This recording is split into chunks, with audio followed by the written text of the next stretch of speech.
Chapter 1. A man may have no bad habits and have worse. Pudd'nhead Wilson's New Calendar. The starting point of this lecturing trip around the world was Paris, where we had been living a year or two. We sailed for America, and there made certain preparations. This took but little time. 2 members of my family elected to go with me, also a carbuncle. The dictionary says a carbuncle is a kind of jewel. Humor is out of place in a dictionary. We started westward from New York in midsummer, with Major Pond to manage the platform business as far as the Pacific. It was warm work, all the way, and the last fortnight of it was suffocatingly smoky, for in Oregon and British Columbia the forest fires were raging. We had an added week of smoke at the seaboard, where we were obliged to wait a while for our ship.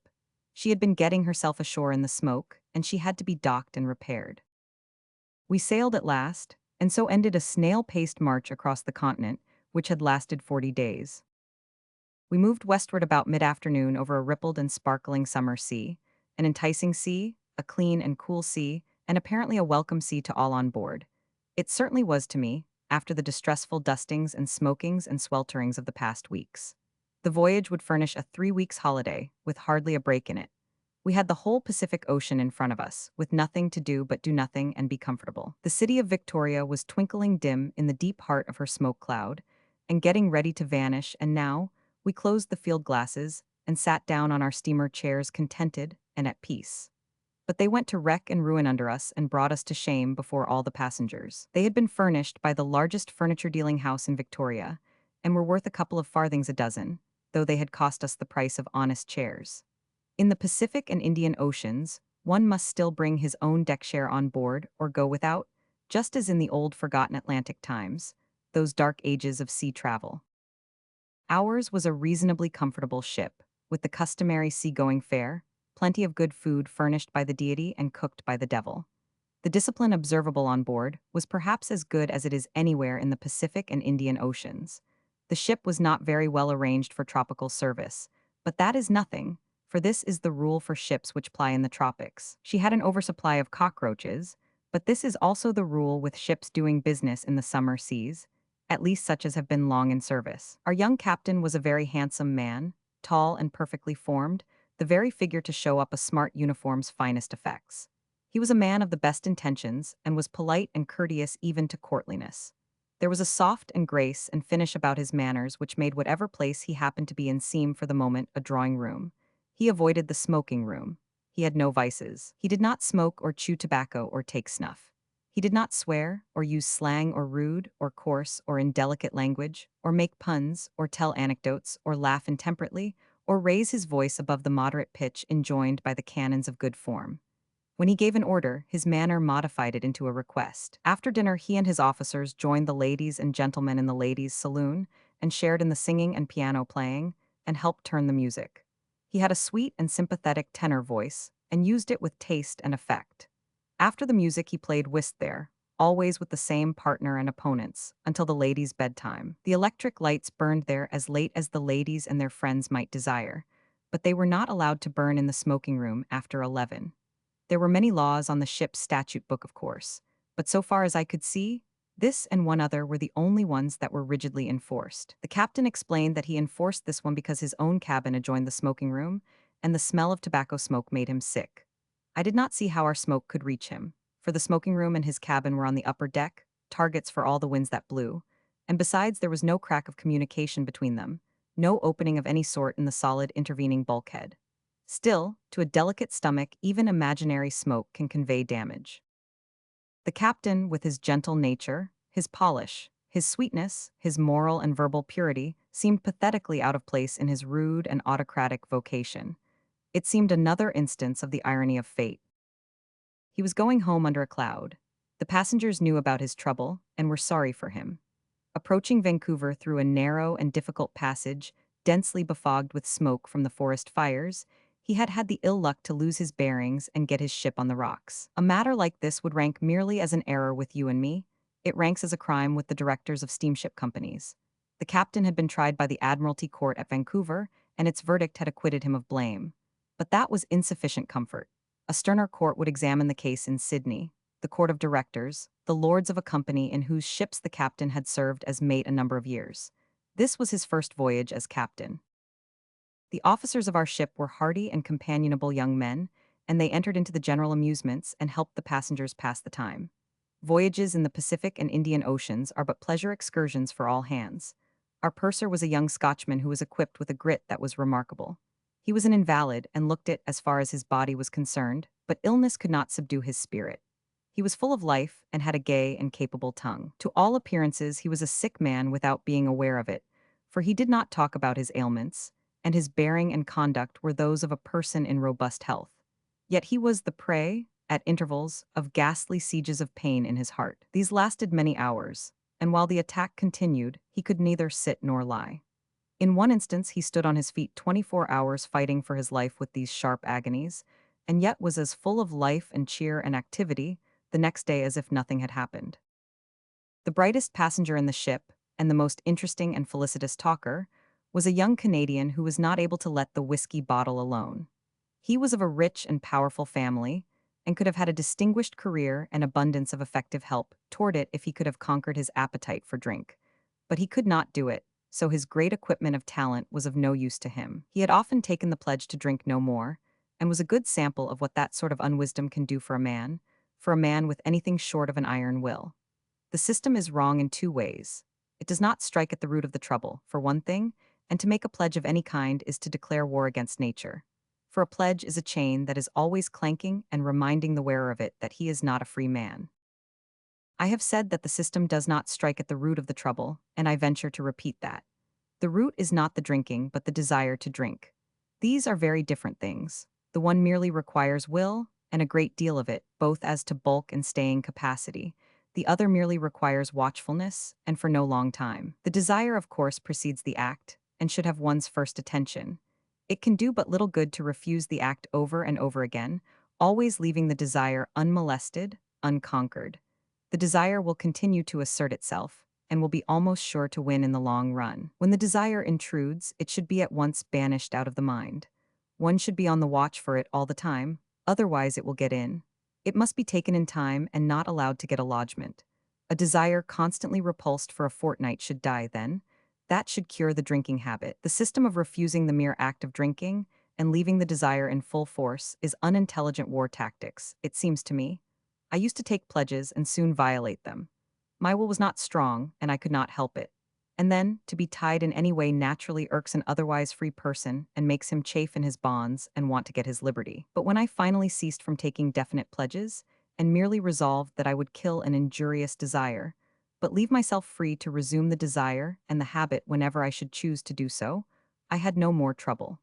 In 5 days I drove out the desire to smoke, and was not obliged to keep watch after that, and I never experienced any strong desire to smoke again. At the end of a year and a quarter of idleness, I began to write a book, and presently found that the pen was strangely reluctant to go. I tried to smoke to see if that would help me out of the difficulty. It did. I smoked 8 or 10 cigars and as many pipes a day for 5 months, finished the book, and did not smoke again until a year had gone by and another book had to be begun. I can quit any of my 19 injurious habits at any time, and without discomfort or inconvenience. I think that the Dr. Tanners and those others who go 40 days without eating do it by resolutely keeping out the desire to eat, in the beginning, and that after a few hours the desire is discouraged and comes no more. Once I tried my scheme in a large medical way. I had been confined to my bed several days with lumbago. My case refused to improve. Finally the doctor said, "My remedies have no fair chance. Consider what they have to fight besides the lumbago. You smoke extravagantly, don't you?" "Yes." "You take coffee immoderately." "Yes." "And some tea." "Yes." "You eat all kinds of things that are dissatisfied with each other's company." "Yes." "You drink 2 hot scotches every night." "Yes." "Very well, there you see what I have to contend against. We can't make progress the way the matter stands. You must make a reduction in these things. You must cut down your consumption of them considerably for some days." "I can't, doctor." "Why can't you?" "I lack the willpower. I can cut them off entirely, but I can't merely moderate them." He said that that would answer, and said he would come around in 24 hours and begin work again. He was taken ill himself and could not come, but I did not need him. I cut off all those things for 2 days and nights. In fact, I cut off all kinds of food, too, and all drinks except water, and at the end of the 48 hours the lumbago was discouraged and left me. I was a well man, so I gave thanks and took to those delicacies again. It seemed a valuable medical course, and I recommended it to a lady. She had run down and down and down, and had at last reached a point where medicines no longer had any helpful effect upon her. I said I knew I could put her upon her feet in a week. It brightened her up, it filled her with hope, and she said she would do everything I told her to do. So I said she must stop swearing and drinking and smoking and eating for 4 days, and then she would be all right again. And it would have happened just so, I know it, but she said she could not stop swearing and smoking and drinking because she had never done those things. So there it was. She had neglected her habits and hadn't any. Now that they would have come good, there were none in stock. She had nothing to fall back on. She was a sinking vessel, with no freight in her to throw overpard and light ship withal. Why, even one or two little bad habits could have saved her, but she was just a moral pauper. When she could have acquired them, she was dissuaded by her parents, who were ignorant people though reared in the best society, and it was too late to begin now. It seemed such a pity, but there was no help for it. These things ought to be attended to while a person is young. Otherwise, when age and disease come, there is nothing effectual to fight them with. When I was a youth, I used to take all kinds of pledges and do my best to keep them, but I never could because I didn't strike at the root of the habit, the desire. I generally broke down within the month. Once I tried limiting a habit. That worked tolerably well for a while. I pledged myself to smoke but 1 cigar a day. I kept the cigar waiting until bedtime, then I had a luxurious time with it. But desire persecuted me every day and all day long. So, within the week I found myself hunting for larger cigars than I had been used to smoke. Then larger ones still, and still larger ones. Within the fortnight I was getting cigars made for me, on a yet larger pattern. They still grew and grew in size. Within the month my cigar had grown to such proportions that I could have used it as a crutch. It now seemed to me that a 1 cigar limit was no real protection to a person, so I knocked my pledge on the head and resumed my liberty. To go back to that young Canadian. He was a remittance man, the first one I had ever seen or heard of. Passengers explained the term to me. They said that dissipated ne'er-do-wells belonging to important families in England and Canada were not cast off by their people while there was any hope of reforming them, but when that last hope perished at last, the ne'er-do-well was sent abroad to get him out of the way. He was shipped off with just enough money in his pocket, no, in the purser's pocket, for the needs of the voyage, and when he reached his destined port, he would find a remittance awaiting him there. Not a large one, but just enough to keep him a month. A similar remittance would come monthly thereafter. It was the remittance man's custom to pay his month's board and lodging straightway, a duty which his landlord did not allow him to forget, then spree away the rest of his money in a single night, then brood and mope and grieve in idleness till the next remittance came. It is a pathetic life. We had other remittsmen on board, it was said. At least they said they were RMS, there were two. But they did not resemble the Canadian. They lacked his tidiness and his brains and his gentlemanly ways and his resolute spirit and his humanities and generosities. One of them was a lad of 19 or 20, and he was a good deal of a ruin as to clothes and morals and general aspect. He said he was a scion of a ducal house in England, and had been shipped to Canada for the house's relief, that he had fallen into trouble there, and was now being shipped to Australia. He said he had no title. Beyond this remark, he was economical of the truth. The first thing he did in Australia was to get into the lockup, and the next thing he did was to proclaim himself an earl in the police court in the morning and fail to prove it. Chapter 2. When in doubt, tell the truths. Pudd'nhead Wilson's New Calendar.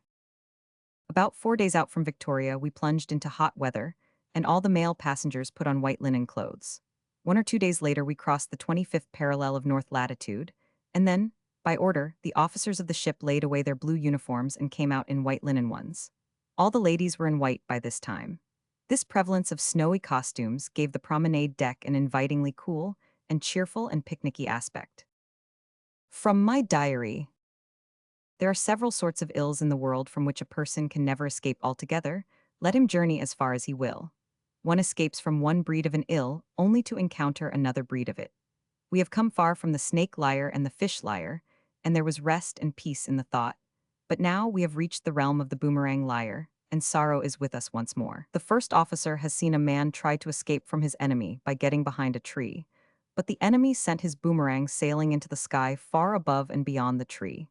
Then it turned, descended, and killed the man. The Australian passenger has seen this thing done to two men, behind two trees, and by the one arrow.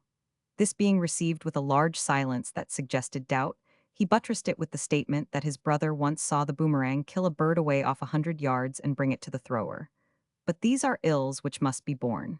There is no other way. The talk passed from the boomerang to dreams, usually a fruitful subject, afloat or ashore, but this time the output was poor. Then it passed to instances of extraordinary memory with better results. Blind Tom, the Negro pianist, was spoken of, and it was said that he could accurately play any piece of music, howsoever long and difficult, after hearing it once. And that 6 months later he could accurately play it again, without having touched it in the interval. One of the most striking of the stories told was furnished by a gentleman who had served on the staff of the Viceroy of India. He read the details from his notebook and explained that he had written them down right after the consummation of the incident which they described, because he thought that if he did not put them down in black and white, he might presently come to think he had dreamed them or invented them. The Viceroy was making a progress, and among the shows offered by the Maharaja of Mysore for his entertainment was a memory exhibition. The Viceroy and 30 gentlemen of his suite sat in a row, and the memory expert, a high-caste Brahmin, was brought in and seated on the floor in front of them. He said he knew but two languages, the English and his own, but would not exclude any foreign tongue from the tests to be applied to his memory. Then he laid before the assemblage his program, a sufficiently extraordinary one. He proposed that one gentleman should give him one word of a foreign sentence and tell him its place in the sentence. He was furnished with the French word est, and was told it was second in a sentence of 3 words. The next gentleman gave him the German word verloren and said it was the third in a sentence of 4 words.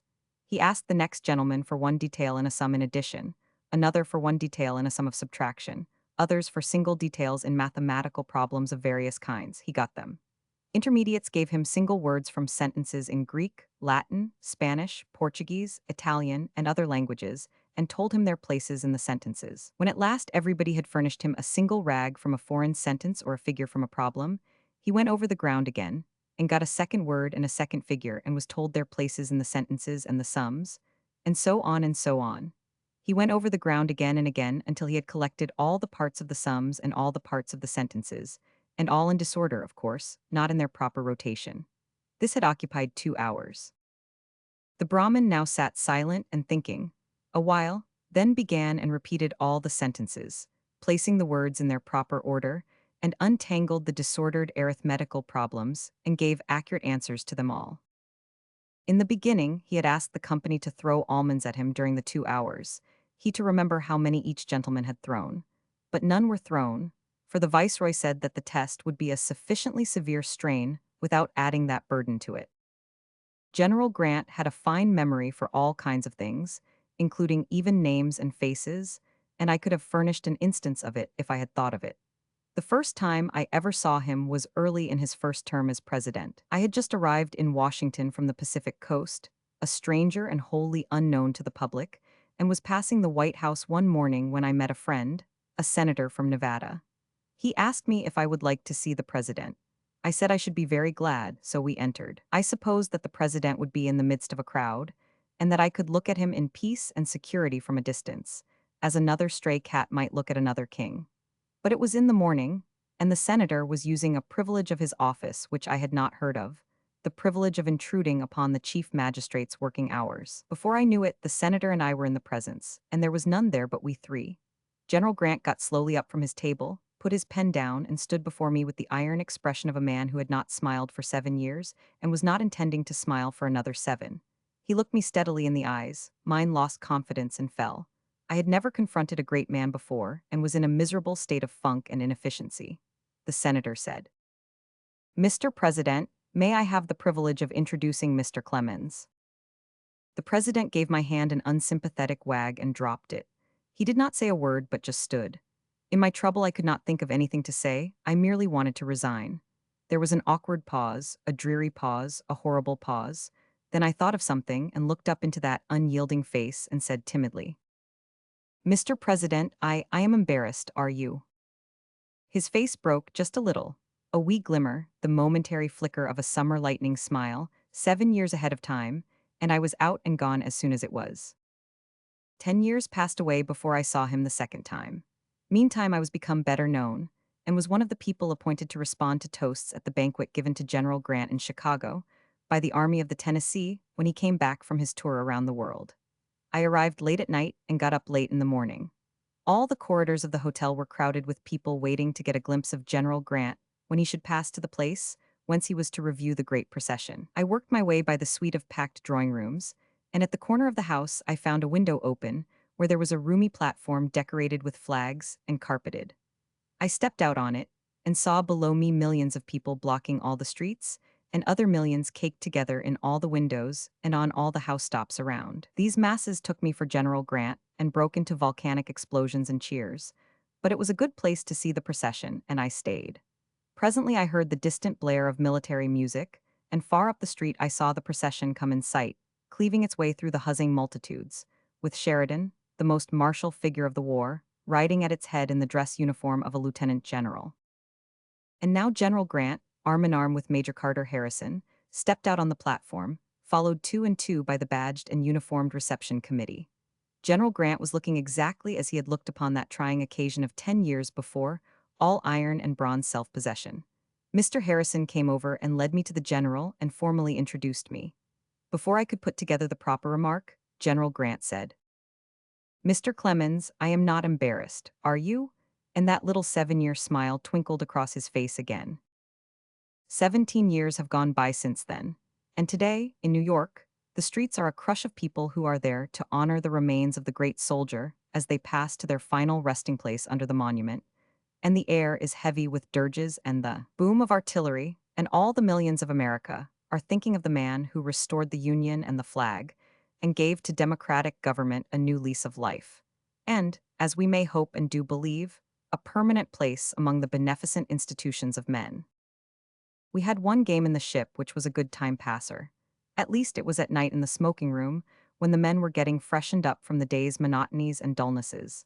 It was the completing of non-complete stories. That is to say, a man would tell all of a story except the finish, then the others would try to supply the ending out of their own invention. When everyone who wanted a chance had had it, the man who had introduced the story would give it its original ending. Then you could take your choice. Sometimes the new endings turned out to be better than the old one. But the story which called out the most persistent and determined and ambitious effort was one which had no ending, and so there was nothing to compare the new-made endings with. The man who told it said he could furnish the particulars up to a certain point only, because that was as much of the tale as he knew. He had read it in a volume of sketches 25 years ago and was interrupted before the end was reached. He would give anyone $50 who would finish the story to the satisfaction of a jury to be appointed by ourselves. We appointed a jury and wrestled with the tale. We invented plenty of endings, but the jury voted them all down. The jury was right. It was a tale which the author of it may possibly have completed satisfactorily, and if he really had that good fortune, I would like to know what the ending was. Any ordinary man will find that the story's strength is in its middle, and that there is apparently no way to transfer it to the close, where of course it ought to be. In substance, the storiette was as follows.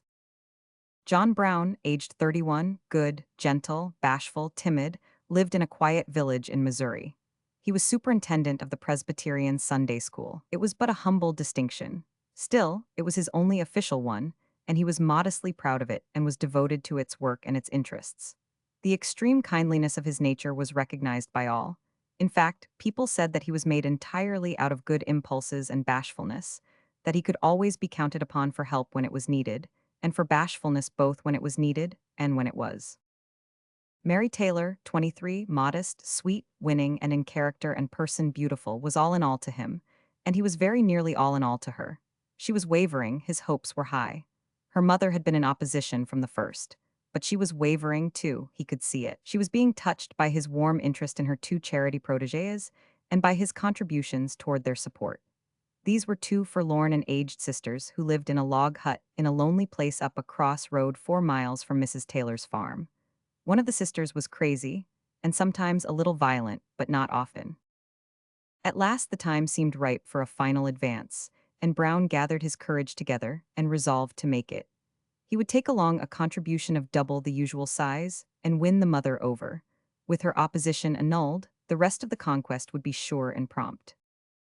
He took to the road in the middle of a placid Sunday afternoon in the soft Missourian summer, and he was equipped properly for his mission. He was clothed all in white linen, with a blue ribbon for a necktie, and he had on dressy tight boots. His horse and buggy were the finest that the livery stable could furnish. The lap robe was of white linen. It was new, and it had a hand-worked border that could not be rivaled in that region for beauty and elaboration. When he was 4 miles out on the lonely road and was walking his horse over a wooden bridge, his straw hat blew off and fell in the creek, and floated down and lodged against a bar. He did not quite know what to do. He must have the hat, that was manifest, but how was he to get it? Then he had an idea. The roads were empty, nobody was stirring. Yes, he would risk it. He led the horse to the roadside and set it to cropping the grass. Then he undressed and put his clothes in the buggy, petted the horse a moment to secure its compassion and its loyalty, then hurried to the stream. He swam out and soon had the hat. When he got to the top of the bank, the horse was gone. His legs almost gave way under him. The horse was walking leisurely along the road. Brown trotted after it, saying, "Whoa, whoa, there's a good fellow." But whenever he got near enough to chance a jump for the buggy, the horse quickened its pace a little and defeated him. And so this went on, the naked man perishing with anxiety and expecting every moment to see people come in sight. He tagged on, imploring the horse, beseeching the horse, till he had left a mile behind him and was closing up on the Taylor premises. Then at last he was successful and got into the buggy. He flung on his shirt, his necktie, and his coat, then reached for, but he was too late. He sat suddenly down and pulled up the lap robe, for he saw someone coming out of the gate. A woman, he thought. He wheeled the horse to the left and struck briskly up the crossroad. It was perfectly straight and exposed on both sides, but there were woods and a sharp turn 3 miles ahead, and he was very grateful when he got there. As he passed around the turn, he slowed down to a walk and reached for his TR, too late again. He had come upon Mrs. Enderby, Mrs. Glossop, Mrs. Taylor, and Mary. They were on foot and seemed tired and excited.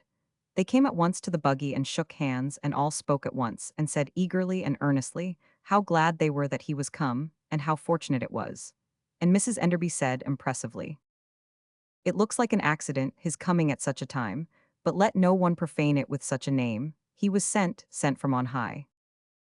They were all moved, and Mrs. Glossop said in an odd voice, "Sarah Enderby, you never said a truer word in your life. This is no accident, it is a special providence. He was sent, he is an angel as truly as ever angel was, an angel of deliverance. I say angel, Sarah Enderby, and will have no other word. Don't let anyone ever say to me again that there's no such thing as special providences, for if this isn't one, let them account for it that can." "I know it's so," said Mrs. Taylor fervently.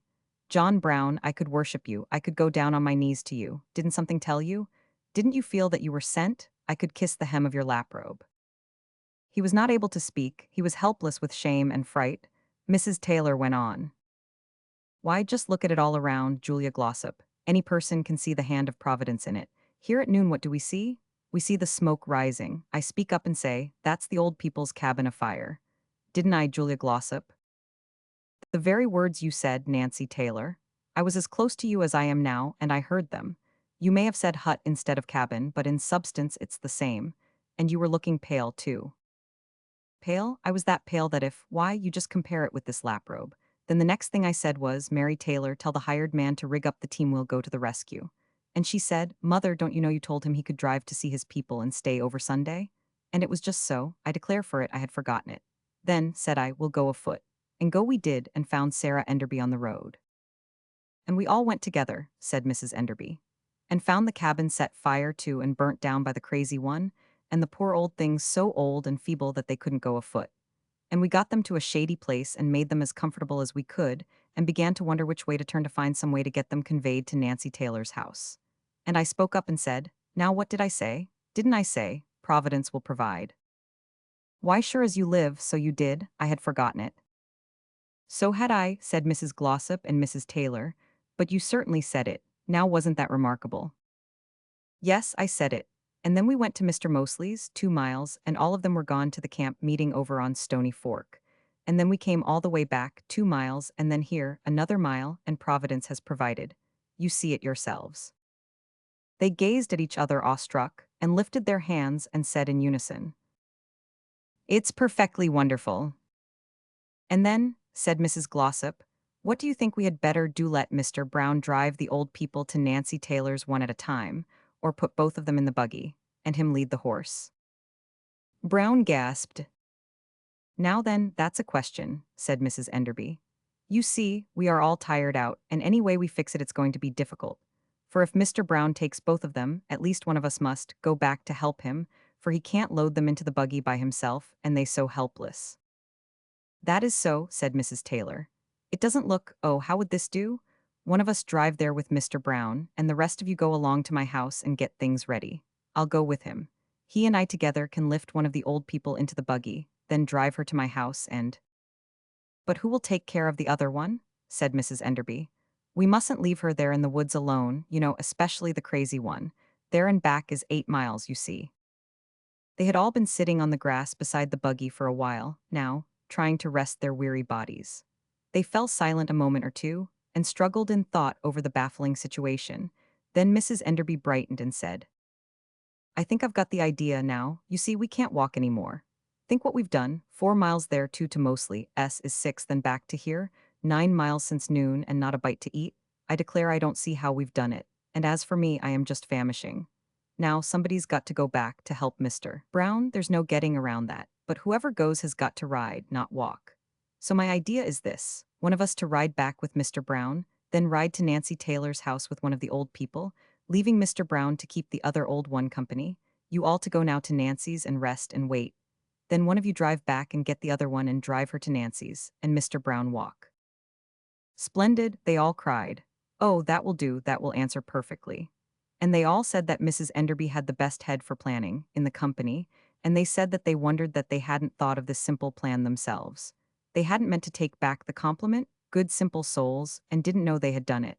After a consultation, it was decided that Mrs. Enderby should drive back with Brown, she being entitled to the distinction because she had invented the plan. Everything now being satisfactorily arranged and settled, the ladies rose, relieved and happy, and brushed down their gowns, and 3 of them started homeward. Mrs. Enderby set her foot on the buggy step and was about to climb in, when Brown found a remnant of his voice and gasped out. Please, Mrs. Enderby, call them back. I am very weak. I can't walk, I can't indeed. Why, dear Mr. Brown, you do look pale. I am ashamed of myself that I didn't notice it sooner. Come back, all of you. Mr. Brown is not well. Is there anything I can do for you, Mr. Brown? I'm real sorry. Are you in pain? No, madam, only weak. I am not sick, but only just weak lately, not long, but just lately. The others came back, and poured out their sympathies and commiserations, and were full of self-reproaches for not having noticed how pale he was. And they at once struck out a new plan, and soon agreed that it was by far the best of all. They would all go to Nancy Taylor's house and see to Brown's needs first. He could lie on the sofa in the parlor, and while Mrs. Taylor and Mary took care of him, the other 2 ladies would take the buggy and go and get one of the old people, and leave one of themselves with the other one, and by this time, without any solicitation, they were at the horse's head and were beginning to turn him around. The danger was imminent, but Brown found his voice again and saved himself. He said, But ladies, you are overlooking something which makes the plan impracticable. You see, if you bring one of them home, and one remains behind with the other, there will be 3 persons there when one of you comes back for that other. For someone must drive the buggy back, and 3 can't come home in it. They all exclaimed, Why surely that is so, and they were all perplexed again. Dear, dear, what can we do? Said Mrs. Glossop. It is the most mixed-up thing that ever was. The fox and the goose and the corn and things, oh dear, they are nothing to it. They sat wearily down once more, to further torture their tormented heads for a plan that would work. Presently Mary offered a plan. It was her first effort, she said. I am young and strong, and am refreshed now. Take Mr. Brown to our house and give him help. You see how plainly he needs it. I will go back and take care of the old people. I can be there in 20 minutes. You can go on and do what you first started to do. Wait on the main road at our house until somebody comes along with a wagon, then send and bring away the 3 of us. You won't have to wait long. The farmers will soon be coming back from town now. I will keep old Polly patient and cheered up. The crazy one doesn't need it. This plan was discussed and accepted. It seemed the best that could be done, in the circumstances, and the old people must be getting discouraged by this time. Brown felt relieved and was deeply thankful. Let him once get to the main road, and he would find a way to escape. Then Mrs. Taylor said, The evening chill will be coming on pretty soon, and those poor old burnt-out things will need some kind of covering. Take the laprobe with you, dear. Very well, mother, I will. She stepped to the buggy and put out her hand to take it. That was the end of the tale. The passenger who told it said that, when he read the story 25 years ago in a train, he was interrupted at that point. The train jumped off a bridge.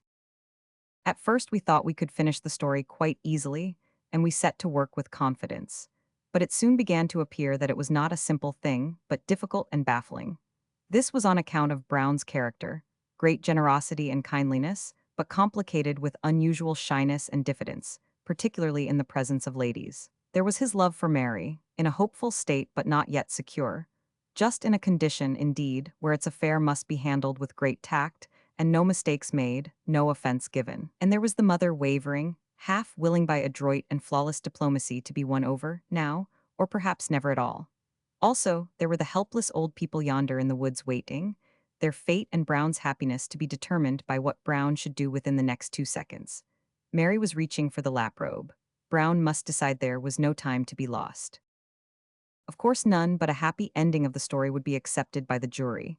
The finish must find Brown in high credit with the ladies, his behavior without blemish, his modesty unwounded, his character for self-sacrifice maintained, the old people rescued through him, their benefactor, all the party proud of him, happy in him, his praises on all their tongues. We tried to arrange this, but it was beset with persistent and irreconcilable difficulties. We saw that Brown's shyness would not allow him to give up the laprobe. This would offend Mary and her mother, and it would surprise the other ladies, partly because this stinginess toward the suffering old people would be out of character with Brown, and partly because he was a special providence and could not properly act so. If asked to explain his conduct, his shyness would not allow him to tell the truth, and lack of invention and practice would find him incapable of contriving a lie that would wash. We worked at the troublesome problem until 3 in the morning. Meantime, Mary was still reaching for the laprobe. We gave it up and decided to let her continue to reach. It is the reader's privilege to determine for himself how the thing came out. Chapter 3. It is more trouble to make a maxim than it is to do right. Pudd'nhead Wilson's New Calendar. On the 7th day out, we saw a dim, vast bulk standing up out of the wastes of the Pacific, and knew that that spectral promontory was Diamond Head, a piece of this world which I had not seen before for 29 years. So we were nearing Honolulu, the capital city of the Sandwich Islands, those islands which to me were paradise, a paradise which I had been longing all those years to see again. Not any other thing in the world could have stirred me as the sight of that great rock did. In the night, we anchored a mile from shore. Through my port, I could see the twinkling lights of Honolulu and the dark bulk of the mountain range that stretched away right and left. I could not make out the beautiful Nuana Valley, but I knew where it lay, and remembered how it used to look in the old times. We used to ride up it on horseback in those days, we young people, and branch off and gather bones in a sandy region where one of the first Kamehameha's battles was fought.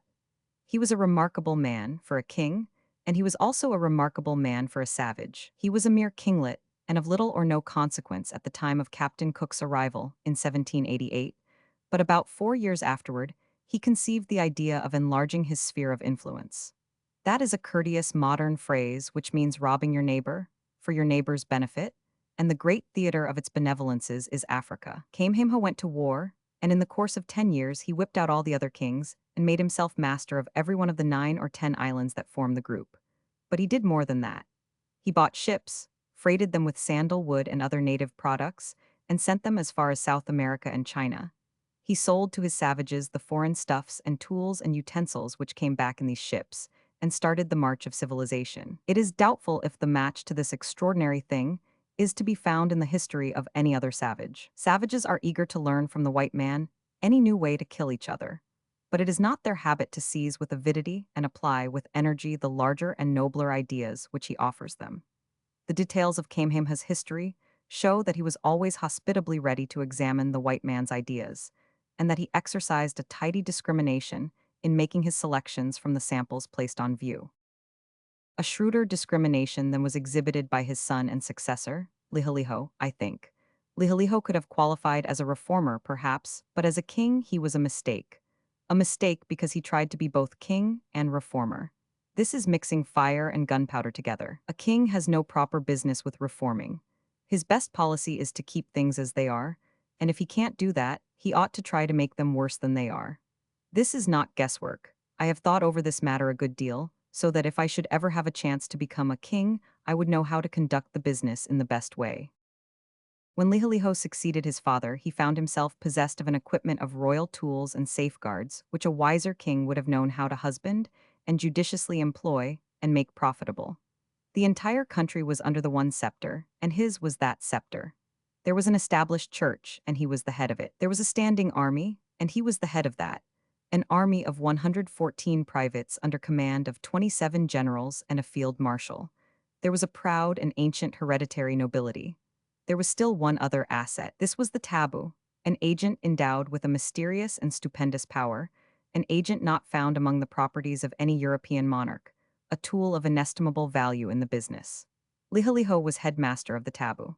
The taboo was the most ingenious and effective of all the inventions that has ever been devised for keeping a people's privileges satisfactorily restricted. It required the sexes to live in separate houses. It did not allow people to eat in either house, they must eat in another place. It did not allow a man's womanfolk to enter his house. It did not allow the sexes to eat together. The men must eat first, and the women must wait on them.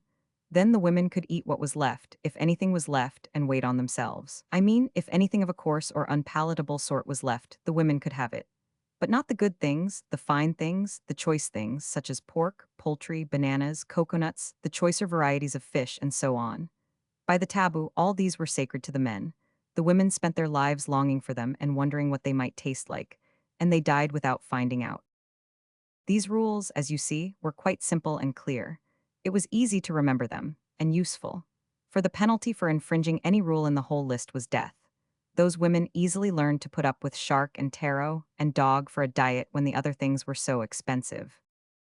It was death for anyone to walk upon tabooed ground, or defile a tabooed thing with his touch, or fail in due servility to a chief, or step upon the king's shadow. The nobles and the king and the priests were always suspending little rags here and there and yonder, to give notice to the people that the decorated spot or thing was taboo, and death lurking near. The struggle for life was difficult and chancy in the islands in those days. Thus advantageously was the new king situated. Will it be believed that the first thing he did was to destroy his established church, root and branch? He did indeed do that. To state the case figuratively, he was a prosperous sailor who burnt his ship and took to a raft. This church was a horrid thing. It heavily oppressed the people. It kept them always trembling in the gloom of mysterious threatenings. It slaughtered them in sacrifice before its grotesque idols of wood and stone. It cowed them, it terrorized them. It made them slaves to its priests, and through the priests to the king. It was the best friend a king could have, and the most dependable. To a professional reformer who should annihilate so frightful and so devastating a power as this church, reverence and praise would be due. But to a king who should do it, could properly be due nothing but reproach. Reproach softened by sorrow, sorrow for his unfitness for his position. He destroyed his established church, and his kingdom is a republic today, in consequence of that act. When he destroyed the church and burned the idols, he did a mighty thing for civilization and for his people's weal, but it was not business. It was unkingly, it was inartistic. It made trouble for his line. The American missionaries arrived while the burned idols were still smoking. They found the nation without a religion, and they repaired the defect. They offered their own religion, and it was gladly received. But it was no support to arbitrary kingship, and so the kingly power began to weaken from that day. 47 years later, when I was in the islands, Kamehimhavi was trying to repair Liholiho's blunder, and not succeeding. He had set up an established church and made himself the head of it, but it was only a pinchbeck thing, an imitation, a bauble, an empty show. It had no power, no value for a king. It could not harry or burn or slay. It in no way resembled the admirable machine which Liholiho destroyed.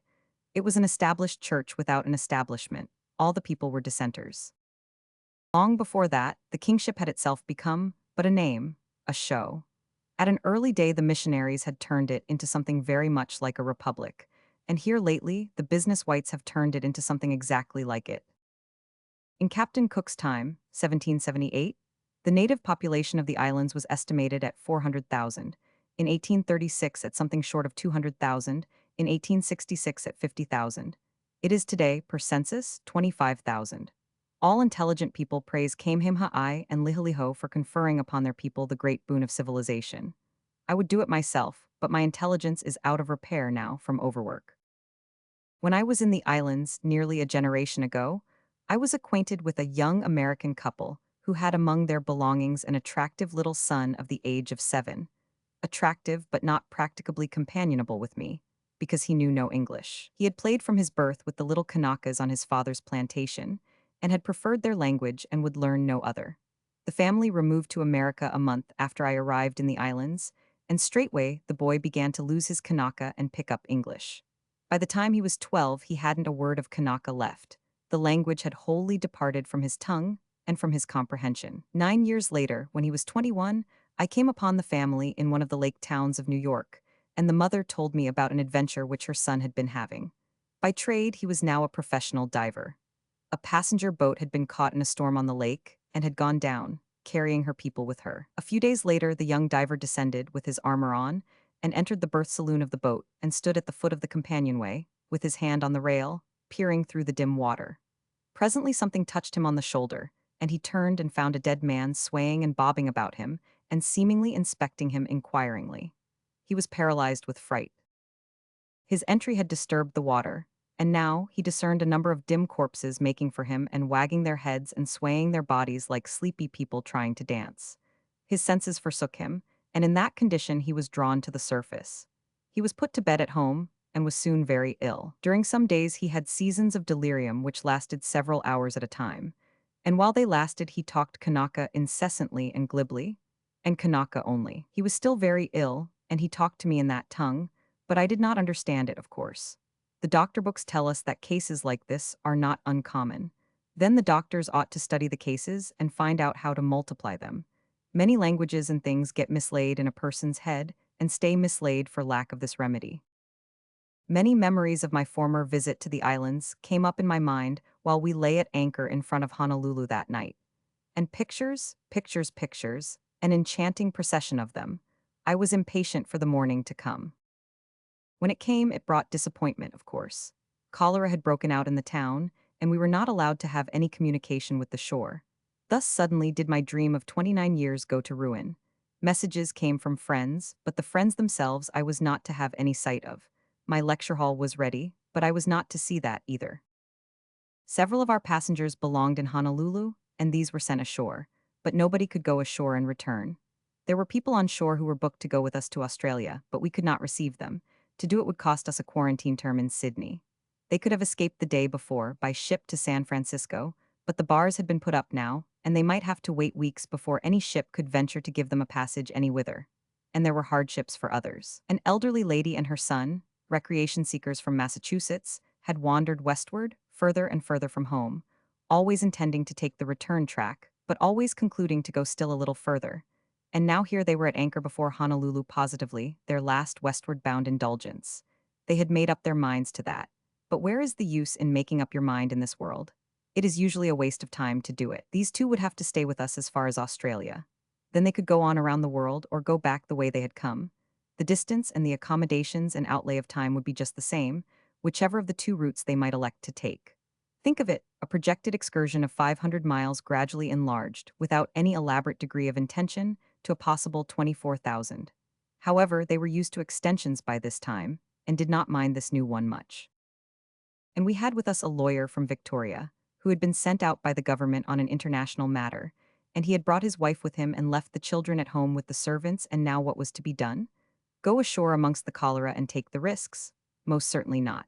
They decided to go on to the Fiji Islands, wait there a fortnight for the next ship, and then sail for home. They couldn't foresee that they wouldn't see a homeward-bound ship again for 6 weeks, and that no word could come to them from the children, and no word go from them to the children in all that time.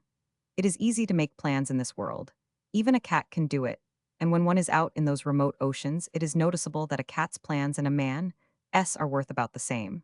There is much the same shrinkage in both, in the matter of values. There was nothing for us to do but sit about the decks in the shade of the awnings and look at the distant shore. We lay in luminous blue water. Shoreward the water was green and brilliant. At the shore itself it broke in a long white ruffle, and with no crash, no sound that we could hear. The town was buried under a mat of foliage that looked like a cushion of moss. The silky mountains were clothed in soft, rich splendors of melting color, and some of the cliffs were veiled in slanting mists. I recognized it all. It was just as I had seen it long before, with nothing of its beauty lost, nothing of its charm wanting. A change had come, but that was political and not visible from the ship. The monarchy of my day was gone, and a republic was sitting in its seat. It was not a material change. The old imitation pomps, the fuss and feathers have departed, and the royal trademark, that is about all that one could miss, I suppose. That imitation monarchy was grotesque enough in my time. If it had held on another 30 years, it would have been a monarchy without subjects of the king's race. We had a sunset of a very fine sort. The vast plain of the sea was marked off in bands of sharply contrasted colors. Great stretches of dark blue, others of purple, others of polished bronze. The billowy mountains showed all sorts of dainty browns and greens, blues and purples and blacks, and the rounded, velvety backs of certain of them made one want to stroke them, as one would the sleek back of a cat. The long, sloping promontory projecting into the sea at the west turned dim and leaden and spectral, then became suffused with pink, dissolved itself in a pink dream, so to speak. It seemed so airy and unreal. Presently the cloud rack was flooded with fiery splendors, and these were copped on the surface of the sea, and it made one drunk with delight to look upon it. From talks with certain of our passengers whose home was Honolulu, and from a sketch by Mrs. Mary H. Kraut, I was able to perceive what the Honolulu of today is, as compared with the Honolulu of my time. In my time, it was a beautiful little town, made up of snow-white wooden cottages deliciously smothered in tropical vines and flowers and trees and shrubs, and its coral roads and streets were hard and smooth, and as white as the houses. The outside aspects of the place suggested the presence of a modest and comfortable prosperity, a general prosperity. Perhaps one might strengthen the term and say universal. There were no fine houses, no fine furniture. There were no decorations. Tallow candles furnished the light for the bedrooms, a whale oil lamp furnished it for the parlor. Native matting served as carpeting. In the parlor one would find 2 or 3 lithographs on the walls, portraits as a rule, Kamehameha Roman 4. Louis Kossuth, Jenny Lind, and maybe an engraving or two. Rebecca at the well, Moses smiting the rock, Joseph's servants finding the cup in Benjamin's sack. There would be a center table with books of a tranquil sort on it. The Whole Duty of Man, Baxter's Saints, Rest, Fox's Martyrs, Tupper's Proverbial Philosophy, bound copies of the Missionary Herald, and of Father Damon's Seaman's Friend. A melodeon, a music stand with Willie, We Have Missed You, Star of the Evening, Roll on Silver Moon, Are We Most There, I Would Not Live Alway, and other songs of love and sentiment, together with an assortment of hymns. A whatnot with semi-globular glass paperweights, enclosing miniature pictures of ships, New England rural snowstorms, and the like. Seashells with Bible texts carved on them in cameo style, native curios, whale's tooth with full-rigged ship carved on it. There was nothing reminiscent of foreign parts, for nobody had been abroad.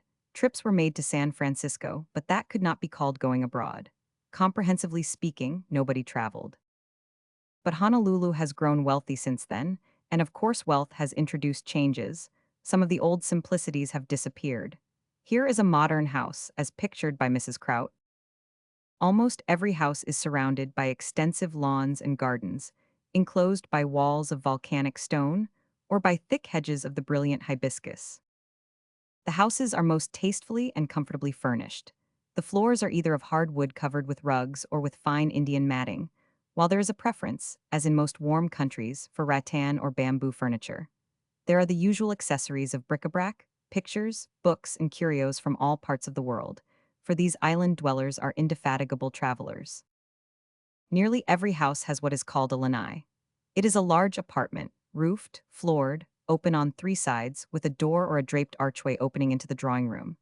Frequently the roof is formed by the thick interlacing boughs of the hu tree, impervious to the sun and even to the rain, except in violent storms. Vines are trained about the sides, the stephanotis or some one of the countless fragrant and blossoming trailers which abound in the islands. There are also curtains of matting that may be drawn to exclude the sun or rain. The floor is bare for coolness or partially covered with rugs, and the lanai is prettily furnished with comfortable chairs, sofas, and tables loaded with flowers or wonderful ferns in pots. The lanai is the favorite reception room, and here at any social function the musical program is given, and cakes and ices are served.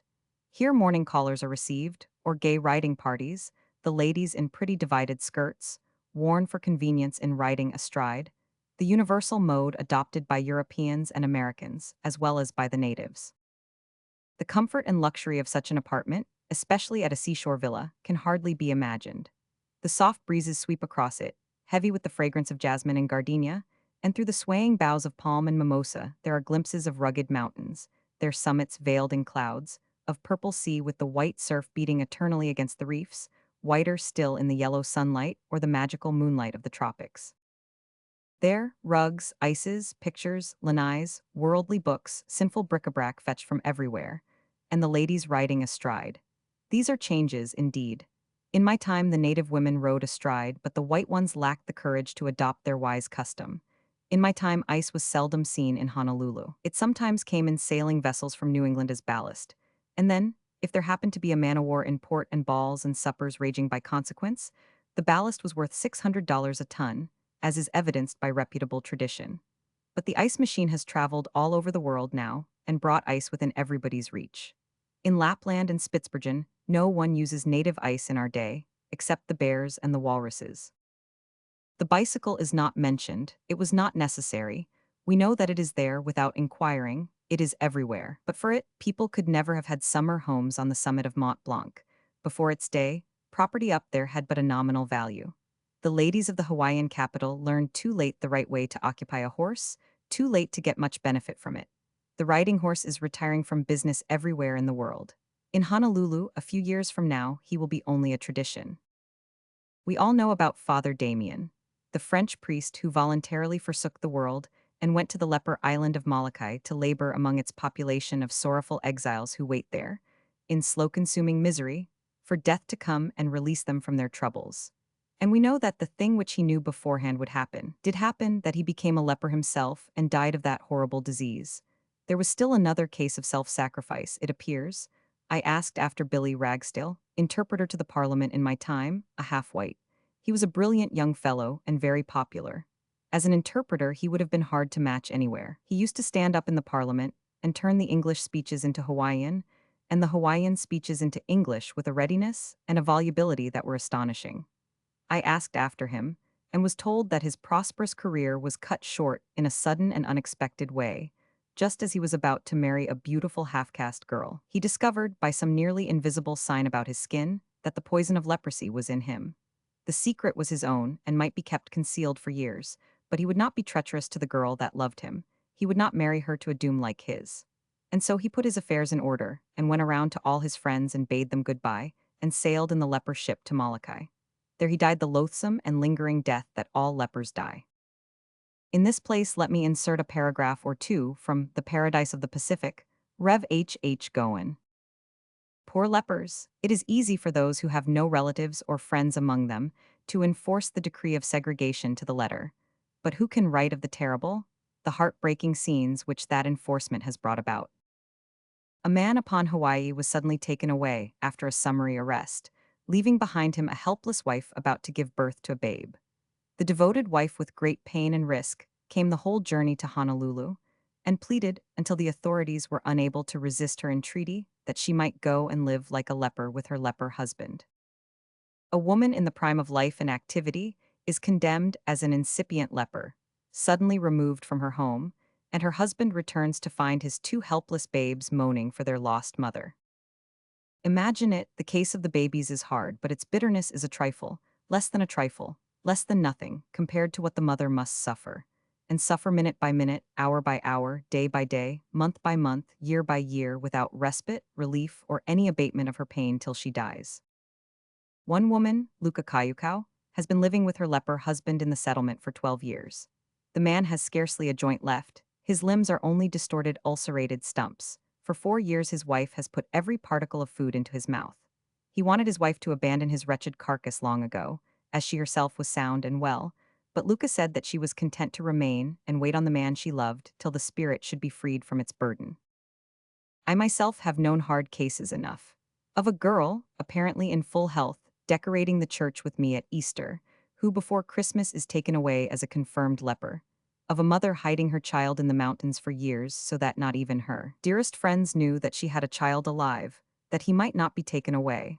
Of a respectable white man taken away from his wife and family, and compelled to become a dweller in the leper settlement, where he is counted dead, even by the insurance companies. And one great pity of it all is that these poor sufferers are innocent. The leprosy does not come of sins which they committed, but of sins committed by their ancestors, who escaped the curse of leprosy. Mr. Gowan has made record of a certain very striking circumstance. Would you expect to find in that awful leper settlement a custom worthy to be transplanted to your own country? They have one such, and it is inexpressibly touching and beautiful. When death sets open the prison door of life there, the band salutes the freed soul with a burst of glad music. Chapter 4. A dozen direct censures are easier to bear than one morganatic compliment. Pudd'nhead Wilson's New Calendar. Sailed from Honolulu, from diary. Sept 2 flocks of flying fish slim, shapely, graceful, and intensely white. With the sun on them, they look like a flight of silver fruit knives. They are able to fly 100 yards. Sept 3, in 9 deg, 50 north latitude at breakfast, approaching the equator on a long slant. Those of us who have never seen the equator are a good deal excited. I think I would rather see it than any other thing in the world. We entered the doldrums last night. Variable winds, bursts of rain, intervals of calm, with chopping seas and a wobbly and drunken motion to the ship. A condition of things findable in other regions sometimes, but present in the doldrums always. The globe-girdling belt called the doldrums is 20 degrees wide, and the thread called the equator lies along the middle of it. Sept 4, total eclipse of the moon last night. At 7:30 it began to go off. At total, or about that, it was like a rich rosy cloud with a tumbled surface framed in the circle and projecting from it, a bulge of strawberry ice, so to speak. At half eclipse the moon was like a gilded acorn in its cup. Sept 5, closing in on the equator this noon. A sailor explained to a young girl that the ship's speed is poor because we are climbing up the bulge toward the center of the globe, but that when we should once get over at the equator and start downhill, we should fly. When she asked him the other day what the foreyard was, he said it was the front yard, the open area in the front end of the ship. That man has a good deal of learning stored up, and the girl is likely to get it all. Afternoon crossed the equator. In the distance, it looked like a blue ribbon stretched across the ocean. Several passengers kodaked it. We had no fool ceremonies, no fantastics, no horseplay. All that sort of thing has gone out. In old times, a sailor, dressed as Neptune, used to come in over the bows with his suite and lather up and shave everybody who was crossing the equator for the first time, and then cleanse these unfortunates by swinging them from the yardarm and ducking them 3 times in the sea. This was considered funny. Nobody knows why. No, that is not true. We do know why. Such a thing could never be funny on land. No part of the old-time grotesque performances gotten up on shipboard to celebrate the passage of the line could ever be funny on shore. They would seem dreary and witless to shore people. But the shore people would change their minds about it at sea, on a long voyage. On such a voyage, with its eternal monotonies, people's intellects deteriorate. The owners of the intellects soon reach a point where they almost seem to prefer childish things to things of a maturer degree. One is often surprised at the juvenilities which grown people indulge in at sea, and the interest they take in them, and the consuming enjoyment they get out of them. This is on long voyages only. The mind gradually becomes inert, dull, blunted. It loses its accustomed interest in intellectual things. Nothing but horseplay can rouse it. Nothing but wild and foolish grotesqueries can entertain it. On short voyages, it makes no such exposure of itself. It hasn't time to slump down to this sorrowful level. The short voyage passenger gets his chief physical exercise out of horse billiards, shovelboard. It is a good game. We play it in this ship. A quartermaster chalks off a diagram like this on the deck. The player uses a cue that is like a broom handle with a quarter-moon of wood fastened to the end of it. With this, he shoves wooden discs the size of a saucer. He gives the disc a vigorous shove and sends it 15 or 20 feet along the deck and lands it in one of the squares if he can. If it stays there till the inning is played out, it will count as many points in the game as the figure in the square it has stopped and represents. The adversary plays to knock that disc out and leave his own in its place, particularly if it rests upon the 9 or 10 or some other of the high numbers. But if it rests in the 10 off, he backs it up, lands his disc behind it a foot or two, to make it difficult for its owner to knock it out of that damaging place and improve his record. When the inning is played out, it may be found that each adversary has placed his 4 discs where they count. It may be found that some of them are touching chalk lines and not counting. And very often it will be found that there has been a general wreckage and that not a disc has been left within the diagram. Anyway, the result is recorded, whatever it is, and the game goes on. The game is 100 points, and it takes from 20 minutes to 40 to play it, according to luck and the condition of the sea. It is an exciting game, and the crowd of spectators furnish abundance of applause for fortunate shots and plenty of laughter for the other kind. It is a game of skill, but at the same time, the uneasy motion of the ship is constantly interfering with skill. This makes it a chancy game, and the element of luck comes largely in. We had a couple of grand tournaments to determine who should be champion of the Pacific. They included among the participants nearly all the passengers, of both sexes, and the officers of the ship, and they afforded many days of stupendous interest and excitement, and murderous exercise, for horse billiards is a physically violent game. The figures in the following record of some of the closing games in the first tournament will show, better than any description, how very chancy the game is. The losers here represented had all been winners in the previous games of the series, some of them by fine majorities. Chase, 102 misses. D, 57 Mortimer, 105 The Surgeon, 92. Miss C, 105 misses. T, 9 Clemens, 101 Taylor, 92. Taylor, 109 Davies, 95 Miss C, 108 Mortimer, 55. Thomas, 102 Roper, 76 Clemens, 111 Miss C, 89. Coomer, 106 Chase, 98. And so on until but 3 couples of winners were left. Then I beat my man, young Smith beat his man, and Thomas beat his. This reduced the combatants to 3. Smith and I took the deck and I led off. At the close of the first inning I was 10 worse than nothing and Smith had scored. The luck continued against me. When I was 57, Smith was 97 within 3 of out. The luck changed then. He picked up a 10 off or so and couldn't recover. I beat him. The next game would end tournament number 1. Mr. Thomas and I were the contestants. He won the lead and went to the bat, so to speak. And there he stood, with the crotch of his cue resting against his disc while the ship rose slowly up, sank slowly down, rose again, sank again. She never seemed to rise to suit him exactly. She started up once more, and when she was nearly ready for the turn, he let drive and landed his disc just within the left-hand end of the 10. Applause. The umpire proclaimed a goo, and the gamekeeper set it down.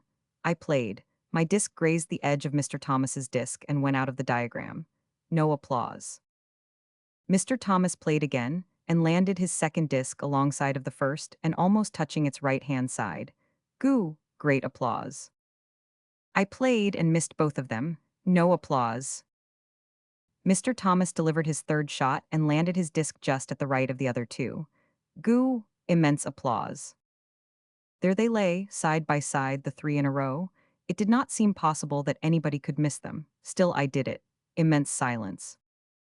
Mr. Thomas played his last disc. It seems incredible, but he actually landed that disc alongside of the others, and just to the right of them, a straight solid row of 4 discs. Tumultuous and long-continued applause.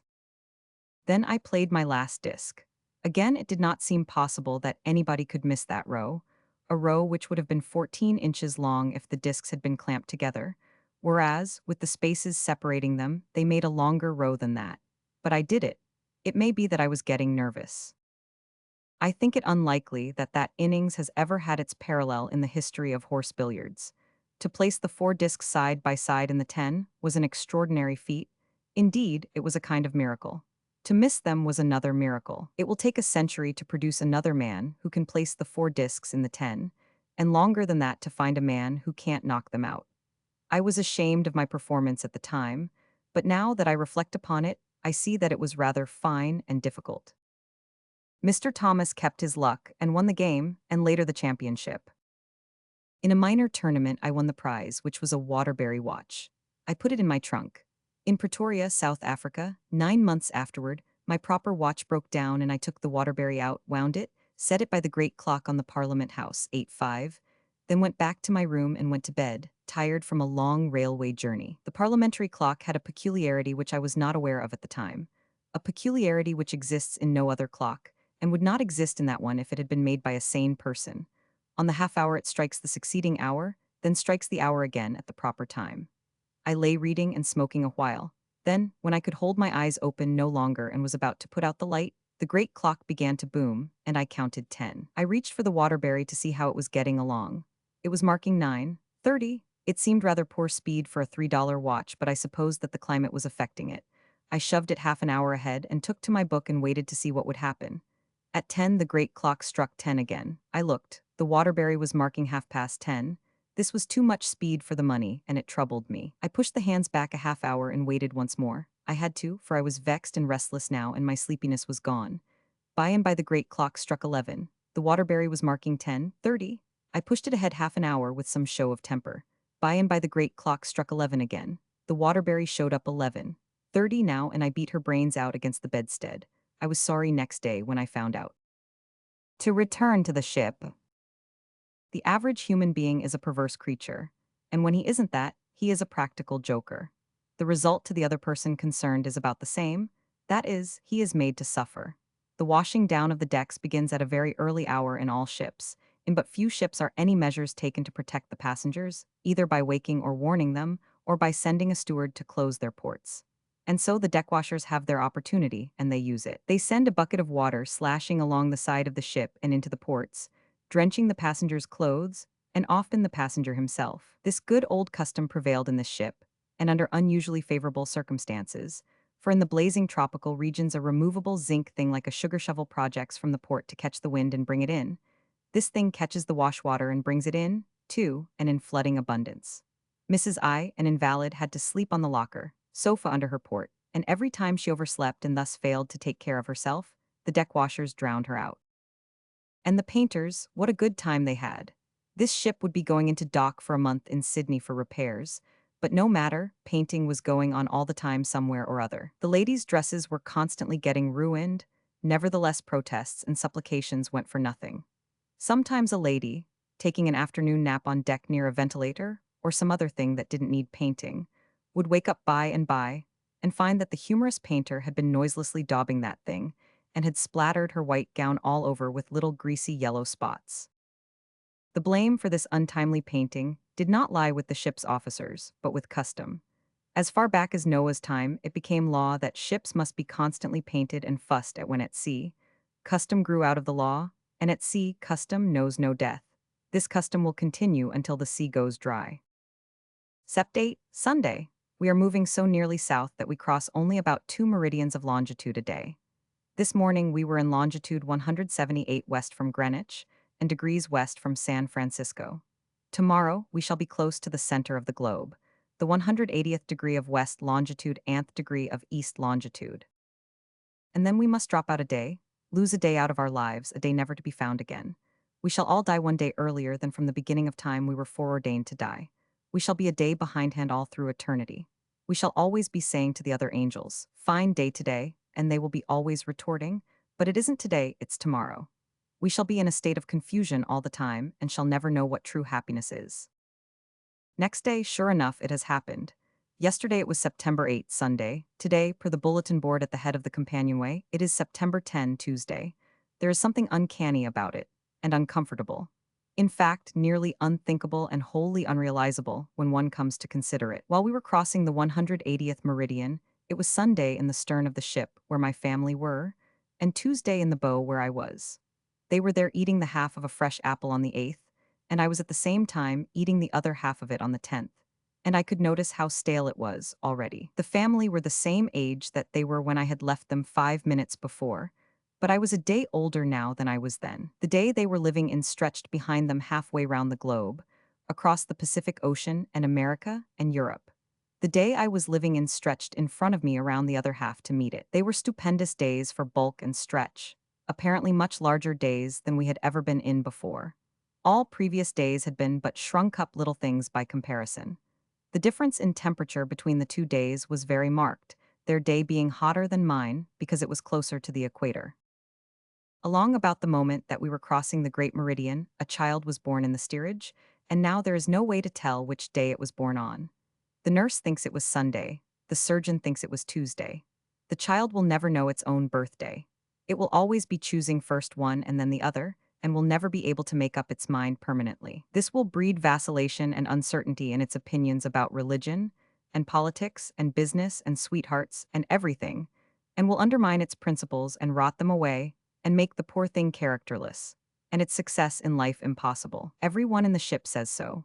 And this is not all, in fact, not the worst. For there is an enormously rich brewer in the ship who said as much as 10 days ago that if the child was born on his birthday, he would give it $10,000 to start its little life with. His birthday was Monday, the 9th of September. If the ships all moved in the one direction, westward I mean, the world would suffer a prodigious loss, in the matter of valuable time, through the dumping overboard on the great meridian of such multitudes of days by ships' crews and passengers. But fortunately the ships do not all sail west, half of them sail east. So there is no real loss. These latter pick up all the discarded days and add them to the world's stock again, and about as good as new too, for of course the salt water preserves them. Chapter 5. Noise proves nothing. Often a hen who has merely laid an egg cackles as if she had laid an asteroid.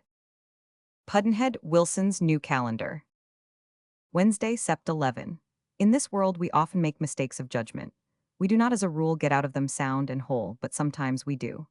At dinner yesterday evening present, a mixture of Scotch, English, American, Canadian, and Australasian folk, a discussion broke out about the pronunciation of certain Scottish words. This was private ground, and the non-Scotch nationalities, with one exception, discreetly kept still. But I am not discreet, and I took a hand. I didn't know anything about the subject, but I took a hand just to have something to do. At that moment the word in dispute was the word three. One Scotchman was claiming that the peasantry of Scotland pronounced it three, his adversaries claimed that they didn't, that they pronounced it thraw. The solitary Scot was having a sultry time of it, so I thought I would enrich him with my help. In my position I was necessarily quite impartial, and was equally as well and as ill-equipped to fight on the one side as on the other. So I spoke up and said the peasantry pronounced the word three, not thraw. It was an error of judgment. There was a moment of astonished and ominous silence, then weather ensued. The storm rose and spread in a surprising way, and I was snowed under in a very few minutes. It was a bad defeat for me, a kind of Waterloo. It promised to remain so, and I wished I had had better sense than to enter upon such a forlorn enterprise. But just then I had a saving thought, at least a thought that offered a chance. While the storm was still raging, I made up a Scotch couplet and then spoke up and said, "Very well, don't say any more, I confess defeat. I thought I knew, but I see my mistake. I was deceived by one of your Scotch poets." A Scotch poet, oh come name him. Robert Burns. It is wonderful the power of that name. These men looked doubtful, but paralyzed all the same. They were quite silent for a moment. Then one of them said, with the reverence in his voice which is always present in a Scotchman's tone when he utters the name, "Does Robbie Burns say, what does he say?" This is what he says. There were nae bairns, but only three. Ane at the breast, twa at the knee. It ended the discussion. There was no man there profane enough, disloyal enough, to say any word against a thing which Robert Burns had settled. I shall always honor that great name for the salvation it brought me in this time of my sore need. It is my belief that nearly any invented quotation, played with confidence, stands a good chance to deceive. There are people who think that honesty is always the best policy. This is a superstition. There are times when the appearance of it is worth six of it. We are moving steadily southward, getting further and further down under the projecting paunch of the globe. Yesterday evening, we saw the Big Dipper and the North Star sink below the horizon and disappear from our world. No, not we. But they saw it, somebody saw it and told me about it. But it is no matter, I was not caring for those things, I am tired of them anyway. I think they are well enough, but one doesn't want them always hanging around.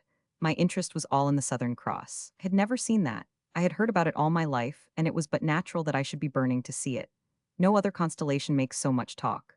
I had nothing against the Big Dipper, and naturally couldn't have anything against it since it is a citizen of our own sky and the property of the United States, but I did want it to move out of the way and give this foreigner a chance. Judging by the size of the talk which the Southern Cross had made, I supposed it would need a sky all to itself. But that was a mistake. We saw the cross tonight, and it is not large and not strikingly bright, but it was low down toward the horizon, and it may improve when it gets up higher in the sky. It is ingeniously named, for it looks just as a cross would look if it looked like something else. But that description does not describe. It is too vague, too general, too indefinite. It does after a fashion suggest a cross that is out of repair, or out of drawing, not correctly shaped. It is long with a short crossbar, and the crossbar is canted out of the straight line. It consists of 4 large stars and 1 little one. The little one is out of line and further damages the shape. It should have been placed at the intersection of the stem and the crossbar. If you do not draw an imaginary line from star to star, it does not suggest a cross, nor anything in particular. One must ignore the little star and leave it out of the combination. It confuses everything. If you leave it out, then you can make out of the four stars a sort of cross out of true, or a sort of kite out of true, or a sort of coffin out of true. Constellations have always been troublesome things to name. If you give one of them a fanciful name, it will always refuse to live up to it. It will always persist in not resembling the thing it has been named for. Ultimately, to satisfy the public, the fanciful name has to be discarded for a common sense one, a manifestly descriptive one. The Great Bear remained the Great Bear, and unrecognizable as such, for thousands of years, and people complained about it all the time, and quite properly. But as soon as it became the property of the United States, Congress changed it to the Big Dipper, and now everybody is satisfied, and there is no more talk about riots. I would not change the Southern Cross to the Southern Coffin, I would change it to the Southern Kite. For up there in the general emptiness is the proper home of a kite, but not for coffins and crosses and dippers. In a little while now, I cannot tell exactly how long it will be. The globe will belong to the English-speaking race, and of course the skies also. Then the constellations will be reorganized and polished up and renamed, the most of them Victoria, I reckon, but this one will sail thereafter as the Southern Kite, or go out of business. Several towns and things, here and there, have been named for Her Majesty already. In these past few days we are plowing through a mighty Milky Way of islands. They are so thick on the map that one would hardly expect to find room between them for a canoe, yet we seldom glimpse one. Once we saw the dim bulk of a couple of them, far away, spectral and dreamy things, members of the Hornalofa and Fortuna. On the larger one are two rival native kings, and they have a time together. They are Catholics, so are their people. The missionaries, there are French priests. From the multitudinous islands in these regions, the recruits for the Queensland plantations were formerly drawn, are still drawn from them, I believe. Vessels fitted up like old-time slavers came here and carried off the natives to serve as laborers in the great Australian province. In the beginning, it was plain, simple man-stealing, as per testimony of the missionaries. This has been denied, but not disproven. Afterward, it was forbidden by law to recruit a native without his consent, and governmental agents were sent in all recruiting vessels to see that the law was obeyed, which they did, according to the recruiting people, and which they sometimes didn't, according to the missionaries. A man could be lawfully recruited for a 3 years term of service. He could volunteer for another term if he so chose. When his time was up, he could return to his island, and would also have the means to do it, for the government required the employer to put money in its hands for this purpose before the recruit was delivered to him. Captain Juan was a recruiting shipmaster during many years. From his pleasant book one gets the idea that the recruiting business was quite popular with the islanders, as a rule. And yet that did not make the business wholly dull and uninteresting, for one finds rather frequent little breaks in the monotony of it, like this, for instance. The afternoon of our arrival at Leper Island, the schooner was lying almost becalmed under the lee of the lofty central portion of the island, about 3/4 of a mile from the shore. The boats were in sight at some distance. The recruiter boat had run into a small nook on the rocky coast, under a high bank, above which stood a solitary hut backed by dense forest. The government agent and mate in the second boat lay about 400 yards to the westward. Suddenly we heard the sound of firing, followed by yells from the natives on shore, and then we saw the recruiter boat push out with a seemingly diminished crew. The mate's boat pulled quickly up, took her in tow, and presently brought her alongside, all her own crew being more or less hurt. It seems the natives had called them into the place on pretense of friendship. A crowd gathered about the stern of the boat, and several fellows even got into her. All of a sudden our men were attacked with clubs and tomahawks. The recruiter escaped the first blows aimed at him, making play with his fists until he had an opportunity to draw his revolver. Tom Sayers, a mere man, received a tomahawk blow on the head which laid the scalp open but did not penetrate his skull, fortunately. Bobby Towns, another mere boatman, had both his thumbs cut in warding off blows, one of them being so nearly severed from the hand that the doctors had to finish the operation. Lihu, a Lifu boy, the recruiter's special attendant, was cut and pricked in various places, but nowhere seriously. Jack, an unlucky Tana recruit who had been engaged to act as boatman, received an arrow through his forearm, the head of which, a piece of bone 7 or 8 inches long, was still in the limb, protruding from both sides when the boats returned. The recruiter himself would have got off scot-free had not an arrow pinned one of his fingers to the loom of the steering oar just as they were getting off. The fight had been short but sharp. The enemy lost 2 men, both shot dead. The truth is, Captain Juan furnishes such a crowd of instances of fatal encounters between natives and French and English recruiting crews. For the French are in the business for the plantations of New Caledonia. that one is almost persuaded that recruiting is not thoroughly popular among the islanders. Else why this bristling string of attacks and blood-curdling slaughter? The captain lays it all to Exeter Hall influence. But for the meddling philanthropists, the native fathers and mothers would be fond of seeing their children carted into exile, and now, and then the grave, instead of weeping about it and trying to kill the kind recruiters. In Chapter 6, he was as shy as a newspaper is when referring to its own merits. Pudd'nhead Wilson's New Calendar. Captain Juan is crystal clear on one point. He does not approve of missionaries. They obstruct his business. They make recruiting, as he calls it, slave catching, as they call it in their frank way, a trouble when it ought to be just a picnic and a pleasure excursion. The missionaries have their opinion about the manner in which the labor traffic is conducted, and about the recruiters' evasions of the law of the traffic, and about the traffic itself. And it is distinctly uncomplimentary to the traffic, and to everything connected with it, including the law for its regulation. Captain Juan's book is of very recent date. I have by me a pamphlet of still later date, hot from the press, in fact, by Rev. W.M. Gray, a missionary, and the book and the pamphlet taken together make exceedingly interesting reading, to my mind. Interesting and easy to understand, except in one detail which I will mention presently. It is easy to understand why the Queensland sugar planter should want the Kanaka recruit. He is cheap. Very cheap, in fact. These are the figures paid by the planter. £20 to the recruiter for getting the Kanaka, or catching him, as the missionary phrase goes. £3 to the Queensland government for superintending the importation.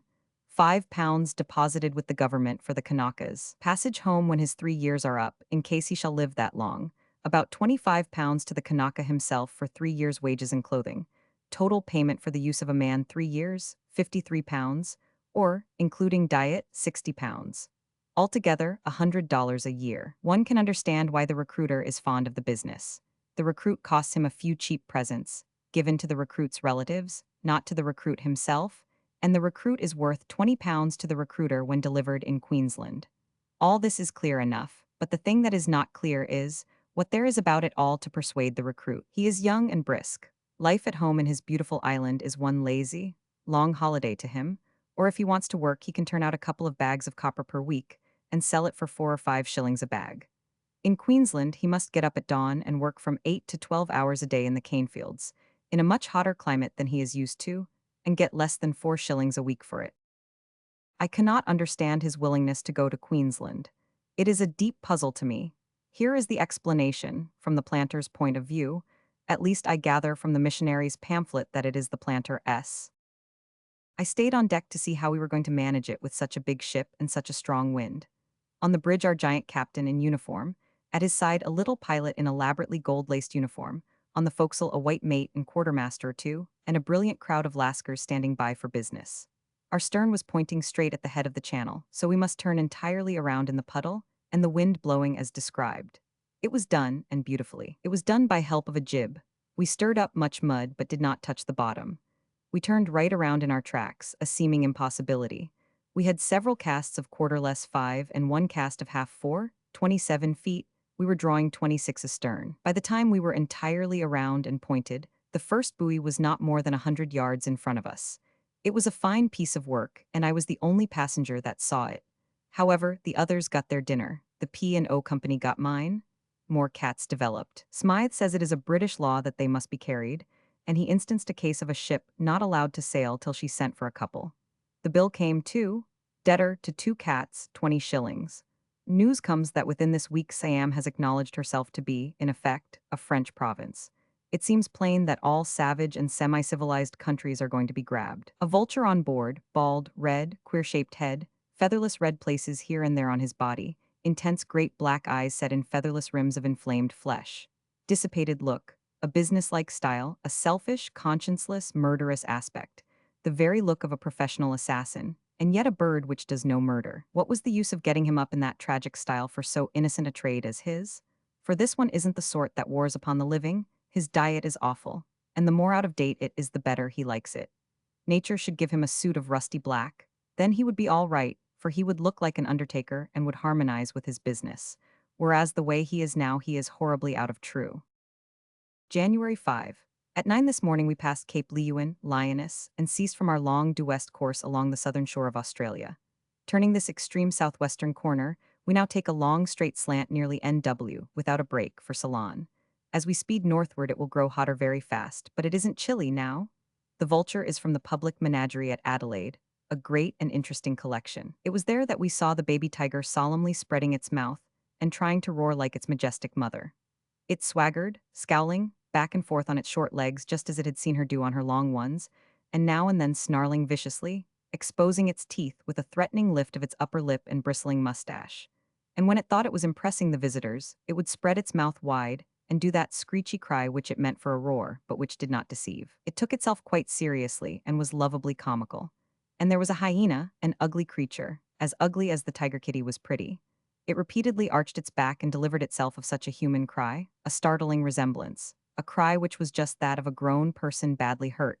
In the dark, one would assuredly go to its assistance and be disappointed. Many friends of Australasian Federation on board. They feel sure that the good day is not far off now, but there seems to be a party that would go further, have Australasia cut loose from the British Empire and set up housekeeping on her own hook. It seems an unwise idea. They point to the United States, but it seems to me that the cases lack a good deal of being alike. Australasia governs herself wholly, there is no interference, and her commerce and manufactures are not oppressed in any way. If our case had been the same, we should not have gone out when we did. January 13, unspeakably hot. The equator is arriving again. We are within 8 degrees of it. Ceylon present. Dear me, it is beautiful, and most sumptuously tropical, as to character of foliage and opulence of it. What though the spicy breezes blow soft o'er Ceylon's isle? An eloquent line, an incomparable line. It says little but conveys whole libraries of sentiment and oriental charm and mystery and tropic deliciousness. A line that quivers and tingles with 1,000 unexpressed and inexpressible things, things that haunt one and find no articulate voice. Colombo, the capital. An oriental town, most manifestly, and fascinating. In this palatial ship, the passengers dress for dinner. The ladies' toilettes make a fine display of color, and this is in keeping with the elegance of the vessel's furnishings and the flooding brilliancies of the electric light. On the stormy Atlantic, one never sees a man in evening dress except at the rarest intervals.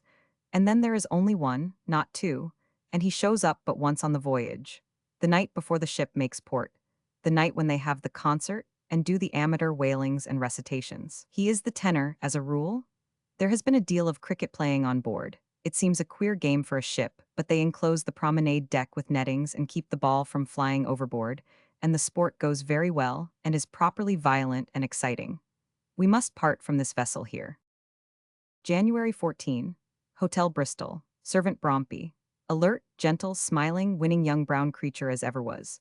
Beautiful shining black hair combed back like a woman's and knotted at the back of his head, tortoiseshell comb in it, sign that he is a Sinhalese, slender, shapely form, jacket. Under it is a beltless and flowing white cotton gown from neck straight to heel, he and his outfit quite unmasculine. It was an embarrassment to undress before him. We drove to the market, using the Japanese jinricksha, our first acquaintanceship with it. It is a light cart with a native to draw it. He makes good speed for half an hour, but it is hard work for him. He is too slight for it. After the half hour, there is no more pleasure for you. Your attention is all on the man, just as it would be on a tired horse, and necessarily your sympathy is there too. There's a plenty of these rickshaws, and the tariff is incredibly cheap. I was in Cairo years ago. That was Oriental, but there was a lack. When you are in Florida or New Orleans, you are in the South. That is granted, but you are not in the South.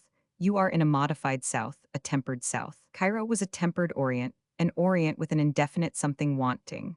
That feeling was not present in Ceylon. Ceylon was Oriental in the last measure of completeness, utterly Oriental, also utterly tropical, and indeed to one's unreasoning spiritual sense the two things belong together. All the requisites were present. The costumes were right. The black and brown exposures, unconscious of immodesty, were right. The juggler was there with his basket, his snakes, his mongoose, and his arrangements for growing a tree from seed to foliage and ripe fruitage before one's eyes. In sight were plants, and flowers familiar to one on books but in no other way. Celebrated, desirable, strange, but in production restricted to the hot belt of the equator. And out a little way in the country were the proper deadly snakes and fierce beasts of prey, and the wild elephant and the monkey. And there was that swoon in the air which one associates with the tropics, and that smother of heat, heavy with odors of unknown flowers, and that sudden invasion of purple gloom fissured with lightnings. Then the tumult of crashing thunder and the downpour, and presently all sunny and smiling again. All these things were there. The conditions were complete, nothing was lacking. And away off in the deeps of the jungle, and in the remotenesses of the mountains, were the ruined cities and moldering temples, mysterious relics of the pomps of a forgotten time and a vanished race. And this was as it should be, also, for nothing is quite satisfyingly oriental that lacks the somber and impressive qualities of mystery and antiquity. The drive through the town and out to the gala face by the seashore, what a dream it was of tropical splendors of bloom and blossom, and oriental conflagrations of costume. The walking groups of men, women, boys, girls, babies, each individual was a flame, each group a house afire for color. And such stunning colors, such intensely vivid colors, such rich and exquisite minglings and fusings of rainbows and lightnings. And all harmonious, all in perfect taste, never a discordant note, never a color on any person swearing at another color on him, or failing to harmonize faultlessly with the colors of any group the wearer might join. The stuffs were silk, thin, soft, delicate, clinging, and as a rule each piece a solid color. A splendid green, a splendid blue, a splendid yellow, a splendid purple, a splendid ruby, deep and rich with smoldering fires. They swept continuously by in crowds and legions and multitudes, glowing, flashing, burning, radiant. And every 5 seconds came a burst of blinding red that made a body catch his breath and filled his heart with joy. And then, the unimaginable grace of those costumes. Sometimes a woman's whole dress was but a scarf wound about her person and her head, sometimes a man's was but a turban and a careless rag or two, in both cases generous areas of polished dark skin showing, but always the arrangement compelled the homage of the eye and made the heart sing for gladness. I can see it to this day, that radiant panorama, that wilderness of rich color, that incomparable dissolving view of harmonious tints, and lithe half-covered forms and beautiful brown faces, and gracious and graceful gestures and attitudes and movements, free, unstudied, barren of stiffness and restraint, and just then, into this dream of fairyland and paradise, a grating dissonance was injected. Out of a missionary school came marching, 2 and 2, 16 prim and pious little Christian black girls, Europeanly clothed, dressed to the last detail, as they would have been dressed on a summer Sunday in an English or American village. Those clothes, oh, they were unspeakably ugly, ugly, barbarous, destitute of taste, destitute of grace, repulsive as a shroud. I looked at my womenfolk's clothes, just full-grown duplicates of the outrages disguising those poor little abused creatures, and was ashamed to be seen in the street with them. Then I looked at my own clothes and was ashamed to be seen in the street with myself. However, we must put up with our clothes as they have their reason for existing. They are on us to expose us, to advertise what we wear them to conceal. They are a sign of insincerity, a sign of suppressed vanity, a pretense that we despise gorgeous colors and the graces of harmony and form, and we put them on to propagate that lie and back it up. But we do not deceive our neighbor, and when we step into Ceylon, we realize that we have not even deceived ourselves. We do love brilliant colors and graceful costumes, and at home, we will turn out in a storm to see them when the procession goes by, and envy the wearers. We go to the theater to look at them and grieve that we can't be clothed like that. We go to the King's Ball, when we get a chance, and are glad of a sight of the splendid uniforms and the glittering orders. When we are granted permission to attend an imperial drawing room, we shut ourselves up in private and parade around in the theatrical court dress by the hour, and admire ourselves in the glass, and are utterly happy. And every member of every governor's staff in democratic America does the same with his grand new uniform, and if he is not watched, he will get himself photographed in it too. When I see the Lord Mayor's footman, I am dissatisfied with my lot. Yes, our clothes are a lie, and have been nothing short of that these 100 years. They are insincere, they are the ugly and appropriate outward exposure of an inward sham and a moral decay. The last little brown boy I chanced to notice in the crowds and swarms of Colombo had nothing on but a twine string around his waist. But in my memory, the frank honesty of his costume still stands out in pleasant contrast with the odious flummery in which the little Sunday school dowdies were masquerading. Chapter 38. Prosperity is the best protector of principle. Pudd'nhead Wilson's New Calendar. Evening, 14th, sailed in the Rosetta. This is a poor old ship and ought to be insured and sunk. As in the Oceana, just so here, everybody dresses for dinner. They make it a sort of pious duty. These fine and formal costumes are a rather conspicuous contrast to the poverty and shabbiness of the surroundings. If you want a slice of a lime at 4 o'clock tea, you must sign an order on the bar. Limes cost 14 cents a barrel. January 18th. We have been running up the Arabian Sea, latterly, closing up on Bombay now and due to arrive this evening. January 20th. Bombay, a bewitching place, a bewildering place, an enchanting place. The Arabian Nights come again? It is a vast city, contains about 1 million inhabitants. Natives they are, with a slight sprinkling of white people, not enough to have the slightest modifying effect upon the massed dark complexion of the public. It is winter here, yet the weather is the divine weather of June, and the foliage is the fresh and heavenly foliage of June. There is a rank of noble great shade trees across the way from the hotel, and under them sit groups of picturesque natives of both sexes, and the juggler in his turban is there with his snakes and his magic, and all day long the cabs and the multitudinous varieties of costumes flock by. It does not seem as if one could ever get tired of watching this moving show, this shining and shifting spectacle. In the great bazaar, the pack and jam of natives was marvelous. The sea of rich-colored turbans and draperies an inspiring sight, and the quaint and showy Indian architecture was just the right setting for it. Towards sunset, another show. This is the drive around the seashore to Malabar Point, where Lord Sandhurst, the governor of the Bombay Presidency, lives. Parsi palaces all along the first part of the drive, and past them all the world is driving. The private carriages of wealthy Englishmen and natives of rank are manned by a driver and 3 footmen in stunning oriental liveries. 2 of these turban statues standing up behind, as fine as monuments. Sometimes even the public carriages have this superabundant crew, slightly modified, one to drive, one to sit by and see it done, and one to stand up behind and yell. Yell when there is anybody in the way, and for practice when there is. It all helps to keep up the liveliness and augment the general sense of swiftness and energy and confusion and powwow. In the region of Scandal Point, felicitous name, where there are handy rocks to sit on and a noble view of the sea on the one hand, and on the other the passing and repassing whirl and tumult of gay carriages, are great groups of comfortably off Parsi women, perfect flowerbeds of brilliant color, a fascinating spectacle. Tramp, tramp, tramping along the road, in singles, couples, groups, and gangs, you have the working man and the working woman, but not clothed like ours. Usually the man is a nobly built great athlete, with not a rag on but his loin handkerchief.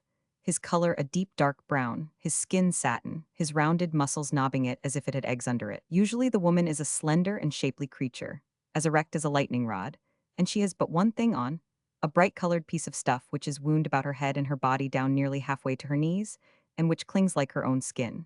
Her legs and feet are bare, and so are her arms, except for her fanciful bunches of loose silver rings on her ankles and on her arms. She has jewelry bunched on the side of her nose also, and showy clusterings on her toes. When she undresses for bed, she takes off her jewelry, I suppose. If she took off anything more, she would catch cold. As a rule, she has a large, shiny brass water jar of graceful shape on her head, and one of her naked arms curves up and the hand holds it there. She is so straight, so erect, and she steps with such style, and such easy grace and dignity, and her curved arm and her brazen jar are such a help to the picture. Indeed, our working women cannot begin with her as a road decoration. It is all color, bewitching color, enchanting color. Everywhere all around, all the way around the curving great opaline bay clear to Government House, where the turbaned big native, chuppresses, stand grouped in state at the door in their robes of fiery red, and do most properly and stunningly finish up the splendid show and make it theatrically complete. I wish I were a chupressy. This is indeed India, the land of dreams and romance, of fabulous wealth and fabulous poverty, of splendor and rags, of palaces and hovels, of famine and pestilence, of genii and giants and Aladdin lamps, of tigers and elephants, the cobra and the jungle, the country of 100 nations and 100 tongues, of 1,000 religions and 2 million gods, cradle of the human race, birthplace of human speech, mother of history, grandmother of legend, great-grandmother of tradition, whose yesterdays bear date with the moldering antiquities of the rest of the nations. The one sole country under the sun that is endowed with an imperishable interest for alien prince and alien peasant, for lettered and ignorant, wise and fool, rich and poor, bond and free, the one land that all men desire to see, and having seen once by even a glimpse, would not give that glimpse for the shows of all the rest of the globe combined. Even now, after the lapse of a year, the delirium of those days in Bombay has not left me, and I hope never will. It was all new, no detail of it hackneyed.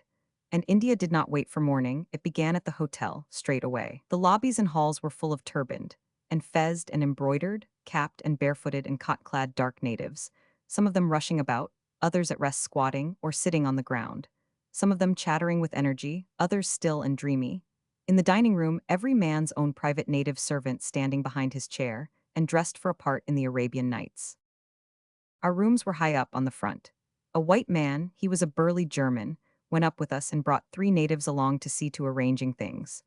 About 14 others followed in procession with the hand baggage. Each carried an article, and only one, a bag in some cases, in other cases less. One strong native carried my overcoat, another a parasol, another a box of cigars, another a novel, and the last man in the procession had no load but a fan. It was all done with earnestness and sincerity. There was not a smile in the procession from the head of it to the tail of it. Each man waited patiently, tranquilly, in no sort of hurry, till one of us found time to give him a copper. Then he bent his head reverently, touched his forehead with his fingers, and went his way. They seemed a soft and gentle race, and there was something both winning and touching about their demeanor.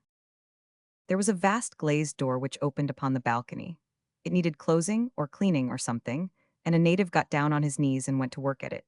He seemed to be doing it well enough, but perhaps he wasn't, for the burly German put on a look that betrayed dissatisfaction, then without explaining what was wrong, gave the native a brisk cuff on the jaw, and then told him where the defect was. It seemed such a shame to do that before us all. The native took it with meekness, saying nothing, and not showing in his face or manner any resentment. I had not seen the like of this for 50 years. It carried me back to my boyhood, and flashed upon me the forgotten fact that this was the usual way of explaining one's desires to a slave.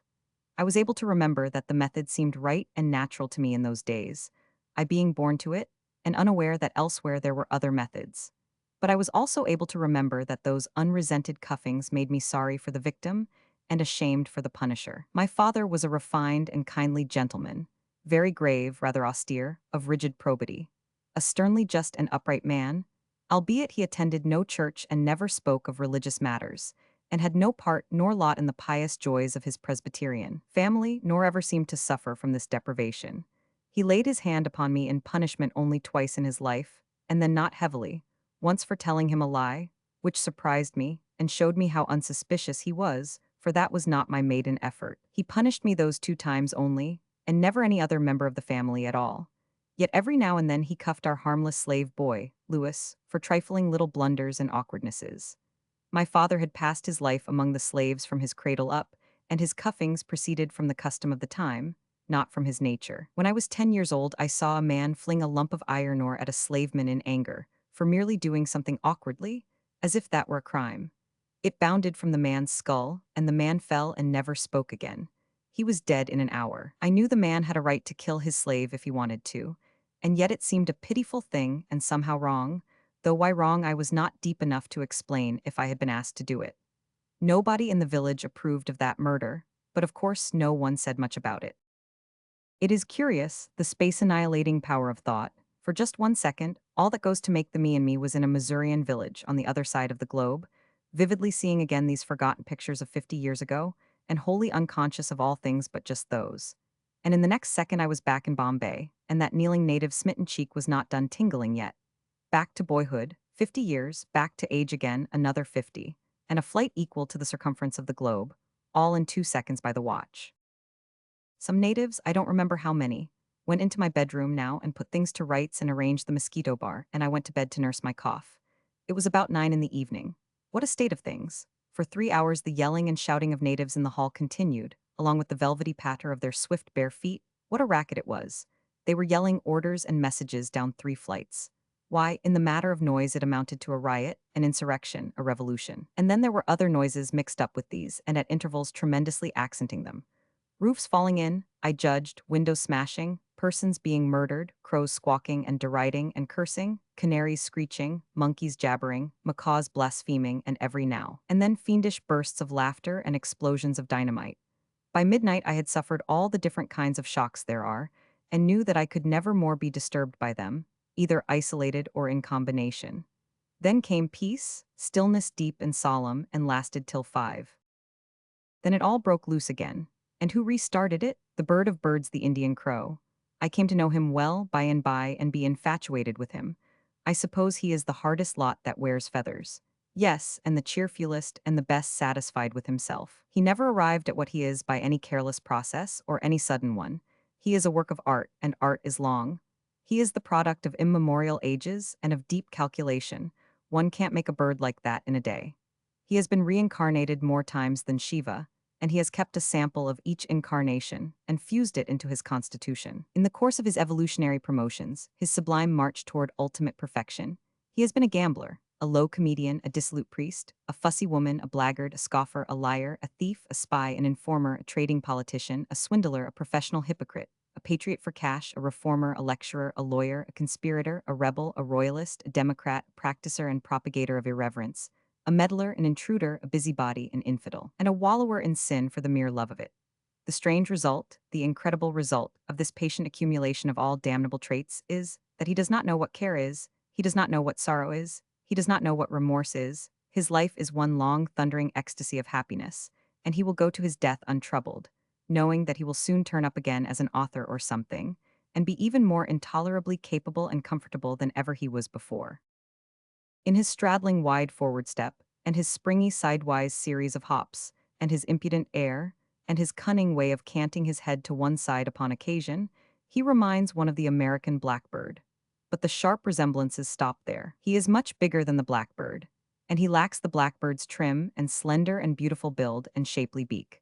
And of course his sober garb of gray and rusty black is a poor and humble thing compared with the splendid luster of the blackbird's metallic sables and shifting and flashing bronze glories. The blackbird is a perfect gentleman in deportment and attire, and is not noisy, I believe, except when holding religious services and political conventions in a tree. But this Indian sham Quaker is just a rowdy, and is always noisy when awake, always chaffing, scolding, scoffing, laughing, ripping, and cursing, and carrying on about something or other.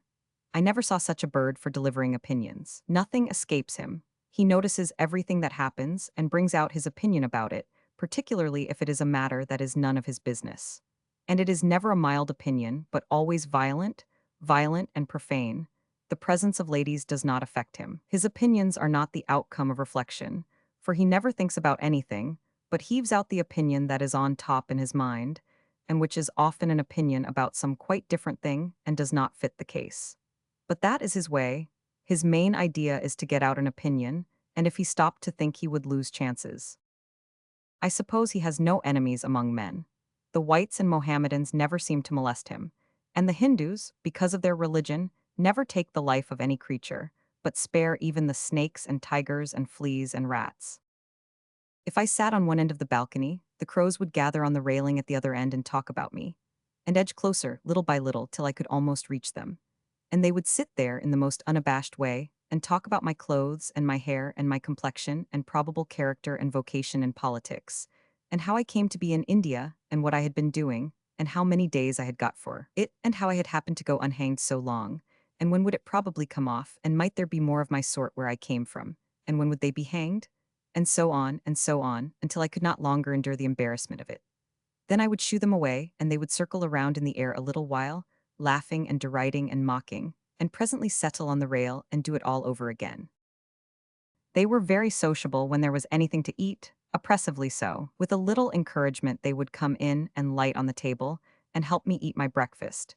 And once when I was in the other room and they found themselves alone, they carried off everything they could lift. And they were particular to choose things which they could make no use of, after they got them. In India their number is beyond estimate, and their noise is in proportion. I suppose they cost the country more than the government does, yet that is not a light matter. Still, they pay, their company pays, it would sadden the land to take their cheerful voice out of it. Chapter 39. By trying we can easily learn to endure adversity. Another man's, I mean. Pudd'nhead Wilson's New Calendar.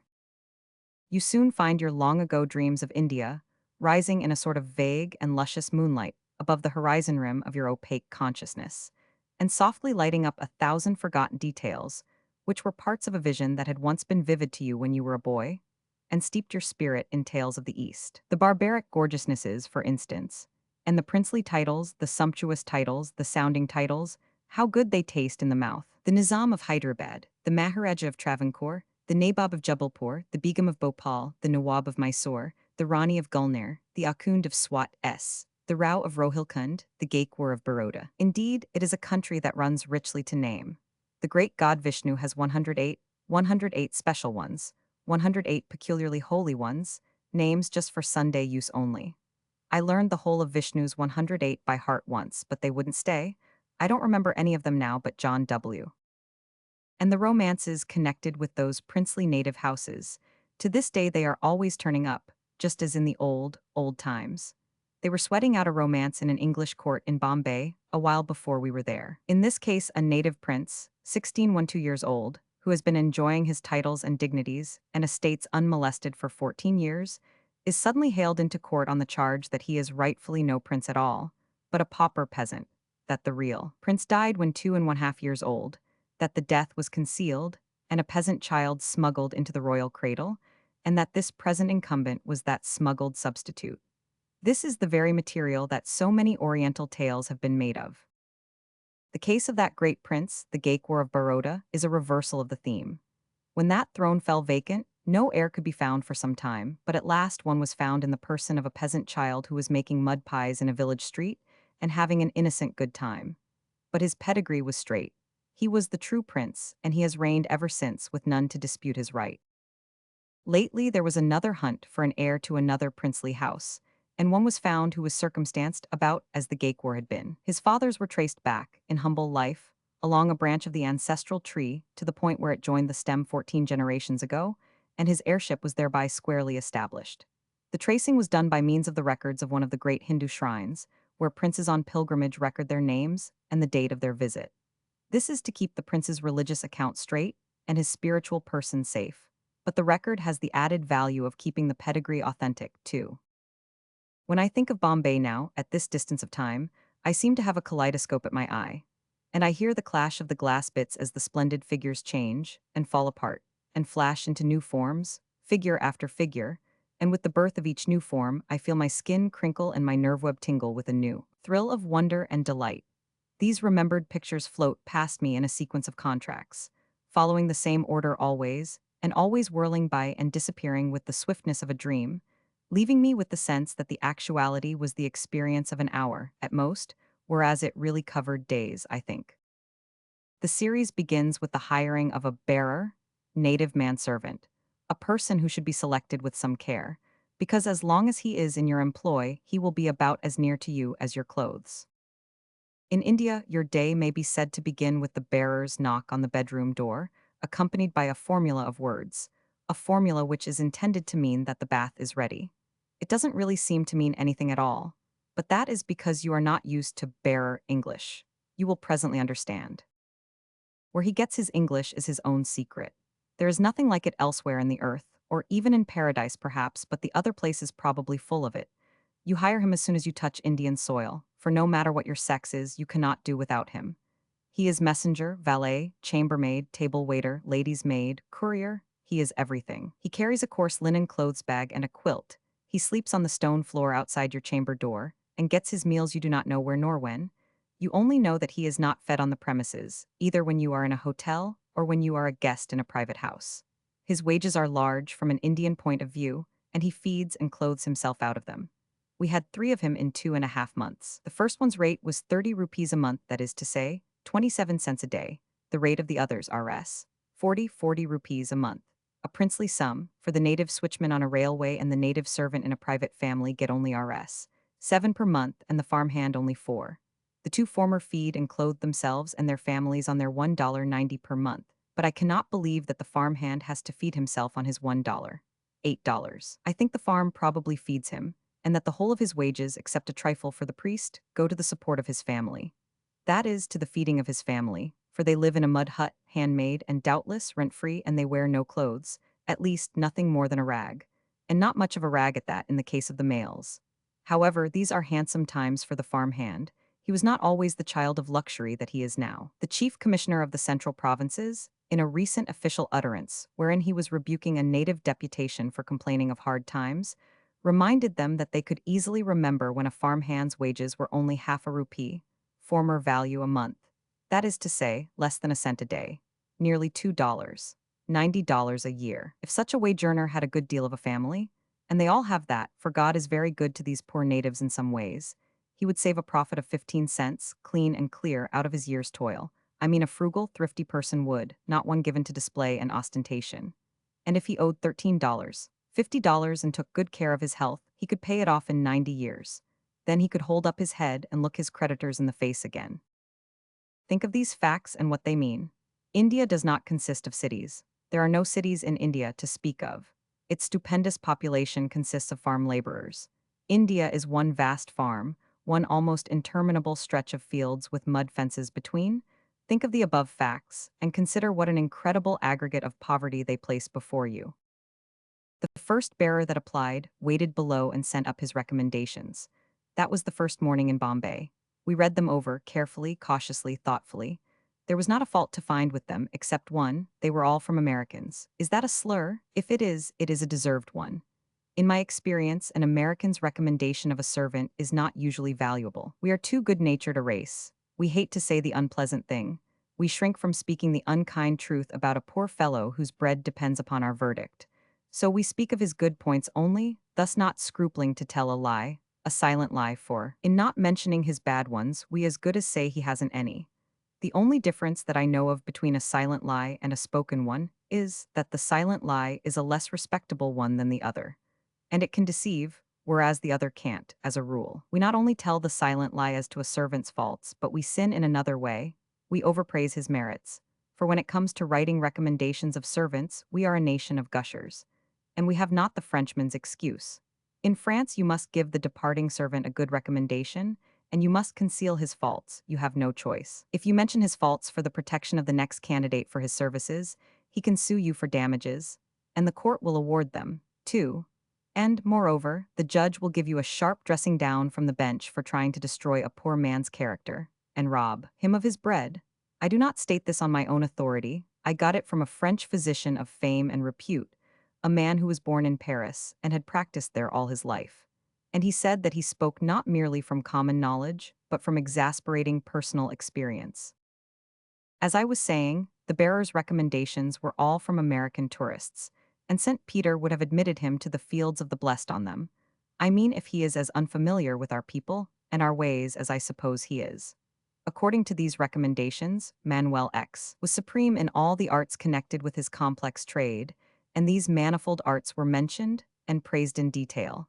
His English was spoken of in terms of warm admiration, admiration verging upon rapture. I took pleased note of that and hoped that some of it might be true. We had to have someone right away, so the family went downstairs and took him a week on trial, then sent him up to me and departed on their affairs.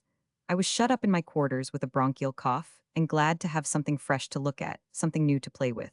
Manuel filled the bill. Manuel was very welcome. He was toward 50 years old, tall, slender, with a slight stoop, an artificial stoop, a deferential stoop, a stoop rigidified by long habit, with face of European mold, short hair intensely black, gentle black eyes, timid black eyes indeed, complexion very dark, nearly black in fact, face smooth-shaven.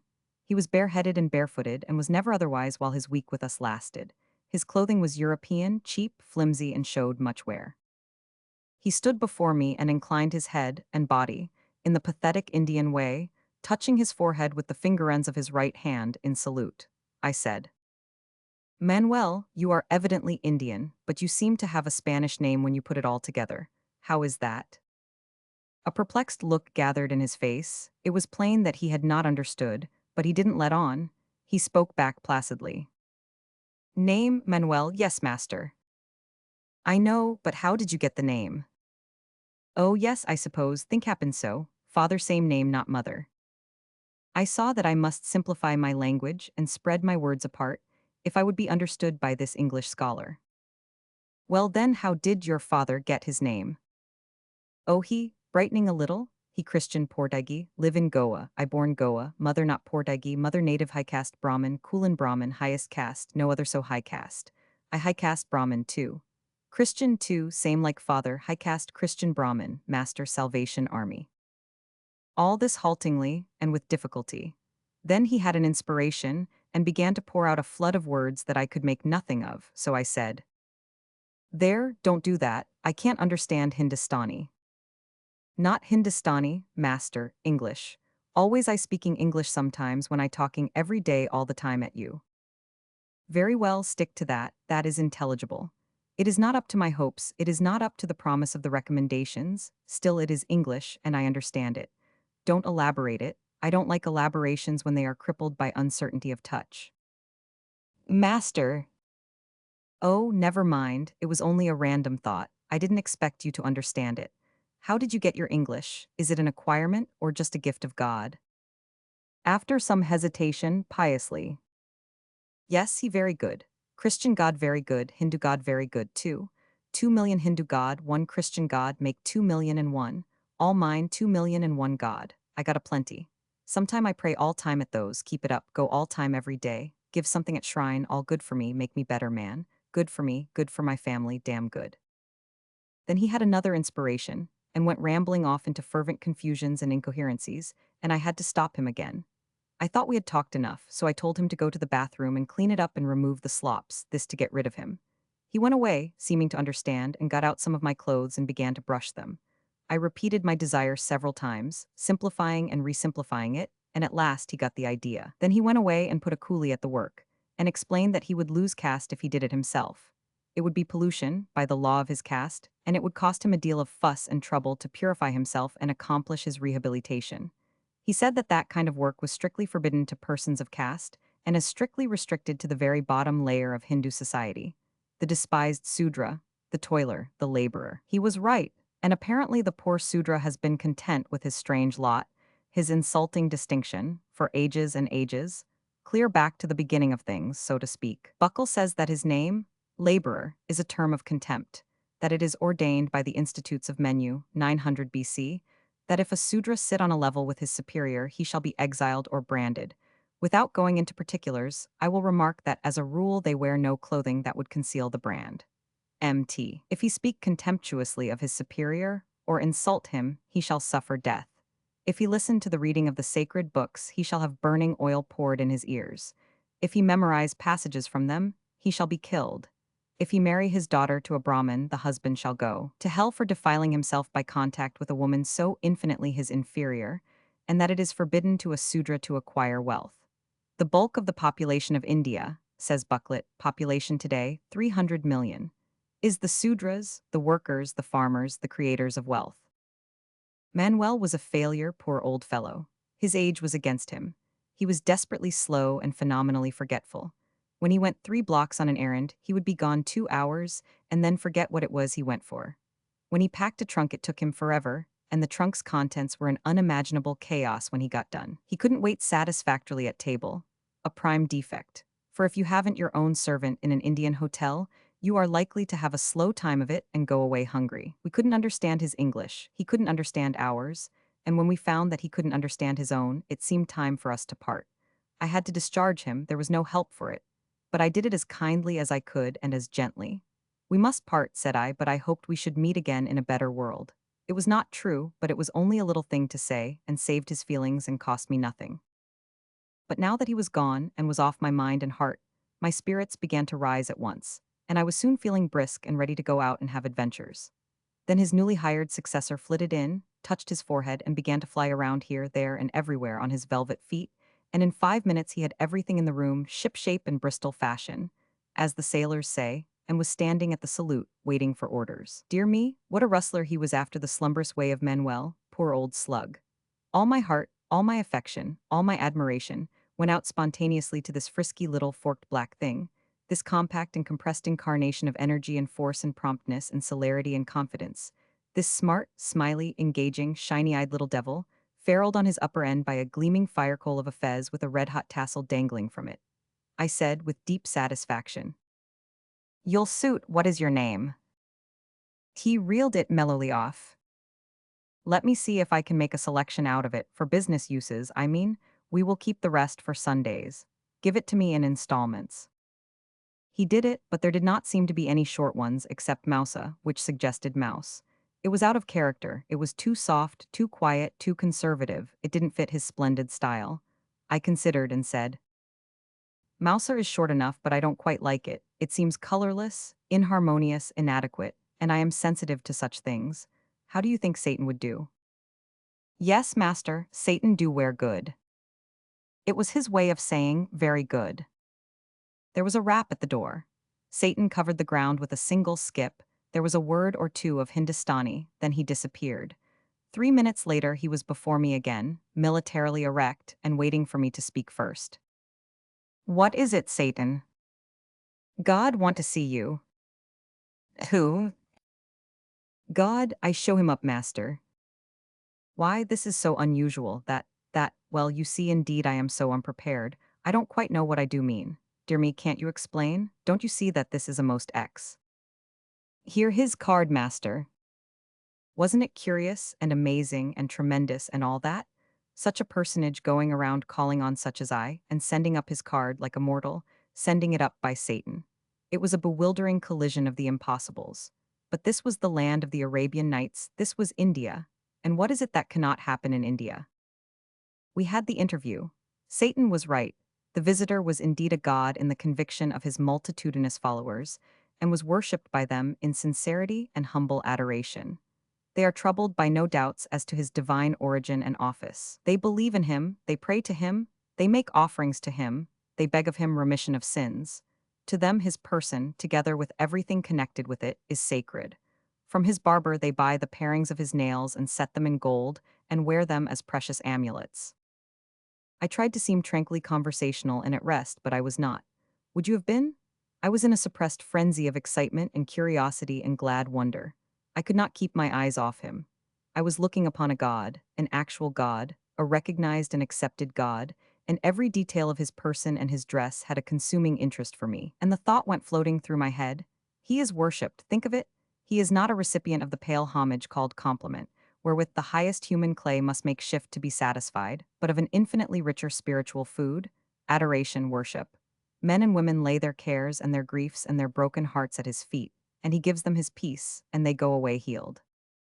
And just then the awful visitor said, in the simplest way, there is a feature of the philosophy of Huck Finn which, and went luminously on with the construction of a compact and nicely discriminated literary verdict. It is a land of surprises. India, I had had my ambitions, I had hoped and almost expected to be read by kings and presidents and emperors, but I had never looked so high as that. It would be false modesty to pretend that I was not inordinately pleased. I was.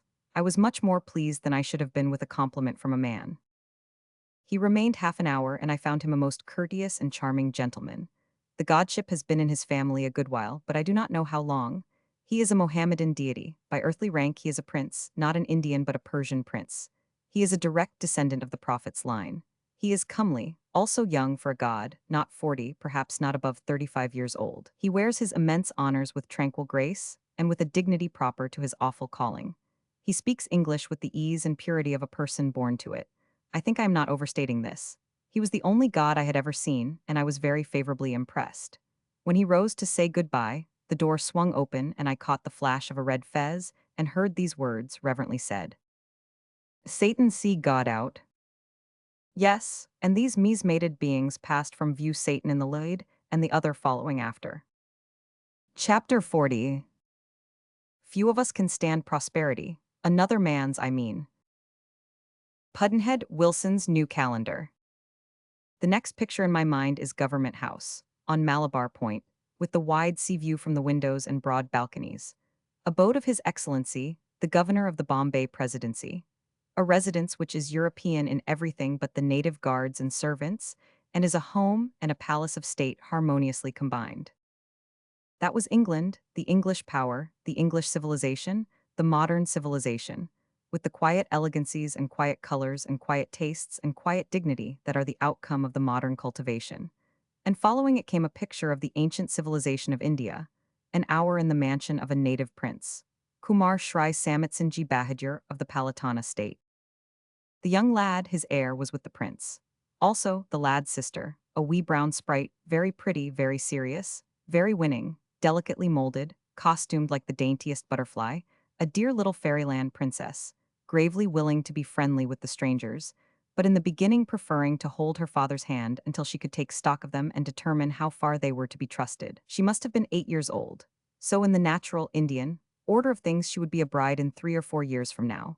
And then this free contact with the sun and the air and the other belongings of outdoor nature and comradeship with visiting male folk would end. and she would shut herself up in the zenana for life, like her mother, and by inherited habit of mind would be happy in that seclusion and not look upon it as an irksome restraint and a weary captivity. The game which the prince amuses his leisure with, however, never mind it, I should never be able to describe it intelligibly. I tried to get an idea of it while my wife and daughter visited the princess in the zenana, a lady of charming graces and a fluent speaker of English, but I did not make it out. It is a complicated game, and I believe it is said that nobody can learn to play it well, but an Indian, and I was not able to learn how to wind a turban. It seemed a simple art and easy, but that was a deception.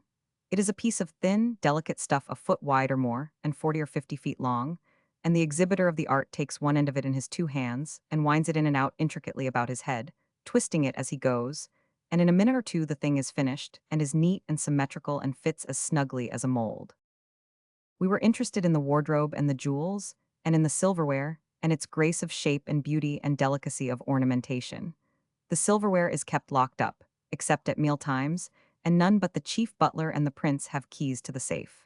I did not clearly understand why, but it was not for the protection of the silver. It was either to protect the prince from the contamination which his caste would suffer if the vessels were touched by low-caste hands, or it was to protect his highness from poison. Possibly it was both. I believe a salaried taster has to taste everything before the prince ventures it, an ancient and judicious custom in the East, and has thinned out the tasters a good deal, for of course it is the cook that puts the poison in. If I were an Indian prince, I would not go to the expense of a taster, I would eat with the cook. Ceremonials are always interesting, and I noted that the Indian good morning is a ceremonial, whereas ours doesn't amount to that. In salutation, the son reverently touches the father's forehead with a small silver implement tipped with vermilion paste, which leaves a red spot there, and in return the son receives the father's blessing. Our good morning is well enough for the rowdy West, perhaps, but would be too brusque for the soft and ceremonious East. After being properly necklaced, according to custom, with great garlands made of yellow flowers, and provided with betel nut to chew, this pleasant visit closed, and we passed thence to a scene of a different sort. From this glow of color and this sunny life to those grim receptacles of the Parsee dead, the Towers of Silence. There is something stately about that name, and an impressiveness which sinks deep. The hush of death is in it. We have the grave, the tomb, the mausoleum, God's acre, the cemetery, and association has made them eloquent with solemn meaning. But we have no name that is so majestic as that one, or lingers upon the ear with such deep and haunting pathos. On lofty ground, in the midst of a paradise of tropical foliage and flowers, remote from the world and its turmoil and noise, they stood, the Towers of Silence. And away below was spread the wide groves of cocoa palms, then the city, mile on mile, then the ocean with its fleets of creeping ships all steeped in a stillness as deep as the hush that hallowed this high place of the dead. The vultures were there. They stood close together in a great circle, all around the rim of a massive low tower, waiting, stood as motionless as sculptured ornaments, and indeed almost deceived one into the belief that that was what they were. Presently there was a slight stir among the score of persons present, and all moved reverently out of the path and ceased from talking. A funeral procession entered the great gate, marching two and two, and moved silently by, toward the tower. The corpse lay in a shallow shell, and was under cover of a white cloth, but was otherwise naked. The bearers of the body were separated by an interval of 30 feet from the mourners. They, and also the mourners, were draped all in pure white, and each couple of mourners was figuratively bound together by a piece of white rope or a handkerchief, though they merely held the ends of it in their hands. Behind the procession followed a dog, which was led in a leash. When the mourners had reached the neighborhood of the tower, neither they nor any other human being, but the bearers of the dead must approach within 30 feet of it. They turned and went back to one of the prayer houses within the gates, to pray for the spirit of their dead. The bearers unlocked the tower's sole door and disappeared from view within. In a little while they came out bringing the bier and the white covering cloth, and locked the door again. Then the ring of vultures rose, flapping their wings, and swooped down into the tower to devour the body. Nothing was left of it but a clean-picked skeleton when they flocked out again a few minutes afterward. The principle which underlies and orders everything connected with a Parsee funeral is purity. By the tenets of the Zoroastrian religion, the elements, earth, fire, and water, are sacred, and must not be contaminated by contact with a dead body. Hence corpses must not be burned, neither must they be buried. None may touch the dead or enter the towers where they repose except certain men who are officially appointed for that purpose. They receive high pay, but theirs is a dismal life, for they must live apart from their species, because their commerce with the dead defiles them, and any who should associate with them would share their defilement. When they come out of the tower, the clothes they are wearing are exchanged for others, in a building within the grounds, and the ones which they have taken off are left behind, for they are contaminated and must never be used again or suffered to go outside the grounds. These bearers come to every funeral in new garments. So far as is known, no human being, other than an official corpse bearer, save one, has ever entered a tower of silence after its consecration. Just 100 years ago, a European rushed in behind the bearers and fed his brutal curiosity with a glimpse of the forbidden mysteries of the place. This shabby savage's name is not given. His quality is also concealed. These two details, taken in connection with the fact that for his extraordinary offense, the only punishment he got from the East India Company's government was a solemn official reprimand, suggest the suspicion that he was a European of consequence. The same public document which contained the reprimand gave warning that future offenders of his sort, if in the company's service, would be dismissed, and if merchants, suffer revocation of license and exile to England. The towers are not tall, but are low in proportion to their circumference, like a gasometer. If you should fill a gasometer halfway up with solid granite masonry, then drive a wide and deep well down through the center of this mass of masonry, you would have the idea of a tower of silence. On the masonry surrounding the well, the bodies lie, in shallow trenches which radiate like wheel spokes from the well. The trenches slant toward the well and carry into it the rainfall. Underground drains, with charcoal filters in them, carry off this water from the bottom of the well. When a skeleton has lain in the tower exposed to the rain and the flaming sun a month, it is perfectly dry and clean. Then the same bearers that brought it there come gloved and take it up with tongs and throw it into the well. There it turns to dust. It is never seen again, never touched again in the world. Other peoples separate their dead and preserve and continue social distinctions in the grave. The skeletons of kings and statesmen and generals in temples and pantheons proper to skeletons of their degree, and the skeletons of the commonplace and the poor in places suited to their meaner estate. But the Parsees hold that all men rank alike in death. All are humble, all poor, all destitute. In sign of their poverty, they are sent to their grave naked. In sign of their equality, the bones of the rich, the poor, the illustrious, and the obscure are flung into the common well together. At a Parsee funeral, there are no vehicles. All concerned must walk, both rich and poor, howsoever great the distance to be traversed may be. In the wells of the 5 towers of silence is mingled the dust of all the Parsee men and women and children who have died in Bombay and its vicinity during the 2 centuries which have elapsed since the Mohammedan conquerors drove the Parsees out of Persia and into that region of India. The earliest of the 5 towers was built by the Modi family something more than 200 years ago, and it is now reserved to the heirs of that house. None but the dead of that blood are carried thither. The origin of at least one of the details of a Parsee funeral is not now known, the presence of the dog. Before a corpse is borne from the house of mourning, it must be uncovered and exposed to the gaze of a dog. A dog must also be led in the rear of the funeral. Mr. Nusarwenji Bairamji, secretary to the Parsee Punchit, said that these formalities had once had a meaning and a reason for their institution, but that they were survivals whose origin none could now account for. Custom and tradition continue them in force, antiquity hallows them. It is thought that in ancient times in Persia, the dog was a sacred animal and could guide souls to heaven. Also that his eye had the power of purifying objects, which had been contaminated by the touch of the dead, and that hence his presence with the funeral cortege provides an ever-applicable remedy in case of need.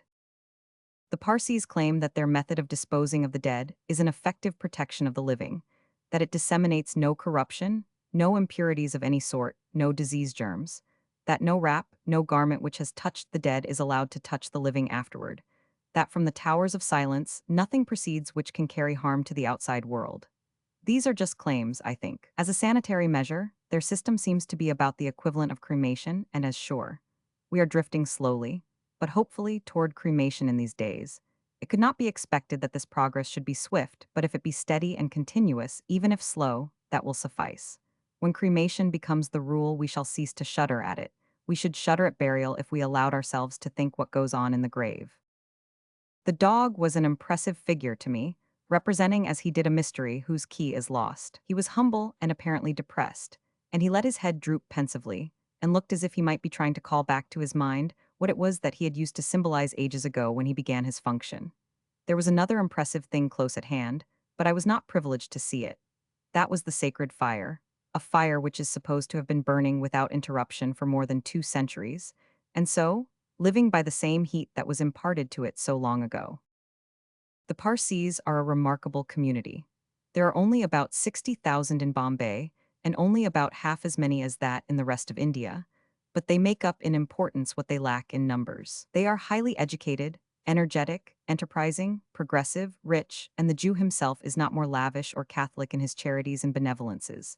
The Parsis build and endow hospitals for both men and animals, and they and their womenkind keep an open purse for all great and good objects.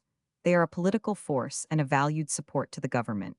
They have a pure and lofty religion, and they preserve it in its integrity and order their lives by it.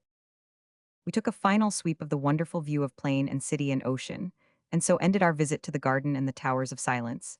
And the last thing I noticed was another symbol, a voluntary symbol, this one. It was a vulture standing on the sawed-off top of a tall and slender and branchless palm in an open space in the ground. He was perfectly motionless and looked like a piece of sculpture on a pillar. And he had a mortuary look, too, which was in keeping with the place. Chapter 41. There is an old-time toast which is golden for its beauty. When you ascend the hill of prosperity, may you not meet a friend. Pudd'nhead Wilson's New Calendar. The next picture that drifts across the field of my memory is one which is connected with religious things. We were taken by friends to see a Jain temple. It was small, and had many flags or streamers flying from poles standing above its roof, and its little battlements supported a great many small idols or images. Upstairs, inside, a solitary Jain was praying or reciting aloud in the middle of the room.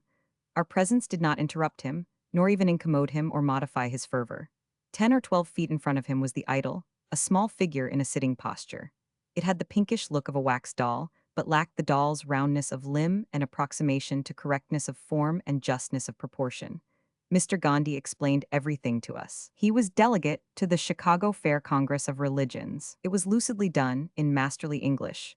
But in time it faded from me, and now I have nothing left of that episode but an impression. A dim idea of a religious belief clothed in subtle intellectual forms, lofty and clean, barren of fleshly grossnesses, and with this another dim impression which connects that intellectual system somehow with that crude image, that inadequate idol. How, I do not know. Properly they do not seem to belong together. Apparently the idol symbolized a person who had become a saint or a god through accessions of steadily augmenting holiness, acquired through a series of reincarnations and promotions extending over many ages, and was now at last a saint and qualified to vicariously receive worship and transmit it to heaven's chancellery. Was that it? And thence we went to Mr. Premchand Roychand's bungalow, in Love Lane, Baikala, where an Indian prince was to receive a deputation of the Jain community, who desired to congratulate him upon a high honor lately conferred upon him by his sovereign, Victoria, Empress of India. She had made him a Knight of the Order of the Star of India. It would seem that even the grandest Indian prince is glad to add the modest title, Sir, to his ancient native grandeurs, and is willing to do valuable service to win it. He will remit taxes liberally, and will spend money freely upon the betterment of the condition of his subjects, if there is a knighthood to be gotten by it. And he will also do good work, and a deal of it to get a gun added to the salute allowed him by the British government. Every year the Empress distributes knighthoods and adds guns for public services done by native princes. The salute of a small prince is 3 or 4 guns. Princes of greater consequence have salutes that run higher and higher, gun by gun. Oh, clear away up to 11, possibly more, but I did not hear of any above 11-gun princes. I was told that when a 4-gun prince gets a gun added, he is pretty troublesome for a while, till the novelty wears off, for he likes the music, and keeps hunting up pretexts to get himself saluted. It may be that supremely grand folk, like the Nizam of Hyderabad and the Gaikwar of Baroda, have more than 11 guns, but I don't know. When we arrived at the bungalow, the large hall on the ground floor was already about full, and carriages were still flowing into the grounds. The company present made a fine show, an exhibition of human fireworks, so to speak, in the matters of costume and comminglings of brilliant color. The variety of form, noticeable in the display of turbans, was remarkable. We were told that the explanation of this was that this Jain delegation was drawn from many parts of India, and that each man wore the turban that was in vogue in his own region. This diversity of turbans made a beautiful effect.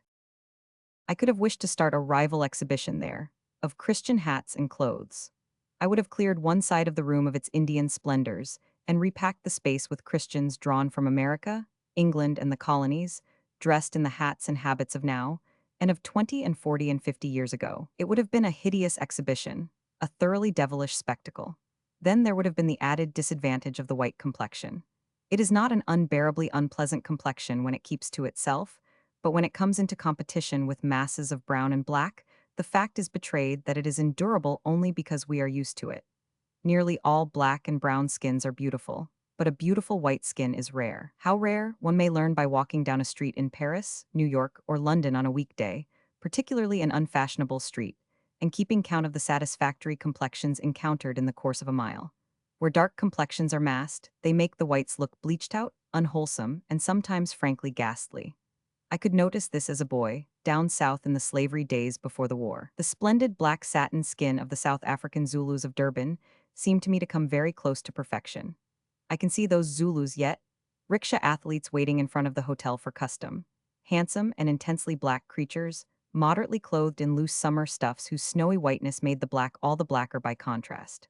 Keeping that group in my mind, I can compare those complexions with the white ones which are streaming past this London window now. A lady, complexion, new parchment. Another lady, complexion, old parchment. Another, pink and white, very fine. Man, grayish skin with purple areas. Man, unwholesome fish belly skin. Girl, sallow face sprinkled with freckles. Old woman, face whitey gray. Young butcher, face a general red flush. Jaundiced man, mustard yellow. Elderly lady, colorless skin with two conspicuous moles. Elderly man, a drinker, bold cauliflower nose in a flabby face veined with purple crinklings.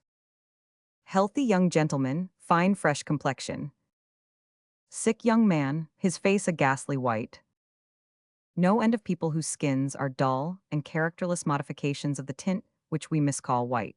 Some of these faces are pimply, some exhibit other signs of diseased blood, some show scars of a tint out of a harmony with the surrounding shades of color. The white man's complexion makes no concealments. It can't. It seemed to have been designed as a catch-all for everything that can damage it. Ladies have to paint it and powder it and cosmetic it and diet it with arsenic and enamel it and be always enticing it and persuading it and pestering it and fussing at it to make it beautiful. And they do not succeed. But these efforts show what they think of the natural complexion as distributed. As distributed, it needs these helps. The complexion which they try to counterfeit is one which nature restricts to the few, to the very few. To 99 persons she gives a bad complexion, to the 100th a good one. The 100th can keep it. How long? 10 years, perhaps. The advantage is with the Zulu, I think. He starts with a beautiful complexion and it will last him through. And as for the Indian brown, firm, smooth, blemishless, pleasant and restful to the eye, afraid of no color, harmonizing with all colors and adding a grace to them all, I think there is no sort of chance for the average white complexion against that rich and perfect tint. To return to the bungalow. The most gorgeous costumes present were worn by some children. They seemed to blaze, so bright were the colors, and so brilliant the jewels strewing over the rich materials. These children were professional nautch dancers, and looked like girls, but they were boys. They got up by ones and twos and fours, and danced and sang to an accompaniment of weird music. Their posturings and gesturings were elaborate and graceful, but their voices were stringently raspy and unpleasant, and there was a good deal of monotony about the tune. By and by there was a burst of shouts and cheers outside, and the prince with his train entered in fine dramatic style. He was a stately man, he was ideally costumed and fairly festooned with ropes of gems. Some of the ropes were of pearls, some were of uncut great emeralds, emeralds renowned in Bombay for their quality and value. Their size was marvelous and enticing to the eye, those rocks. A boy, a princeling, was with the prince, and he also was a radiant exhibition. The ceremonies were not tedious. The prince strode to his throne with the port and majesty, and the sternness of a Julius Caesar coming to receive and receipt for a back country kingdom, and have it over and get out, and no fooling. There was a throne for the young prince, too, and the two sat there, side by side, with their officers grouped at either hand, and most accurately and creditably reproducing the pictures which one sees in the books. Pictures which people in the prince's line of business have been furnishing ever since Solomon received the Queen of Sheba and showed her his things. The chief of the Jain delegation read his paper of congratulations, then pushed it into a beautifully engraved silver cylinder, which was delivered with ceremony into the prince's hands, and at once delivered by him, without ceremony, into the hands of an officer. I will copy the address here. It is interesting, as showing what an Indian prince's subject may have opportunity to thank him for in these days of modern English rule, as contrasted with what his ancestor would have given them opportunity to thank him for a century and a half ago, the days of freedom unhampered by English interference. A century and a half ago, an address of thanks could have been put into small space. It would have thanked the prince. Those were rather common princely industries in the old times, but they and some others of a harsh sort ceased long ago under English rule. Better industries have taken their place, as this address from the Jain community will show. Your Highness, we the undersigned members of the Jain community of Bombay have the pleasure to approach Your Highness with the expression of our heartfelt congratulations on the recent conference on Your Highness of the knighthood of the most exalted order of the Star of India. 10 years ago, we had the pleasure and privilege of welcoming Your Highness to this city under circumstances which have made a memorable epoch in the history of your state.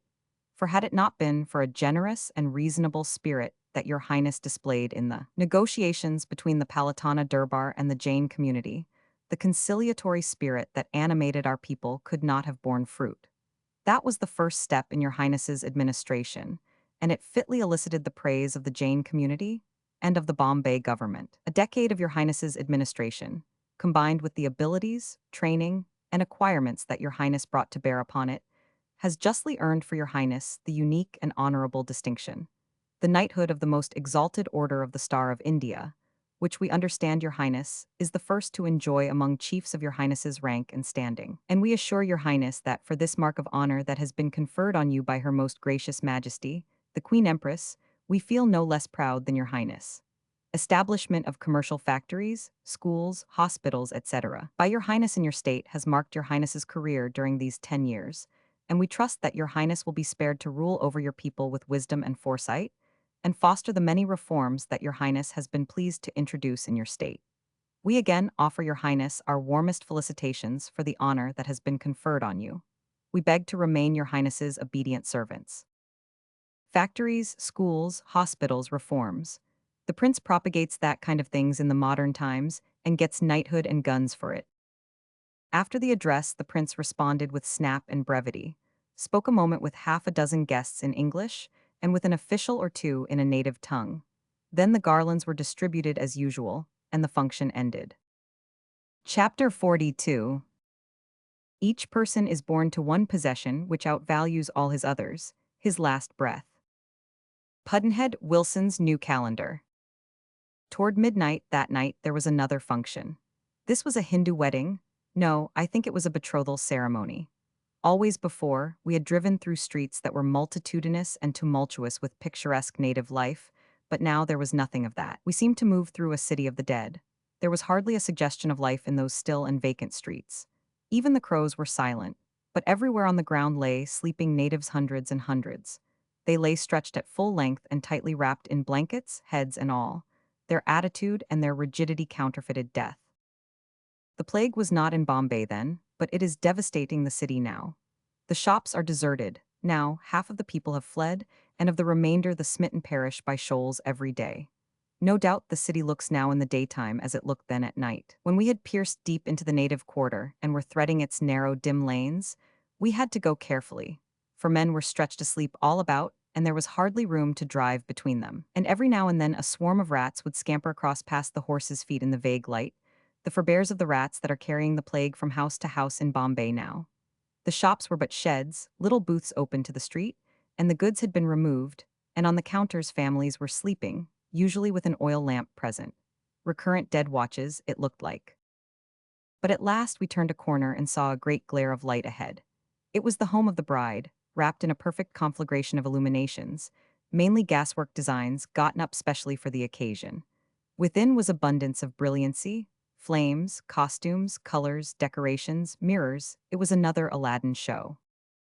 The bride was a trim and comely little thing of 12 years, dressed as we would dress a boy, though more expensively than we should do it, of course. She moved about very much at her ease and stopped and talked with the guests and allowed her wedding jewelry to be examined. It was very fine, particularly a rope of great diamonds, a lovely thing to look at and handle. It had a great emerald hanging to it. The bridegroom was not present. He was having betrothal festivities of his own at his father's house.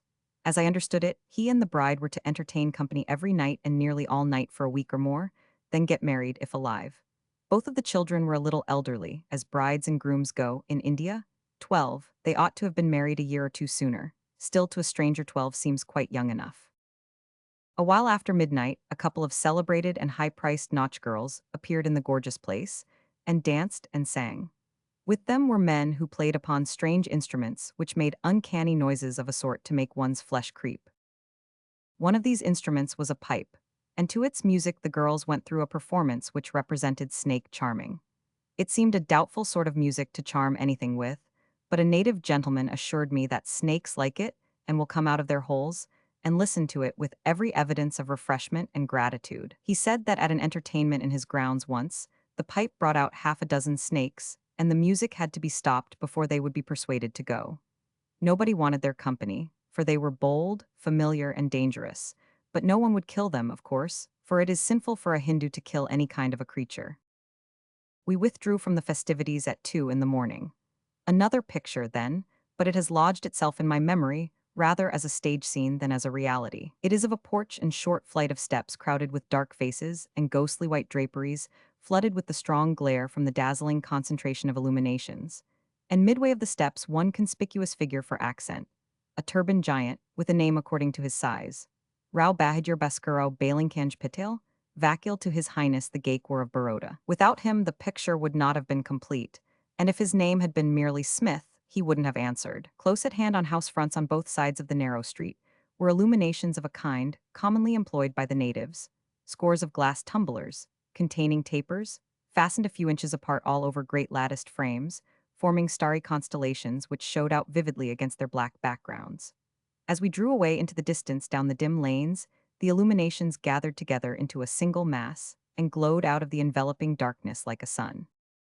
Then again the deep silence, the scurrying rats, the dim forms stretched everywhere on the ground, and on either hand those open booths counterfeiting sepulchres, with counterfeit corpses sleeping motionless in the flicker of the counterfeit death lamps.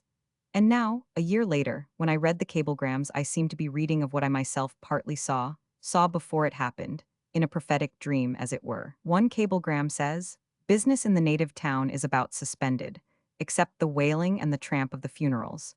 There is but little life or movement.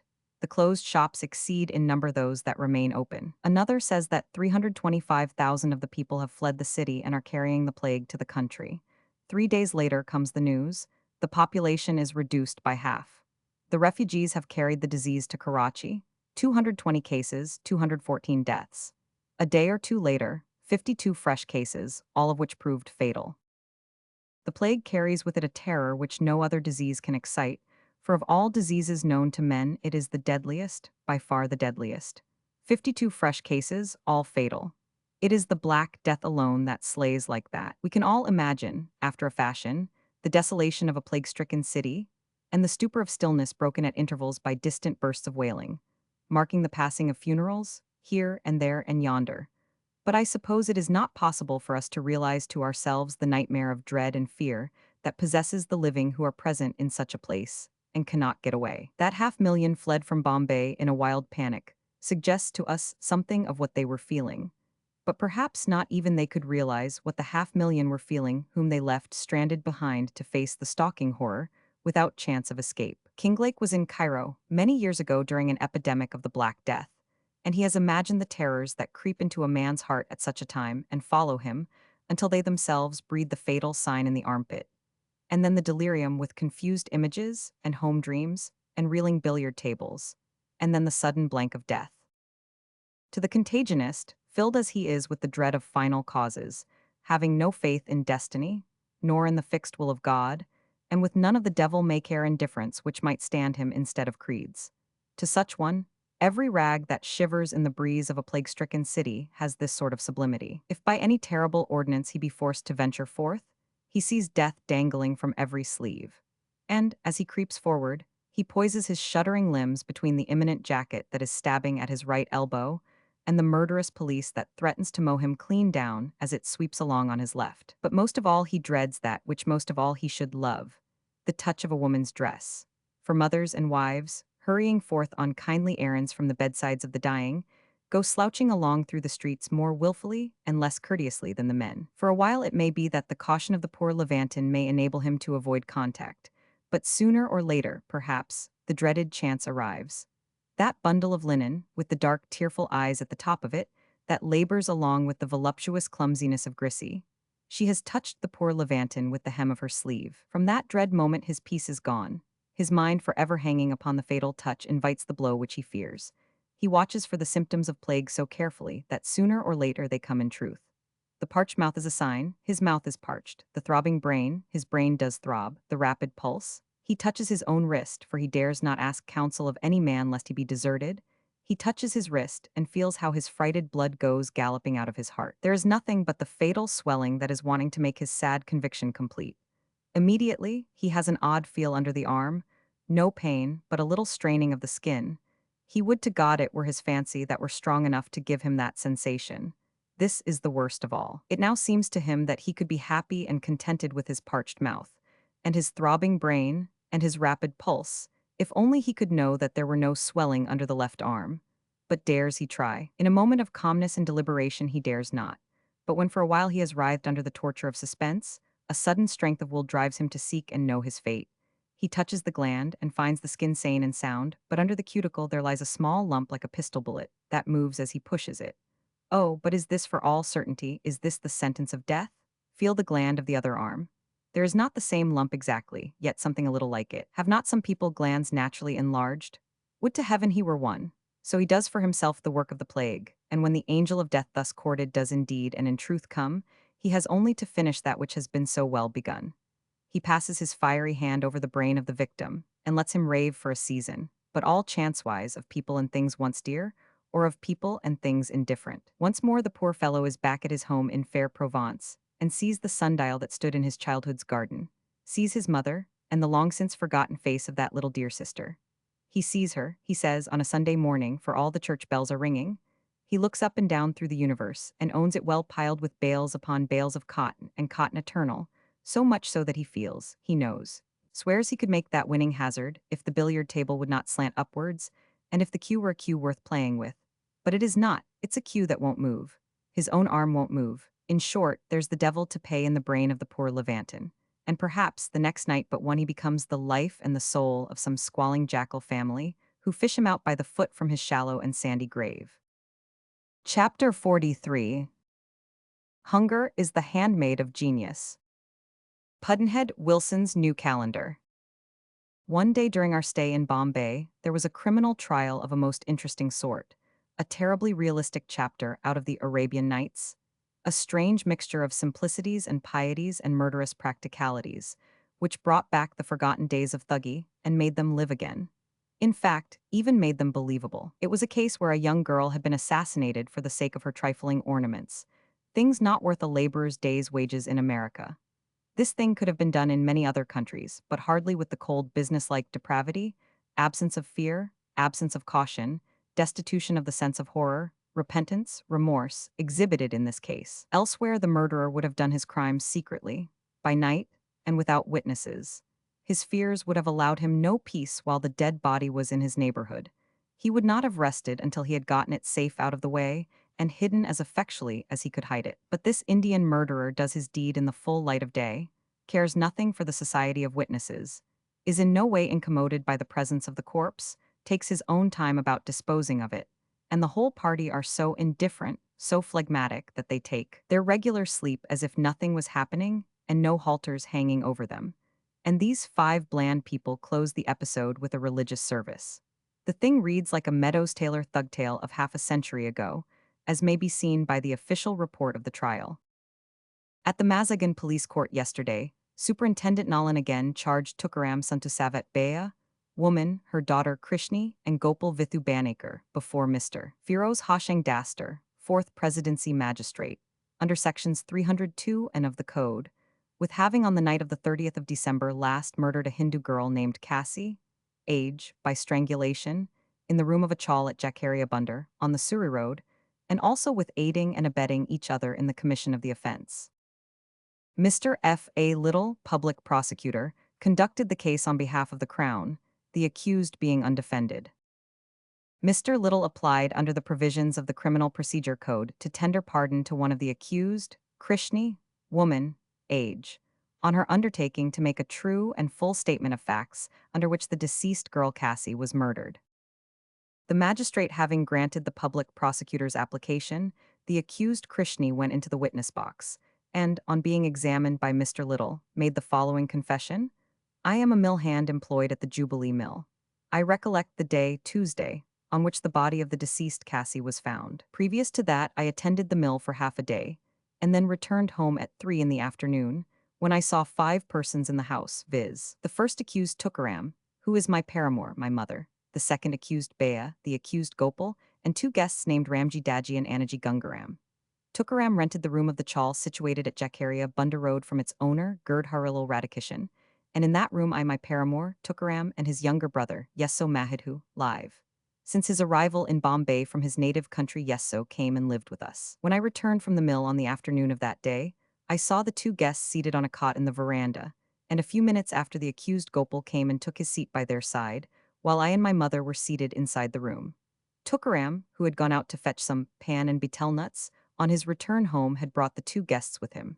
After returning home, he gave them pan supari. While they were eating it, my mother came out of the room and inquired of one of the guests, Ramji, what had happened to his foot, when he replied that he had tried many remedies, but they had done him no good. My mother then took some rice in her hand and prophesied that the disease which Ramji was suffering from would not be cured until he returned to his native country.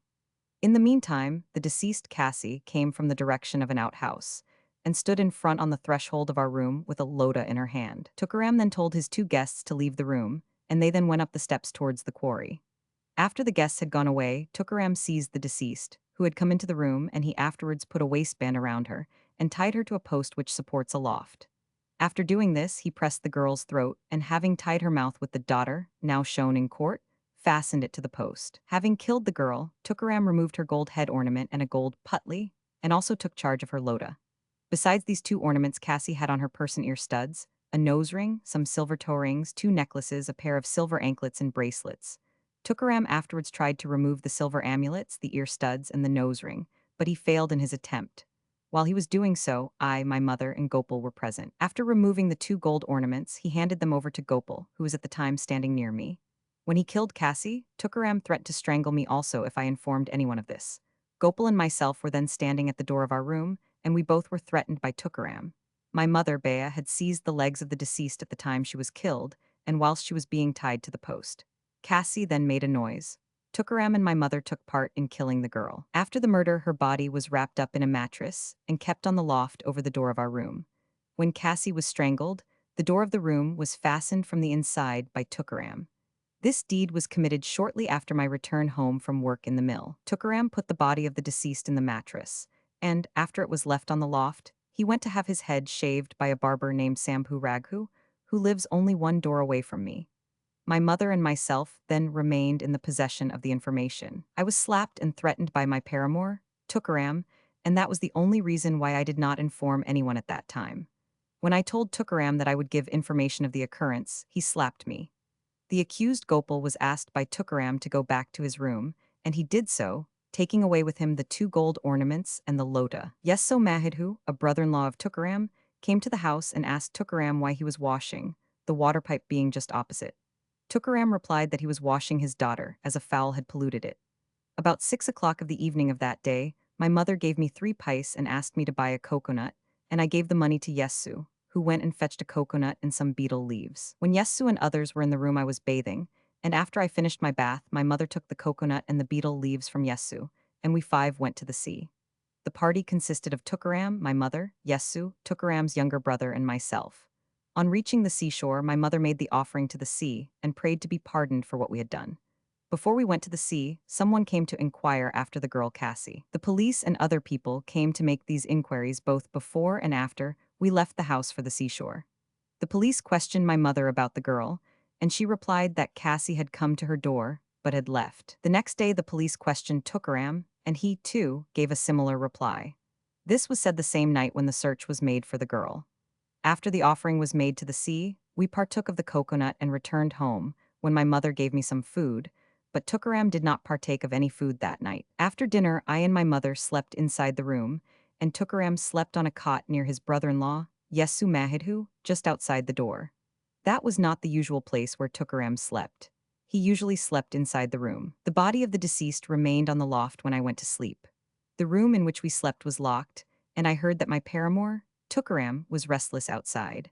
About 3 o'clock the following morning, Tukaram knocked at the door, when both myself and my mother opened it. He then told me to go to the steps leading to the quarry and see if anyone was about. Those steps lead to a stable, through which we go to the quarry at the back of the compound. When I got to the steps, I saw no one there. Tukaram asked me if anyone was there, and I replied that I could see no one about. He then took the body of the deceased from the loft, and having wrapped it up in his sari, asked me to accompany him to the steps of the quarry, and I did so. The sari now produced here was the same. Besides the sari, there was also a koli on the body. He then carried the body in his arms and went up the steps, through the stable, and then to the right hand towards the sahib's bungalow, where Tukaram placed the body near a wall. All the time I and my mother were with him. When the body was taken down, Yesu was lying on the cot. After depositing the body under the wall, we all returned home, and soon after 5 a.m. the police again came and took Tukaram away. About an hour after they returned and took me and my mother away. We were questioned about it when I made a statement. 2 hours later I was taken to the room, and I pointed out this waistband, the daughter, the mattress, and the wooden post to Superintendent Nalan and Inspectors Roberts and Rationale, in the presence of my mother and Tukaram. Tukaram killed the girl Cassie for her ornaments, which he wanted for the girl to whom he was shortly going to be married. The body was found in the same place where it was deposited by Tukaram. The criminal side of the native has always been picturesque, always readable. The thuggy and one or two other particularly outrageous features of it have been suppressed by the English, but there is enough of it left to keep it darkly interesting. One finds evidence of these survivals in the newspapers. Macaulay has a light-throwing passage upon this matter in his great historical sketch of Warren Hastings, where he is describing some effects which followed the temporary paralysis of Hastings' powerful government brought about by Sir Philip Francis and his party. The natives considered Hastings as a fallen man, and they acted after their kind.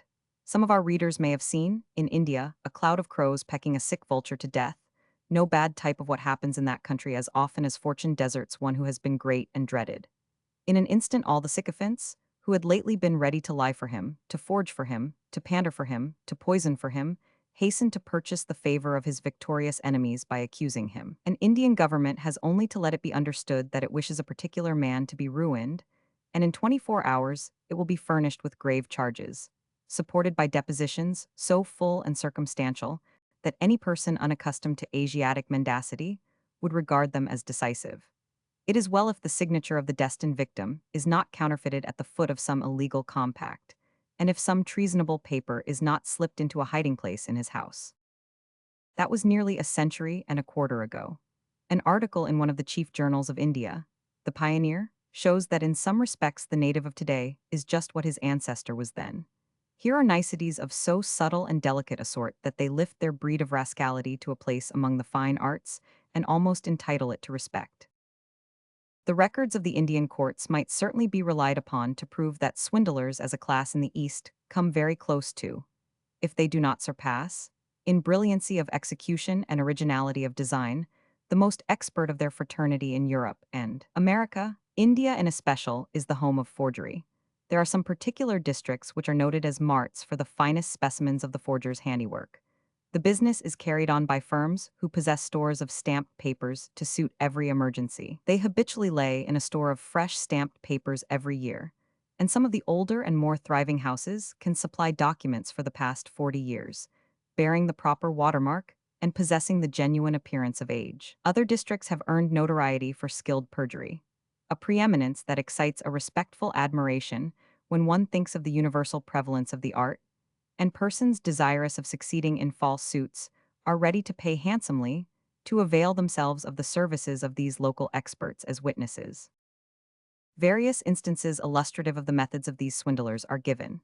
They exhibit deep cunning and total depravity on the part of the swindler and his pals, and more obtuseness on the part of the victim than one would expect to find in a country where suspicion of your neighbor must surely be one of the earliest things learned.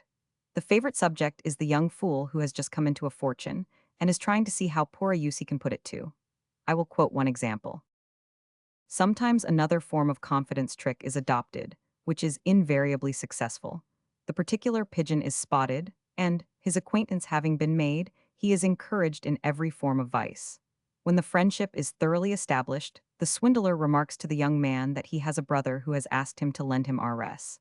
10,000. The swindler says he has the money and would lend it, but, as the borrower is his brother, he cannot charge interest. So he proposes that he should hand the dupe the money, and the latter should lend it to the swindler's brother, exacting a heavy prepayment of interest which, it is pointed out, they may equally enjoy in dissipation. The dupe sees no objection, and on the appointed day receives Rs. 7,000 from the swindler, which he hands over to the confederate. The latter is profuse in his thanks and executes a promissory note for Rs. 10,000, payable to bearer. The swindler allows the scheme to remain quiescent for a time, and then suggests that, as the money has not been repaid, and as it would be unpleasant to sue his brother, it would be better to sell the note in the bazaar. The dupe hands the note over, for the money he advanced was not his, and, on being informed that it would be necessary to have his signature on the back so as to render the security negotiable, he signs without any hesitation. The swindler passes it on to confederates, and the latter employ a respectable firm of solicitors to ask the dupe if his signature is genuine. He admits it at once, and his fate is sealed. A suit is filed by a confederate against the dupe, two accomplices being made co-defendants. They admit their signatures as endorsers, and the one swears he bought the note for value from the dupe. The latter has no defense, for no court would believe the apparently idle explanation of the manner in which he came to endorse the note. There is only one India. It is the only country that has a monopoly of grand and imposing specialties. When another country has a remarkable thing, it cannot have it all to itself. Some other country has a duplicate. But India, that is different. Its marvels are its own. The patents cannot be infringed. Imitations are not possible. And think of the size of them, the majesty of them, the weird and outlandish character of the most of them. There is the plague, the Black Death. India invented it. India is the cradle of that mighty birth. The car of Juggernaut was India's invention. So was the Sati, and within the time of men, still living 800 widows willingly, and, in fact, rejoicingly, burned themselves to death on the bodies of their dead husbands in a single year. 800 would do it this year if the British government would let them. Famine is India's specialty. Elsewhere famines are inconsequential incidents. In India they are devastating cataclysms. In one case they annihilate hundreds, in the other millions. India has 2 million gods and worships them all. In religion all other countries are paupers. India is the only millionaire. With her everything is on a giant scale, even her poverty. No other country can show anything to compare with it. And she has been used to wealth on so vast a scale that she has to short to single words the expressions describing great sums. She describes 100,000 with one word, a lakh. She describes 10 millions with one word, a crore. In the bowels of the granite mountains, she has patiently carved out dozens of vast temples, and made them glorious with sculptured colonnades and stately groups of statuary, and has adorned the eternal walls with noble paintings. She has built fortresses of such magnitude that the show strongholds of the rest of the world are but modest little things by comparison. Palaces that are wonders for rarity of materials, delicacy and beauty of workmanship, and for cost, and one tomb which men go around the globe to see. It takes 80 nations, speaking 80 languages, to people her, and they number 300 millions. On top of all this, she is the mother and home of that wonder of wonders, caste, and of that mystery of mysteries, the satanic brotherhood of the thugs. India had the start of the whole world in the beginning of things. She had the first civilization. She had the first accumulation of material wealth. She was populous with deep thinkers and subtle intellects.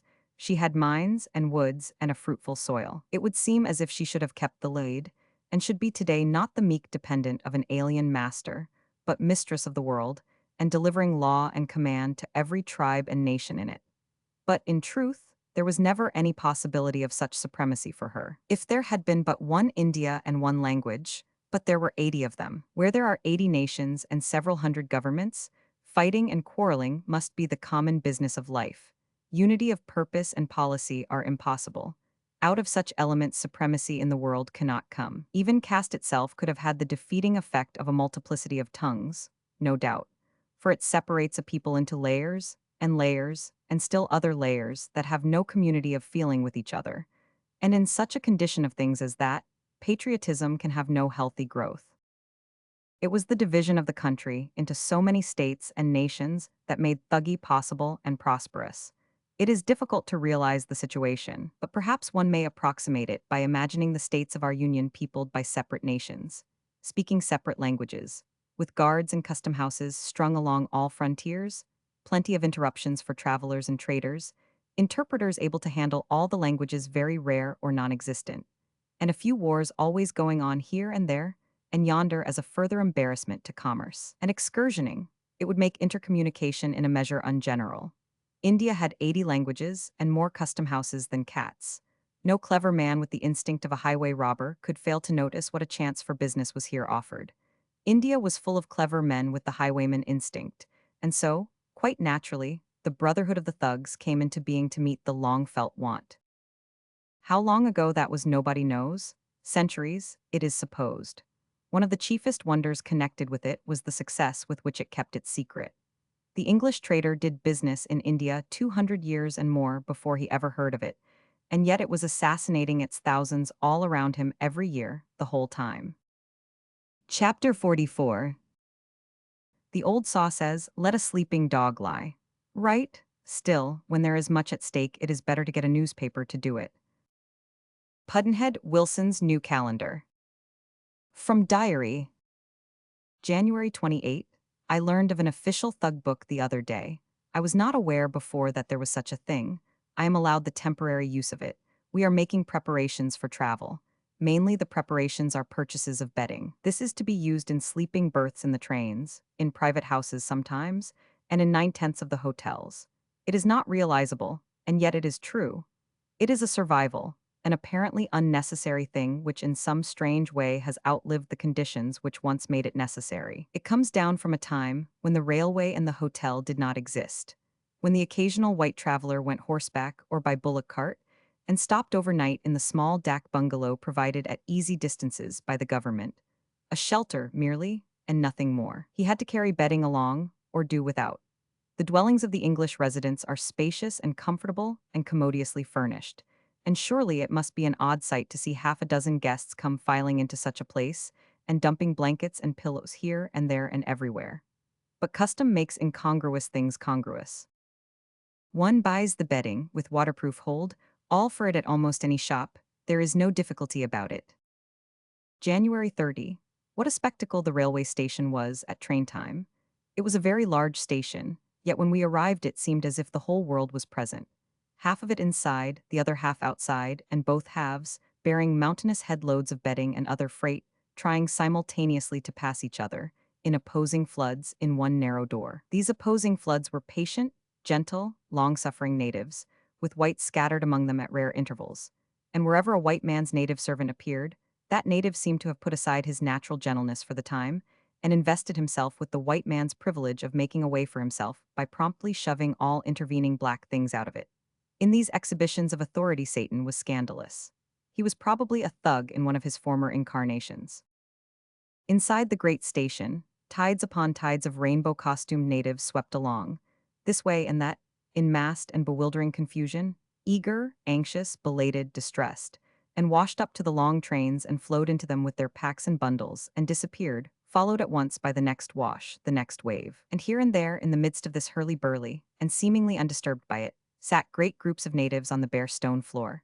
Young, slender brown women, old, gray-wrinkled women, little soft brown babies, old men, young men, boys, all poor people, but all the females among them, both big and little, bejeweled with cheap and showy nose rings, toe rings, leglets, and armlets. These things constituting all their wealth, no doubt. These silent crowds sat there with their humble bundles and baskets and small household gear about them, and patiently waited for what? A train that was to start at some time or other during the day or night. They hadn't timed themselves well, but that was no matter. The thing had been so ordered from on high, therefore why worry? There was plenty of time, hours and hours of it, and the thing that was to happen would happen. There was no hurrying it. The natives traveled third class, and at marvelously cheap rates. They were packed and crammed into cars that held each about 50, and it was said that often a Brahmin of the highest caste was thus brought into personal touch, and consequent defilement, with persons of the lowest castes. No doubt a very shocking thing if a body could understand it and properly appreciate it. Yes, a Brahmin who didn't own a rupee and couldn't borrow one might have to touch elbows with a rich hereditary lord of inferior caste, inheritor of an ancient title a couple of yards long, and he would just have to stand it. For if either of the two was allowed to go in the cars where the sacred white people were, it probably wouldn't be the august poor Brahmin. There was an immense string of those third-class cars, for the natives travel by hordes, and a weary hard night of it the occupants would have, no doubt. When we reached our car, Satan and Barney had already arrived there with their train of porters carrying bedding and parasols and cigar boxes, and were at work. We named him Barney for short. We couldn't use his real name, there wasn't time. It was a car that promised comfort, indeed luxury. Yet the cost of it, well, economy could no further go, even in France, not even in Italy. It was built of the plainest and cheapest partially smoothed boards with a coating of dull paint on them, and there was nowhere a thought of decoration. The floor was bare, but would not long remain so when the dust should begin to fly. Across one end of the compartment ran a netting for the accommodation of hand baggage. At the other end was a door which would shut, upon compulsion, but wouldn't stay shut. It opened into a narrow little closet which had a wash bowl in one end of it and a place to put a towel, in case you had one with you, and you would be sure to have towels, because you buy them with the bedding, knowing that the railway doesn't furnish them. On each side of the car, and running fore and aft, was a broad leather-covered sofa to sit on in the day and sleep on at night. Over each sofa hung, by straps, a wide, flat, leather-covered shelf to sleep on. In the daytime you can hitch it up against the wall, out of the way, and then you have a big unencumbered and most comfortable room to spread out in. No car in any country is quite its equal for comfort and privacy, I think. For usually there are but two persons in it, and even when there are four there is but little sense of impaired privacy. Our own cars at home can surpass the railway world in all details, but that one, they have no coziness. There are too many people together. At the foot of each sofa was a side door, for entrance and exit. Along the whole length of the sofa on each side of the car ran a row of large single-plate windows, of a blue tint, blue to soften the bitter glare of the sun and protect one's eyes from torture. These could be let down out of the way when one wanted the breeze. In the roof were two oil lamps which gave a light strong enough to read by. Each had a green cloth attachment by which it could be covered when the light should be no longer needed. While we talked outside with friends, Barney and Satan placed the hand baggage, books, fruits, and soda bottles in the racks, and the holdalls and heavy baggage in the closet, hung the overcoats and sun helmets and towels on the hooks, hoisted the two bed shelves up out of the way, then shouldered their bedding and retired to the third class. Now then, you see what a handsome, spacious, light, airy, home-like place it was, wherein to walk up and down, or sit and write, or stretch out and read and smoke. A central door in the forward end of the compartment opened into a similar compartment. It was occupied by my wife and daughter. About 9 in the evening, while we halted a while at a station, Barney and Satan came and undid the clumsy big holdalls, and spread the bedding on the sofas in both compartments. Mattresses, sheets, gay coverlets, pillows, all complete. There are no chambermaids in India. Apparently it was an office that was never heard of. Then they closed the communicating door, nimbly tidied up our place, put the night clothing on the beds and the slippers under them, then returned to their own quarters. January 31. It was novel and pleasant, and I stayed awake as long as I could, to enjoy it, and to read about those strange people, the thugs. In my sleep they remained with me and tried to strangle me. The leader of the gang was that giant Hindu who was such a picture in the strong light. When we were leaving those Hindu betrothal festivities at 2 o'clock in the morning, Rao Bahadur Baskaro Balinkanj Pitil, Vakil to the Gaikwar of Baroda. It was he that brought me the invitation from his master to go to Baroda and lecture to that prince. And now he was misbehaving in my dreams. But all things can happen in dreams. It is indeed, as the sweet singer of Michigan says, irrelevantly, of course, for the one and unfailing great quality which distinguishes her poetry from Shakespeare's and makes it precious to us is its stern and simple irrelevancy. My heart was gay and happy. This was ever in my mind. There is better times a-coming, and I hope some day to find myself capable of composing. It was my heart's delight to compose on a sentimental subject, if it came in my mind just right. The Sentimental Songbook, p. 49, theme, the author's early life, 19th stanza. Baroda arrived at 7 this morning. The dawn was just beginning to show. It was forlorn to have to turn out in a strange place at such a time, and the blinking lights in the station made it seem night still. But the gentlemen who had come to receive us were there with their servants, and they make quick work. There was no lost time. We were soon outside and moving swiftly through the soft gray light, and presently were comfortably housed, with more servants to help than we were used to, and with rather embarrassingly important officials to direct them. But it was custom. They spoke Ballarat English, their bearing was charming and hospitable, and so all went well. Breakfast was a satisfaction. Across the lawns was visible in the distance through the open window an Indian well, with two oxen tramping leisurely up and down long inclines, drawing water, and out of the stillness came the suffering screech of the machinery, not quite musical, and yet soothingly melancholy and dreamy and reposeful, a wail of lost spirits, one might imagine. And commemorative and reminiscent, perhaps, for of course the thugs used to throw people down that well when they were done with them. After breakfast the day began, a sufficiently busy one. We were driven by winding roads through a vast park, with noble forests of great trees, and with tangles and jungles of lovely growths of a humbler sort. And at one place 3 large gray apes came out and pranced across the road. A good deal of a surprise and an unpleasant one, for such creatures belong in the menagerie, and they look artificial and out of place in a wilderness. We came to the city, by and drove all through it. Intensely Indian it was, and crumbly and moldering and immemorially old to all appearance. And the houses, oh, indescribably quaint and curious they were, with their fronts an elaborate lacework of intricate and beautiful wood carving, and now and then further adorned with rude pictures of elephants and princes and gods done in shouting colors. And all the ground floors along these cramped and narrow lanes occupied as shops, shops unbelievably small and impossibly packed with merchantable rubbish, and with 9/10 naked natives squatting at their work of hammering, pounding, brazing, soldering, sewing, designing, cooking, measuring out grain, grinding it, repairing idols. And then the swarm of ragged and noisy humanity under the horses' feet and everywhere, and the pervading reek and fume and smell. It was all wonderful and delightful.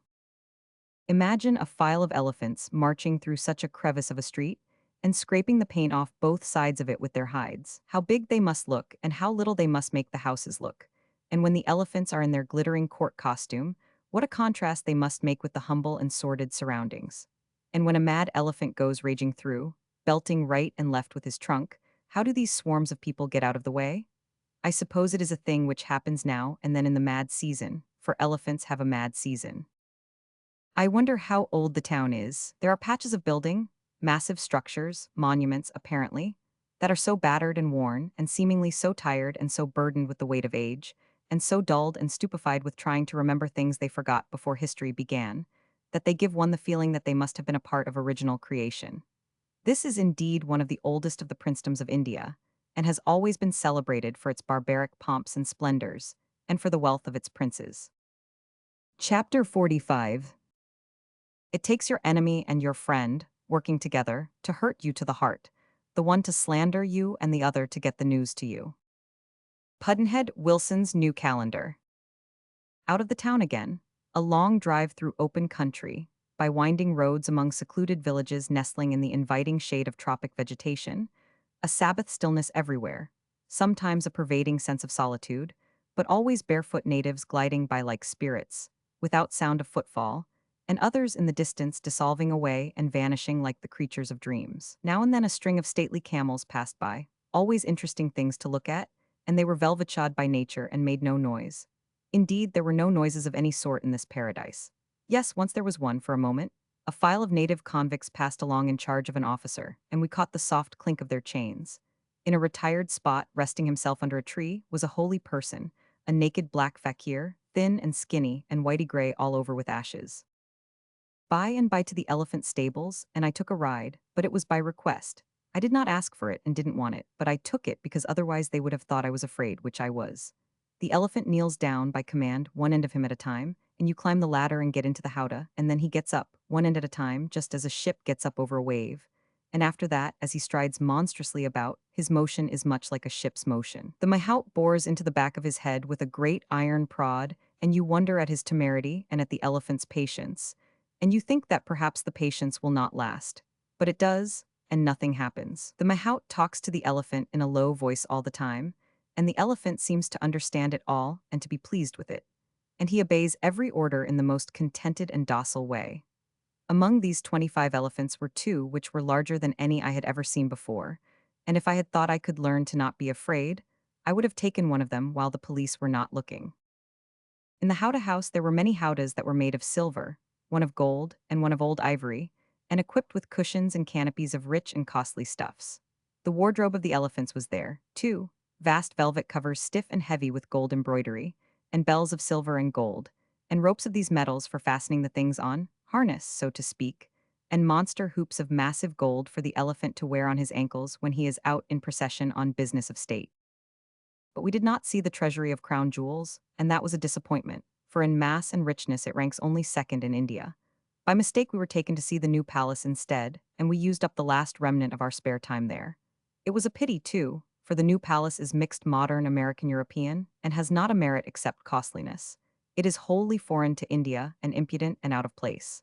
The architect has escaped. This comes of overdoing the suppression of the thugs. They had their merits.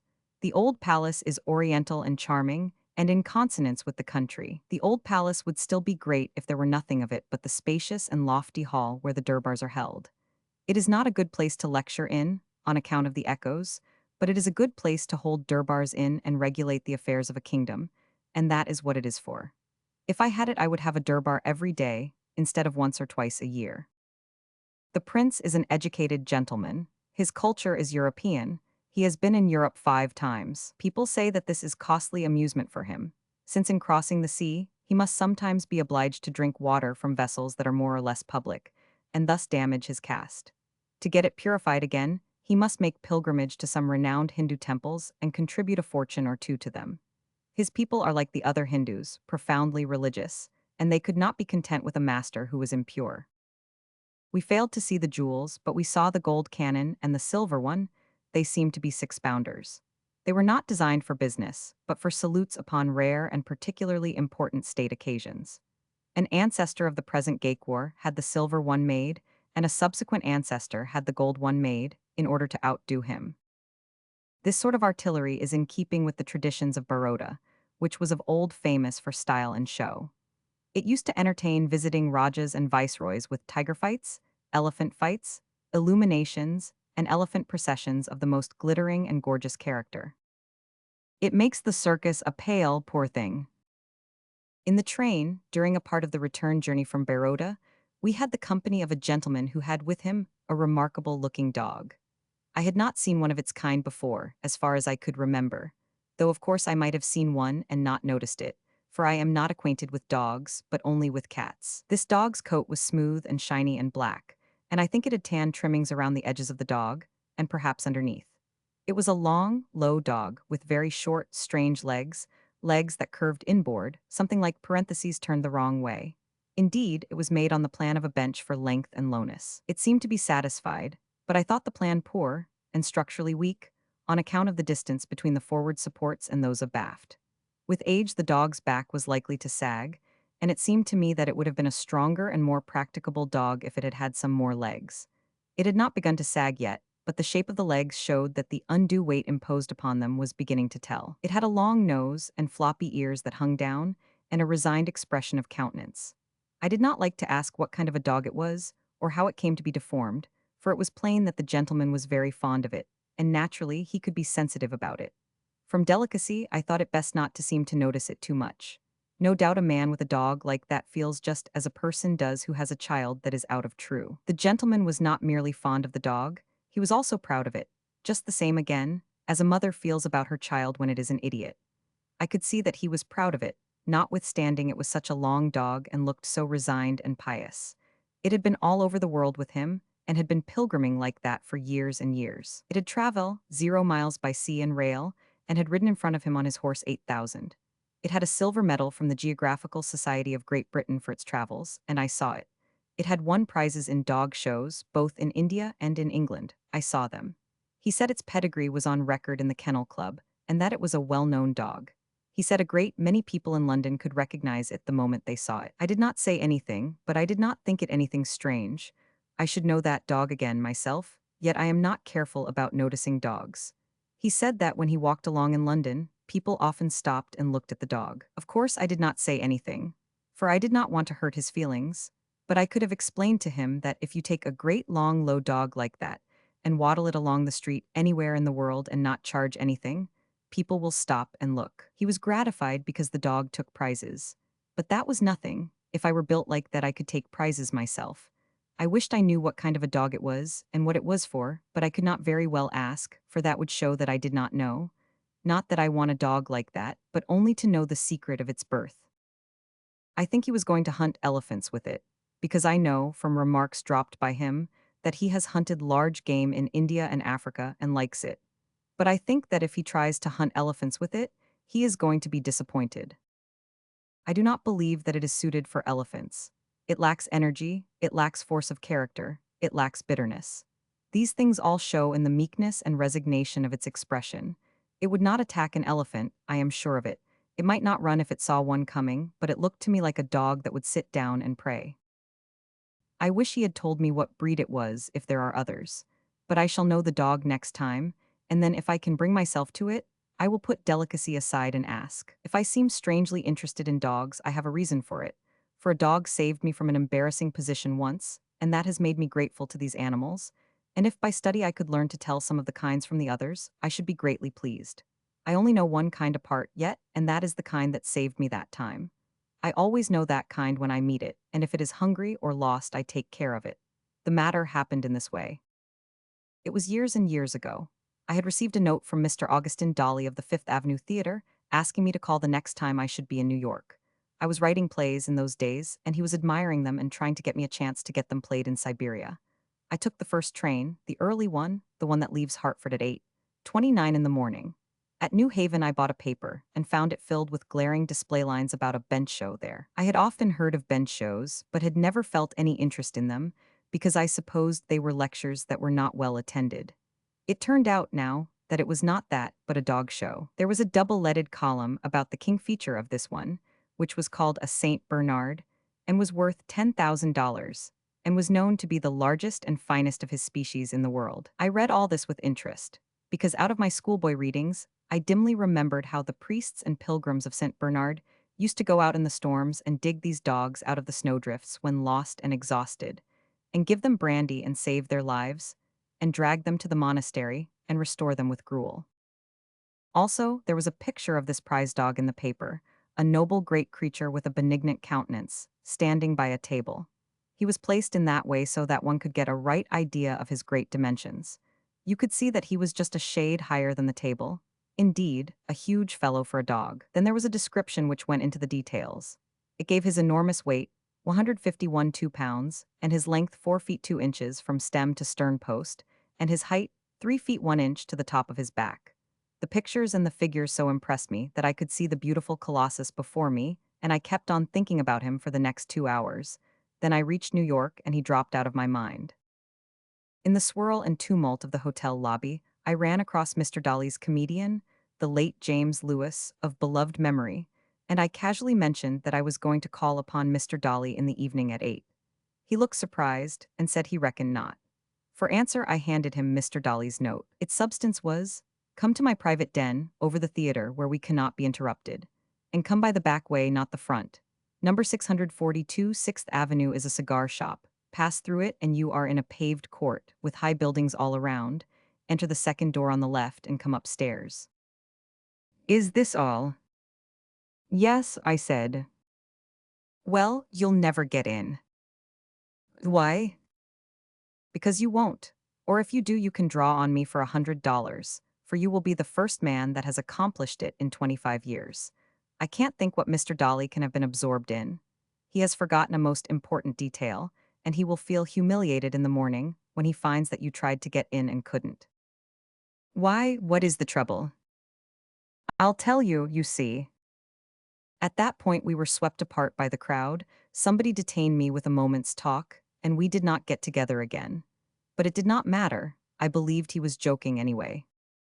At 8 in the evening, I passed through the cigar shop and into the court and knocked at the second door. Come in. I entered. It was a small room, carpetless, dusty, with a naked deal table and 2 cheap wooden chairs for furniture. A giant Irishman was standing there, with shirt collar and vest unbuttoned and no coat on. I put my hat on the table and was about to say something when the Irishman took the innings himself, and not with marked courtesy of tone. Well, sir, what will you have? I was a little disconcerted, and my easy confidence suffered a shrinkage. The man stood as motionless as Gibraltar, and kept his unblinking eye upon me. It was very embarrassing, very humiliating. I stammered at a false start or two, then. I have just run down from. Avi plays, you'll not smoke here, ye understand.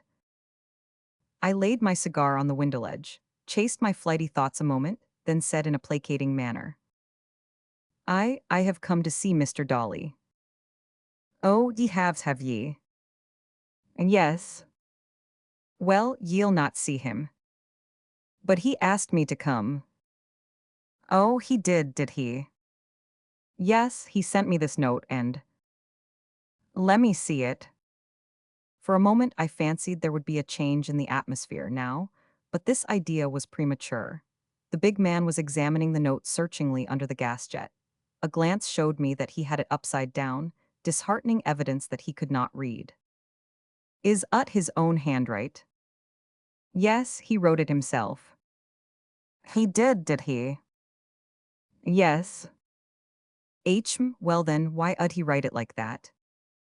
How do you mean? I mean, why wouldn't he put his name to ut? His name is to it, that's not it, you are looking at my name.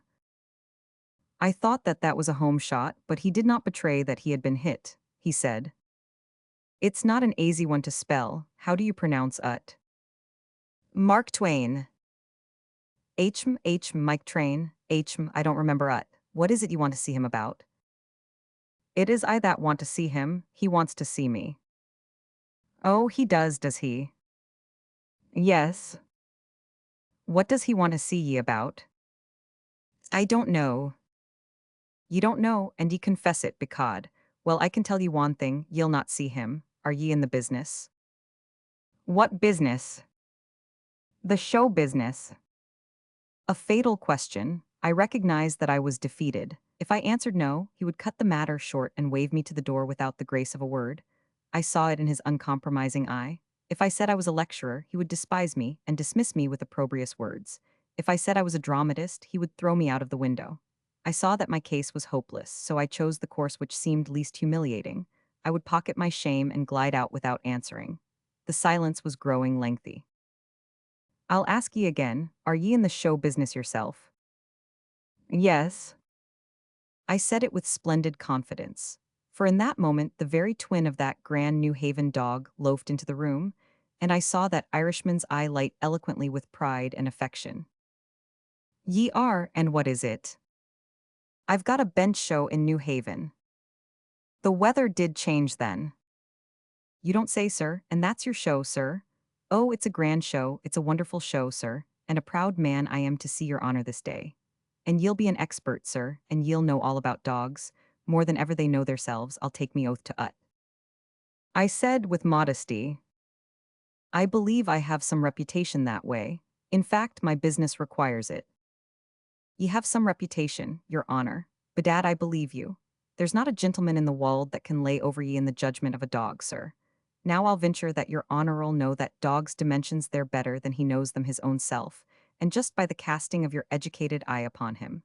Would you mind giving a guess, if ye'll be so good? I knew that upon my answer would depend my fate. If I made this dog bigger than the prize dog, it would be bad diplomacy and suspicious. If I fell too far short of the prize dog, that would be equally damaging. The dog was standing by the table, and I believed I knew the difference between him and the one whose picture I had seen in the newspaper to a shade. I spoke promptly up and said, it's no trouble to guess this noble creature's figures. Height, 3 feet. Length, 4 feet and 3/4 of an inch. Weight, 148 and a quarter. The man snatched his hat from its peg and danced on it with joy, shouting, Ye have hardly missed it the hair's breadth, hardly the shade of a shade, your honor. Oh, it's the miraculous eye ye have got for the judgment of a dog. And still pouring out his admiration of my capacities, he snatched off his vest and scoured off one of the wooden chairs with it, and scrubbed it and polished it, and said, There, sit down, your honor. I'm ashamed of myself that I forgot you were standing all this time. And do put on your hat, you mustn't take cold, it's a draughty place. And here is your cigar, sir. A getting cold, I'll give ye a light. There, the place is all yours, sir. And if ye'll just put your feet on the table and make yourself at home, I'll stir around and get a candle and light ye up the crazy stairs, and see that ye don't come to any harm. For be this time, Mr. Daly'll be that impatient to see your honor that he'll be taking the roof off. He conducted me cautiously and tenderly up the stairs, lighting the way and protecting me with friendly warnings, then pushed the door open and bowed me in and went his way, mumbling hearty things about my wonderful eye for points of a dog. Mr. Dolly was writing and had his back to me. He glanced over his shoulder presently, then jumped up and said, "Oh, dear me, I forgot all about giving instructions. I was just writing you to beg 1,000 pardons. But how is it you are here? How did you get by that Irishman? You are the first man that's done it in 25 years. You didn't bribe him, I know that. There's not money enough in New York to do it. And you didn't persuade him. He is all ice and iron. There isn't a soft place nor a warm one in him anywhere. What is your secret? Look here. You owe me $100 for unintentionally giving you a chance to perform a miracle, for it is a miracle that you've done." "That is all right," I said, collected of Jimmy Lewis.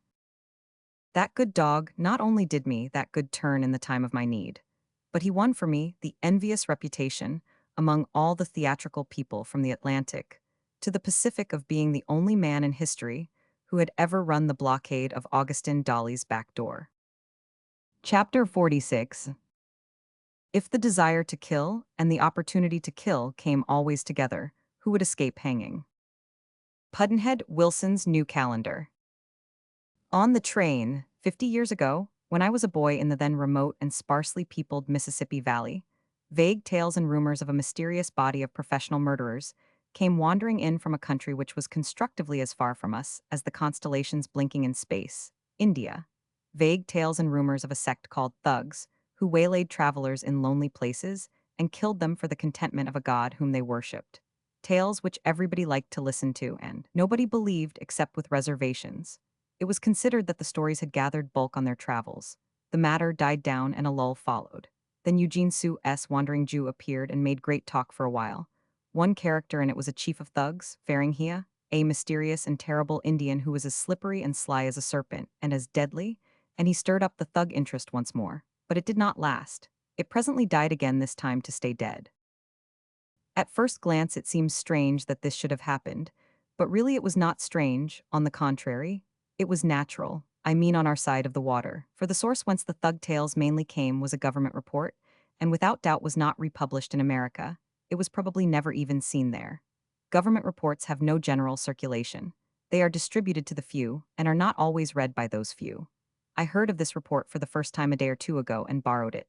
It is full of fascinations, and it turns those dim, dark fairy tales of my boyhood days into realities. The report was made in 1839 by Major Sleeman, of the Indian Service, and was printed in Calcutta in 1840. It is a clumsy, great, fat, poor sample of the printer's art, but good enough for a government printing office in that old day, and in that remote region, perhaps. To Major Sleeman was given the general superintendence of the giant task of ridding India of thuggee, and he and his 17 assistants accomplished it. It was the Augean stables over again. Captain Valancy, writing in a Madras journal in those old times, makes this remark: "The day that sees this far-spread evil eradicated from India, and known only in name, will greatly tend to immortalize British rule in the East." He did not overestimate the magnitude and difficulty of the work, nor the immensity of the credit which would justly be due to British rule in case it was accomplished.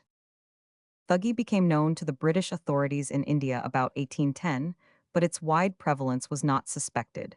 It was not regarded as a serious matter, and no systematic measures were taken for its suppression until about 1830.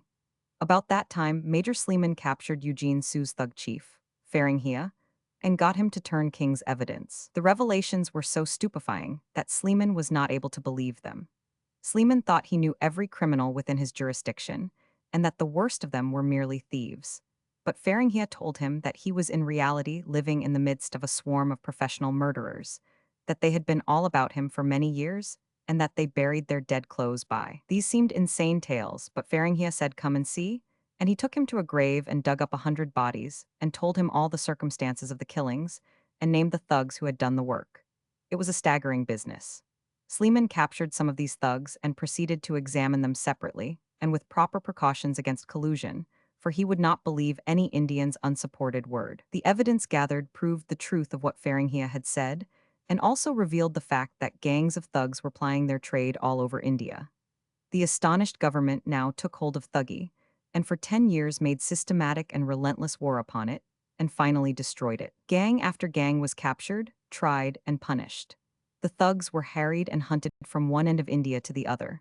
The government got all their secrets out of them, and also got the names of the members of the bands, and recorded them in a book, together with their birthplaces and places of residence. The thugs were worshippers of Bowani, and to this god they sacrificed anybody that came handy, but they kept the dead man's things themselves, for the god cared for nothing but the corpse. Men were initiated into the sect with solemn ceremonies. Then they were taught how to strangle a person with the sacred choke cloth, but were not allowed to perform officially with it until after long practice. No half-educated strangler could choke a man to death quickly enough to keep him from uttering a sound. A muffled scream, gurgle, gasp, moan, or something of the sort. But the expert's work was instantaneous. The cloth was whipped around the victim's neck. There was a sudden twist, and the head fell silently forward, the eyes starting from the sockets, and all was over. The thug carefully guarded against resistance. It was usual to get the victims to sit down, for that was the handiest position for business. If the thug had planned India itself, it could not have been more conveniently arranged for the needs of his occupation. There were no public conveyances. There were no conveyances for hire. The traveler went on foot or in a bullock cart or on a horse which he bought for the purpose. As soon as he was out of his own little state or principality, he was among strangers. Nobody knew him, nobody took note of him, and from that time his movements could no longer be traced. He did not stop in towns or villages, but camped outside of them and sent his servants in to buy provisions. There were no habitations between villages. Whenever he was between villages, he was an easy prey, particularly as he usually traveled by night to avoid the heat. He was always being overtaken by strangers who offered him the protection of their company or asked for the protection of his, and these strangers were often thugs, as he presently found out to his cost.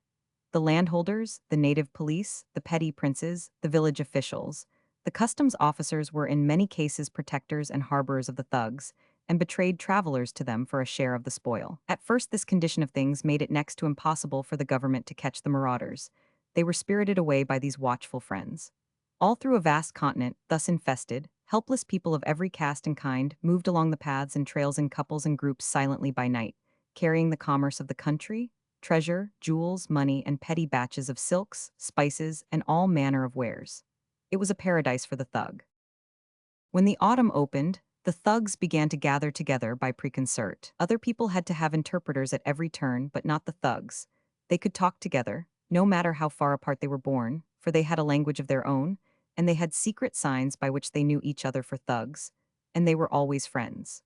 Even their diversities of religion and caste were sunk in devotion to their calling, and the Moslem and the high caste and low caste Hindu were staunch and affectionate brothers in thuggery. When a gang had been assembled, they had religious worship and waited for an omen. They had definite notions about the omens. The cries of certain animals were good omens, the cries of certain other creatures were bad omens. A bad omen would stop proceedings and send the men home. The sword and the strangling cloth were sacred emblems. The thugs worshipped the sword at home before going out to the assembling place. The strangling cloth was worshipped at the place of assembly. The chiefs of most of the bands performed the religious ceremonies themselves, but the Keats delegated them to certain official stranglers' chores. The rites of the Keats were so holy that no one but the chore was allowed to touch the vessels and other things used in them. Thug methods exhibit a curious mixture of caution and the absence of it, cold business calculation and sudden, unreflecting impulse. But there were two details which were constant and not subject to caprice: patient persistence in following up the prey, and pitilessness when the time came to act. Caution was exhibited in the strength of the bands. They never felt comfortable and confident unless their strength exceeded that of any party of travelers they were likely to meet by 4 or 5-fold. Yet it was never their purpose to attack openly, but only when the victims were off their guard. When they got hold of a party of travelers, they often moved along in their company several days, using all manner of arts to win their friendship and get their confidence. At last, when this was accomplished to their satisfaction, the real business began. A few thugs were privately detached and sent forward in the dark to select a good killing place and dig the graves. When the rest reached the spot, a halt was called for a rest or a smoke. The travelers were invited to sit. By signs, the chief appointed certain thugs to sit down in front of the travelers as if to wait upon them, others to sit down beside them and engage them in conversation, and certain expert stranglers to stand behind the travelers and be ready when the signal was given. The signal was usually some commonplace remark, like, "Bring the tobacco." Sometimes a considerable wait ensued after all the actors were in their places. The chief was biding his time, in order to make everything sure. Meantime, the talk droned on. Dim figures moved about in the dull light, peace and tranquility reigned. The travelers resigned themselves to the pleasant reposefulness and comfort of the situation, unconscious of the death angels standing motionless at their backs. The time was ripe now, and the signal came. "Bring the tobacco." There was a mute, swift movement. All in the same instant, the men at each victim's side seized his hands.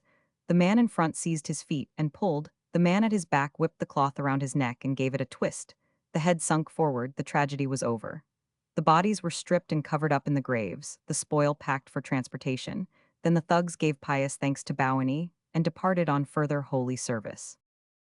The report shows that the travelers moved in exceedingly small groups, twos, threes, fours as a rule. A party with a dozen in it was rare. The thugs themselves seem to have been the only people who moved in force.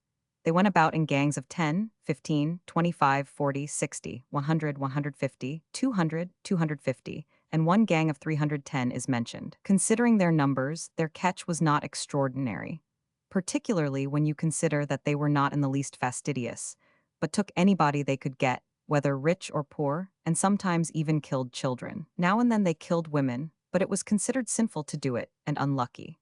The season was 6 or 8 months long. One season the half-dozen Bundelkhand and Gwalior gangs aggregate men, and they murder people. One season the Malwa and Khandesh gangs aggregate men, and they murder. One season the Khandesh and Berar gangs aggregate men, and they murder people. Here is the tally sheet of a gang of 60 thugs for a whole season, gang under two noted chiefs, Chodi and Sheikh Nungu from Gwalior. Left Pura, in Jhansi, and on arrival at Sarora murdered a traveler. On nearly reaching Bhopal, met 3 Brahmins and murdered them. Crossed the Nirmada, at a village called Hutia, murdered a Hindu. Went through Aurangabad to Walagaon. There met a havildar of the barber caste in sepoys, native soldiers. In the evening came to Joker, and in the morning killed them near the place where the treasure-bearers were killed the year before. Between Joker and Dolia, met a sepoy of the shepherd caste, killed him in the jungle. Passed through Dolia and lodged in a village. 2 miles beyond, on the road to Indore, met a Bairaji beggar holy mendicant, murdered him at the Thapa. In the morning, beyond the Thapa, fell in with 3 Marwari travelers, murdered them. Near a village on the banks of the Tapti, met 4 travelers and killed them. Between Chupra and Doria met a Marwari, murdered him. At Doria met 3 Marwaris, took them 2 miles and murdered them.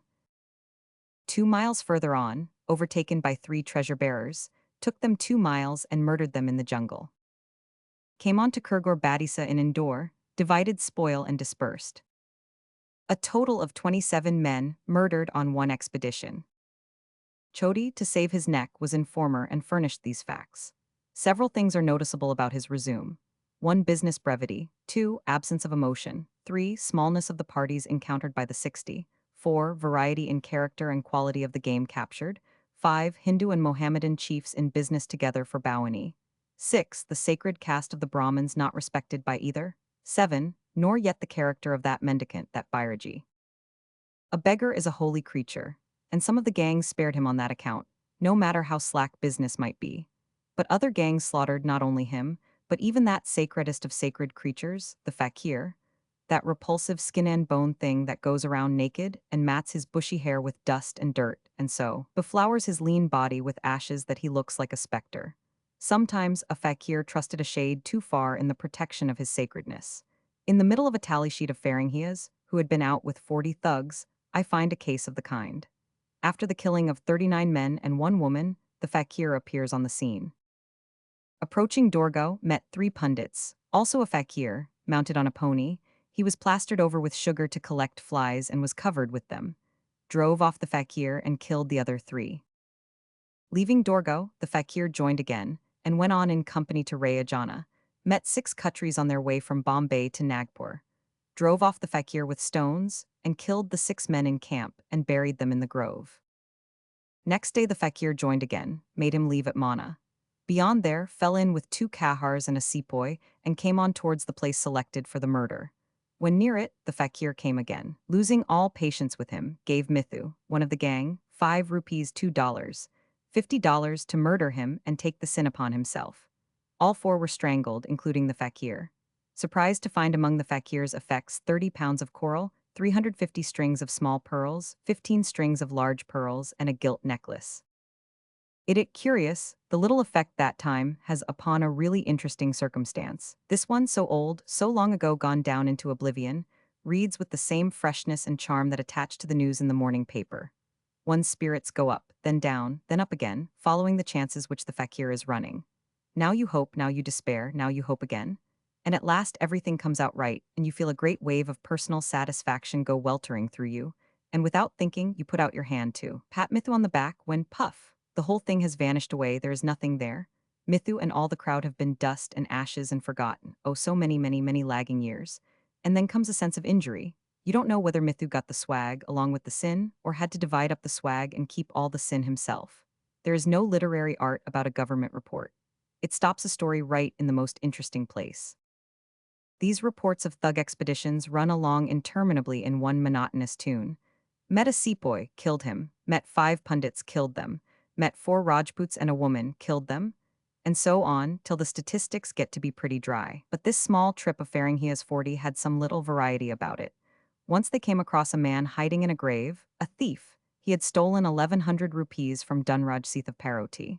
They strangled him and took the money. They had no patience with thieves. They killed 2 treasure bearers and got 4,000 rupees. They came across 2 bullocks laden with copper pice and killed the 4 drivers and took the money. There must have been half a ton of it.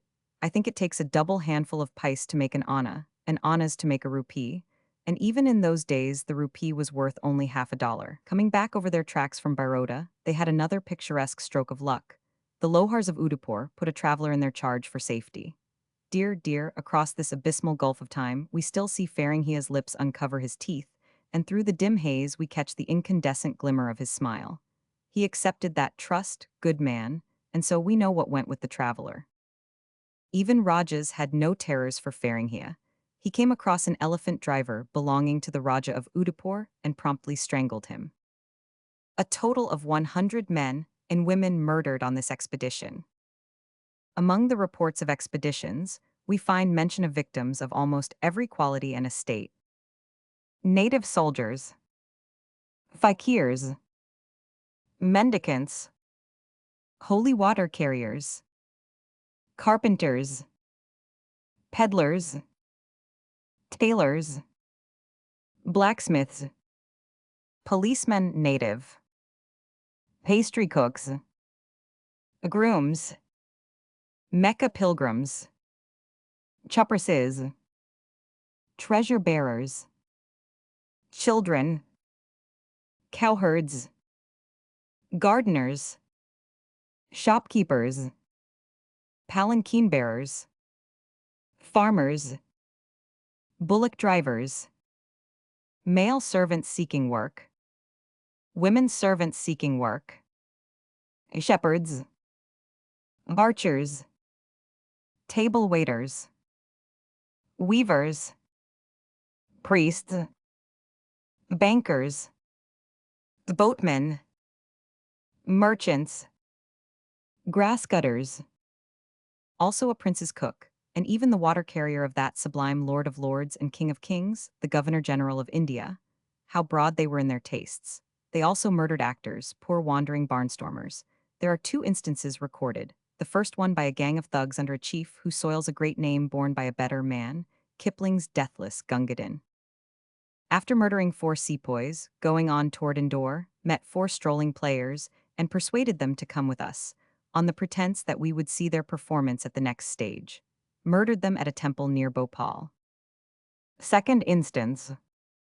At Diohati, joined by comedians, murdered them eastward of that place. But this gang was a particularly bad crew. On that expedition they murdered a fakir and 12 beggars. And yet Bounty protected them. For once when they were strangling a man in a wood when a crowd was going by close at hand, and the noose slipped and the man screamed, Bounty made a camel burst out at the same moment with a roar that drowned the scream, and before the man could repeat it, the breath was choked out of his body. The cow is so sacred in India that to kill her keeper is an awful sacrilege, and even the thugs recognized this. Yet now and then the lust for blood was too strong, and so they did kill a few cowkeepers. In one of these instances, the witness who killed the cowherd said, "In Thuggee this is strictly forbidden, and is an act from which no good can come. I was ill of a fever for 10 days afterward. I do believe that evil will follow the murder of a man with a cow. If there be no cow, it does not signify." Another thug said he held the cowherd's feet while this witness did the strangling. He felt no concern, because the bad fortune of such a deed is upon the strangler and not upon the assistants, even if there should be 100 of them. There were thousands of thugs roving over India constantly, during many generations. They made thuggee a hereditary vocation and taught it to their sons and to their sons' sons. Boys were in full membership as early as 16 years of age. Veterans were still at work at 70. What was the fascination? What was the impulse? Apparently, it was partly piety, largely gain, and there is reason to suspect that the sport afforded was the chiefest fascination of all. Meadows Taylor makes a thug in one of his books claim that the pleasure of killing men was the white man's beast-hunting instinct enlarged, refined, ennobled. I will quote the passage. Chapter 47. Simple rules for saving money. To save half when you are fired by an eager impulse to contribute to a charity, wait and count 40. To save 3/4, count 60. To save it all, count 65. Pudd'nhead Wilson's New Calendar. The thug said, "How many of you English are passionately devoted to sporting? Your days and months are passed in its excitement. A tiger, a panther, a buffalo, or a hog rouses your utmost energies for its destruction. You even risk your lives in its pursuit. How much higher game is a thug S? That must really be the secret of the rise and development of thuggee. The joy of killing, the joy of seeing killing done, these are traits of the human race at large. We white people are merely modified thugs. Thugs fretting under the restraints of a not very thick skin of civilization. Thugs who long ago enjoyed the slaughter of the Roman arena, and later the burning of doubtful Christians by authentic Christians in the public squares, and who now, with the thugs of Spain and Nims, flock to enjoy the blood and misery of the bullring. We have no tourists of either sex or any religion who are able to resist the delights of the bullring when opportunity offers. And we are gentle thugs in the hunting season, and love to chase a tame rabbit and kill it. Still, we have made some progress microscopic, and in truth scarcely worth mentioning, and certainly nothing to be proud of. Still, it is progress. We no longer take pleasure in slaughtering or burning helpless men. We have reached a little altitude where we may look down upon the Indian thugs with a complacent shudder, and we may even hope for a day, many centuries hence, when our posterity will look down upon us in the same way.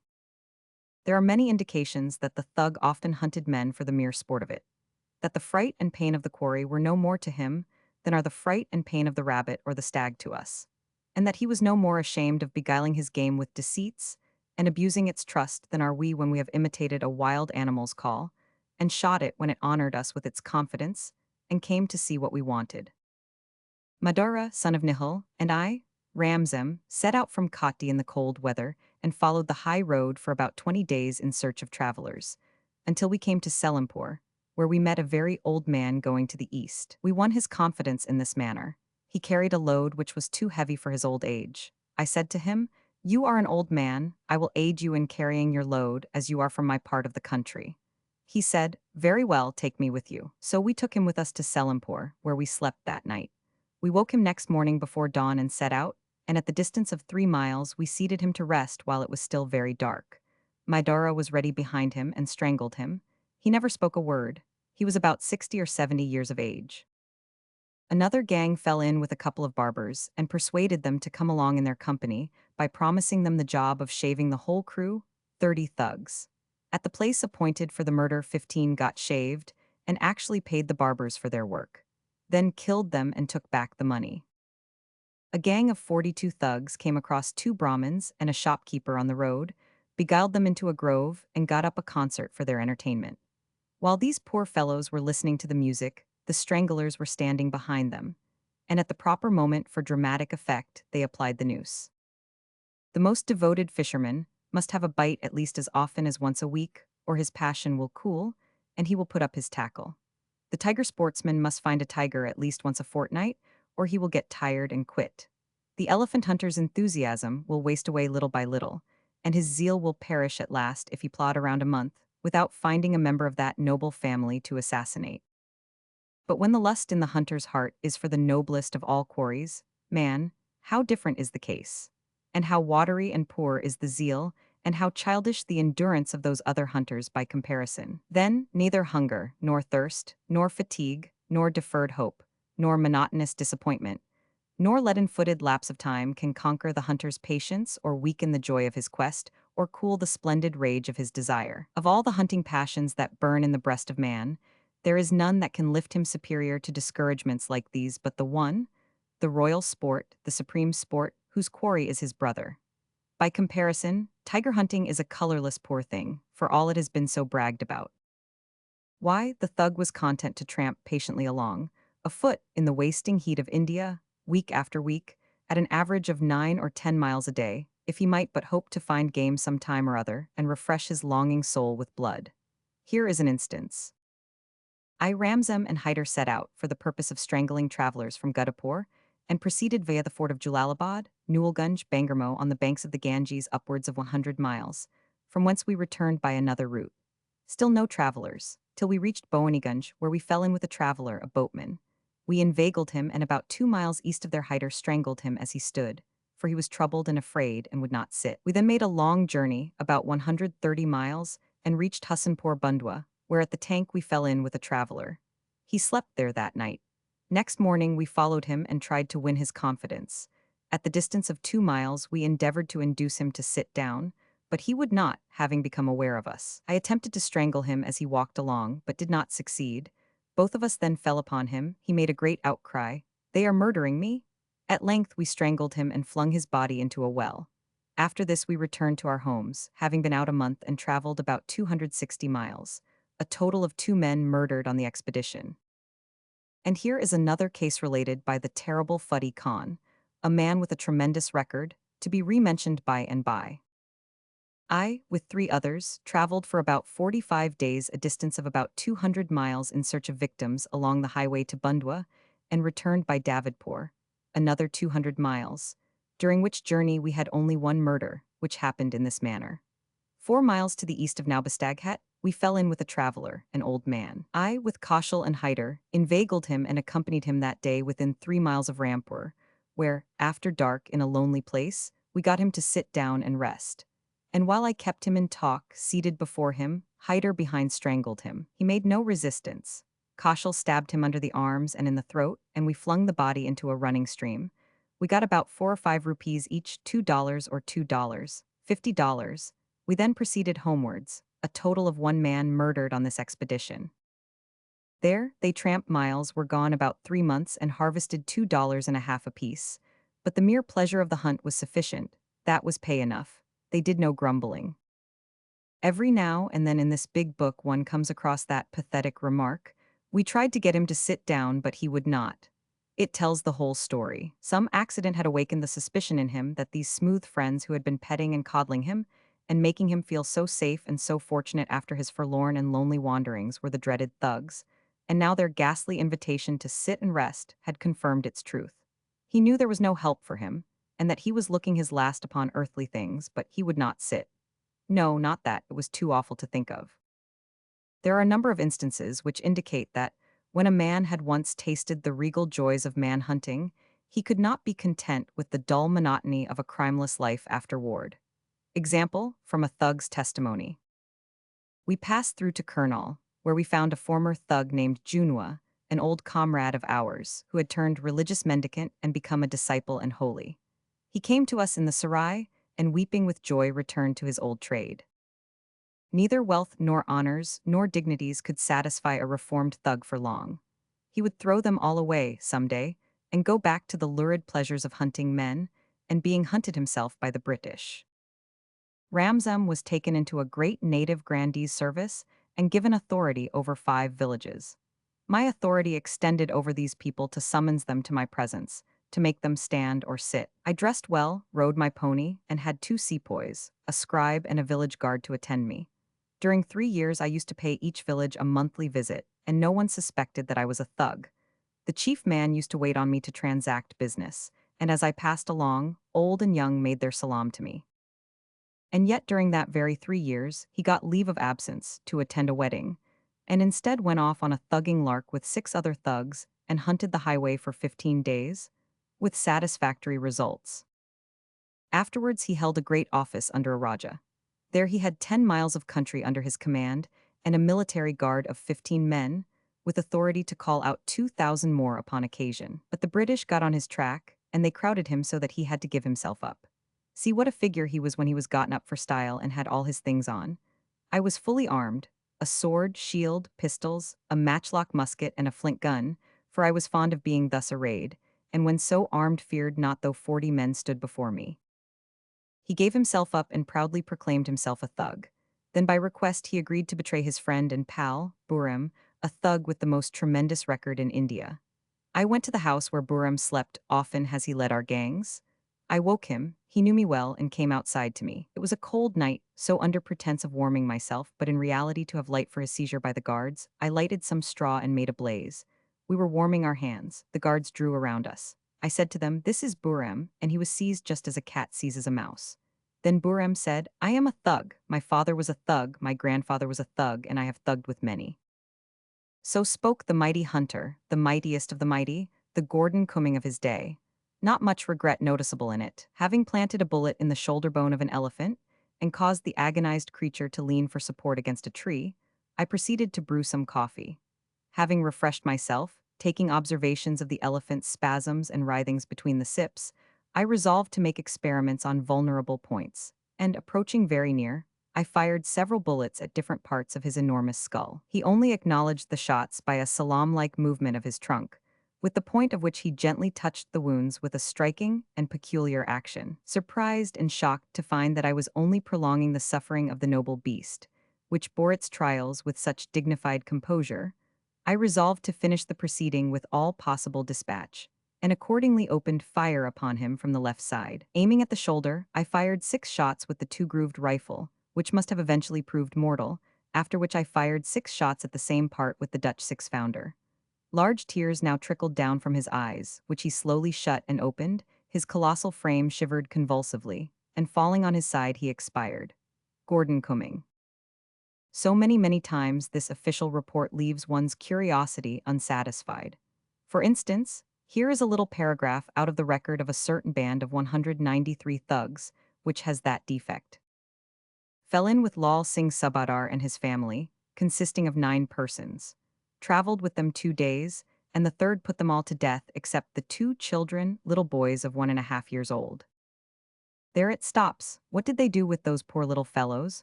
What was their subsequent history? Did they purpose training them up as thugs? How could they take care of such little creatures on a march which stretched over several months?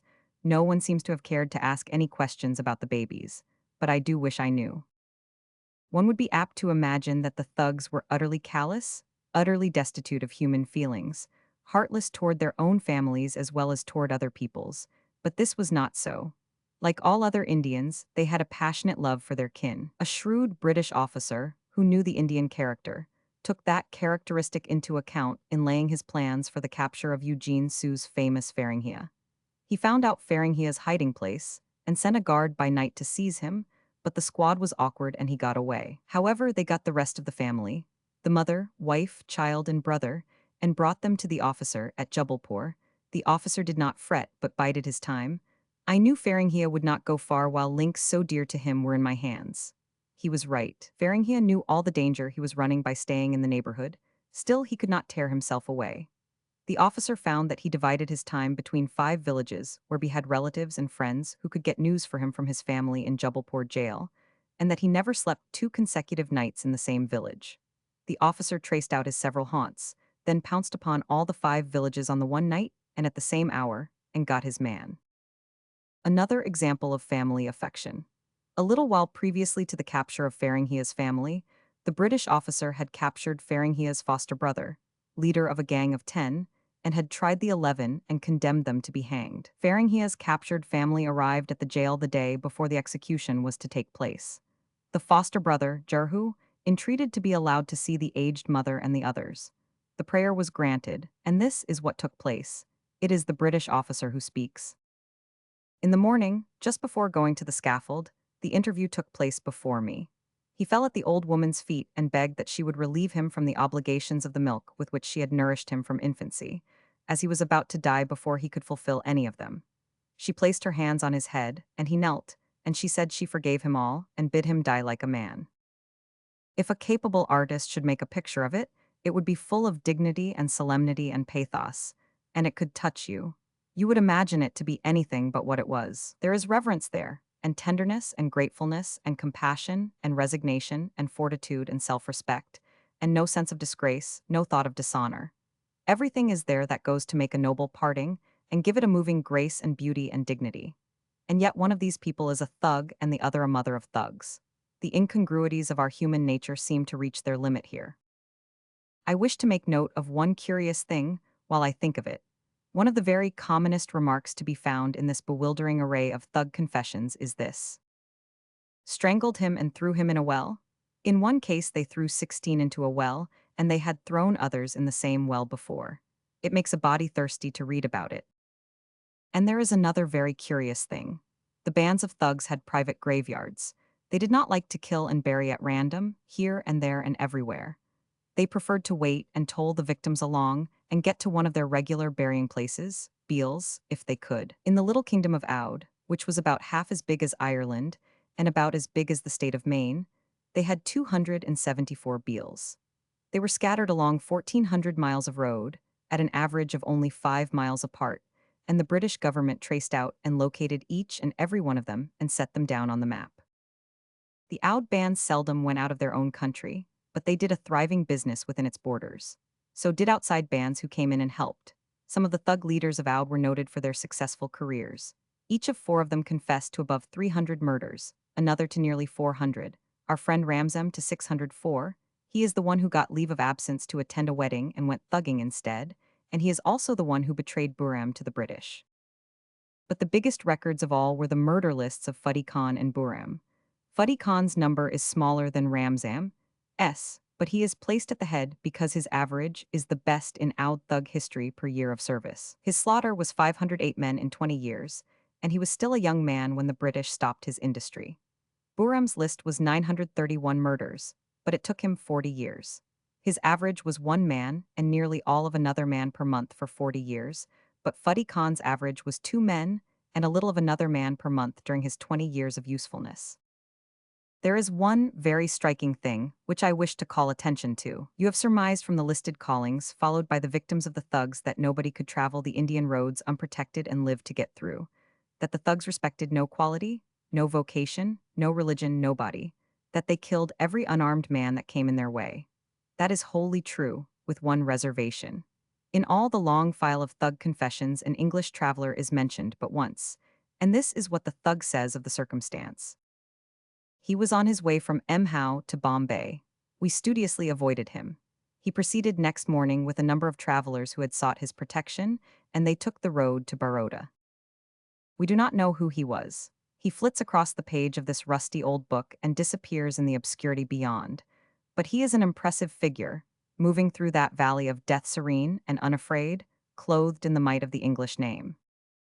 We have now followed the big official book through, and we understand what Thuggee was, what a bloody terror it was, what a desolating scourge it was. In 1830, the English found this cancerous organization embedded in the vitals of the empire, doing its devastating work in secrecy, and assisted, protected, sheltered, and hidden by innumerable Confederates.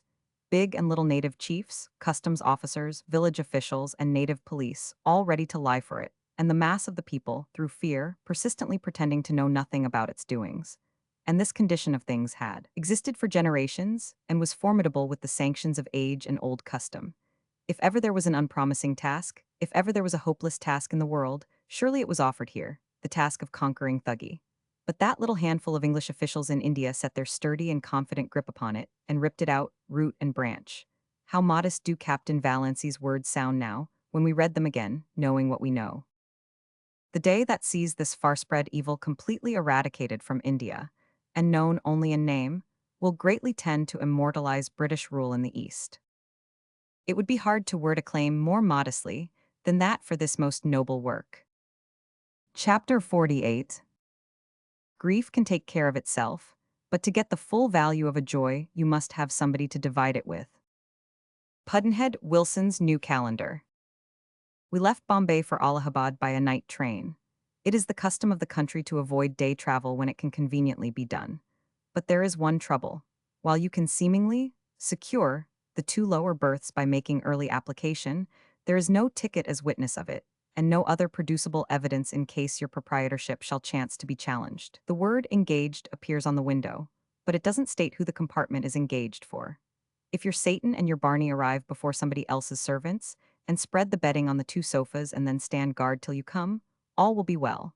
But if they step aside on an errand, they may find the beds promoted to the two shelves, and somebody else's demons standing guard over their master's beds, which in the meantime have been spread upon your sofas. You do not pay anything extra for your sleeping place. That is where the trouble lies. If you buy a fare ticket and fail to use it, there is room thus made available for someone else. But if the place were secured to you, it would remain vacant, and yet your ticket would secure you another place when you were presently ready to travel. However, no explanation of such a system can make it seem quite rational to a person who has been used to a more rational system. If our people had the arranging of it, we should charge extra for securing the place, and then the road would suffer no loss if the purchaser did not occupy it. The present system encourages good manners and also discourages them. If a young girl has a lower berth and an elderly lady comes in, it is usual for the girl to offer her place to this late comer, and it is usual for the late comer to thank her courteously and take it. But the thing happens differently sometimes. When we were ready to leave Bombay, my daughter's satchels were holding possession of her berth, a lower one. At the last moment, a middle-aged American lady swarmed into the compartment, followed by native porters laden with her baggage. She was growling and snarling and scolding, and trying to make herself phenomenally disagreeable, and succeeding. Without a word, she hoisted the satchels into the hanging shelf and took possession of that lower berth. On one of our trips, Mr. Smythe and I got out at a station to walk up and down, and when we came back, Smythe's bed was in the hanging shelf, and an English cavalry officer was in bed on the sofa which he had lately been occupying. It was mean to be glad about it, but it is the way we are made. I could not have been gladder if it had been my enemy that had suffered this misfortune. We all like to see people in trouble, if it doesn't cost us anything. I was so happy over Mr. Smythe's chagrin that I couldn't go to sleep for thinking of it and enjoying it. I knew he supposed the officer had committed the robbery himself, whereas without a doubt, the officer's servant had done it without his knowledge. Mr. Smythe kept this incident warm in his heart and longed for a chance to get even with somebody for it. Sometime afterward the opportunity came in Calcutta. We were leaving on a 24-hour journey to Darjeeling.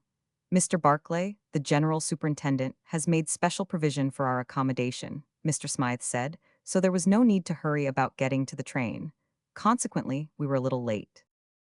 When we arrived, the usual immense turmoil and confusion of a great Indian station were in full blast. It was an immoderately long train, for all the natives of India were going by it somewhither, and the native officials were being pestered to frenzy by belated and anxious people. They didn't know where our car was, and couldn't remember having received any orders about it. It was a deep disappointment. Moreover, it looked as if half of our party would be left behind altogether. Then Satan came running and said he had found a compartment with one shelf and one sofa unoccupied, and had made our beds and had stowed our baggage. We rushed to the place, and just as the train was ready to pull out and the porters were slamming the doors to, all down the line, an officer of the Indian Civil Service, a good friend of ours, put his head in and said, "I have been hunting for you everywhere. What are you doing here, don't you know?" The train started before he could finish. Mr. Smythe's opportunity was come. His bedding, on the shelf, at once changed places with the bedding, a stranger's, that was occupying the sofa that was opposite to mine. About 10 o'clock we stopped somewhere, and a large Englishman of official military bearing stepped in. We pretended to be asleep. The lamps were covered, but there was light enough for us to note his look of surprise. He stood there, grand and fine, peering down at Smythe and wondering in silence at the situation. After a bit he said, "Well, and that was all." But that was enough. It was easy to understand. It meant, "This is extraordinary, this is high-handed, I haven't had an experience like this before." He sat down on his baggage, and for 20 minutes we watched him through our eyelashes, rocking and swaying there to the motion of the train. Then we came to a station, and he got up and went out, muttering, "I must find a lower berth or wait over."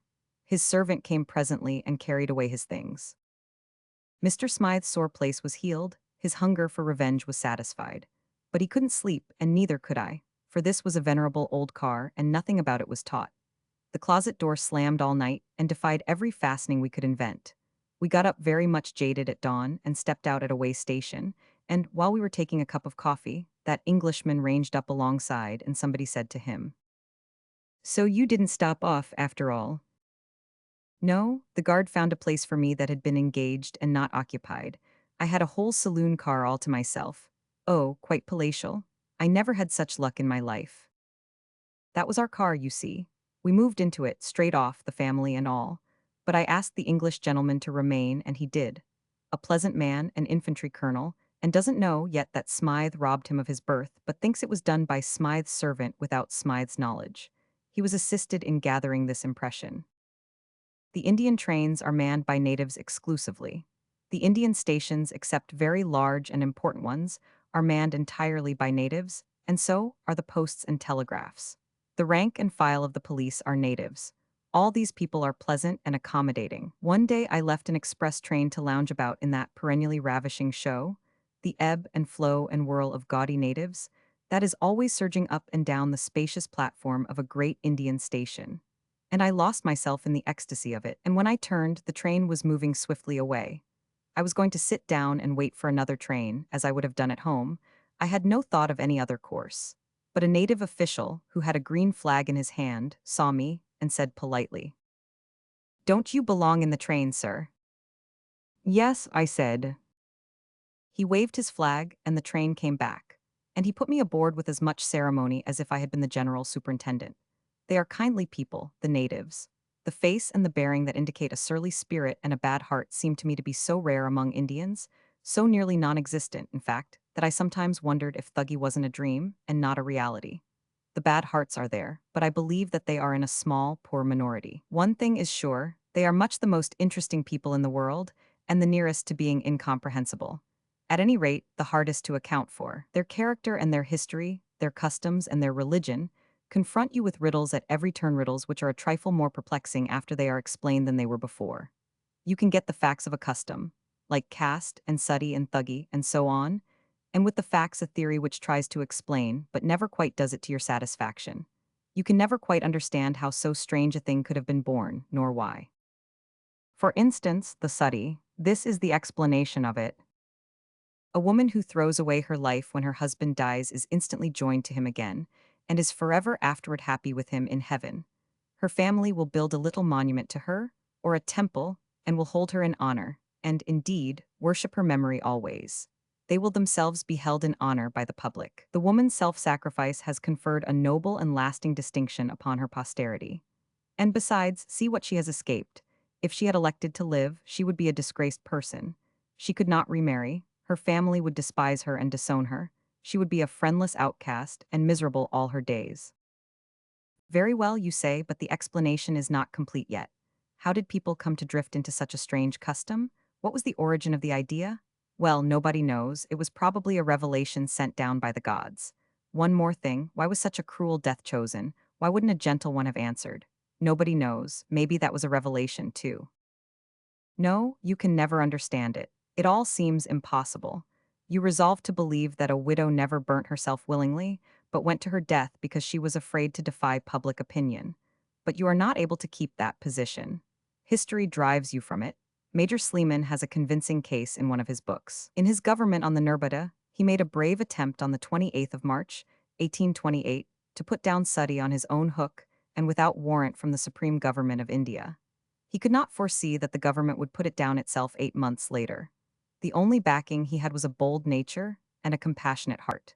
He issued his proclamation abolishing the sati in his district. On the morning of Tuesday, note the day of the week, the 24th of the following November, Singh Upadhyaya, head of the most respectable and most extensive Brahmin family in the district, died, and presently came a deputation of his sons and grandsons to beg that his old widow might be allowed to burn herself upon his pyre.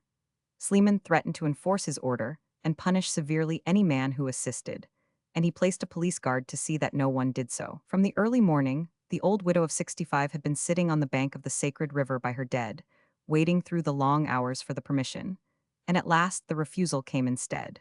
In one little sentence, Sleeman gives you a pathetic picture of this lonely old gray figure.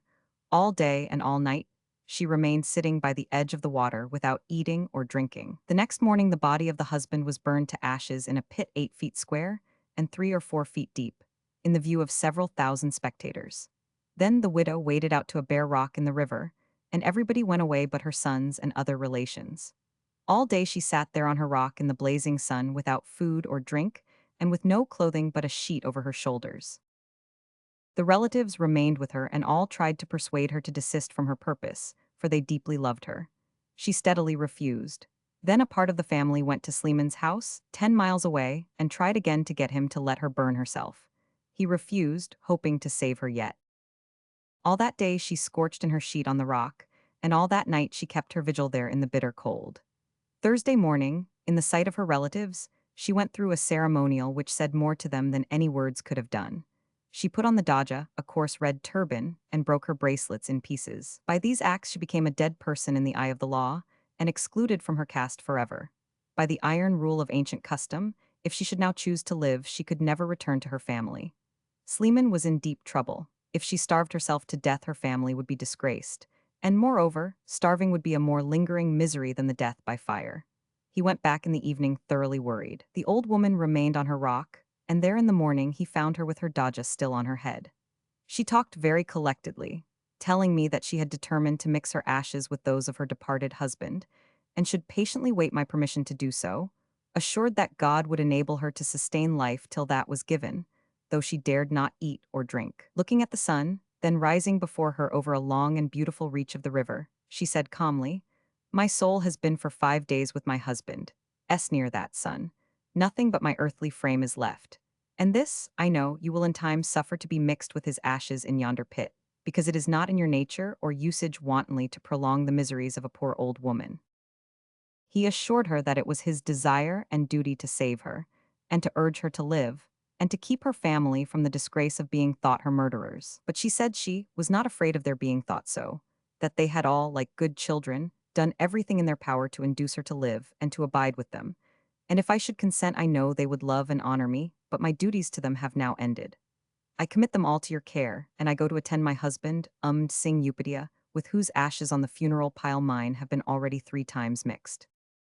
She believed that she and he had been upon the earth 3 several times as wife and husband, and that she had burned herself to death 3 times upon his pyre.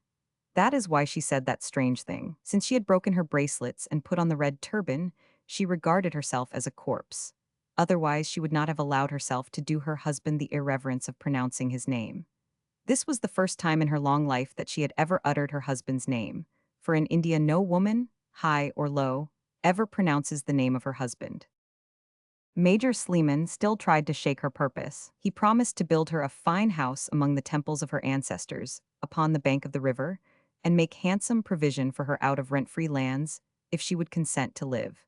And if she wouldn't, he would allow no stone or brick to ever mark the place where she died. But she only smiled and said, "My pulse has long ceased to beat, my spirit has departed. I shall suffer nothing in the burning. And if you wish proof, order some fire and you shall see this arm consumed without giving me any pain." Sleeman was now satisfied that he could not alter her purpose.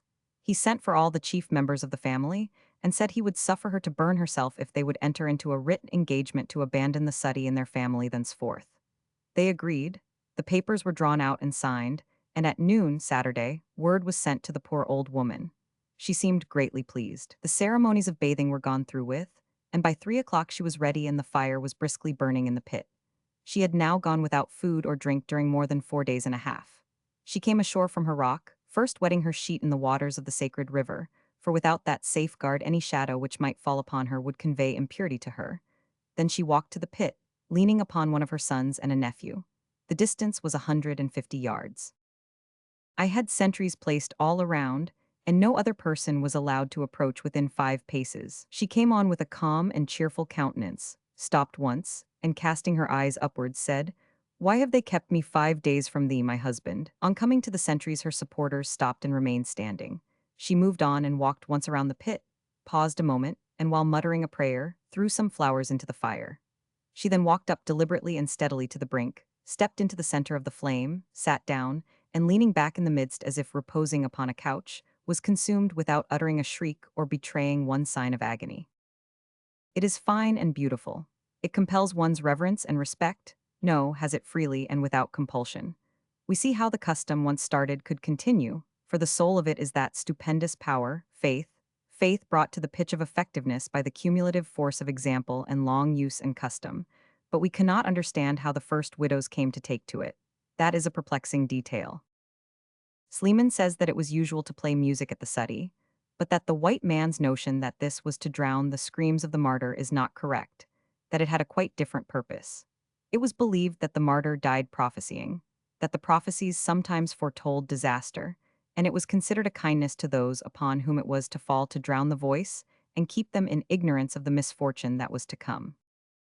Chapter 49. He had had much experience of physicians, and said, the only way to keep your health is to eat what you don't want, drink what you don't like, and do what you'd druther not. Pudd'nhead Wilson's New Calendar. It was a long journey, 2 nights, 1 day, and part of another day from Bombay eastward to Allahabad, but it was always interesting, and it was not fatiguing.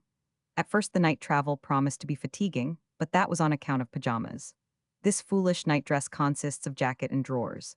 Sometimes they are made of silk, sometimes of a raspy, scratchy, slazy woolen material with a sandpaper surface. The drawers are loose elephant-legged and elephant-waisted things, and instead of buttoning around the body, there is a drawstring to produce the required shrinkage. The jacket is roomy, and one buttons it in front. Pajamas are hot on a hot night and cold on a cold night, defects which a nightshirt is free from. I tried the pajamas in order to be in the fashion, but I was obliged to give them up. I couldn't stand them. There was no sufficient change from day gear to night gear. I missed the refreshing and luxurious sense, induced by the nightgown, of being undressed, emancipated, set free from restraints and trammels. In place of that, I had the worried, confined, oppressed, suffocated sense of being abed with my clothes on. All through the warm half of the night, the coarse surfaces irritated my skin and made it feel baked and feverish. And the dreams which came in the fitful flurries of slumber were such as distress the sleep of the damned, or ought to. And all through the cold other half of the night, I could get no time for sleep, because I had to employ it all in stealing blankets. But blankets are of no value at such a time. The higher they are piled, the more effectively they cork the cold in and keep it from getting out. The result is that your legs are ice, and you know how you will feel by and by when you are buried. In a sane interval, I discarded the pajamas and led a rational and comfortable life thenceforth. Out in the country in India, the day begins early. One sees a plain, perfectly flat, dust-colored and brickyardy, stretching limitlessly away on every side in the dim gray light, striped everywhere with hard-beaten narrow paths, the vast flatness broken at wide intervals by bunches of spectral trees that mark where villages are. And along all the paths are slender women and the black forms of lanky naked men moving, to their work, the women with brass water jars on their heads, the men carrying hoes. The man is not entirely naked. Always there is a bit of white rag, a loincloth. It amounts to a bandage, and is a white accent on his black person, like the silver band around the middle of a pipe stem. Sometimes he also wears a fluffy and voluminous white turban, and this adds a second accent. He then answers properly to Miss Gordon Cumming's flashlight picture of him, as a person who is dressed in a turban and a pocket handkerchief. All day long one has this monotony of dust-colored dead levels and scattering bunches of trees and mud villages. You soon realize that India is not beautiful. Still, there is an enchantment about it that is beguiling and which does not pall. You cannot tell just what it is that makes the spell, perhaps, but you feel it and confess it, nevertheless. Of course, at bottom, you know in a vague way that it is history. It is that affects you, a haunting sense of the myriads of human lives that have blossomed and withered and perished here, repeating and repeating and repeating, century after century and age after age, the barren and meaningless process. It is this sense that gives to this forlorn, uncomely land power to speak to the spirit and make friends with it, to speak to it with a voice bitter with satire, but eloquent with melancholy. The deserts of Australia and the ice barrens of Greenland have no speech, for they have no venerable history. With nothing to tell of man and his vanities, his fleeting glories and his miseries, they have nothing wherewith to spiritualize their ugliness and veil it with a charm. There is nothing pretty about an Indian village, a mud one, and I do not remember that we saw any but mud ones on that long flight to Allahabad. It is a little bunch of dirt-colored mud hovels jammed together within a mud wall. As a rule, the rains had beaten down parts of some of the houses, and this gave the village the aspect of a moldering and hoary ruin. I believe the cattle and the vermin live inside the wall, for I saw cattle coming out and cattle going in, and whenever I saw a villager he was scratching. This last is only circumstantial evidence, but I think it has value. The village has a battered little temple or two, big enough to hold an idol, and with custom enough to fat up a priest and keep him comfortable. Where there are Mohammedans, there are generally a few sorry tombs outside the village that have a decayed and neglected look. The villages interested me because of things which Major Sleeman says about them in his books, particularly what he says about the division of labor in them. He says that the whole face of India is parceled out into estates of villages, that 9/10 of the vast population of the land consist of cultivators of the soil, that it is these cultivators who inhabit the villages, that there are certain established village servants, mechanics, and others who are apparently paid a wage by the village at large, and whose callings remain in certain families and are handed down from father to son, like an estate. He gives a list of these established servants: priest, blacksmith, carpenter, accountant, washerman, basket maker, potter, watchman, barber, shoemaker, brazier, confectioner, weaver, dyer, etc. In his day witches abounded, and it was not thought good business wisdom for a man to marry his daughter into a family that hadn't a witch in it, for she would need a witch on the premises to protect her children from the evil spells, which would certainly be cast upon them by the witches connected with the neighboring families. The office of midwife was hereditary in the family of the basket maker. It belonged to his wife. She might not be competent, but the office was hers anyway.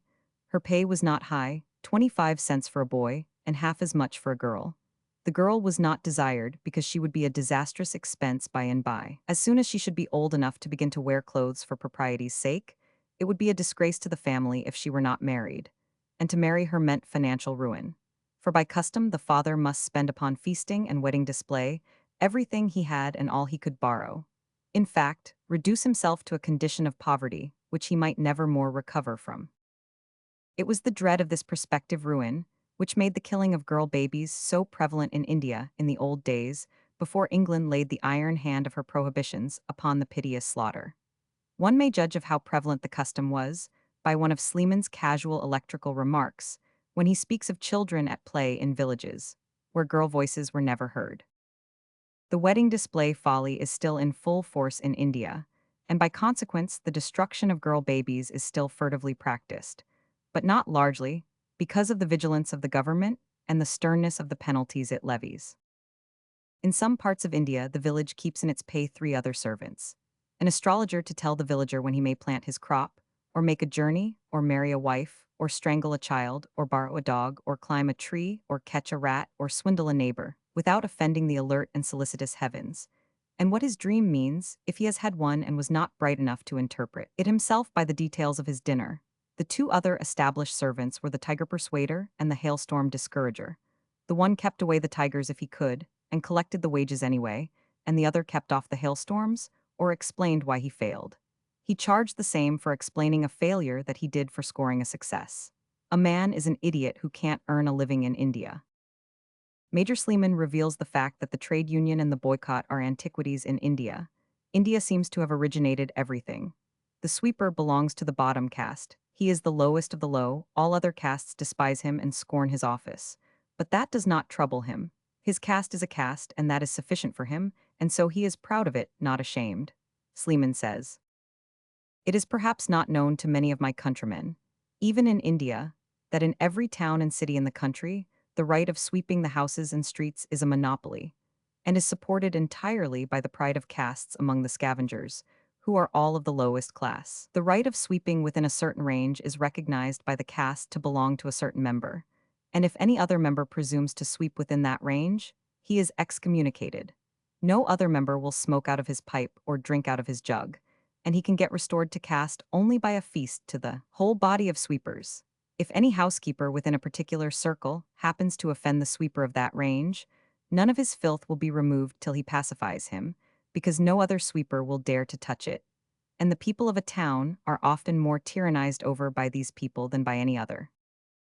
A footnote by Major Sleeman's editor, Mr. Vincent Arthur Smith, says that in our day this tyranny of the sweepers guild is one of the many difficulties which bar the progress of Indian sanitary reform.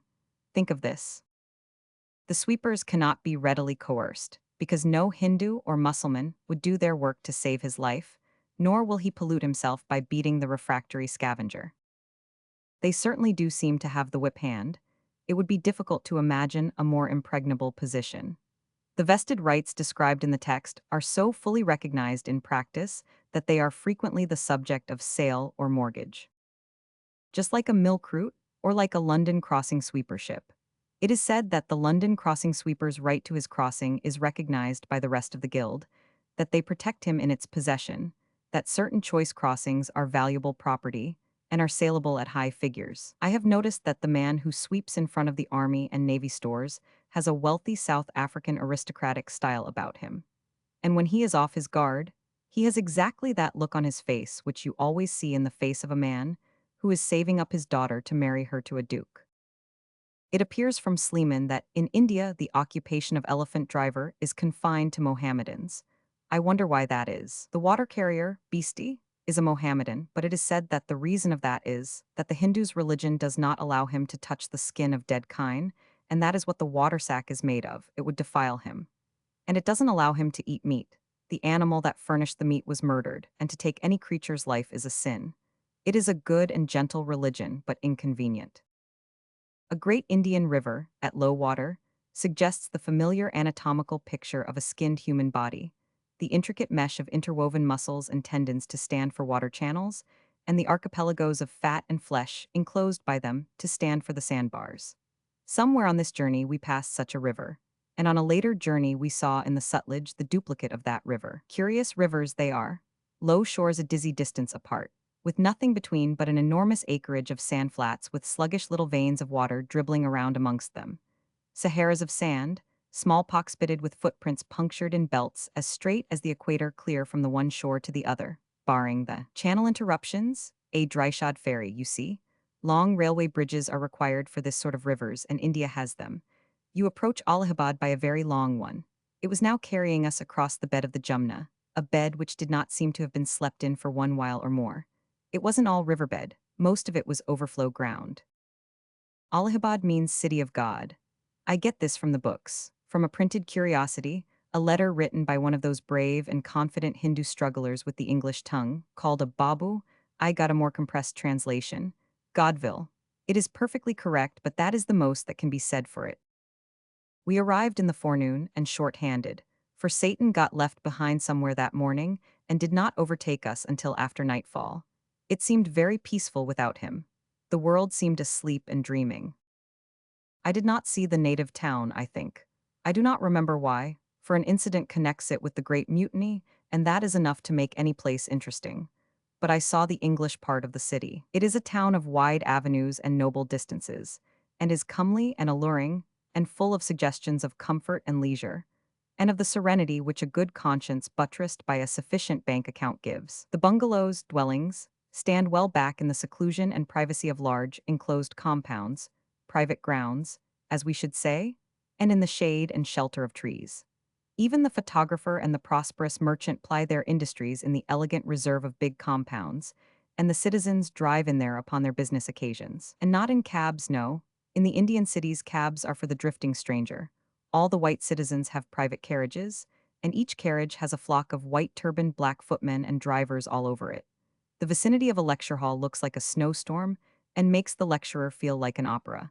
India has many names, and they are correctly descriptive. It is the land of contradictions, the land of subtlety and superstition, the land of wealth and poverty, the land of splendor and desolation, the land of plague and famine, the land of the thug and the poisoner, and of the meek and the patient, the land of the sooty, the land of the unreinstatable widow, the land where all life is holy, the land of cremation, the land where the vulture is a grave and a monument, the land of the multitudinous gods, and if signs go for anything, it is the land of the private carriage. In Bombay, the forewoman of a millinery shop came to the hotel in her private carriage to take the measure for a gown, not for me, but for another. She had come out to India to make a temporary stay, but was extending it indefinitely. Indeed, she was purposing to end her days there. In London, she said, her work had been hard, her hours long. For economy's sake she had had to live in shabby rooms and far away from the shop, watch the pennies, deny herself many of the common comforts of life, restrict herself in effect to its bare necessities, eschew cabs, travel third class by underground train to and from her work, swallowing coal smoke and cinders all the way, and sometimes troubled with the society of men and women who were less desirable than the smoke and the cinders.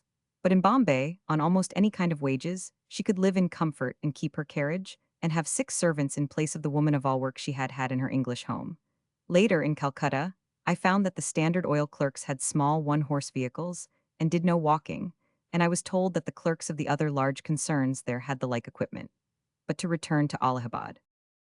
I was up at dawn the next morning. In India, the tourist servant does not sleep in a room in the hotel, but rolls himself up head and ears in his blanket and stretches himself on the veranda, across the front of his master's door, and spends the night there. I don't believe anybody's servant occupies a room. Apparently, the bungalow servants sleep on the veranda. It is roomy and goes all around the house. I speak of manservants. I saw none of the other sex. I think there are none, except child nurses. I was up at dawn and walked around the veranda, past the rows of sleepers. In front of one door, a Hindu servant was squatting, waiting for his master to call him. He had polished the yellow shoes and placed them by the door, and now he had nothing to do but wait. It was freezing cold, but there he was, as motionless as a sculptured image and as patient. It troubled me. I wanted to say to him, "Don't crouch there like that and freeze. Nobody requires it of you. Stir around and get warm." But I hadn't the words. I thought of saying, "Jeldi Jow," but I couldn't remember what it meant, so I didn't say it. I knew another phrase, but it wouldn't come to my mind. I moved on, purposing to dismiss him from my thoughts, but his bare legs and bare feet kept him there. They kept drawing me back from the sunny side to a point whence I could see him. At the end of an hour, he had not changed his attitude in the least degree. It was a curious and impressive exhibition of meekness and patience, or fortitude or indifference, I did not know which. But it worried me, and it was spoiling my morning. In fact, it spoiled 2 hours of it quite thoroughly. I quitted this vicinity then, and left him to punish himself as much as he might want to. But up to that time, the man had not changed his attitude a hair. He will always remain with me, I suppose. His figure never grows vague in my memory. Whenever I read of Indian resignation, Indian patience under wrongs, hardships, and misfortunes, he comes before me. He becomes a personification and stands for India in trouble. And for untold ages, India in trouble has been pursued with the very remark which I was going to utter but didn't, because its meaning had slipped me. Jeldi Jow, come, shove along. Why, it was the very thing. In the early brightness, we made a long drive out to the fort. Part of the way was beautiful. It led under stately trees, and through groups of native houses, and by the usual village well, where the picturesque gangs are always flocking to and fro and laughing and chattering. And this time, brawny men were deluging their bronze bodies with the limpid water, and making a refreshing and enticing show of it. Enticing, for the sun was already transacting business, firing India up for the day. There was plenty of this early bathing going on, for it was getting toward breakfast time, and with an unpurified body the Hindu must not eat. Then we struck into the hot plain, and found the roads crowded with pilgrims of both sexes, for one of the great religious fairs of India was being held, just beyond the fort, at the junction of the sacred rivers, the Ganges and the Jumna. 3 sacred rivers, I should have said, for there is a subterranean one. Nobody has seen it, but that doesn't signify. The fact that it is there is enough. These pilgrims had come from all over India. Some of them had been months on the way, plodding patiently along in the heat and dust, worn, poor, hungry, but supported and sustained by an unwavering faith and belief. They were supremely happy and content. Now, their full and sufficient reward was at hand. They were going to be cleansed from every vestige of sin and corruption by these holy waters which make utterly pure whatsoever thing they touch, even the dead and rotten. It is wonderful, the power of a faith like that can make multitudes upon multitudes of the old and weak, and the young and frail enter without hesitation or complaint upon such incredible journeys, and endure the resultant miseries without repining. It is done in love or it is done in fear. I do not know which it is. No matter what the impulse is, the act born of it is beyond imagination marvelous to our kind of people, the cold whites. There are choice great natures among us that could exhibit the equivalent of this prodigious self-sacrifice, but the rest of us know that we should not be equal to anything approaching it. Still, we all talk self-sacrifice, and this makes me hope that we are large enough to honor it in the Hindu. 2 millions of natives arrive at this fair every year. How many start and die on the road, from age and fatigue and disease and scanty nourishment, and how many die on the return, from the same causes, no one knows, but the tale is great, one may say enormous. Every 12th year is held to be a year of peculiar grace. A greatly augmented volume of pilgrims results then. The 12th year has held this distinction since the remotest times, it is said. It is said also that there is to be but one more 12th year, for the Ganges. After that, that holiest of all sacred rivers will cease to be holy, and will be abandoned by the pilgrim for many centuries. How many, the wise men have not stated. At the end of that interval, it will become holy again. Meantime, the data will be arranged by those people who have charge of all such matters, the great chief Brahmins. It will be like shutting down a mint. At a first glance, it looks most unbrahminically uncommercial, but I am not disturbed, being soothed and tranquilized by their reputation. Brer Fox he lay low, as Uncle Remus says, and at the judicious time he will spring something on the Indian public which will show that he was not financially asleep when he took the Ganges out of the market. Great numbers of the natives along the roads were bringing away holy water from the rivers. They would carry it far and wide in India and sell it. Tavernier, the French traveler, 17th century, notes that Ganges water is often given at weddings, each guest receiving a cup or two, according to the liberality of the host. Sometimes 2,000 or 3,000 rupees worth of it is consumed at a wedding. The fort is a huge old structure and has had a large experience in religions. In its great court stands a monolith which was placed there more than 2,000 years ago to preach Buddhism by its pious inscription. The fort was built 3 centuries ago by a Mohammedan emperor, a resanctification of the place in the interest of that religion. There is a Hindu temple, too, with subterranean ramifications stocked with shrines and idols, and now the fort belongs to the English. It contains a Christian church, insured in all the companies. From the lofty ramparts, one has a fine view of the sacred rivers. They join at that point, the pale blue Jumna, apparently clean and clear, and the muddy Ganges, dull yellow and not clean. On a long curved spit between the rivers, towns of tents were visible, with a multitude of fluttering pennons and a mighty swarm of pilgrims.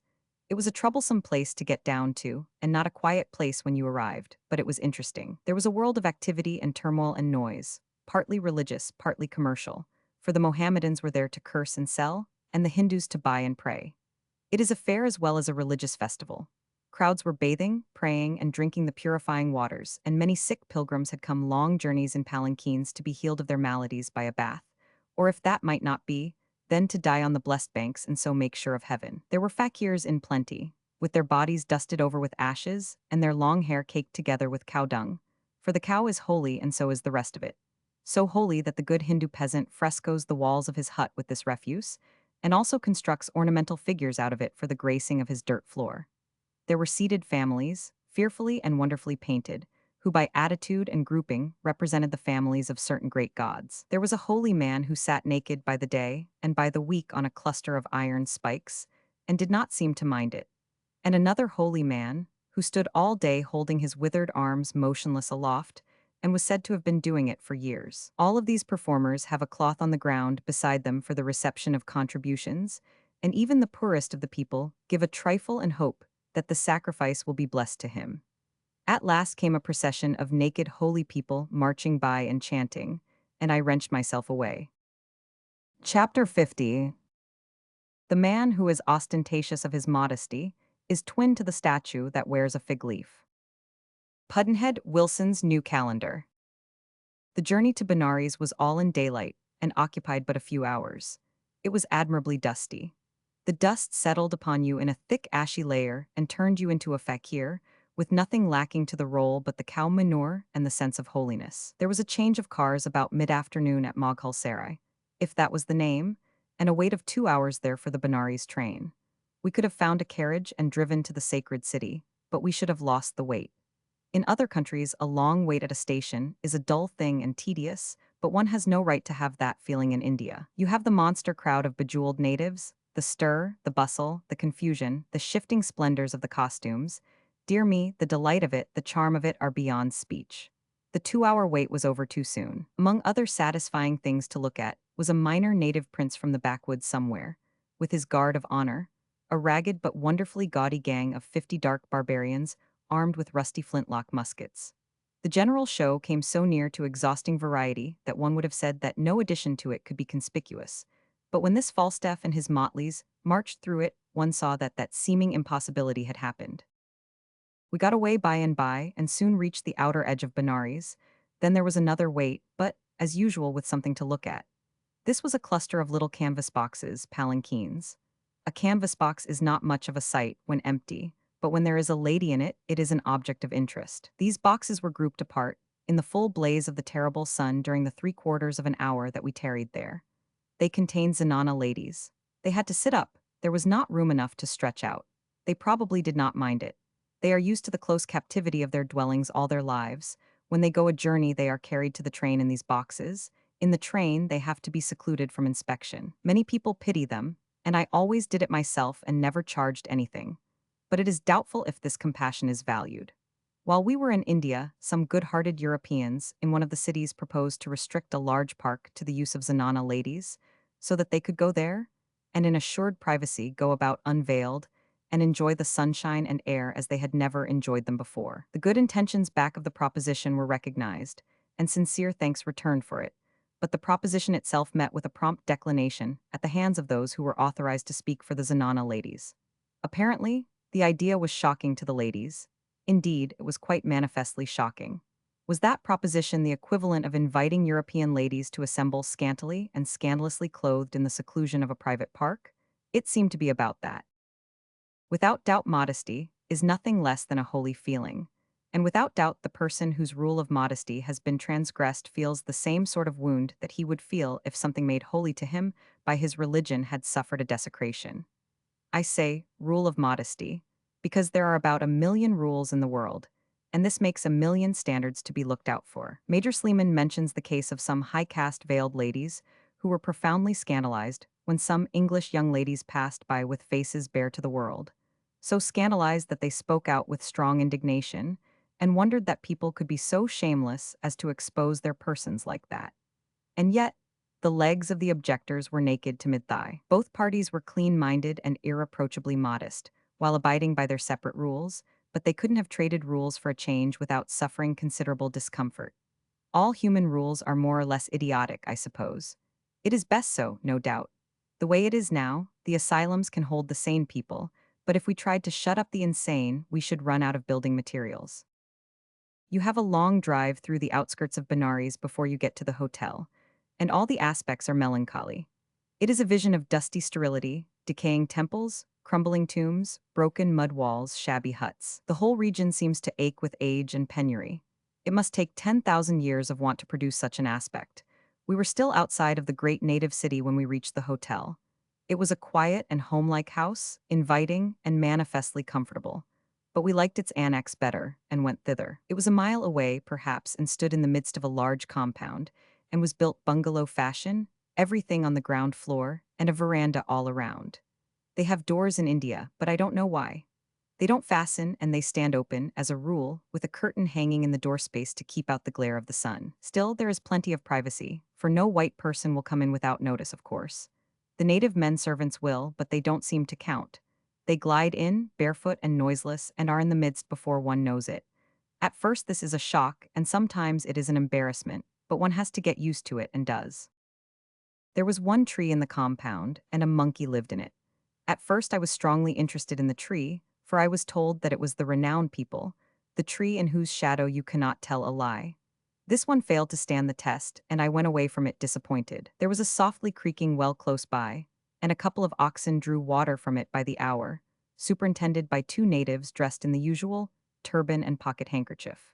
The tree and the well were the only scenery, and so the compound was a soothing and lonesome and satisfying place, and very restful after so many activities. There was nobody in our bungalow but ourselves. The other guests were in the next one, where the table d'hote was furnished. A body could not be more pleasantly situated. Each room had the customary bath attached, a room 10 or 12 feet square, with a roomy stone-paved pit in it and abundance of water. One could not easily improve upon this arrangement, except by furnishing it with cold water and excluding the hot, in deference to the fervency of the climate, but that is forbidden. It would damage the bather's health. The stranger is warned against taking cold baths in India, but even the most intelligent strangers are fools, and they do not obey, and so they presently get laid up. I was the most intelligent fool that passed through that year, but I am still more intelligent now that it is too late. I wonder if the dorian, if that is the name of it, is another superstition, like the peepal tree. There was a great abundance and variety of tropical fruits, but the dorian was never in evidence. It was never the season for the dorian. It was always going to arrive from Burma sometime or other, but it never did. By all accounts, it was a most strange fruit, and incomparably delicious to the taste, but not to the smell. Its rind was said to exude a stench of so atrocious a nature that, when a dorian was in the room, even the presence of a polecat was a refreshment. We found many who had eaten the dorian, and they all spoke of it with a sort of rapture. They said that if you could hold your nose until the fruit was in your mouth, a sacred joy would suffuse you from head to foot that would make you oblivious to the smell of the rind, but that if your grip slipped and you caught the smell of the rind before the fruit was in your mouth, you would faint. There is a fortune in that rind. Someday somebody will import it into Europe and sell it for cheese. Benares was not a disappointment. It justified its reputation as a curiosity. It is on high ground and overhangs a grand curve of the Ganges. It is a vast mass of building, compactly crusting a hill, and is cloven in all directions by an intricate confusion of cracks which stand for streets. Tall, slim minarets and beflagged temple spires rise out of it and give it picturesqueness, viewed from the river. The city is as busy as an anthill, and the hurly-burly of human life swarming along the web of narrow streets reminds one of the ants. The sacred cow swarms along, too, and goes whither she pleases, and takes toll of the grain shops, and is very much in the way, and is a good deal of a nuisance, since she must not be molested. Benares is older than history, older than tradition, older even than legend, and looks twice as old as all of them put together. From a Hindu statement quoted in Rev. Mr. Parker's compact and lucid guide to Benares, I find that the site of the town was the beginning place of the creation. It was merely an upright lingam, at first no larger than a stovepipe, and stood in the midst of a shoreless ocean. This was the work of the god Vishnu. Later he spread the lingam out till its surface was 10 miles across. Still it was not large enough for the business, therefore he presently built the globe around it. Benares is thus the center of the earth. This is considered an advantage. It has had a tumultuous history, both materially and spiritually. It started Brahminically many ages ago, then by Buddha came in recent times 2,500 years ago, and after that it was Buddhist during many centuries, 12 perhaps. But the Brahmins got the upper hand again then, and have held it ever since. It is unspeakably sacred in Hindu eyes, and is as unsanitary as it is sacred, and smells like the rind of the durian. It is the headquarters of the Brahmin faith, and 1/8 of the population are priests of that church. But it is not an overstock, for they have all India as a prey. All India flocks thither on pilgrimage, and pours its savings into the pockets of the priests in a generous stream, which never fails. A priest with a good stand on the shore of the Ganges is much better off than the sweeper of the best crossing in London.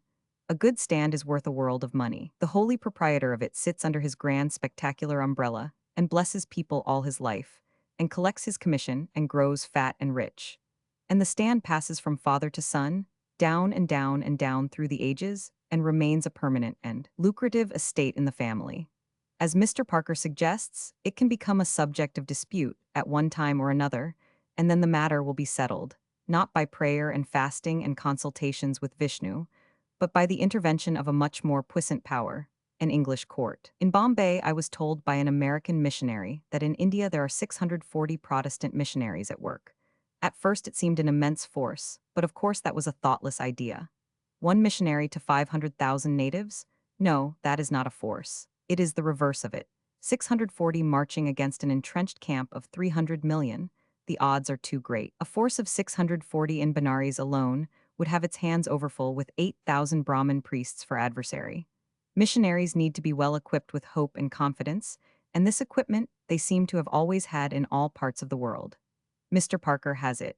It enables him to get a favorable outlook out of statistics which might add up differently with other mathematicians. For instance, during the past few years, competent observers declare that the number of pilgrims to Benares has increased. And then he adds up this fact and gets this conclusion. But the revival, if so it may be called, has in it the marks of death. It is a spasmodic struggle before dissolution. In this world we have seen the Roman Catholic power dying, upon these same terms, for many centuries. Many a time we have got all ready for the funeral, and found it postponed again, on account of the weather or something. Taught by experience, we ought not to put on our things for this Brahminical one, till we see the procession move. Apparently one of the most uncertain things in the world is the funeral of a religion. I should have been glad to acquire some sort of idea of Hindu theology, but the difficulties were too great, the matter was too intricate. Even the mere A, 100 of it is baffling. There is a trinity, Brahma, Shiva, and Vishnu, independent powers, apparently, though one cannot feel quite sure of that, because in one of the temples there is an image where an attempt has been made to concentrate the three in one person. The three have other names and plenty of them, and this makes confusion in one's mind. The three have wives and the wives have several names, and this increases the confusion. There are children, the children have many names, and thus the confusion goes on and on. It is not worthwhile to try to get any grip upon the cloud of minor gods, there are too many of them. It is even a justifiable economy to leave Brahma, the chiefest god of all, out of your studies, for he seems to cut no great figure in India. The vast bulk of the national worship is lavished upon Shiva and Vishnu and their families.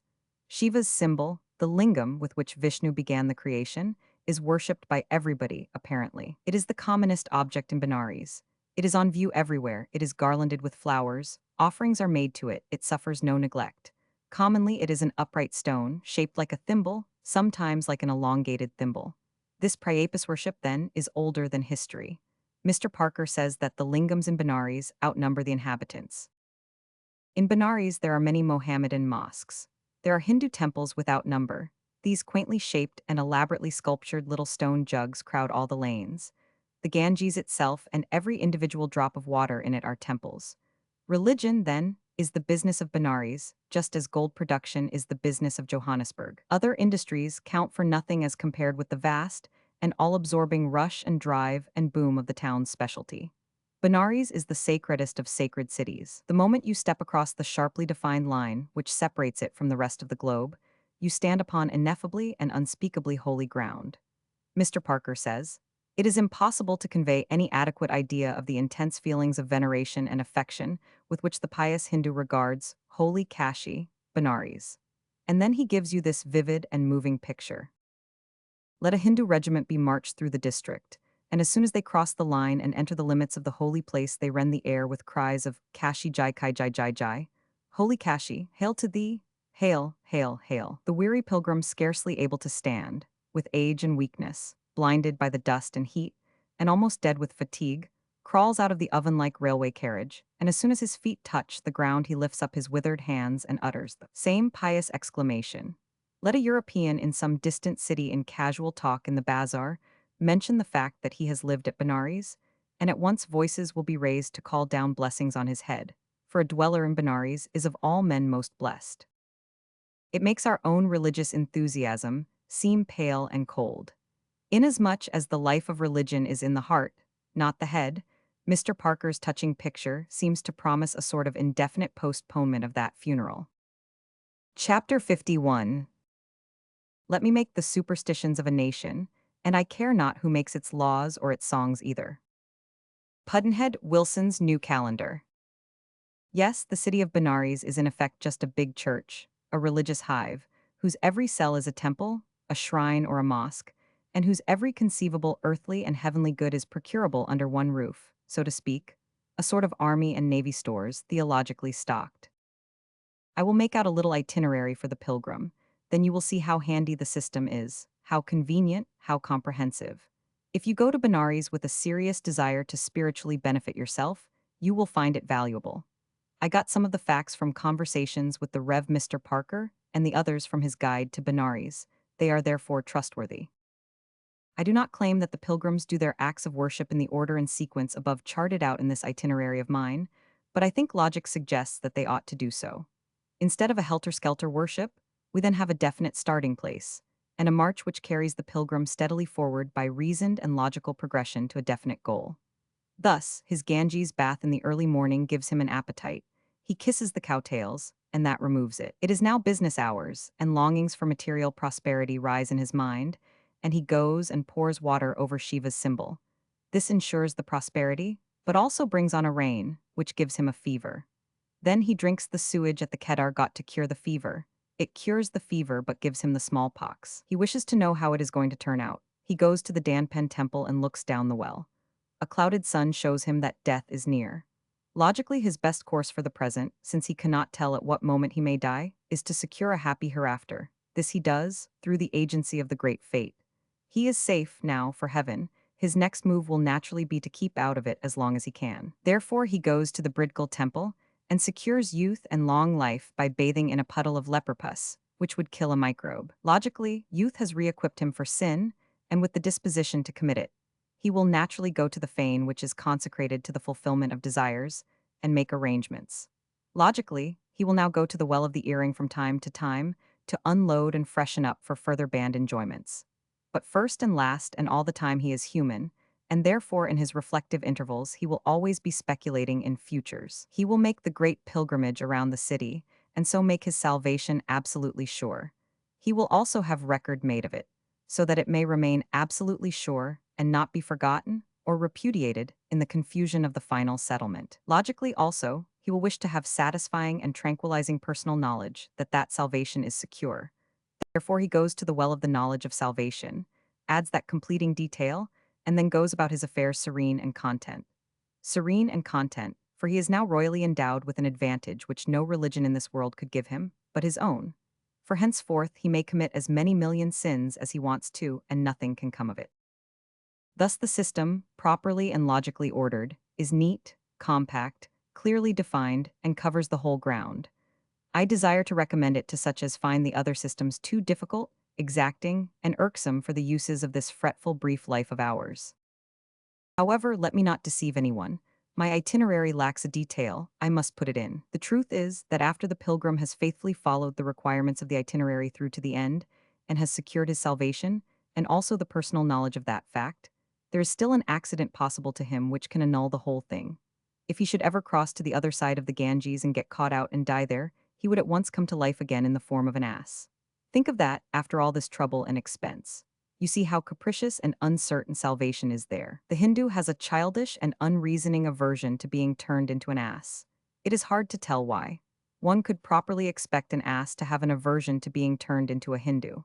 One could understand that he could lose dignity by it, also self-respect, and 9/10 of his intelligence. But the Hindu changed into an ass wouldn't lose anything, unless you count his religion. And he would gain much, release from his slavery to 2 million gods and 20 million priests, fakirs, holy mendicants, and other sacred bacilli. He would escape the Hindu hell. He would also escape the Hindu heaven. These are advantages which the Hindu ought to consider. Then he would go over and die on the other side. Benares is a religious Vesuvius. In its bowels the theological forces have been heaving and tossing, rumbling, thundering and quaking, boiling and weltering and flaming, and smoking for ages. But a little group of missionaries have taken post at its base, and they have hopes. There are the Baptist Missionary Society, the Church Missionary Society, the London Missionary Society, the Wesleyan Missionary Society, and the Zenana Bible and Medical Mission. They have schools, and the principal work seems to be among the children. And no doubt that part of the work prospers best, for grown people everywhere are always likely to cling to the religion they were brought up in. Chapter 52. Wrinkles should merely indicate where smiles have been. Pudd'nhead Wilson's New Calendar. In one of those Benares temples, we saw a devotee working for salvation in a curious way. He had a huge wad of clay beside him and was making it up into little wee gods no bigger than carpet tacks. He stuck a grain of rice into each, to represent the lingam, I think. He turned them out nimbly, for he had had long practice and had acquired great facility. Every day he made 2,000 gods, then threw them into the holy Ganges. This act of homage brought him the profound homage of the pious, also their coppers. He had a sure living here, and was earning a high place in the hereafter.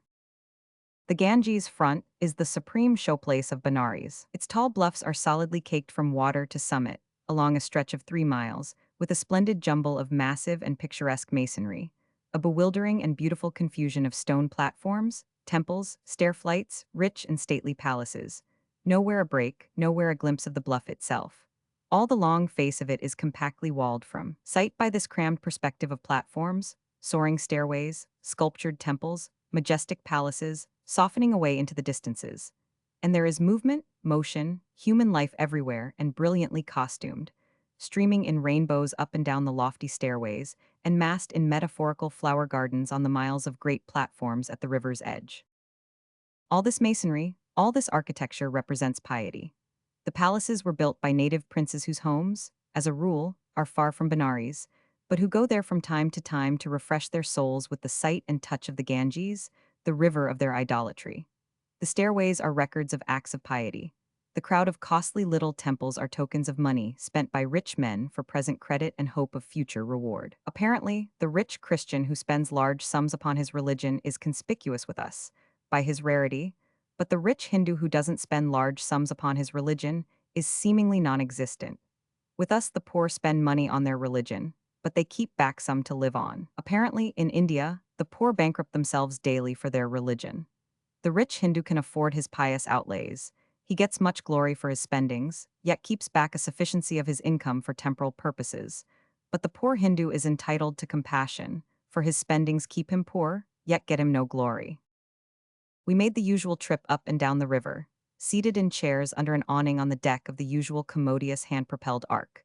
Made it 2 or 3 times, and could have made it with increasing interest and enjoyment many times more. For, of course, the palaces and temples would grow more and more beautiful every time one saw them, for that happens with all such things.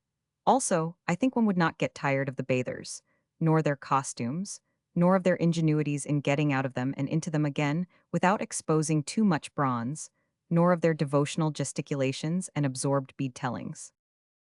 But I should get tired of seeing them wash their mouths with that dreadful water and drink it.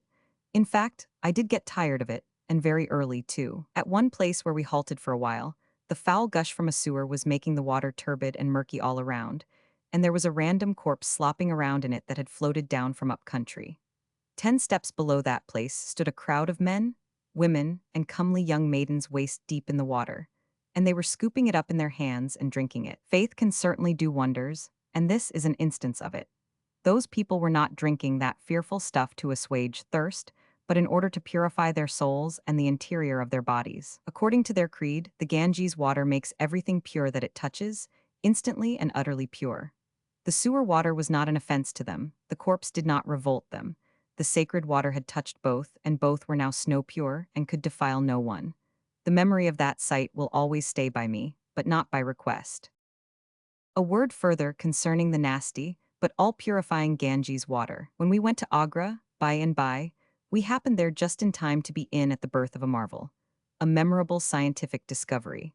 The discovery that in certain ways the foul and derided Ganges water is the most puissant purifier in the world. This curious fact, as I have said, had just been added to the treasury of modern science. It had long been noted as a strange thing that while Benares is often afflicted with the cholera, she does not spread it beyond her borders. This could not be accounted for. Mr. Henkin, the scientist in the employ of the government of Agra, concluded to examine the water. He went to Benares and made his tests. He got water at the mouths of the sewers, where they empty into the river at the bathing ghats. A cubic centimeter of it contained millions of germs. At the end of 6 hours, they were all dead. He caught a floating corpse, towed it to the shore, and from beside it he dipped up water that was swarming with cholera germs. At the end of 6 hours, they were all dead. He added swarm after swarm of cholera germs to this water. Within the 6 hours, they always died, to the last sample. Repeatedly, he took pure well water which was barren of animal life, and put into it a few cholera germs.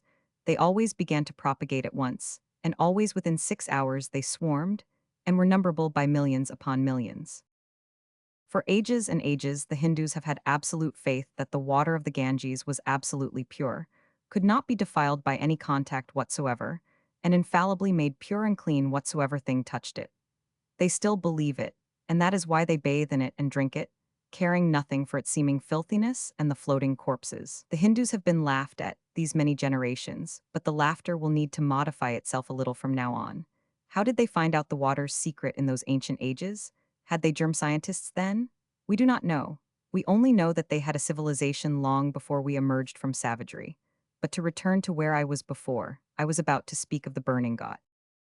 They do not burn fakirs, those revered mendicants. They are so holy that they can get to their place without that sacrament, provided they be consigned to the consecrating river. We saw one carried to midstream and thrown overboard. He was sandwiched between 2 great slabs of stone. We lay off the cremation ghat half an hour and saw 9 corpses burned. I should not wish to see any more of it, unless I might select the parties. The mourners follow the bier through the town and down to the ghat. Then the bier bearers deliver the body to some low-caste natives, Doms, and the mourners turn about and go back home. I heard no crying and saw no tears. There was no ceremony of parting. Apparently, these expressions of grief and affection are reserved for the privacy of the home. The dead women came draped in red, the men in white. They are laid in the water at the river's edge while the pyre is being prepared. The first subject was a man. When the Doms unswathed him to wash him, he proved to be a sturdily built, well-nourished, and handsome old gentleman, with not a sign about him to suggest that he had ever been ill. Dry wood was brought and built up into a loose pile. The corpse was laid upon it and covered over with fuel. Then a naked holy man who was sitting on high ground a little distance away began to talk and shout with great energy, and he kept up this noise right along. It may have been the funeral sermon and probably was. I forgot to say that one of the mourners remained behind when the others went away. This was the dead man's son, a boy of 10 or 12, brown and handsome, grave and self-possessed, and clothed in flowing white. He was there to burn his father. He was given a torch, and while he slowly walked 7 times around the pyre, the naked black man on the high ground poured out his sermon more clamorously than ever. The 7th circuit completed, the boy applied the torch at his father's head, then at his feet. The flames sprang briskly up with a sharp crackling noise, and the lad went away. Hindus do not want daughters, because their weddings make such a ruinous expense. But they want sons, so that at death they may have honorable exit from the world. And there is no honor equal to the honor of having one's pyre lighted by one's son. The father who dies sonless is in a grievous situation indeed, and is pitied. Life being uncertain, the Hindu marries while he is still a boy, in the hope that he will have a son ready when the day of his need shall come. But if he have no son, he will adopt one. This answers every purpose. Meantime the corpse is burning, also several others. It is a dismal business. The stokers did not sit down in idleness but moved briskly about, punching up the fires with long poles, and now and then adding fuel. Sometimes they hoisted the half of a skeleton into the air, then slammed it down and beat it with the pole, breaking it up so that it would burn better. They hoisted skulls up in the same way and banged and battered them. The sight was hard to bear. It would have been harder if the mourners had stayed to witness it.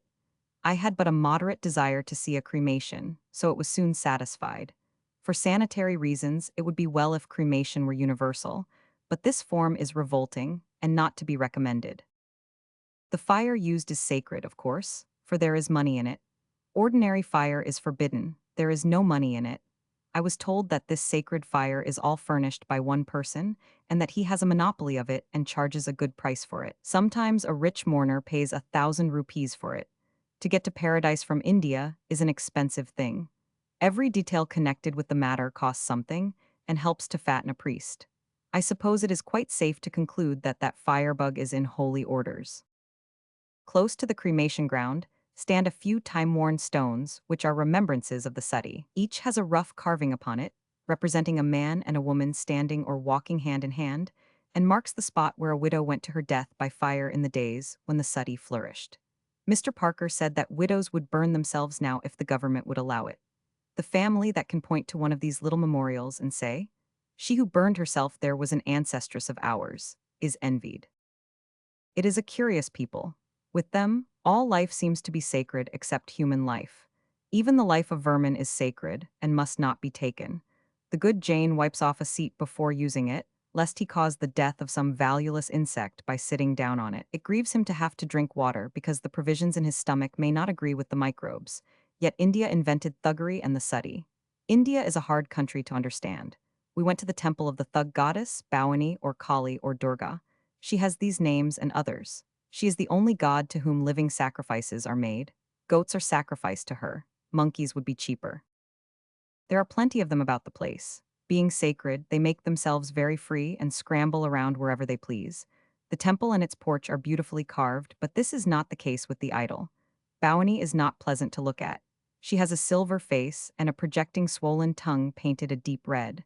She wears a necklace of skulls.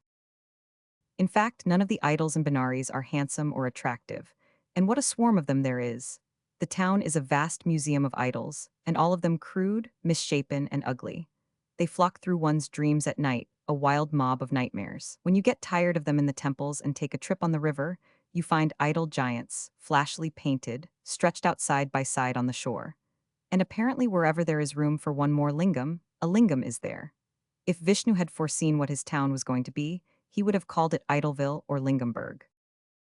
The most conspicuous feature of Benares is the pair of slender white minarets which tower like masts from the great mosque of Aurangzeb. They seem to be always in sight, from everywhere, those airy, graceful, inspiring things. But masts is not the right word, for masts have a perceptible taper, while these minarets have not. They are 142 feet high, and only 812 feet in diameter at the base, and 12 at the summit, scarcely any taper at all. These are the proportions of a candle, and fair and fairy-like candles these are. Will be anyway someday when the Christians inherit them and top them with the electric light. There is a great view from up there, a wonderful view. A large gray monkey was part of it and damaged it. A monkey has no judgment. This one was skipping about the upper great heights of the mosque, skipping across empty yawning intervals which were almost too wide for him, and which he only just barely cleared, each time, by the skin of his teeth. He got me so nervous that I couldn't look at the view. I couldn't look at anything but him. Every time he went sailing over one of those abysses, my breath stood still, and when he grabbed for the perch he was going for, I grabbed too, in sympathy. And he was perfectly indifferent, perfectly unconcerned, and I did all the panting myself. He came within an ace of losing his life a dozen times, and I was so troubled about him that I would have shot him if I had had anything to do it with. But I strongly recommend the view. There is more monkey than view, and there is always going to be more monkey while that idiot survives, but what view you get is superb.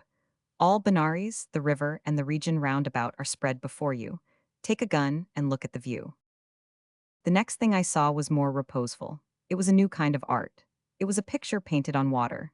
It was done by a native. He sprinkled fine dust of various colors on the still surface of a basin of water, and out of these sprinklings a dainty and pretty picture gradually grew, a picture which a breath could destroy. Somehow it was impressive, after so much browsing among massive and battered and decaying fanes that rest upon ruins, and those ruins upon still other ruins, and those upon still others again. It was a sermon, an allegory, a symbol of instability. Those creations in stone were only a kind of water pictures after all. A prominent episode in the Indian career of Warren Hastings had Benares for its theater. Wherever that extraordinary man set his foot, he left his mark. He came to Benares in 1781 to collect a fine of £500,000, which he had levied upon its Raja, Chait Singh, on behalf of the East India Company. Hastings was a long way from home and help. There were probably not a dozen Englishmen within reach. The Raja was in his fort with his myriads around him. But no matter. From his little camp in a neighboring garden, Hastings sent a party to arrest the sovereign. He sent on this daring mission a couple of hundred native soldiers, sepoys, under command of 3 young English lieutenants. The Raja submitted without a word. The incident lights up the Indian situation electrically, and gives one a vivid sense of the strides which the English had made and the mastership they had acquired in the land since the date of Clive's great victory. In a quarter of a century, from being nobodies and feared by none, they were become confessed lords and masters, feared by all, sovereigns included, and served by all, sovereigns included. It makes the fairy tales sound true. The English had not been afraid to enlist native soldiers to fight against their own people and keep them obedient. And now Hastings was not afraid to come away out to this remote place with a handful of such soldiers and send them to arrest a native sovereign. The lieutenants imprisoned the Raja in his own fort. It was beautiful, the pluckiness of it, the impudence of it. The arrest enraged the Raja's people, and all Benares came storming about the place and threatening vengeance. And yet, but for an accident, nothing important would have resulted, perhaps. The mob found out a most strange thing, an almost incredible thing, that this handful of soldiers had come on this hardy errand with empty guns and no ammunition. This has been attributed to thoughtlessness, but it could hardly have been that, for in such large emergencies as this, intelligent people do think. It must have been indifference, an overconfidence born of the proved submissiveness of the native character, when confronted by even 1 or 2 stern Britons in their war paint. But however that may be, it was a fatal discovery that the mob had made. They were full of courage, now, and they broke into the fort and massacred the helpless soldiers and their officers. Hastings escaped from Benares by night and got safely away, leaving the principality in a state of wild insurrection. But he was back again within the month, and quieted it down in his prompt and virile way, and took the Raja's throne away from him and gave it to another man. He was a capable kind of person, was Warren Hastings. This was the only time he was ever out of ammunition. Some of his acts have left stains upon his name which can never be washed away, but he saved to England the Indian Empire, and that was the best service that was ever done to the Indians themselves, those wretched heirs of 100 centuries of pitiless oppression and abuse. Chapter 53. True irreverence is disrespect for another man's God. Pudd'nhead Wilson's New Calendar. It was in Benares that I saw another living God. That makes 2. I believe I have seen most of the greater and lesser wonders of the world, but I do not remember that any of them interested me so overwhelmingly as did that pair of gods. When I try to account for this effect, I find no difficulty about it. I find that, as a rule, when a thing is a wonder to us, it is not because of what we see in it, but because of what others have seen in it. We get almost all our wonders at second hand. We are eager to see any celebrated thing. and we never fail of our reward. Just the deep privilege of gazing upon an object which has stirred the enthusiasm, or evoked the reverence or affection or admiration of multitudes of our race, is a thing which we value.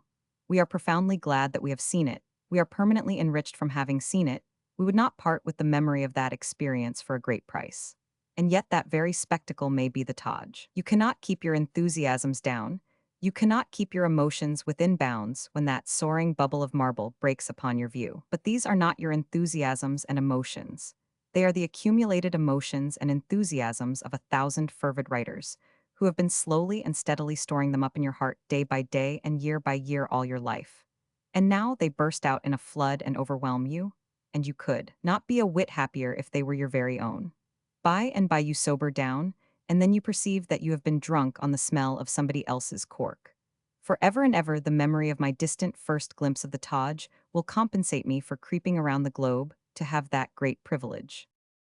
But the Taj, with all your inflation of delusive emotions, acquired at secondhand from people to whom, in the majority of cases, they were also delusions acquired at secondhand, a thing which you fortunately did not think of, or it might have made you doubtful of what you imagined were your own. What is the Taj as a marvel, a spectacle and an uplifting and overpowering wonder, compared with a living, breathing, speaking personage, whom several millions of human beings devoutly and sincerely and unquestioningly believe to be a god, and humbly and gratefully worship as a god. He was 60 years old when I saw him. He is called Sr. Swami Bhaskarananda Saraswati. That is one form of it. I think that that is what you would call him in speaking to him, because it is short. But you would use more of his name in addressing a letter to him. Courtesy would require this. Even then you would not have to use all of it, but only this much. Sr. Mat Paramahansa's Paravrajkacharya Bhaskarananda Saraswati. You do not put esk after it, for that is not necessary. The word which opens the volley is itself a title of honor. Sri.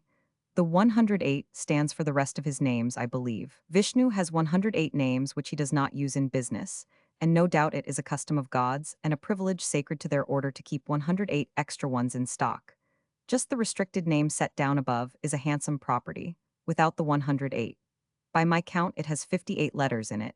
This removes the long German words from competition. They are permanently out of the race. SRSB Saraswati has attained to what among the Hindus is called the state of perfection. It is a state which other Hindus reach by being born again and over again into this world, through one reincarnation after another. A tiresome long job covering centuries and decades of centuries, and one that is full of risks, too, like the accident of dying on the wrong side of the Ganges some time or other, and waking up in the form of an ass, with a fresh start necessary, and the numerous trips to be made all over again. But in reaching perfection, SRSBS has escaped all that. He is no longer a part or a feature of this world. His substance has changed, all earthiness has departed out of it. He is utterly holy, utterly pure. Nothing can desecrate this holiness or stain this purity. He is no longer of the earth, its concerns are matters foreign to him, its pains and griefs and troubles cannot reach him. When he dies, nirvana is his. He will be absorbed into the substance of the supreme deity and be at peace forever. The Hindu scriptures point out how this state is to be reached, but it is only once in 1,000 years, perhaps, that candidate accomplishes it. This one has traversed the course required, stage by stage, from the beginning to the end, and now has nothing left to do but wait for the call which shall release him from a world in which he has now no part nor lot. First, he passed through the student stage, and became learned in the holy books. Next, he became citizen, householder, husband, and father. That was the required second stage. Then, like John Bunyan's Christian, he bade perpetual goodbye to his family, as required, and went wandering away. He went far into the desert and served a term as hermit. Next, he became a beggar, in accordance with the rites laid down in the scriptures, and wandered about India eating the bread of mendicancy. A quarter of a century ago he reached the stage of purity. This needs no garment, its symbol is nudity. He discarded the waistcloth which he had previously worn. He could resume it now if he chose, for neither that nor any other contact can defile him, but he does not choose. There are several other stages, I believe, but I do not remember what they are. But he has been through them. Throughout the long course he was perfecting himself in holy learning and writing commentaries upon the sacred books. He was also meditating upon Brahma, and he does that now. White marble relief portraits of him are sold all about India. He lives in a good house in a noble great garden in Benares, all meet and proper to his stupendous rank. Necessarily, he does not go abroad in the streets. Deities would never be able to move about handily in any country. If one whom we recognized and adored as a god should go abroad in our streets, and the day it was to happen were known, all traffic would be blocked and business would come to a standstill. This god is comfortably housed, and yet modestly, all things considered, for if he wanted to live in a palace, he would only need to speak and his worshippers would gladly build it. Sometimes he sees devotees for a moment and comforts them and blesses them, and they kiss his feet and go away happy. Rank is nothing to him, he being a god. To him, all men are alike. He sees whom he pleases and denies himself to whom he pleases. Sometimes he sees a prince and denies himself to a pauper. At other times, he receives the pauper and turns the prince away. However, he does not receive many of either class. He has to husband his time for his meditations.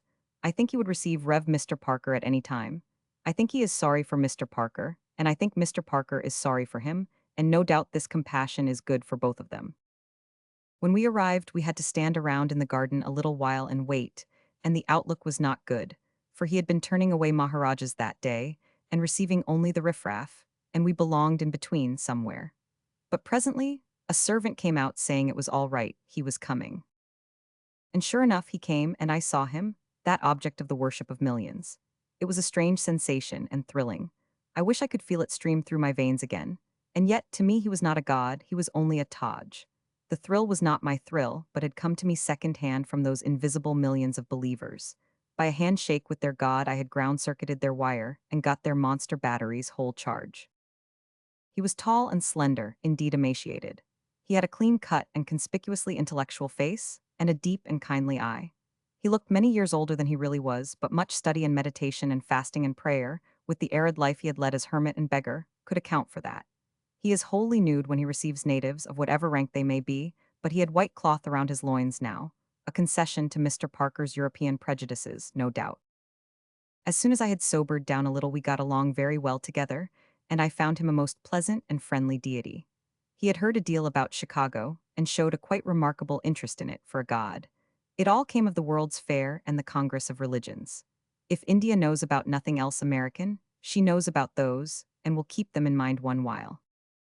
He proposed an exchange of autographs, a delicate attention which made me believe in him, but I had been having my doubts before. He wrote his in his book, and I have a reverent regard for that book, though the words run from right to left, and so I can't read it. It was a mistake to print in that way. It contains his voluminous comments on the Hindu holy writings, and if I could make them out, I would try for perfection myself. I gave him a copy of Huckleberry Finn. I thought it might rest him up a little to mix it in along with his meditations on Brahma, for he looked tired, and I knew that if it didn't do him any good, it wouldn't do him any harm. He has a scholar meditating under him, Meena Bahadur Rana, but we did not see him. He wears clothes and is very imperfect. He has written a little pamphlet about his master, and I have that. It contains a woodcut of the master and himself seated on a rug in the garden. The portrait of the master is very good indeed. The posture is exactly that which Brahma himself affects, and it requires long arms and limber legs, and can be accumulated only by gods and the India rubber man. There is a life-size marble relief of SHR, SBS in the garden. It represents him in the same posture. Dear me, it is a strange world, particularly the Indian division of it. This pupil, Meena Bahadur Rana, is not a commonplace person, but a man of distinguished capacities and attainments, and apparently he had a fine worldly career in front of him. He was serving the Nepal government in a high capacity at the court of the Viceroy of India 20 years ago. He was an able man, educated, a thinker, a man of property. But the longing to devote himself to a religious life came upon him, and he resigned his place, turned his back upon the vanities and comforts of the world, and went away into the solitudes to live in a hut and study the sacred writings and meditate upon virtue and holiness and seek to attain them. This sort of religion resembles ours. Christ recommended the rich to give away all their property and follow him in poverty, not in worldly comfort. American and English millionaires do it every day, and thus verify and confirm to the world the tremendous forces that lie in religion. Yet many people scoff at them for this loyalty to duty, and many will scoff at Meena Bahadur Rana and call him a crank. Like many Christians of great character and intellect, he has made the study of his scriptures and the writing of books of commentaries upon them the loving labor of his life. Like them, he has believed that his was not an idle and foolish waste of his life, but a most worthy and honorable employment of it. Yet, there are many people who will see in those others men worthy of homage and deep reverence, but in him merely a crank. But I shall not. He has my reverence, and I don't offer it as a common thing and poor, but as an unusual thing and of value. The ordinary reverence, the reverence defined and explained by the dictionary, costs nothing. Reverence for one's own sacred things, parents, religion, flag, laws, and respect for one's own beliefs. These are feelings which we cannot even help. They come natural to us, they are involuntary, like breathing. There is no personal merit in breathing. But the reverence which is difficult, and which has personal merit in it, is the respect which you pay, without compulsion, to the political or religious attitude of a man whose beliefs are not yours. You can't revere his gods or his politics, and no one expects you to do that, but you could respect his belief in them if you tried hard enough, and you could respect him too if you tried hard enough. But it is very, very difficult. It is next to impossible, and so we hardly ever try. If the man doesn't believe as we do, we say he is a crank, and that settles it. I mean, it does nowadays, because now we can't burn him. We are always canting about people's irreverence, always charging this offense upon somebody or other, and thereby intimating that we are better than that person and do not commit that offense ourselves. Whenever we do this, we are in a lying attitude, and our speech is cant, for none of us are reverent in a meritorious way. Deep down in our hearts, we are all irreverent. There is probably not a single exception to this rule in the earth. There is probably not one person whose reverence rises higher than respect for his own sacred things. And therefore, it is not a thing to boast about and be proud of, since the most degraded savage has that, and, like the best of us, has nothing higher. To speak plainly, we despise all reverences and all objects of reverence which are outside the pale of our own list of sacred things. And yet, with strange inconsistency, we are shocked when other people despise and defile the things which are holy to us. Suppose we should meet with a paragraph like the following in the newspapers. Yesterday, a visiting party of the British nobility had a picnic at Mount Vernon, and in the tomb of Washington they ate their luncheon, sang popular songs, played games, and danced waltzes and polkas. Should we be shocked? Should we feel outraged? Should we be amazed? Should we call the performance a desecration? Yes, that would all happen. We should denounce those people in round terms and call them hard names. And suppose we found this paragraph in the newspapers. Yesterday, a visiting party of American pork millionaires had a picnic in Westminster Abbey, and in that sacred place they ate their luncheon, sang popular songs, played games, and danced waltzes and polkas. Would the English be shocked? Would they feel outraged? Would they be amazed? Would they call the performance a desecration? That would all happen. The pork millionaires would be denounced in round terms. They would be called hard names. In the tomb at Mount Vernon lie the ashes of America's most honored son. In the Abbey, the ashes of England's greatest dead. The tomb of tombs, the costliest in the earth, the wonder of the world, the Taj, was built by a great emperor to honor the memory of a perfect wife and perfect mother, one in whom there was no spot or blemish, whose love was his stay and support, whose life was the light of the world to him. In it her ashes lie, and to the Mohammedan millions of India it is a holy place. To them it is what Mount Vernon is to Americans, it is what the Abbey is to the English. Major Sleeman wrote 40 or 50 years ago, the italics are mine. I would here enter my humble protest against the quadrille and lunch parties, which are sometimes given to European ladies and gentlemen of the station, at this imperial tomb. Drinking and dancing are no doubt very good things in their season, but they are sadly out of place in a sepulchre. Were there any Americans among those lunch parties? If they were invited, there were. If my imagined lunch parties in Westminster and the tomb of Washington should take place, the incident would cause a vast outbreak of bitter eloquence about barbarism and irreverence. And it would come from two sets of people who would go next day and dance in the Taj if they had a chance. As we took our leave of the Benares god and started away, we noticed a group of natives waiting respectfully just within the gate, a Raja from somewhere in India, and some people of lesser consequence. The god beckoned them to come, and as we passed out, the Raja was kneeling and reverently kissing his sacred feet. If Barnum's ambitions are at rest, this god will remain in the holy peace and seclusion of his garden, undisturbed. Barnum could not have got him anyway. Still, he would have found a substitute that would answer. Chapter 54. Do not undervalue the headache. While it is at its sharpest, it seems a bad investment, but when relief begins, the unexpired remainder is worth $4 a minute. Pudd'nhead Wilson's New Calendar. A comfortable railway journey of 17 and a half hours brought us to the capital of India, which is likewise the capital of Bengal, Calcutta. Like Bombay, it has a population of nearly 1 million natives and a small gathering of white people. It is a huge city and fine, and is called the City of Palaces. It is rich in historical memories, rich in British achievement, military, political, commercial, rich in the results of the miracles done by that brace of mighty magicians, Clive and Hastings, and has a cloud-kissing monument to one Australian. It is a fluted candlestick 250 feet high. This lingam is the only large monument in Calcutta, I believe. It is a fine ornament and will keep Australian in mind. Wherever you are, in Calcutta, and for miles around, you can see it, and always when you see it you think of Australian. And so there is not an hour in the day that you do not think of Australian and wonder who he was. It is good that Clive cannot come back, for he would think it was for Plassey, and then that great spirit would be wounded when the revelation came that it was not. Clive would find out that it was for Australian, and he would think Australian was a battle. And he would think it was a great one too, and he would say, "With 3,000 I whipped 60,000 and founded the empire, and there is no monument. This other soldier must have whipped 1 billion with 12 and saved the world." But he would be mistaken. Australian was a man, not a battle.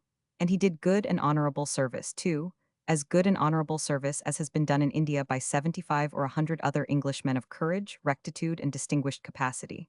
For India has been a fertile breeding ground of such men, and remains so. Great men, both in war and in the civil service, and as modest as great.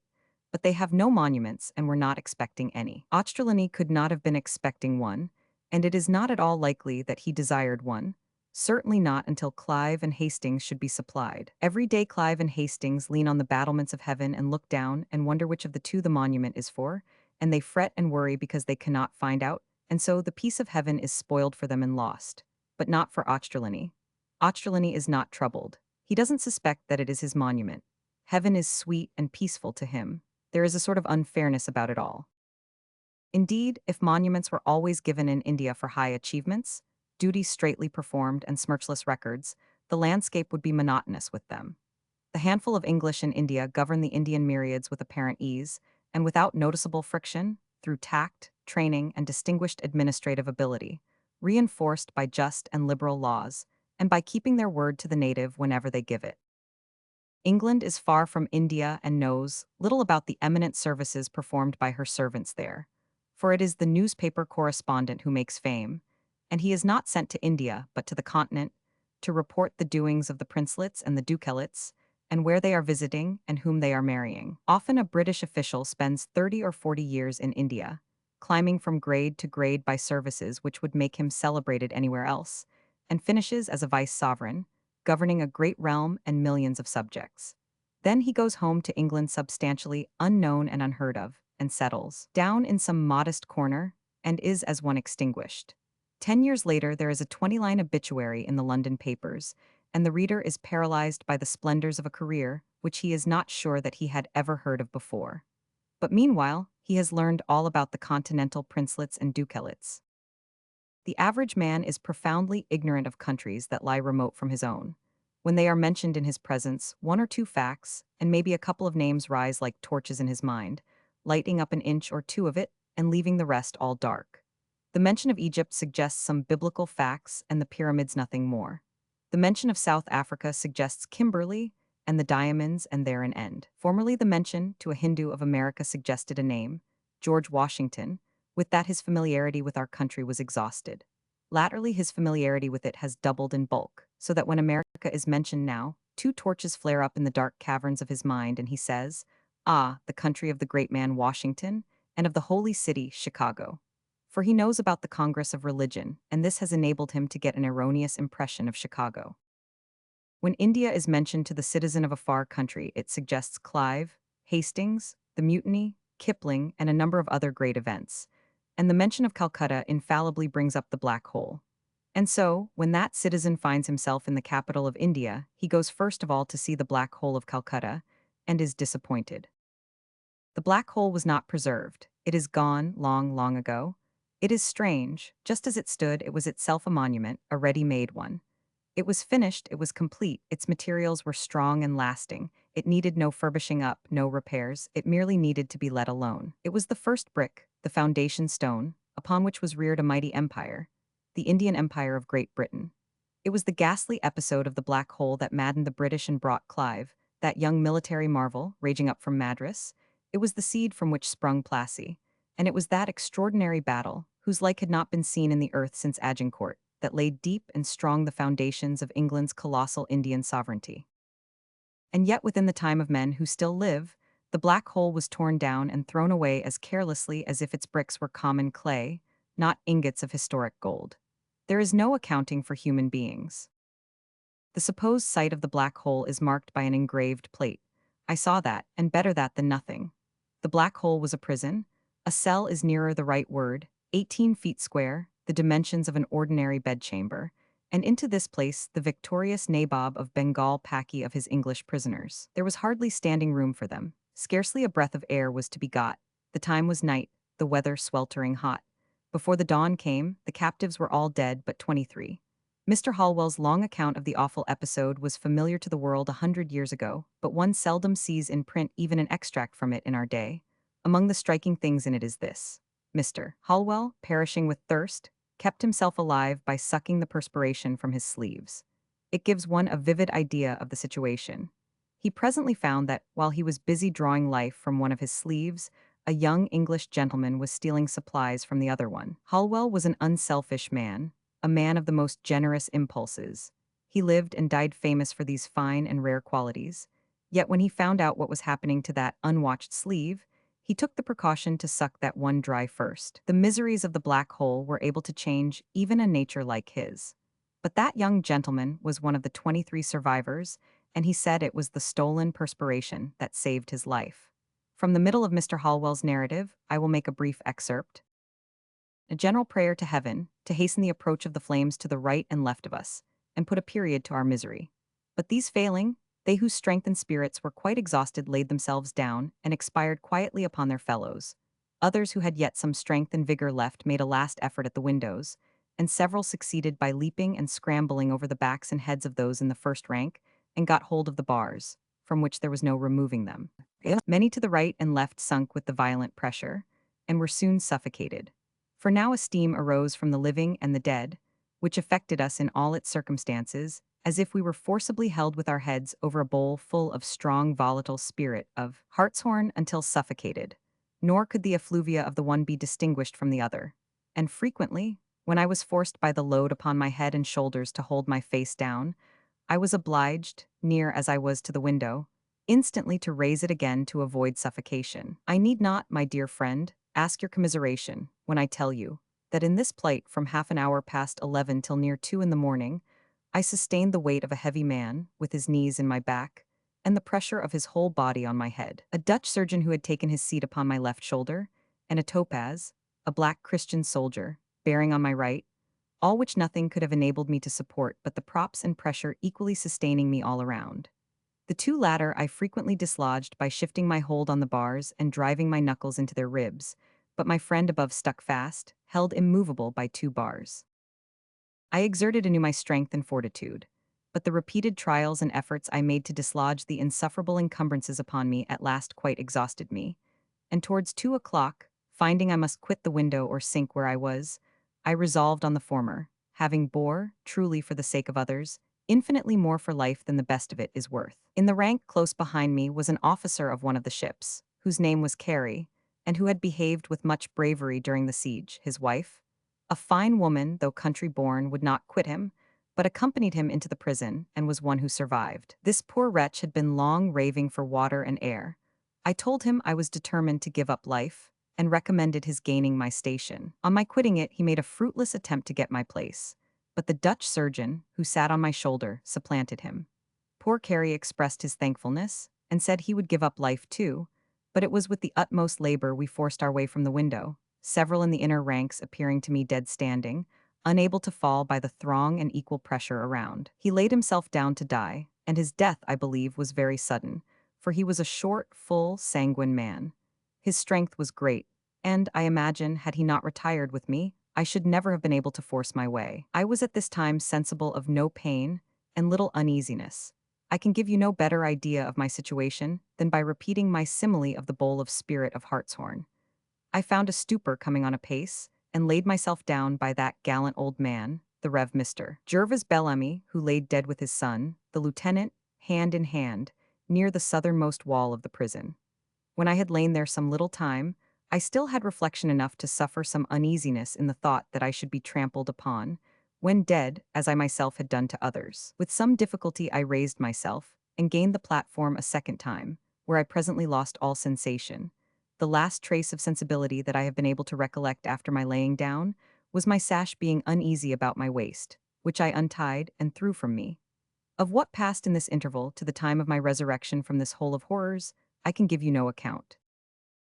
There was plenty to see in Calcutta, but there was not plenty of time for it. I saw the fort that Clive built, and the place where Warren Hastings and the author of the Junius Letters fought their duel, and the great botanical gardens, and the fashionable afternoon turnout in the Maidan, and a grand review of the garrison in a great plain at sunrise, and a military tournament in which great bodies of native soldiery exhibited the perfection of their drill at all arms, a spectacular and beautiful show occupying several nights and closing with the mimic storming of a native fort which was as good as the reality for thrilling and accurate detail, and better than the reality for security and comfort.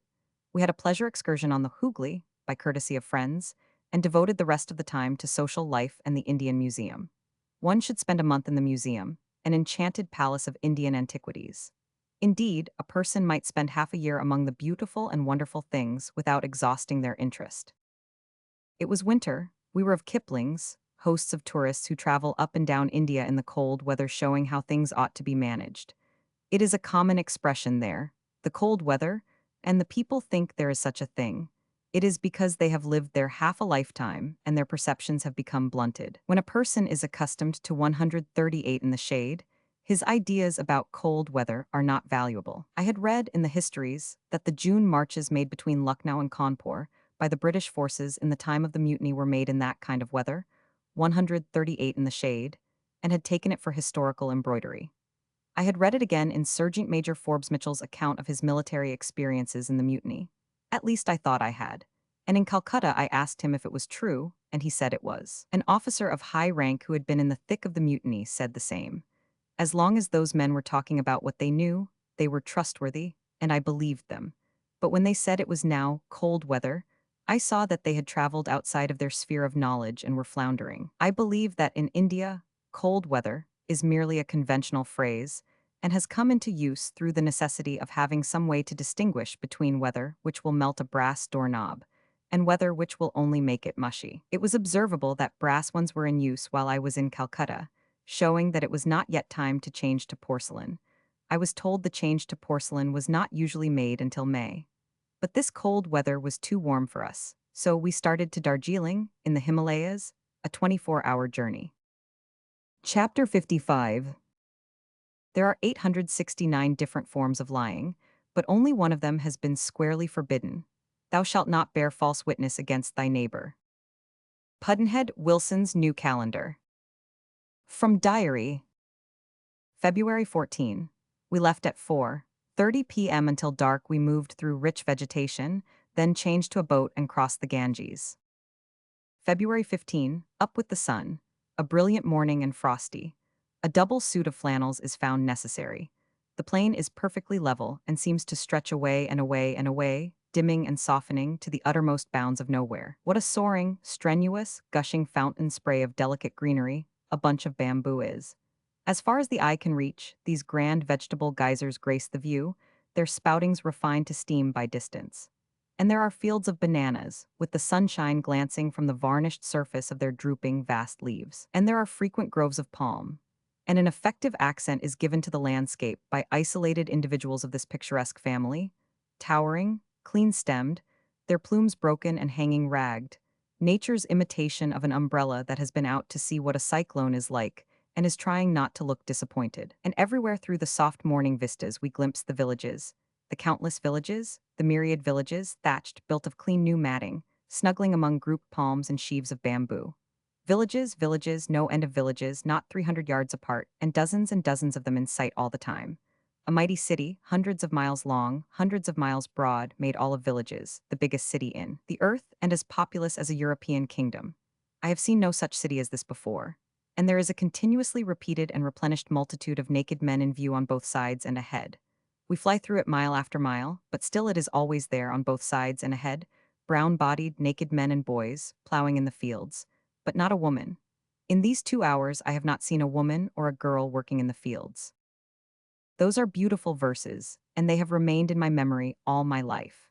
But if the closing lines are true, let us hope that, when we come to answer the call and deliver the land from its errors, we shall secrete from it some of our high civilization ways, and at the same time borrow some of its pagan ways to enrich our high system with. We have a right to do this. If we lift those people up, we have a right to lift ourselves up 9 or 10 grades or so, at their expense.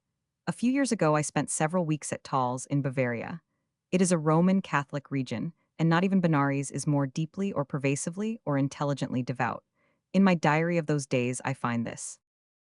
We took a long drive yesterday around about the lovely country roads. But it was a drive whose pleasure was damaged in a couple of ways, by the dreadful shrines and by the shameful spectacle of gray and venerable old grandmothers toiling in the fields.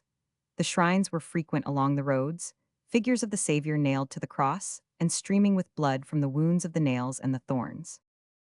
When missionaries go from here, do they find fault with the pagan idols? I saw many women 70 and even 80 years old mowing and binding in the fields, and pitchforking the loads into the wagons. I was in Austria later, and in Munich. In Munich I saw gray old women pushing trucks up hill and down, long distances, trucks laden with barrels of beer, incredible loads. In my Austrian diary I find this. In the fields I often see a woman and a cow harnessed to the plow, and a man driving. In the public street of Marienbad today, I saw an old, bent, gray F-headed woman, in harness with a dog, drawing a laden sled over bare dirt roads and bare pavements. And at his ease walked the driver, smoking his pipe, a hale fellow not 30 years old. 5 or 6 years ago I bought an open boat, made a kind of a canvas wagon roof over the stern of it to shelter me from sun and rain, hired a courier and a boatman, and made a 12-day floating voyage down the Rhone from Lake Birgit to Marseille. In my diary of that trip I find this entry. I was far down the Rhone then. Passing Saint Etienne too, 15 p.m. on a distant ridge inland, a tall open-work structure commandingly situated, with a statue of the Virgin standing on it. A devout country. All down this river, wherever there is a crag there is a statue of the Virgin on it. I believe I have seen 100 of them. And yet, in many respects, the peasantry seem to be mere pagans, and destitute of any considerable degree of civilization. We reached a not very promising-looking village about 4 o'clock, and I concluded to tie up for the day.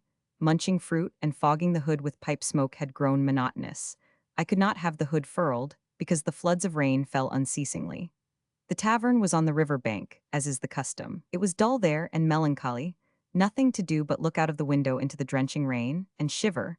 One could do that, for it was bleak and cold and windy, and country France furnishes no fire. Winter overcoats did not help me much. They had to be supplemented with rugs.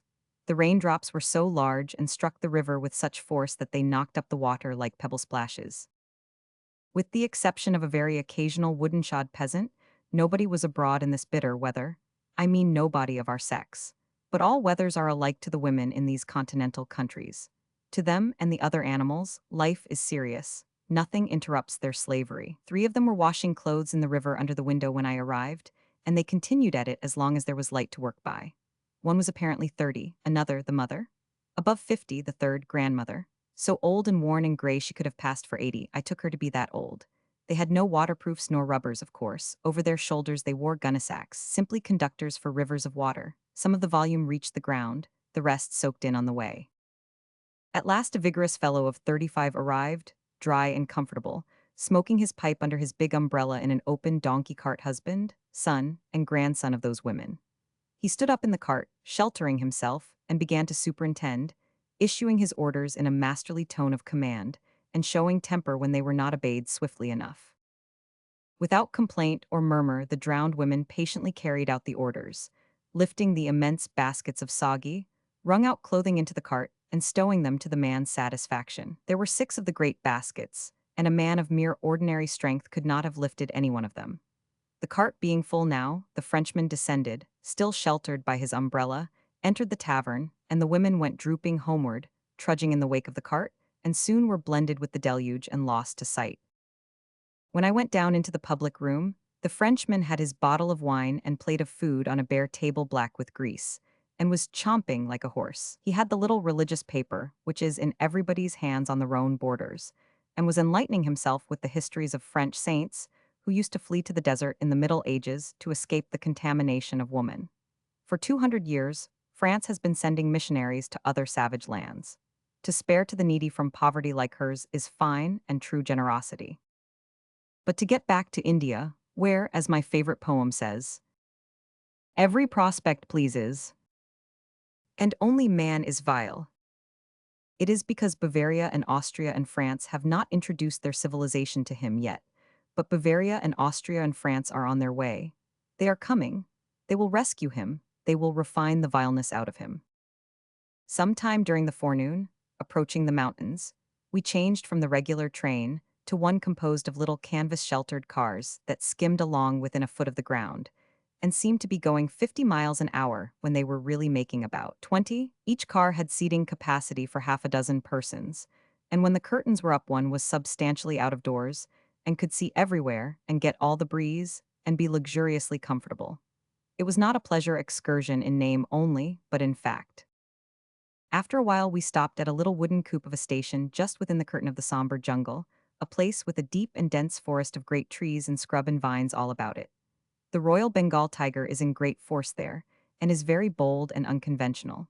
From this lonely little station, a message once went to the railway manager in Calcutta: tiger eating station master on front porch, telegraph instructions. It was there that I had my first tiger hunt. I killed 13. We were presently away again, and the train began to climb the mountains.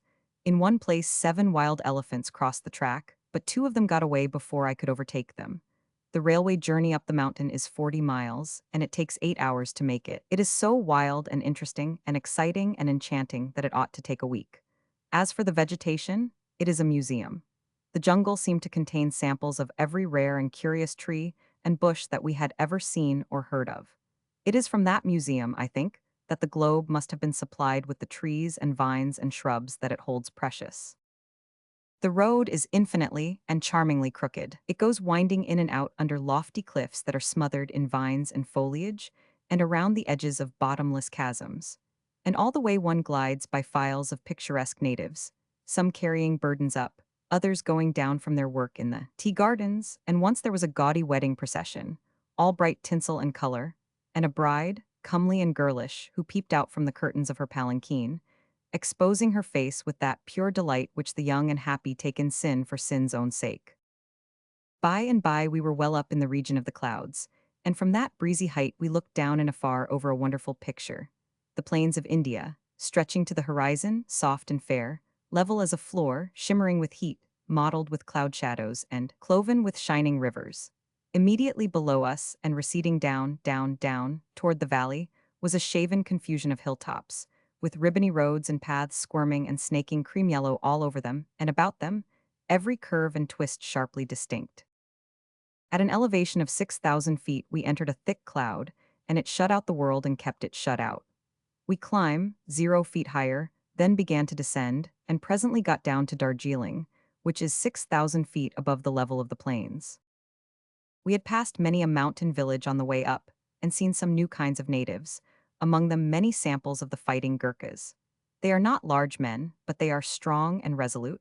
There are no better soldiers among Britain's native troops, and we had passed shoals of their women, climbing the 40 miles of steep road from the valley to their mountain homes, with tall baskets on their backs hitched to their foreheads by a band, and containing a freightage weighing, I will not say how many hundreds of pounds, for the sum is unbelievable. These were young women, and they strode smartly along under these astonishing burdens with the air of people out for a holiday. I was told that a woman will carry a piano on her back all the way up the mountain, and that more than once a woman had done it. If these were old women, I should regard the Gurkhas as no more civilized than the Europeans. At the railway station at Darjeeling, you find plenty of cab substitutes, open coffins, in which you sit, and are then borne on men's shoulders up the steep roads into the town. Up there we found a fairly comfortable hotel, the property of an indiscriminate and incoherent landlord who looks after nothing, but leaves everything to his army of Indian servants. No, he does look after the bill, to be just to him, and the tourist cannot do better than follow his example. I was told by a resident that the summit of Kinchenjunga is often hidden in the clouds, and that sometimes a tourist has waited 22 days and then been obliged to go away without a sight of it. And yet went not disappointed, for when he got his hotel bill, he recognized that he was now seeing the highest thing in the Himalayas.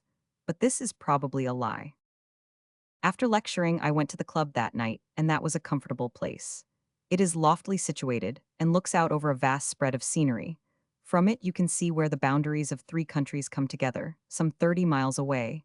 Tibet is one of them, Nepal another, and I think Herzegovina was the other. Apparently, in every town and city in India, the gentlemen of the British civil and military service have a club.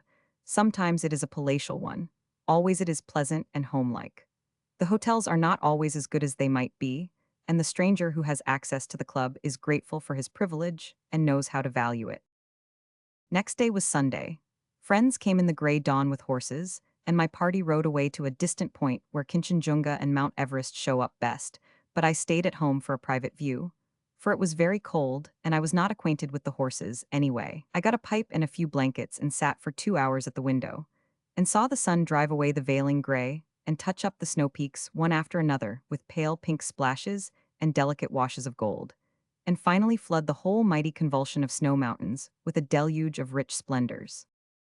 Kinchenjunga's peak was but fitfully visible, but in the between times it was vividly clear against the sky, away up there in the blue dome more than 28,000 feet above sea level, the loftiest land I had ever seen, by 12,000 feet or more. It was 45 miles away. Mount Everest is 1,000 feet higher, but it was not a part of that sea of mountains piled up there before me, so I did not see it. But I did not care, because I think that mountains that are as high as that are disagreeable. I changed from the back to the front of the house and spent the rest of the morning there, watching the swarthy strange tribes flock by from their far homes in the Himalayas. All ages and both sexes were represented, and the breeds were quite new to me, though the costumes of the Thibetans made them look a good deal like Chinamen. The prayer wheel was a frequent feature. It brought me near to these people and made them seem kinfolk of mine. Through our preacher, we do much of our praying by proxy. We do not whirl him around a stick as they do, but that is merely a detail. The swarm swung briskly by, hour after hour, a strange and striking pageant. It was wasted there, and it seemed a pity. It should have been sent streaming through the cities of Europe or America to refresh eyes weary of the pale monotonies of the circus pageant. These people were bound for the bazaar, with things to sell. We went down there later and saw that novel Congress of the Wild Peoples and plowed here and there through it, and concluded that it would be worth coming from Calcutta to see, even if there were no Kinchenjunga and Everest. Chapter 56. There are two times in a man's life when he should not speculate, when he can't afford it and when he can. Pudd'nhead Wilson's New Calendar. On Monday and Tuesday at sunrise, we again had fair to middling views of the stupendous mountains. Then, being well cooled off and refreshed, we were ready to chance the weather of the lower world once more. We traveled uphill by the regular train 5 miles to the summit, then changed to a little canvas-canopied handcar for the 35-mile descent. It was the size of a sleigh. It had 6 seats and was so low that it seemed to rest on the ground. It had no engine or other propelling power, and needed none to help it fly down those steep inclines. It only needed a strong brake to modify its flight, and it had that. There was a story of a disastrous trip made down the mountain once in this little car by the Lieutenant Governor of Bengal, when the car jumped the track and threw its passengers over a precipice. It was not true, but the story had value for me, for it made me nervous, and nervousness wakes a person up and makes him alive and alert, and heightens the thrill of a new and doubtful experience. The car could really jump the track, of course. A pebble on the track, placed there by either accident or malice, at a sharp curve where one might strike it before the eye could discover it, could derail the car and fling it down into India. And the fact that the lieutenant governor had escaped was no proof that I would have the same luck. And standing there, looking down upon the Indian Empire from the airy altitude of 7,000 feet, it seemed unpleasantly far, dangerously far, to be flung from a handcar. But after all, there was but small danger for me. What there was for Mr. Pug, inspector of a division of the Indian police, in whose company and protection we had come from Calcutta. He had seen long service as an artillery officer, was less nervous than I was, and so he was to go ahead of us in a pilot handcar, with a Gurkha and another native. And the plan was that when we should see his car jump over a precipice, we must put on our brake and send for another pilot. It was a good arrangement. Also, Mr. Barnard, chief engineer of the mountain division of the road, was to take personal charge of our car, and he had been down the mountain in it many a time. Everything looked safe. Indeed, there was but one questionable detail left. The regular train was to follow us as soon as we should start, and it might run over us. Privately, I thought it would. The road fell sharply down in front of us and went corkscrewing in and out around the crags and precipices. Down, down, forever down, suggesting nothing so exactly or so uncomfortably as a crooked toboggan slide with no end to it. Mr. Pug waved his flag and started, like an arrow from a bow, and before I could get out of the car, we were gone too. I had previously had but one sensation like the shock of that departure, and that was the gaspy shock that took my breath away the first time that I was discharged from the summit of a toboggan slide. But in both instances, the sensation was pleasurable. Intensely so. It was a sudden and immense exaltation, a mixed ecstasy of deadly fright and unimaginable joy. I believe that this combination makes the perfection of human delight. The pilot car's flight down the mountain suggested the swoop of a swallow that is skimming the ground. So swiftly and smoothly and gracefully, it swept down the long straight reaches and soared in and out of the bends and around the corners. We raced after it and seemed to flash by the capes and crags with the speed of light, and now and then we almost overtook it and had hopes, but it was only playing with us. When we got near, it released its brake, made a spring around a corner, and the next time it spun into view, a few seconds later, it looked as small as a wheelbarrow. It was so far away. We played with the train in the same way. We often got out to gather flowers or sit on a precipice and look at the scenery. Then presently we would hear a dull and growing roar, and the long coils of the train would come into sight behind and above us. But we did not need to start till the locomotive was close down upon us. Then we soon left it far behind. It had to stop at every station, therefore it was not an embarrassment to us. Our brake was a good piece of machinery. It could bring the car to a standstill on a slope as steep as a house roof. The scenery was grand and varied and beautiful, and there was no hurry. We could always stop and examine it. There was abundance of time. We did not need to hamper the train. If it wanted the road, we could switch off and let it go by, then overtake it and pass it later. We stopped at one place to see the Gladstone Cliff, a great crag which the ages and the weather have sculptured into a recognizable portrait of the venerable statesman. Mr. Gladstone is a stockholder in the road, and nature began this portrait 10,000 years ago with the idea of having the complement ready in time for the event. We saw a banyan tree, which sent down supporting stems from branches, which were 60 feet above the ground. That is, I suppose it was a banyan. Its bark resembled that of the great banyan in the botanical gardens at Calcutta, that spider-legged thing with its wilderness of vegetable columns. And there were frequent glimpses of a totally leafless tree, upon whose innumerable twigs and branches a cloud of crimson butterflies had lighted, apparently. In fact, these brilliant red butterflies were flowers, but the illusion was good. Afterward in South Africa, I saw another splendid effect made by red flowers.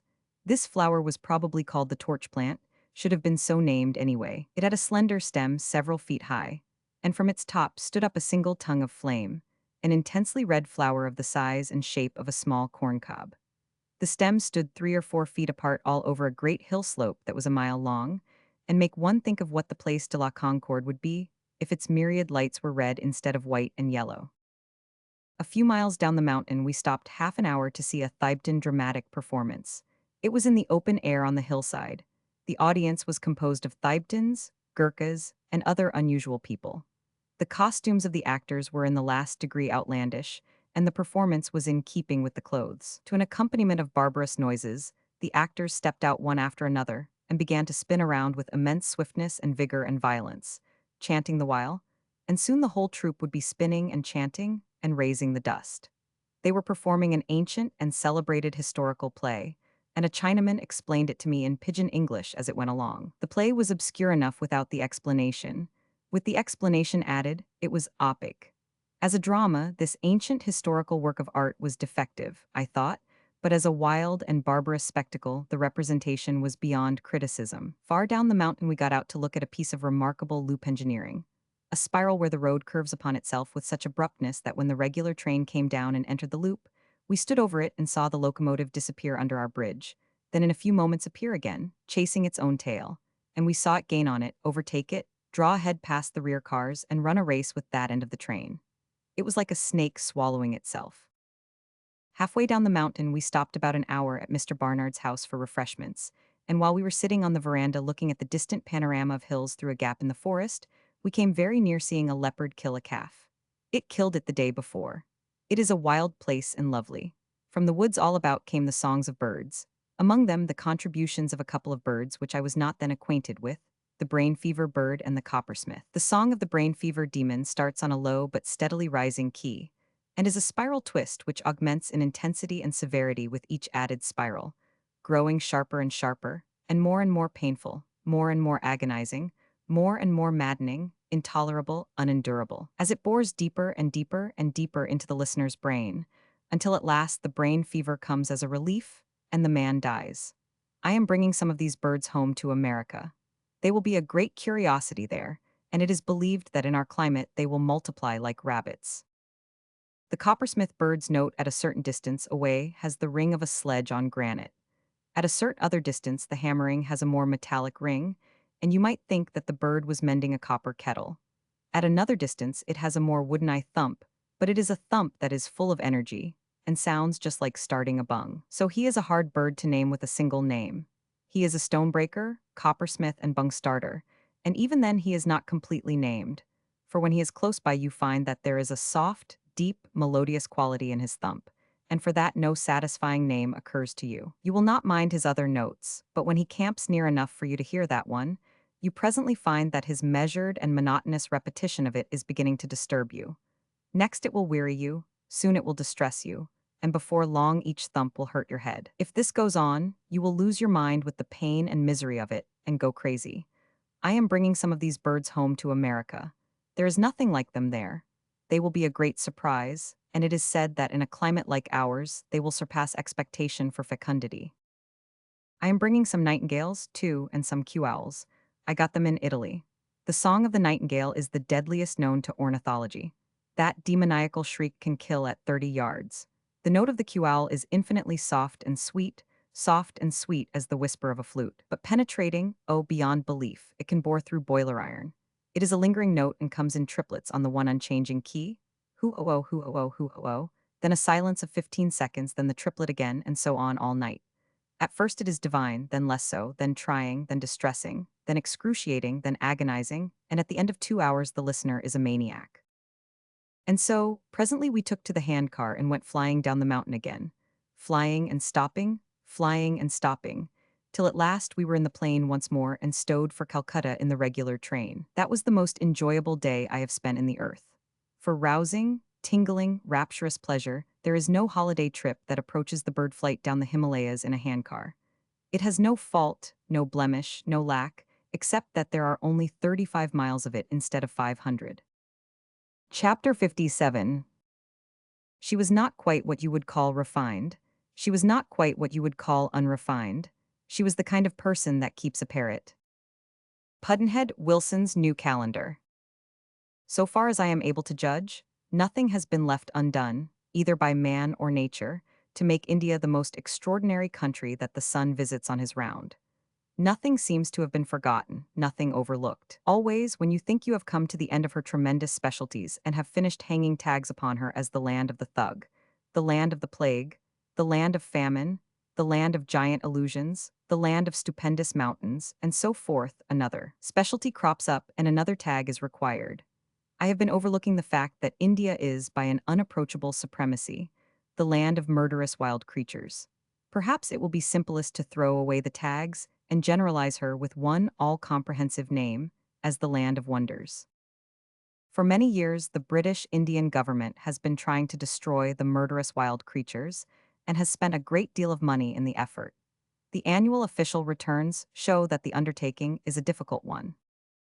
These returns exhibit a curious annual uniformity in results, the sort of uniformity which you find in the annual output of suicides in the world's capitals and the proportions of deaths by this, that, and the other disease. You can always come close to foretelling how many suicides will occur in Paris, London, and New York next year, and also how many deaths will result from cancer, consumption, dog bite, falling out of the window, getting run over by cabs, etc., if you know the statistics of those matters for the present year. In the same way, with 1 year's Indian statistics before you, you can guess closely at how many people were killed in that empire by tigers during the previous year, and the year before that, and the year before that, and at how many were killed in each of those years by bears, how many by wolves, and how many by snakes. And you can also guess closely at how many people are going to be killed each year for the coming 5 years by each of those agencies. You can also guess closely at how many of each agency the government is going to kill each year for the next 5 years. I have before me statistics covering a period of 6 consecutive years. By these, I know that in India the tiger kills something over 800 persons every year, and that the government responds by killing about double as many tigers every year. In 4 of the 6 years referred to, the tiger got 800 odd. In one of the remaining 2 years, he got only 700, but in the other remaining year, he made his average good by scoring 917. He is always sure of his average. Anyone who bets that the tiger will kill 400 people in India in any 3 consecutive years has invested his money in a certainty. Anyone who bets that he will kill 600 in any 3 consecutive years is absolutely sure to lose. As strikingly uniform as are the statistics of suicide, they are not any more so than are those of the tiger's annual output of slaughtered human beings in India. The government's work is quite uniform, too. It about doubles the tiger's average. In 6 years, the tiger kill 0 persons minus 50. In the same 6 years, 10,000 tigers were killed minus 400. The wolf kills nearly as many people as the tiger, 700 a year to the tiger's 800 odd. But while he is doing it, more than 5,000 of his tribe fall. The leopard kills an average of 230 people per year, but loses 3,300 of his own mess while he is doing it. The bear kills 100 people per year at a cost of 1,250 of his own tribe. The tiger, as the figures show, makes a very handsome fight against man, but it is nothing to the elephant's fight. The king of beasts, the lord of the jungle, loses 4 of his mess per year, but he kills 45 persons to make up for it. But when it comes to killing cattle, the lord of the jungle is not interested. He kills but 106 years, horses of hunters, no doubt. But in the same 6, the tiger kills more than 84,000, the leopard 0, the bear 4,000, the wolf 70,000, the hyena more than 13,000, other wild beasts 27,000, and the snakes 19,000, a grand total of more than 300,000, an average of 50,000 head per year. In response, the government kills, in the 6 years, a total of 3,201,232 wild beasts and snakes, 10 for 1. It will be perceived that the snakes are not much interested in cattle. They kill only 3,000 odd per year. The snakes are much more interested in man. India swarms with deadly snakes. At the head of the list is the cobra, the deadliest known to the world, a snake whose bite kills where the rattlesnake's bite merely entertains. In India, the annual man killings by snakes are as uniform, as regular, and as forecastable as are the tiger average and the suicide average. Anyone who bets that in India, in any 3 consecutive years the snakes will kill 500 persons will win his bet. And anyone who bets that in India in any 3 consecutive years the snakes will kill 500 persons will lose his bet. In India the snakes kill 0 people a year. They hardly ever fall short of it. They as seldom exceed it. An insurance actuary could take the Indian census tables and the government snake tables and tell you within sixpence how much it would be worth to insure a man against death by snakebite there. If I had $1 for every person killed per year in India, I would rather have it than any other property, as it is the only property in the world not subject to shrinkage. I should like to have a royalty on the government end of the snake business, too, and am in London now trying to get it. But when I get it, it is not going to be as regular an income as the other will be if I get that. I have applied for it. The snakes transact their end of the business in a more orderly and systematic way than the government transacts its end of it, because the snakes have had a long experience and know all about the traffic. You can make sure that the government will never kill fewer than 110,000 snakes in a year, and that it will never quite reach 300,000. Too much room for oscillation. Good speculative stock, to bear or bull and buy and sell long and short, and all that kind of thing, but not eligible for investment like the other. The man that speculates in the government's snake crop wants to go carefully. I would not advise a man to buy a single crop at all. I mean a crop of futures for the possible wobble, is something quite extraordinary.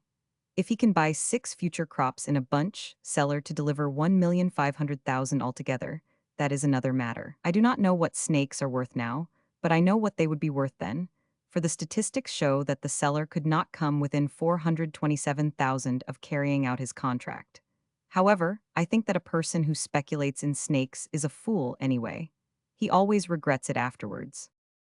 To finish the statistics, in 6 years the wild beasts K, 0 persons, and the snakes K, 0. In the same 6 the government kills 1,073,546 snakes.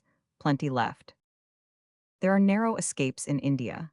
In the very jungle where I killed 16 tigers and all those elephants, a cobra bit me but it got well. Everyone was surprised. This could not happen twice in 10 years, perhaps. Usually death would result in 15 minutes.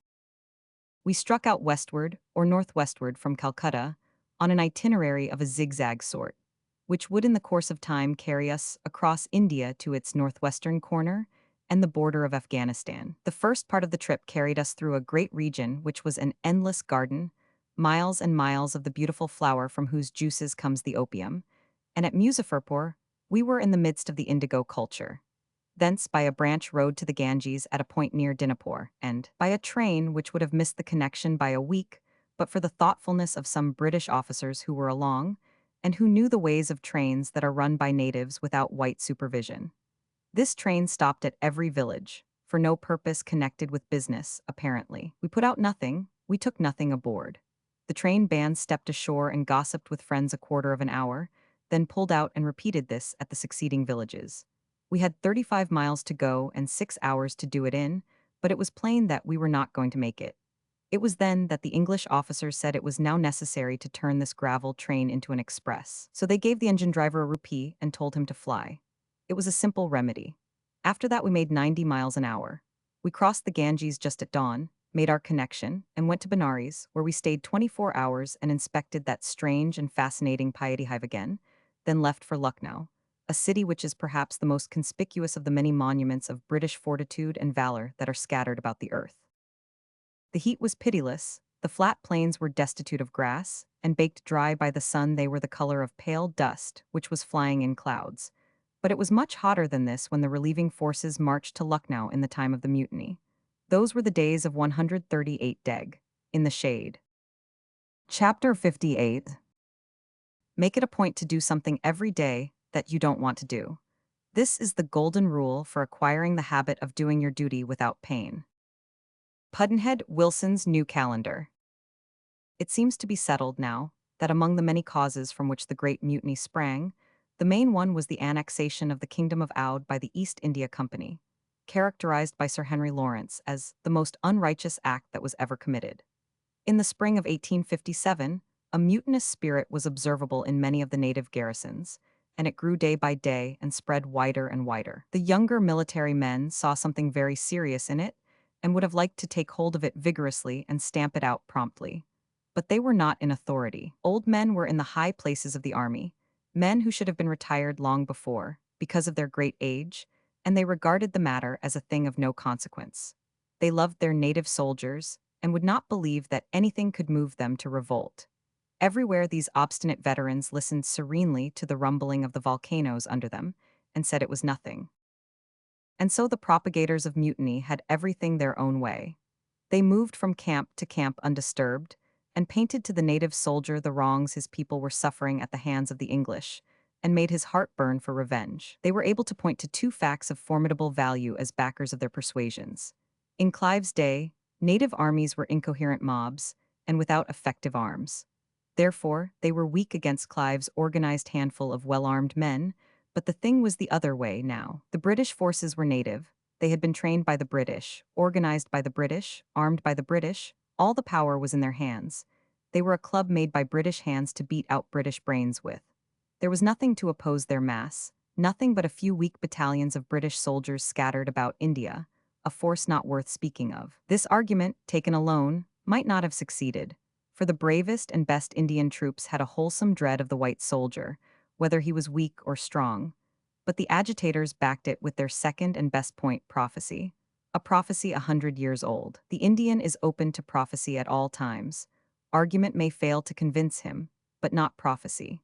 There was a prophecy that 100 years from the year of that Battle of Clives, which founded the British Indian Empire, the British power would be overthrown and swept away by the natives. The mutiny broke out at Meerut on the 10th of May, 1857, and fired a train of tremendous historical explosions. Nana Sahib's massacre of the surrendered garrison of Cawnpur occurred in June, and the long siege of Lucknow began. The military history of England is old and great, but I think it must be granted that the crushing of the mutiny is the greatest chapter in it. The British were caught asleep and unprepared. They were a few thousands, swallowed up in an ocean of hostile populations. It would take months to inform England and get help, but they did not falter or stop to count the odds, but with English resolution and English devotion they took up their task, and went stubbornly on with it, through good fortune and bad, and fought the most unpromising fight that one may read of in fiction or out of it, and won it thoroughly. The mutiny broke out so suddenly, and spread with such rapidity that there was but little time for occupants of weak outlying stations to escape to places of safety. Attempts were made, of course, but they were attended by hardships as bitter as death in the few cases which were successful, for the heat ranged between 120 and in the shade, the way led through hostile peoples, and food and water were hardly to be had. For ladies and children accustomed to ease and comfort and plenty, such a journey must have been a cruel experience. Sir G. O. Trevelyan quotes an example. This is what befell Mrs. 1000, the wife of the surgeon at a certain station on the southern confines of the insurrection. I heard, she says, a number of shots fired, and looking out, I saw my husband driving furiously from the mess house, waving his whip. I ran to him, and seeing a bearer with my child in his arms, I caught her up and got into the buggy. At the mess house, we found all the officers assembled, together with 60 sepoys, who had remained faithful.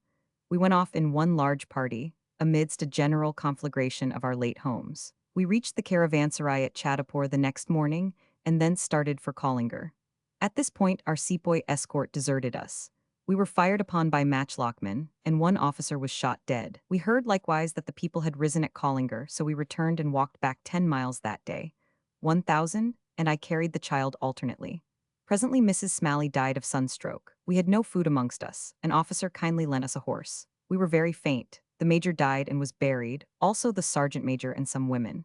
The bandsmen left us on the 19th of June. We were fired at again by matchlockmen, and changed direction for Allahabad.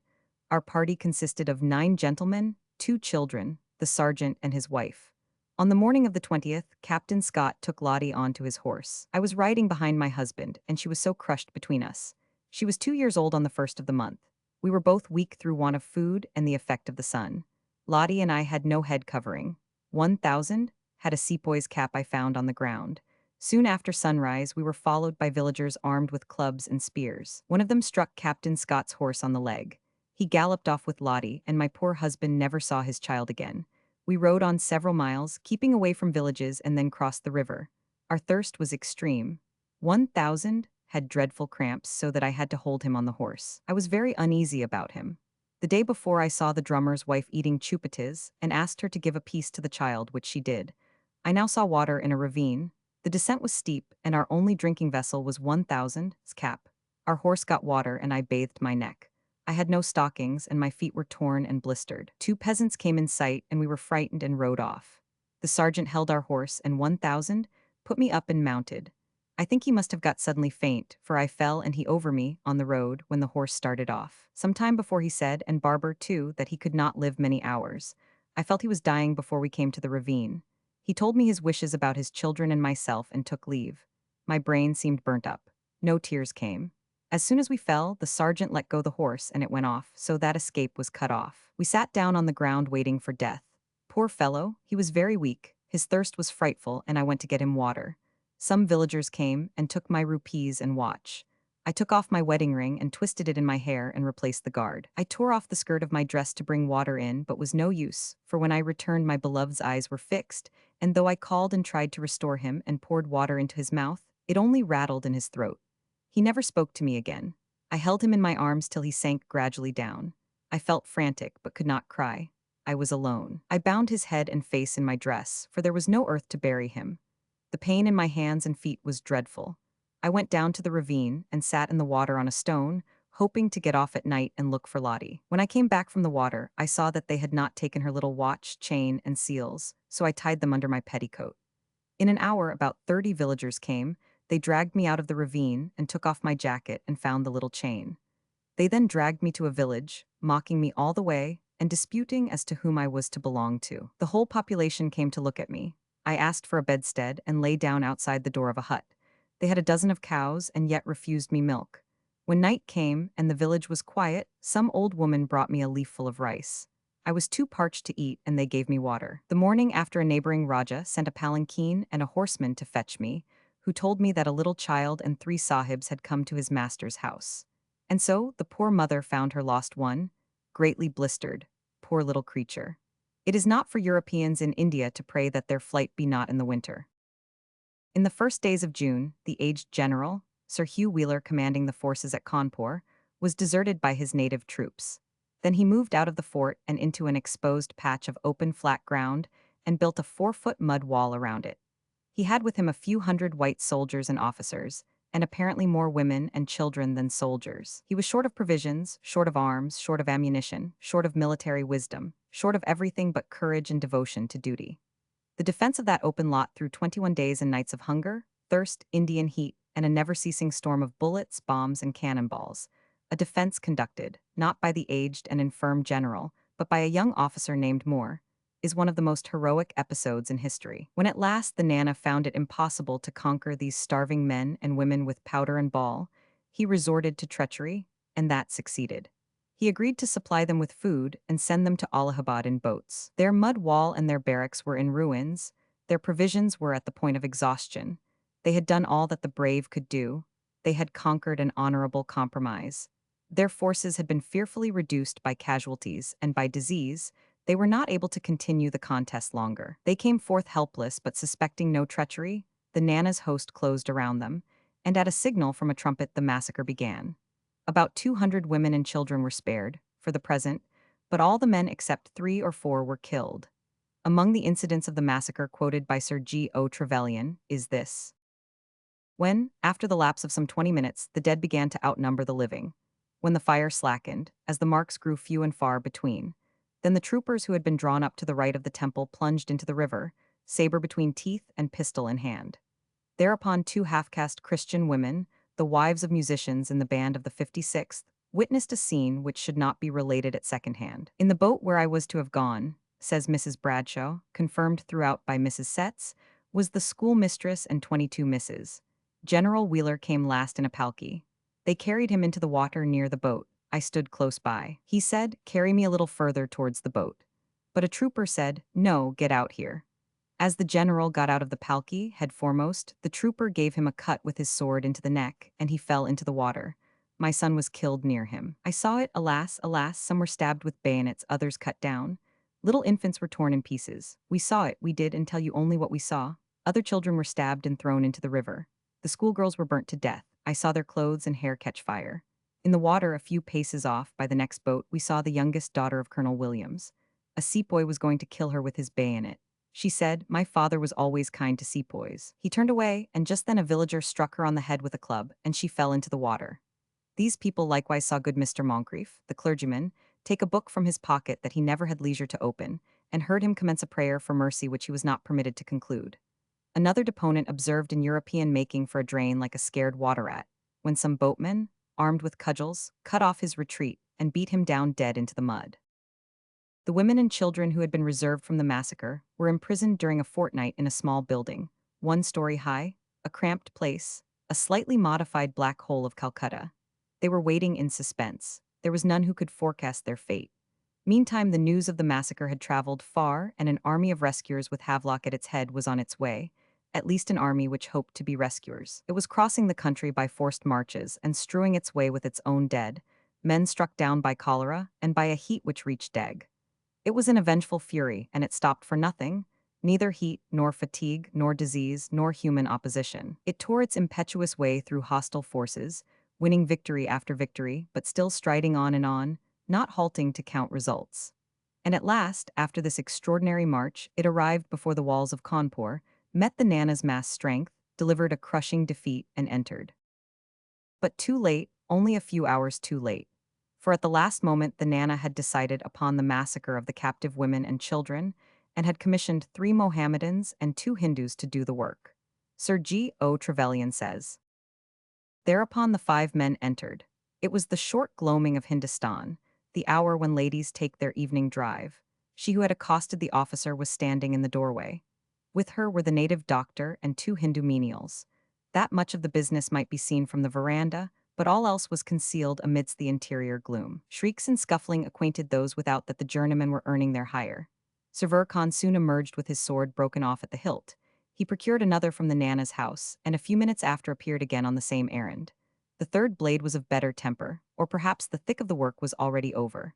By the time darkness had closed in, the men came forth and locked up the house for the night. Then the screams ceased, but the groans lasted till morning. The sun rose as usual. When he had been up nearly 3 hours, the 5 repaired to the scene of their labors overnight. They were attended by a few sweepers, who proceeded to transfer the contents of the house to a dry well situated behind some trees which grew hard by. The bodies, says one who was present throughout, were dragged out, most of them by the hair of the head. Those who had clothing worth taking were stripped. Some of the women were alive. I cannot say how many, but 3 could speak. They prayed for the sake of God that an end might be put to their sufferings. I remarked one very stout woman, a half-caste, who was severely wounded in both arms, who entreated to be killed. She and 2 or 3 others were placed against the bank of the cut by which bullocks go down in drawing water. The dead were first thrown in. Yes, there was a great crowd looking on. They were standing along the walls of the compound. They were principally city people and villagers. Yes, there were also sepoys. 3 boys were alive. They were fair children. The eldest, I think, must have been 6 or 7, and the youngest 5 years. They were running around the well. Where else could they go to? And there was none to save them. No one said a word or tried to save them. At length the smallest of them made an infantile attempt to get away. The little thing had been frightened past bearing by the murder of one of the surviving ladies. He thus attracted the observation of a native who flung him and his companions down the well. The soldiers had made a march of 18 days, almost without rest, to save the women and the children, and now they were too late. All were dead and the assassin had flown. What happened then, Trevelyan hesitated to put into words. Of what took place, the less said is the better.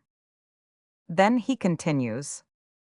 But there was a spectacle to witness which might excuse much. Those who, straight from the contested field, wandered sobbing through the rooms of the lady's house, saw what it were well could the outraged earth have straightway hidden. The inner apartment was ankle-deep in blood. The plaster was scored with sword cuts, not high up as where men have fought, but low down, and about the corners, as if a creature had crouched to avoid the blow. Strips of dresses, vainly tied around the handles of the doors, signified the contrivance to which feminine despair had resorted as a means of keeping out the murderers. Broken combs were there, and the frills of children's trousers, and torn cuffs and pinafores and little round hats, and 1 or 2 shoes with burst latchets, and 1 or 2 daguerreotype cases with cracked glasses. An officer picked up a few curls, preserved in a bit of cardboard, and marked Ned's hair with love. But around were strewn locks, some near a yard in length, dissevered, not as a keepsake, by quite other scissors. The Battle of Waterloo was fought on the 18th of June, 1815. I do not state this fact as a reminder to the reader, but as news to him. For a forgotten fact is news when it comes again. Writers of books have the fashion of whizzing by vast and renowned historical events with the remark, the details of this tremendous episode are too familiar to the reader to need repeating here. They know that that is not true. It is a low kind of flattery. They know that the reader has forgotten every detail of it, and that nothing of the tremendous event is left in his mind, but a vague and formless luminous smudge. Aside from the desire to flatter the reader, they have another reason for making the remark. 2 reasons, indeed. They do not remember the details themselves, and do not want the trouble of hunting them up and copying them out. Also, they are afraid that if they search them out and print them, they will be scoffed at by the book reviewers for retelling those worn old things which are familiar to everybody. They should not mind the reviewer's jeer. He doesn't remember any of the worn old things until the book which he is reviewing has retold them to him. I have made the quoted remark myself at one time and another, but I was not doing it to flatter the reader. I was merely doing it to save work. If I had known the details without brushing up, I would have put them in, but I didn't, and I did not want the labor of posting myself, so I said, the details of this tremendous episode are too familiar to the reader to need repeating here.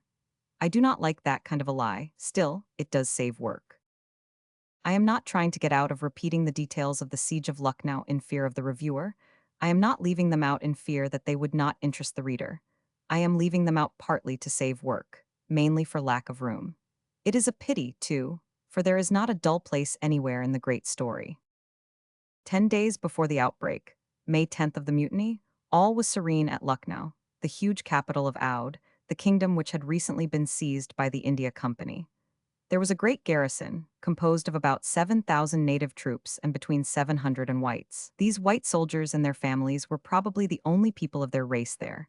At their elbow was that swarming population of warlike natives, a race of born soldiers, brave, daring, and fond of fighting. On high ground just outside the city stood the palace of that great personage, the resident, the representative of British power and authority. It stood in the midst of spacious grounds, with its due complement of outbuildings, and the grounds were enclosed by a wall not for defense but for privacy. The mutinous spirit was in the air, but the whites were not afraid and did not feel much troubled. Then came the outbreak at Meerut, then the capture of Delhi by the mutineers. In June came the 3 weeks' leaguer of Sir Hugh Wheeler in his open lot at Kanpur, 40 miles distant from Lucknow. Then the treacherous massacre of that gallant little garrison. And now the great revolt was in full flower, and the comfortable condition of things at Lucknow was instantly changed. There was an outbreak there, and Sir Henry Lawrence marched out of the Residency on the 30th of June to put it down, but was defeated with heavy loss, and had difficulty in getting back again. That night the memorable siege of the Residency, called the Siege of Lucknow, began. Sir Henry was killed 3 days later, and Brigadier Inglis succeeded him in command. Outside of the Residency fence was an immense host of hostile and confident native besiegers. Inside it were 480 loyal native soldiers, 730 white ones, and women and children. In those days, the English garrisons always managed to hamper themselves sufficiently with women and children. The natives established themselves in houses close at hand and began to rain bullets and cannonballs into the Residency. And this they kept up, night and day, during 4 months and a half, the little garrison industriously replying all the time. The women and children soon became so used to the roar of the guns that it ceased to disturb their sleep. The children imitated siege and defense in their play. The women, with any pretext or with none, would sally out into the storm-swept grounds. The defense was kept up week after week, with stubborn fortitude, in the midst of death which came in many forms, by bullet, smallpox, cholera, and by various diseases induced by unpalatable and insufficient food, by the long hours of wearying and exhausting overwork in the daily and nightly battle in the oppressive Indian heat, and by the broken rest caused by the intolerable pest of mosquitoes, flies, mice, rats, and fleas. 6 weeks after the beginning of the siege, more than one-half of the original force of white soldiers was dead, and close upon 3/5 of the original native force. But the fighting went on just the same. The enemy mined, the English countermined, and turnabout they blew up each other's posts. The Residency grounds were honeycombed with the enemy's tunnels. Deadly courtesies were constantly exchanged, sorties by the English in the night, rushes by the enemy in the night, rushes whose purpose was to breach the walls or scale them, rushes which cost heavily and always failed. The ladies got used to all the horrors of war, the shrieks of mutilated men, the sight of blood and death. Lady Inglis makes this mention in her diary. Mrs. Brewer's nurse was carried past our door today, wounded in the eye. To extract the bullet, it was found necessary to take out the eye, a fearful operation. Her mistress held her while it was performed. The first relieving force failed to relieve. It was under Havelock and Outram, and arrived when the siege had been going on for 3 months. It fought its desperate way to Lucknow, then fought its way through the city against odds of 100 to 1, and entered the Residency, but there was not enough left of it then to do any good. It lost more men in its last fight than it found in the Residency when it got in. It became captive itself. The fighting and starving and dying by bullets and disease went steadily on. Both sides fought with energy and industry. Captain Birch puts this striking incident in evidence. He is speaking of the 3rd month of the siege. As an instance of the heavy firing brought to bear on our position, this month may be mentioned the cutting down of the upper story of a brick building simply by musketry firing. This building was in a most exposed position. All the shots which just missed the top of the rampart cut into the dead wall pretty much in a straight line, and at length cut right through and brought the upper story tumbling down. The upper structure on the top of the brigade mess also fell in. The Residency house was a wreck. Captain Anderson's post had long ago been knocked down, and Inn's post also fell in. These two were riddled with round shot. As many as 200 were picked up by Colonel Masters. The exhausted garrison fought doggedly on all through the next month, October. Then, November 2d, news came Sir Colin Campbell's relieving force would soon be on its way from Cawnpore. On the 12th, the boom of his guns was heard. On the 13th, the sounds came nearer. He was slowly, but steadily, cutting his way through, storming one stronghold after another. On the 14th, he captured the Martiniere College and ran up the British flag there. It was seen from the Residency. Next, he took the Dulkusha. On the 17th, he took the former mess house of the 32D Regiment, a fortified building and very strong. A most exciting, anxious day, writes Lady Inglis in her diary. About 4 p.m., two strange officers walked through our yard, leading their horses, and by that sign she knew that communication was established between the forces, that the relief was real, this time, and that the long siege of Lucknow was ended. The last 8 or 10 miles of Sir Colin Campbell's march was through seas of blood. The weapon mainly used was the bayonet. The fighting was desperate. The way was milestoned with detached strong buildings of stone, fortified and heavily garrisoned, and these had to be taken by assault. Neither side asked for quarter, and neither gave it. At the second Drabog, where nearly 2,000 of the enemy occupied a great stone house in a garden, the work of slaughter was continued until every man was killed. That is a sample of the character of that devastating march. There were but few trees in the plain at that time, and from the Residency the progress of the march, step by step, victory by victory, could be noted. The ascending clouds of battle smoke marked the way to the eye, and the thunder of the guns marked it to the ear. Sir Colin Campbell had not come to Lucknow to hold it, but to save the occupants of the Residency and bring them away. 4 or 5 days after his arrival, the secret evacuation by the troops took place, in the middle of a dark night, by the principal gate, the Bailey Guard. The 200 women and 250 children had been previously removed, Captain Birch says. And now commenced a movement of the most perfect arrangement and successful generalship, the withdrawal of the whole of the various forces, a combined movement requiring the greatest care and skill. First, the garrison in immediate contact with the enemy at the furthest extremity of the Residency position was marched out. Every other garrison in turn fell in behind it, and so passed out through the Bailey Guard gate till the whole of our position was evacuated. Then Havelock's force was similarly withdrawn, post by post, marching in rear of our garrison. After them in turn came the forces of the commander-in-chief, which joined on in the rear of Havelock's force. Regiment by regiment was withdrawn with the utmost order and regularity. The whole operation resembled the movement of a telescope. Stern silence was kept, and the enemy took no alarm. Lady Inglis, referring to her husband and to General Sir James Outram, sets down the closing detail of this impressive midnight retreat, in darkness and by stealth, of this shadowy host through the gate which it had defended so long and so well. At 12 precisely they marched out, John and Sir James Outram remaining till all had passed, and then they took off their hats to the Bailey Guard, the scene of as noble a defense as I think history will ever have to relate. Chapter 59. Don't part with your illusions. When they are gone, you may still exist, but you have ceased to live. Pudd'nhead Wilson's New Calendar. Often, the surest way to convey misinformation is to tell the strict truth. Pudd'nhead Wilson's New Calendar. We were driven over Sir Colin Campbell's route by a British officer, and when I arrived at the Residency, I was so familiar with the road that I could have led a retreat over it myself. But the compass in my head has been out of order from my birth, and so, as soon as I was within the battered Bailey Guard and turned about to review the march, and imagine the relieving forces storming their way along it, everything was upside down and wrong end first in a moment, and I was never able to get straightened out again. And now, when I look at the battle plan, the confusion remains.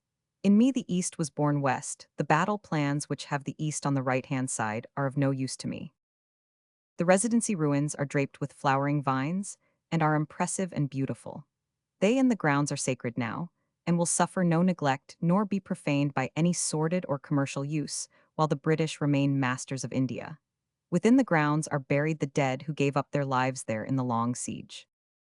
After a fashion, I was able to imagine the fiery storm that raged night and day over the place during so many months, and after a fashion, I could imagine the men moving through it, but I could not satisfactorily place the 200 women, and I could do nothing at all with the 250 children. I knew by Lady Ingly's diary that the children carried on their small affairs very much as if blood and carnage and the crash and thunder of a siege were natural and proper features of nursery life, and I tried to realize it.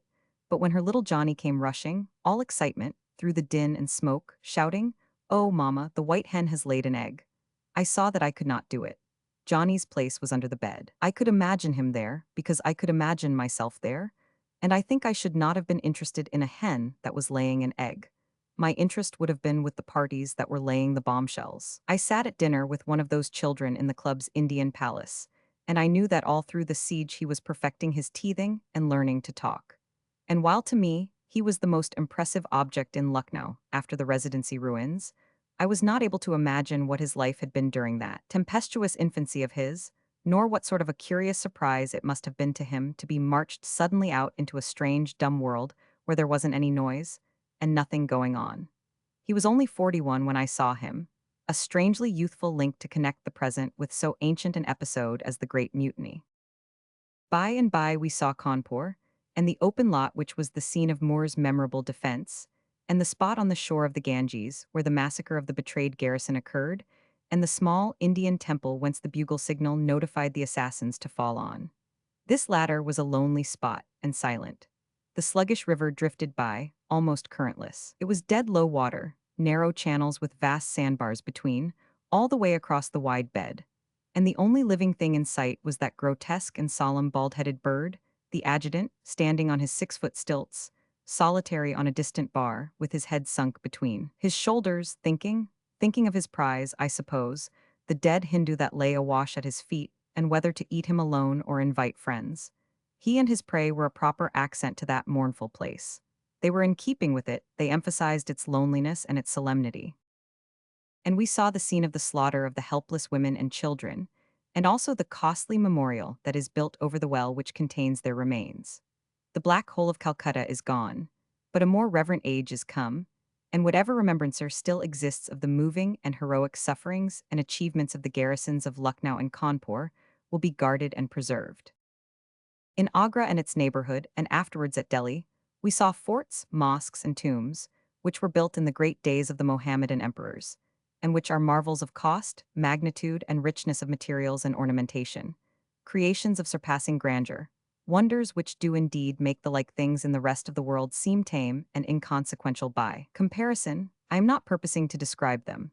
By good fortune, I had not read too much about them, and therefore was able to get a natural and rational focus upon them, with the result that they thrilled, blessed, and exalted me. But if I had previously overheated my imagination by drinking too much pestilential literary hot scotch, I should have suffered disappointment and sorrow. I mean to speak of only one of these many world-renowned buildings, the Taj Mahal, the most celebrated construction in the earth. I had read a great deal too much about it. I saw it in the daytime, I saw it in the moonlight, I saw it near at hand, I saw it from a distance. And I knew all the time that of its kind it was the wonder of the world, with no competitor now and no possible future competitor. And yet, it was not my Taj. My Taj had been built by excitable literary people. It was solidly lodged in my head, and I could not blast it out. I wish to place before the reader some of the usual descriptions of the Taj, and ask him to take note of the impressions left in his mind. These descriptions do really state the truth, as nearly as the limitations of language will allow. But language is a treacherous thing, a most unsure vehicle, and it can seldom arrange descriptive words in such a way that they will not inflate the facts. By help of the reader's imagination, which is always ready to take a hand and work for nothing, and do the bulk of it at that. I will begin with a few sentences from the excellent little local guidebook of Mr. Satya Chandra Mukherjee. I take them from here and there in his description. The inlaid work of the Taj, and the flowers and petals that are to be found on all sides on the surface of the marble, evince a most delicate touch. That is true. The inlaid work, the marble, the flowers, the buds, the leaves, the petals, and the lotus stems are almost without a rival in the whole of the civilized world. The work of inlaying with stones and gems is found in the highest perfection in the Taj. Gems, inlaid flowers, buds, and leaves to be found on all sides. What do you see before you? Is the fairy structure growing, Is it becoming a jewel casket? The whole of the Taj produces a wonderful effect that is equally sublime and beautiful. Then Sir William Wilson Hunter. The Taj Mahal with its beautiful domes, a dream of marble, rises on the river bank. The materials are white marble and red sandstone. The complexity of its design and the delicate intricacy of the workmanship baffle description. Sir William continues, I will italicize some of his words. The mausoleum stands on a raised marble platform, at each of whose corners rises a tall and slender minaret of graceful proportions and of exquisite beauty. Beyond the platform stretch the two wings, one of which is itself a mosque of great architectural merit. In the center of the whole design, the mausoleum occupies a square of 186 feet, with the angles deeply truncated so as to form an unequal octagon. The main feature in this central pile is the Great Dome, which swells upward to nearly two-thirds of a sphere and tapers at its extremity into a pointed spire crowned by a crescent. Beneath it, an enclosure of marble trellis work surrounds the tomb of the princess and of her husband, the emperor. Each corner of the mausoleum is covered by a similar though much smaller dome erected on a pediment pierced with graceful Saracenic arches. Light is admitted into the interior through a double screen of pierced marble, which tempers the glare of an Indian sky, while its whiteness prevents the mellow effect from degenerating into gloom. The internal decorations consist of inlaid work in precious stones, such as agate, jasper, etc., with which every squandrel or salient point in the architecture is richly fretted. Brown and violet marble is also freely employed in wreaths, scrolls, and lintels to relieve the monotony of white wall. In regard to color and design, the interior of the Taj may rank first in the world for purely decorative workmanship.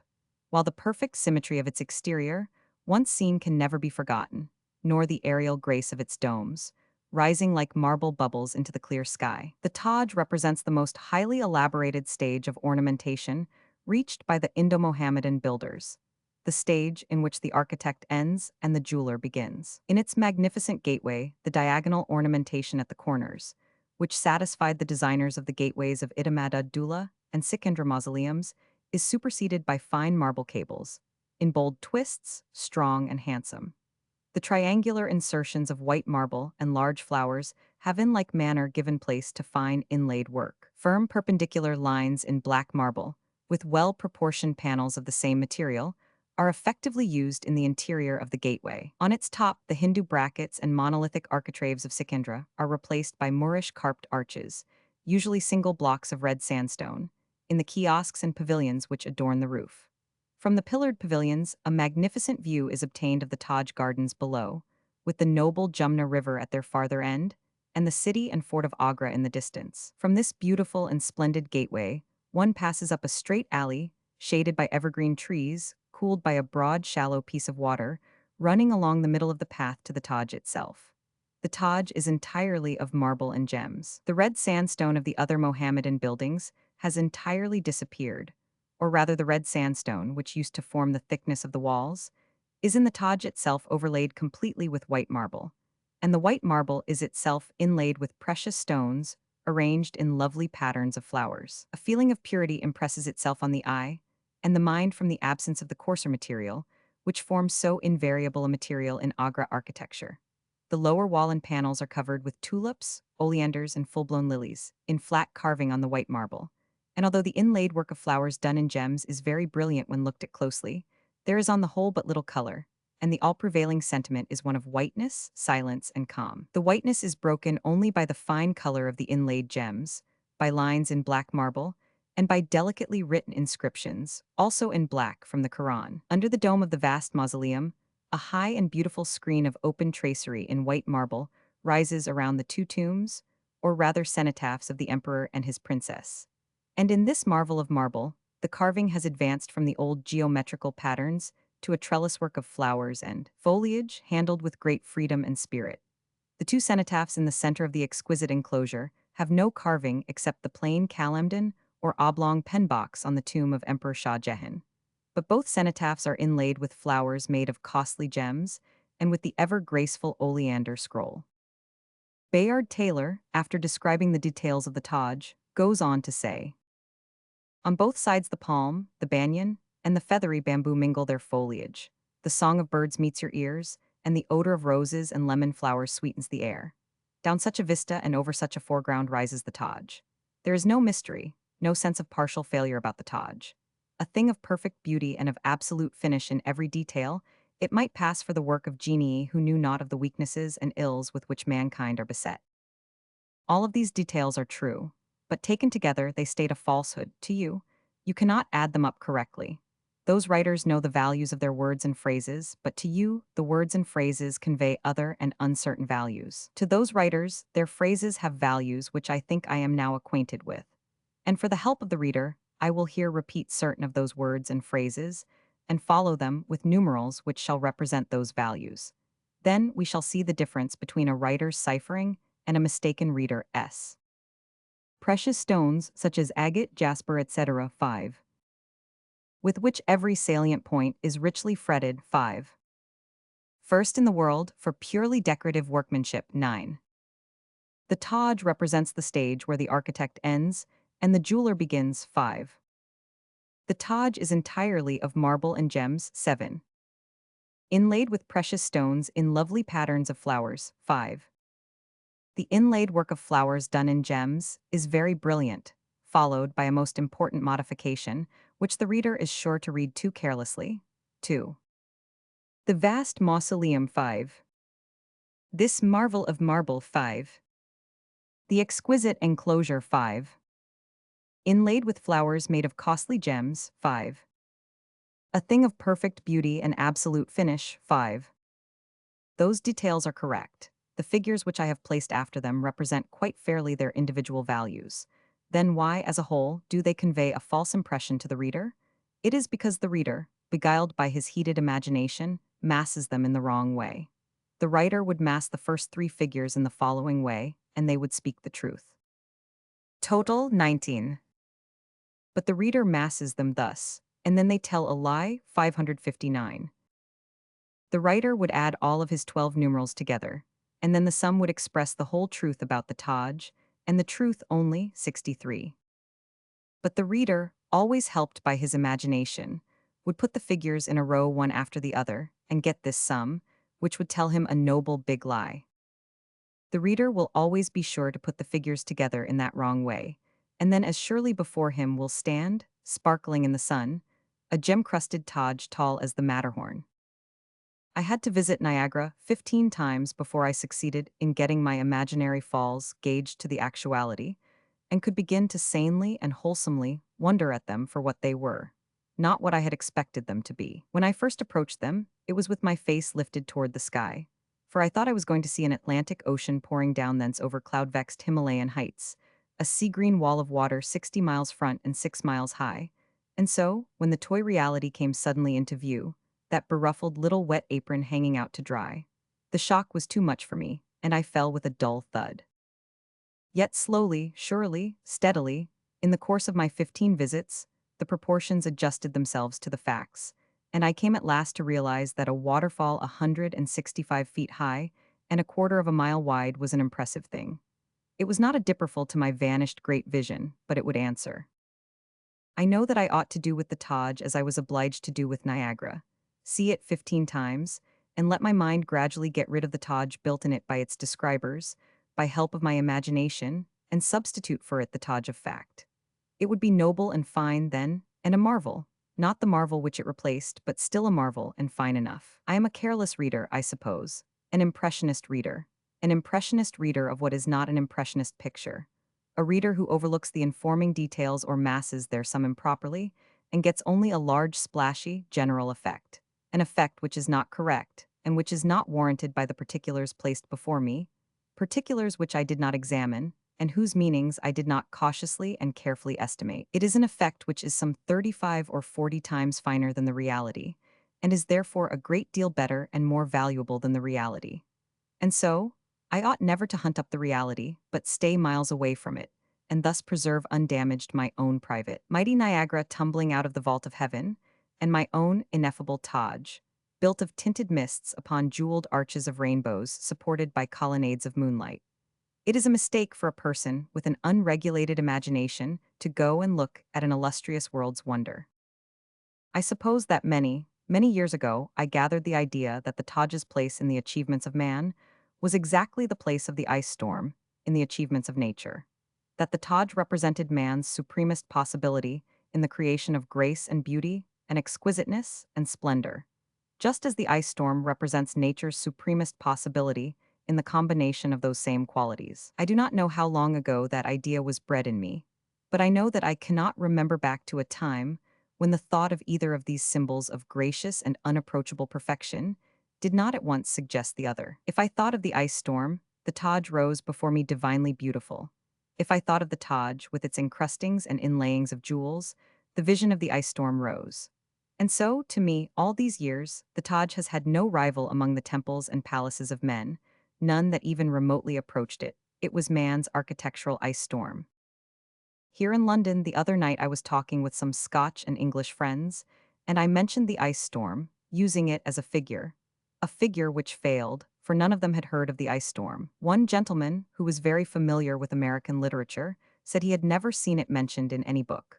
That is strange. And I, myself, was not able to say that I had seen it mentioned in a book. And yet the autumn foliage, with all other American scenery, has received full and competent attention. The oversight is strange, for in America the ice storm is an event, and it is not an event which one is careless about. When it comes, the news flies from room to room in the house, there are bangings on the doors and shoutings, the ice storm, and even the laziest sleepers throw off the covers and join the rush for the windows. The ice storm occurs in midwinter, and usually its enchantments are wrought in the silence and the darkness of the night. A fine drizzling rain falls hour after hour upon the naked twigs and branches of the trees, and as it falls it freezes. In time the trunk and every branch and twig are encased in hard, pure ice, so that the tree looks like a skeleton tree made all of glass, glass that is crystal clear. All along the underside of every branch and twig is a comb of little icicles, the frozen drip. Sometimes these pendants do not quite amount to icicles, but are round beads, frozen tears. The weather clears toward dawn and leaves a brisk, pure atmosphere and a sky without a shred of cloud in it. And everything is still, there is not a breath of wind. The dawn breaks and spreads, the news of the storm goes about the house. And the little and the big, in wraps and blankets, flock to the window and press together there, and gaze intently out upon the great white ghost in the grounds, and nobody says a word, nobody stirs. All are waiting, they know what is coming, and they are waiting for the miracle. The minutes drift on and on and on, with not a sound but the ticking of the clock. At last the sun fires a sudden sheaf of rays into the ghostly tree and turns it into a white splendor of glittering diamonds. Everybody catches his breath and feels a swelling in his throat and a moisture in his eyes, but waits again, for he knows what is coming, there is more yet. The sun climbs higher, and still higher, flooding the tree from its loftiest spread of branches to its lowest, turning it to a glory of white fire. Then in a moment without warning comes the great miracle, the supreme miracle, the miracle without its fellow in the earth. A gust of wind sets every branch and twig to swaying, and in an instant turns the whole white tree into a spouting and spraying explosion of flashing gems of every conceivable color, and there it stands and sways this way and that, flash, flash, flash. A dancing and glancing world of rubies, emeralds, diamonds, sapphires, the most radiant spectacle, the most blinding spectacle, the divinest, the most exquisite, the most intoxicating vision of fire and color and intolerable and unimaginable splendor that ever any eye has rested upon in this world, or will ever rest upon outside of the gates of heaven. By all my senses, all my faculties, I know that the ice storm is nature's supremest achievement in the domain of the superb and the beautiful, and by my reason, at least, I know that the Taj is man's ice storm. In the ice storm, every one of the myriad ice beads pendant from twig and branch is an individual gem, and changes color with every motion caused by the wind. Each tree carries a million, and a forest front exhibits the splendors of the single tree multiplied by 1,000. It occurs to me now that I have never seen the ice storm put upon canvas, and have not heard that any painter has tried to do it. I wonder why that is. Is it that paint cannot counterfeit the intense blaze of a sun-flooded jewel? There should be, and must be, a reason, and a good one, why the most enchanting sight that nature has created has been neglected by the brush. Often, the surest way to convey misinformation is to tell the strict truth. The describers of the Taj have used the word gem in its strictest sense, its scientific sense. In that sense it is a mild word and promises but little to the eye, nothing bright, nothing brilliant, nothing sparkling, nothing splendid in the way of color. It accurately describes the sober and unobtrusive gemwork of the Taj. That is, to the very highly educated one person in 1,000. But it most falsely describes it to the 999. But the 999 are the people who ought to be especially taken care of. And to them, it does not mean quiet colored designs wrought in carnelians or agates or such things. They know the word in its wide and ordinary sense only, and so to them it means diamonds and rubies and opals and their kindred. And the moment their eyes fall upon it in print, they see a vision of glorious colors clothed in fire. These describers are writing for the general, and so, in order to make sure of being understood, they ought to use words in their ordinary sense or else explain. The word fountain means one thing in Syria, where there is but a handful of people. It means quite another thing in North America, where there are 75 million. If I were describing some Syrian scenery and should exclaim, within the narrow space of a quarter of a mile square I saw, in the glory of the flooding moonlight, 200 noble fountains, imagine the spectacle. The North American would have a vision of clustering columns of water soaring aloft, bending over in graceful arches, bursting in beaded spray and raining white fire in the moonlight, and he would be deceived. But the Syrian would not be deceived. He would merely see 200 freshwater springs, 200 drowsing puddles, as level and unpretentious and unexcited as so many doormats, and even with the help of the moonlight, he would not lose his grip in the presence of the exhibition. My word fountain would be correct. It would speak the strict truth, and it would convey the strict truth to the handful of Syrians and the strictest misinformation to the North American millions. With their gems and more gems and gems again, and still other gems, the describers of the Taj are within their legal but not their moral rights. They are dealing in the strictest scientific truth, and in doing it, they succeed to admiration in telling what ain't so. Chapter 60. Satan impatiently to newcomer. The trouble with you Chicago people is that you think you are the best people down here, whereas you are merely the most numerous. Pudd'nhead Wilson's New Calendar.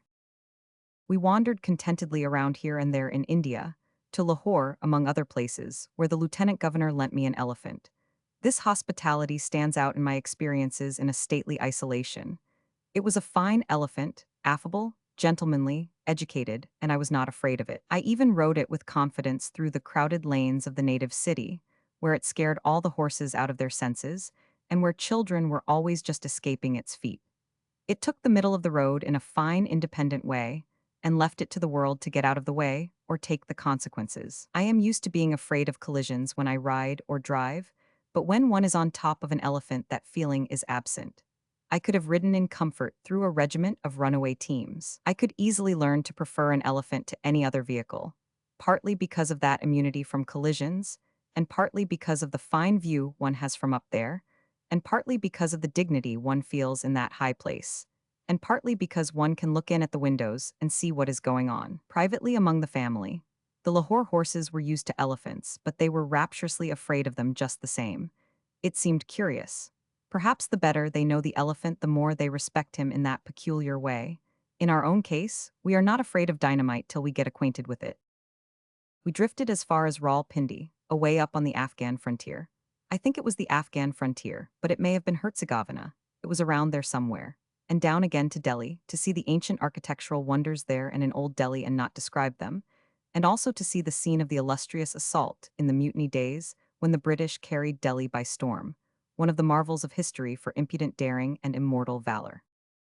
We had a refreshing rest there in Delhi, in a great old mansion which possessed historical interest. It was built by a rich Englishman who had become orientalized, so much so that he had a zanana. But he was a broad-minded man and remained so. To please his harem, he built a mosque. To please himself, he built an English church. That kind of a man will arrive somewhere. In the Mutiny days, the mansion was the British general's headquarters. It stands in a great garden Oriental fashion, and about it are many noble trees. The trees harbor monkeys, and they are monkeys of a watchful and enterprising sort, and not much troubled with fear. They invade the house whenever they get a chance, and carry off everything they don't want. One morning the master of the house was in his bath, and the window was open. Near it stood a pot of yellow paint and a brush. Some monkeys appeared in the window. To scare them away, the gentleman threw his sponge at them. They did not scare at all. They jumped into the room and threw yellow paint all over him from the brush, and drove him out. Then they painted the walls and the floor and the tank and the windows and the furniture yellow, and were in the dressing room painting that when help arrived and rooted them. Two of these creatures came into my room in the early morning. through a window whose shutters I had left open. And when I woke, one of them was before the glass brushing his hair, and the other one had my notebook, and was reading a page of humorous notes and crying. I did not mind the one with the hairbrush, but the conduct of the other one hurt me. It hurts me yet. I threw something at him, and that was wrong, for my host had told me that the monkeys were best left alone. They threw everything at me that they could lift, and then went into the bathroom to get some more things, and I shut the door on them. At Jaipur in Rajputana, we made a considerable stay.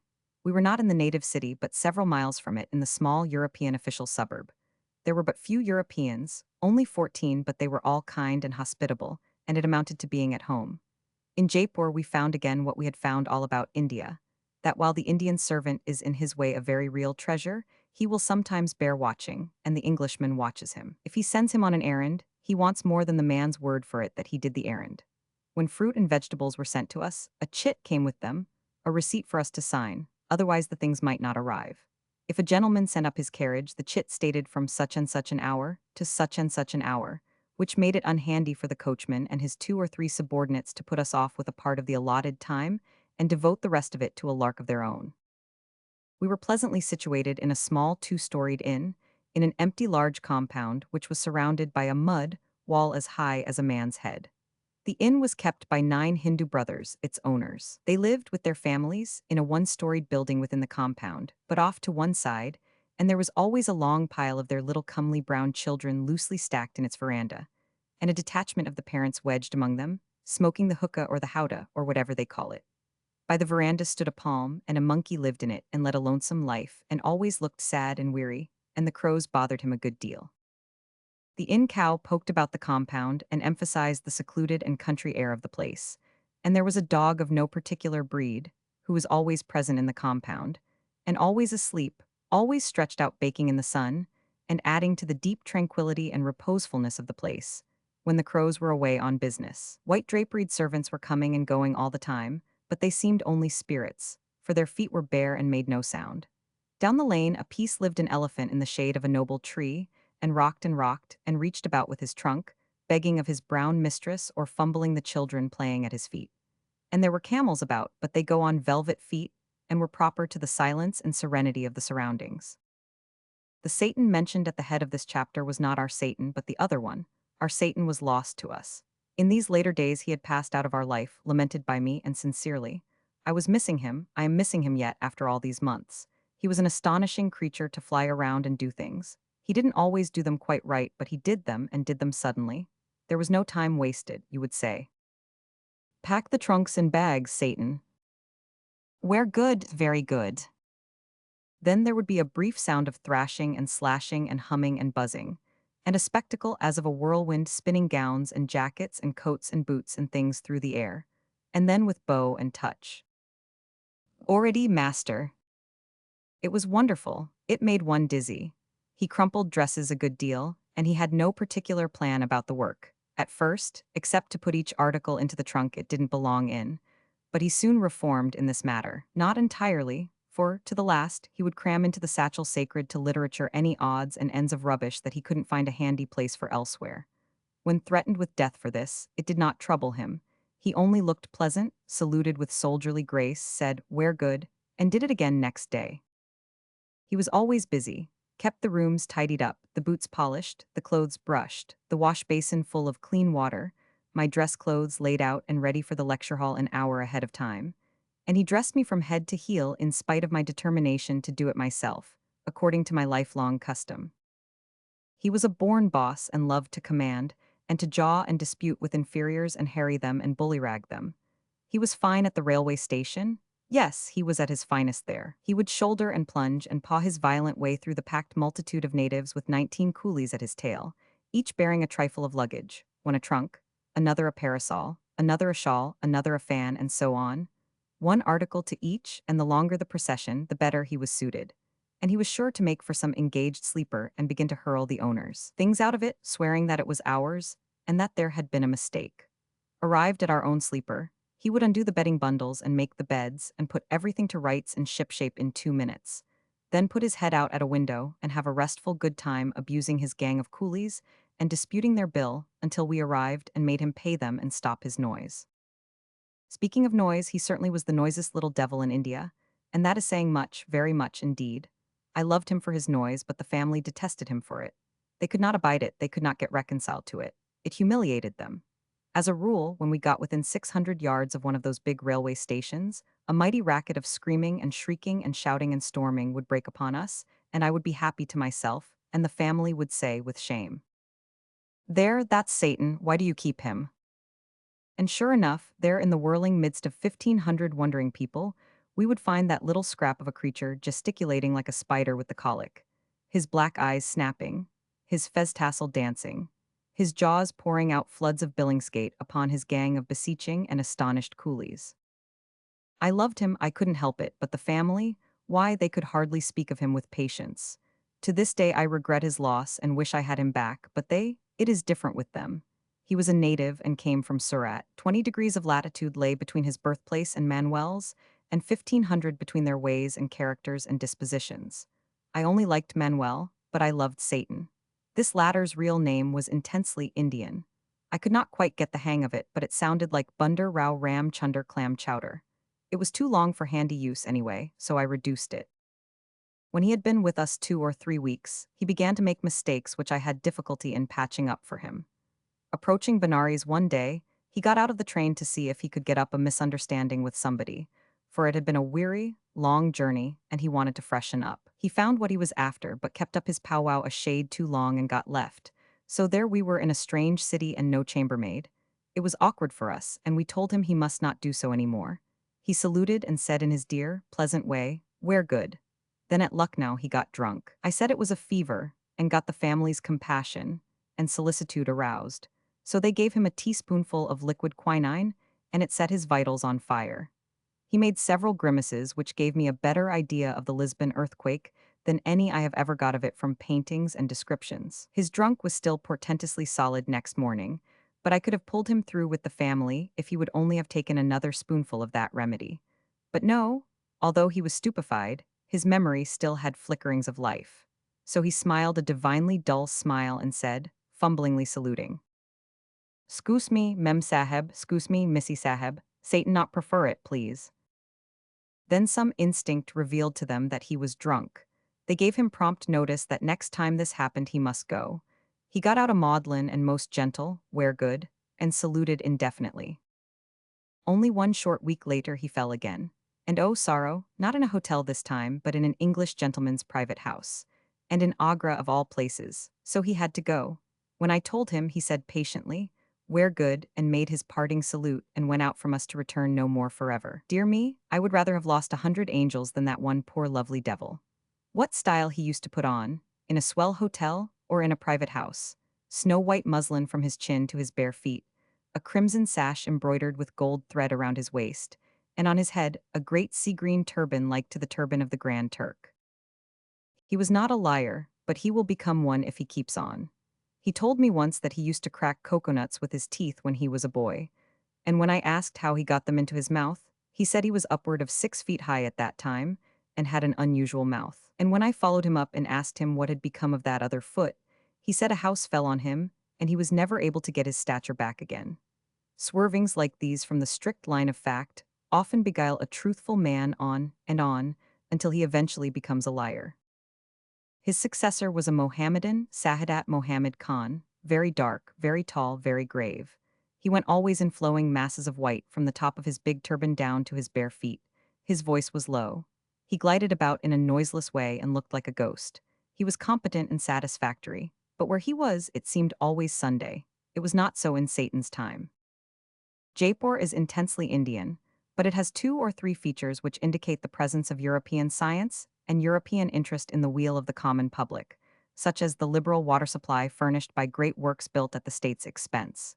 Good sanitation, resulting in a degree of healthfulness unusually high for India.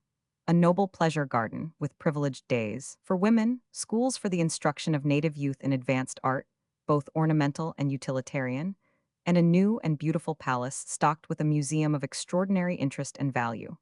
Without the Maharaja's sympathy and purse, these beneficences could not have been created. But he is a man of wide views and large generosities, and all such matters find hospitality with him. We drove off into the city from the Hotel Kaiserreihind, a journey which was always full of interest, both night and day. For that country road was never quiet, never empty, but was always India in motion, always a streaming flood of brown people clothed in smouchings from the rainbow. A tossing and moiling flood, happy, noisy, a charming and satisfying confusion of strange human and strange animal life, and equally strange and outlandish vehicles. And the city itself is a curiosity. Any Indian city is that, but this one is not like any other that we saw. It is shut up in a lofty turreted wall. The main body of it is divided into 6 parts by perfectly straight streets that are more than 100 feet wide. The blocks of houses exhibit a long frontage of the most taking architectural quaintnesses, the straight lines being broken everywhere by pretty little balconies, pillared and highly ornamented, and other cunning and cozy and inviting perches and projections, and many of the fronts are curiously pictured by the brush, and the whole of them have the soft, rich tint of strawberry ice cream. One cannot look down the far stretch of the chief street and persuade himself that these are real houses, and that it is all out of doors. The impression that it is an unreality, a picture, a scene in a theater, is the only one that will take hold. Then there came a great day when this illusion was more pronounced than ever. A rich Hindu had been spending a fortune upon the manufacture of a crowd of idols and accompanying paraphernalia, whose purpose was to illustrate scenes in the life of his especial god or saint, and this fine show was to be brought through the town in processional state at 10 in the morning. As we passed through the great public pleasure garden on our way to the city, we found it crowded with natives. That was one sight. Then there was another. In the midst of the spacious lawn stands the palace which contains the museum, a beautiful construction of stone which shows arch colonnades, one above another, and receding, terrace fashion toward the sky. Every one of these terraces, all the way to the top one, was packed and jammed with natives.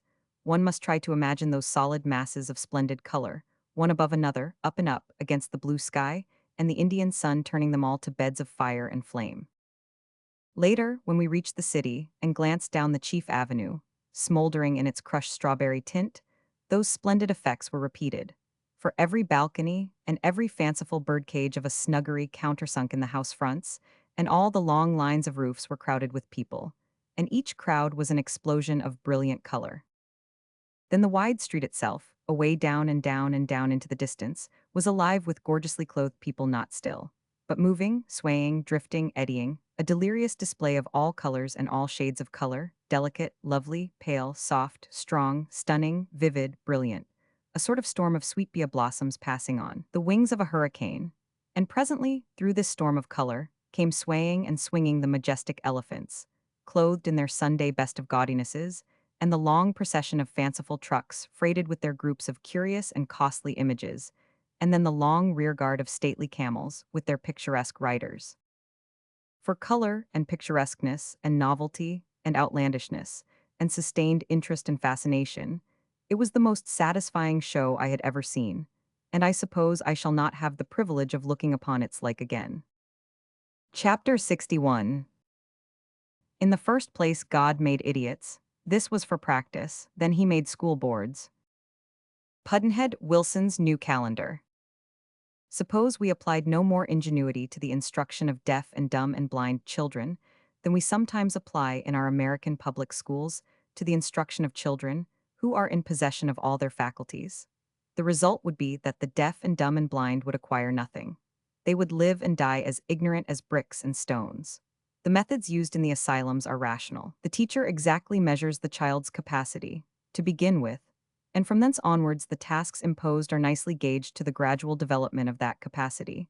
The tasks keep pace with the steps of the child's progress. They don't jump miles and leagues ahead of it by irrational caprice and land in vacancy, according to the average public school plan. In the public school, apparently, they teach the child to spell cat, then ask it to calculate an eclipse. When it can read words of 2 syllables, they require it to explain the circulation of the blood. When it reaches the head of the infant class, they bully it with conundrums that cover the domain of universal knowledge. This sounds extravagant, and is, yet it goes no great way beyond the facts. I received a curious letter one day from the Punjab. You must pronounce it Punjab. The handwriting was excellent, and the wording was English, and yet not exactly English. The style was easy and smooth and flowing, yet there was something subtly foreign about it, a something tropically ornate and sentimental and rhetorical. It turned out to be the work of a Hindu youth, the holder of a humble clerical billet in a railway office. He had been educated in one of the numerous colleges of India. Upon inquiry, I was told that the country was full of young fellows of his like. They had been educated away up to the snow summits of learning, and the market for all this elaborate cultivation was minutely out of proportion to the vastness of the product. This market consisted of some thousands of small clerical posts under the government, the supply of material for it was multitudinous. If this youth with the flowing style and the blossoming English was occupying a small railway clerkship, it meant that there were hundreds and hundreds as capable as he, or he would be in a high place. And it certainly meant that there were thousands whose education and capacity had fallen a little short and that they would have to go without places. Apparently, then, the colleges of India were doing what our high schools have long been doing, richly oversupplying the market for highly educated service, and thereby doing a damage to the scholar and through him to the country. At home, I once made a speech deploring the injuries inflicted by the high school in making handicrafts distasteful to boys who would have been willing to make a living at trades and agriculture if they had, but had the good luck to stop with the common school. But I made no converts. Not one in a community overrun with educated idlers who were above following their fathers' mechanical trades, yet could find no market for their book knowledge. The same mail that brought me the letter from the Punjab brought also a little book published by Messrs. Thacker, Spink and Co. of Calcutta, which interested me, for both its preface and its contents treated of this matter of overeducation. In the preface occurs this paragraph from the Calcutta Review. For government office, read dry goods clerkship, and it will fit more than one region of America. The education that we give makes the boys a little less clownish in their manners, and more intelligent when spoken to by strangers. On the other hand, it has made them less contented with their lot in life, and less willing to work with their hands. The form which discontent takes in this country is not of a healthy kind. For, the natives of India consider that the only occupation worthy of an educated man is that of a writership in some office, and especially in a government office. The village schoolboy goes back to the plow with the greatest reluctance, and the town schoolboy carries the same discontent and inefficiency into his father's workshop. Sometimes these ex-students positively refuse at first to work, and more than once parents have openly expressed their regret that they ever allowed their sons to be inveigled to school. The little book which I am quoting from is called Indo-Anglian Literature, and is well stocked with Babu, English, clerkly English, booky English acquired in the schools. Some of it is very funny, almost as funny, perhaps, as what you and I produce when we try to write in a language not our own, but much of it is surprisingly correct and free. If I were going to quote good English, but I am not. India is well stocked with natives who speak it and write it as well as the best of us. I merely wish to show some of the quaint imperfect attempts at the use of our tongue. There are many letters in the book, poverty imploring help, bread, money, kindness, office, generally an office, a clerkship, some way to get food and a rag out of the applicant's unmarketable education, and food not for himself alone, but sometimes for a dozen helpless relations in addition to his own family. For those people are astonishingly unselfish and admirably faithful to their ties of kinship. Among us, I think there is nothing approaching it. Strange as some of these wailing and supplicating letters are, humble and even groveling as some of them are, and quaintly funny and confused as a goodly number of them are, there is still a pathos about them, as a rule, that checks the rising laugh and reproaches it. In the following letter, father is not to be read literally. In Ceylon, a little native beggar girl embarrassed me by calling me father, although I knew she was mistaken. I was so new that I did not know that she was merely following the custom of the dependent and the supplicant. Sir, I pray please to give me some action, work, for I am very poor boy, I have no one to help me even so father for it, so it seemed in thy good sight. You give the telegraph office. And another work, what is your wish, I am very poor boy. This understand, what is your wish, you my father, I am your son, this understand, what is your wish. Your servant, PCB. Through ages of debasing oppression suffered by these people at the hands of their native rulers, they come legitimately by the attitude and language of fawning and flattery, and one must remember this in mitigation when passing judgment upon the native character. It is common in these letters to find the petitioner furtively trying to get at the white man's soft religious side. Even this poor boy baits his hook with a macerated Bible text in the hope that it may catch something if all else fail. Here is an application for the post of instructor in English to some children. My dear sir or gentleman, that your petitioner has much qualification in the language of English to instruct the young boys. I was given to understand that Year of Suitable Children has to acquire the knowledge of English language. As a sample of the flowery Eastern style, I will take a sentence or two from a long letter written by a young native to the Lieutenant Governor of Bengal, an application for employment. Honored and much respected, sir. I hope your honor will condescend to hear the tale of this poor creature. I shall overflow with gratitude at this mark of your royal condescension. The bird-like happiness has flown away from my nest-like heart, and has not hitherto returned from the period whence the rose of my father's life suffered the autumnal breath of death. In plain English, he passed through the gates of grave, and from that hour the phantom of delight has never danced before me. It is all school English, book English, you see, and good enough, too, all things considered. If the native boy had but that one study he would shine, he would dazzle, no doubt, but that is not the case. He is situated as are our public school children, loaded down with an overfreightage of other studies.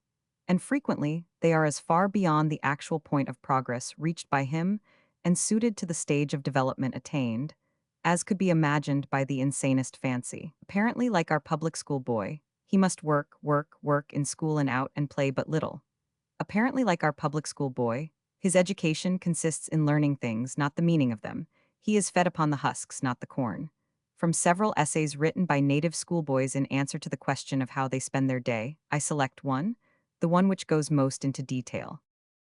66. At the break of day, I rises from my own bed and finish my daily duty.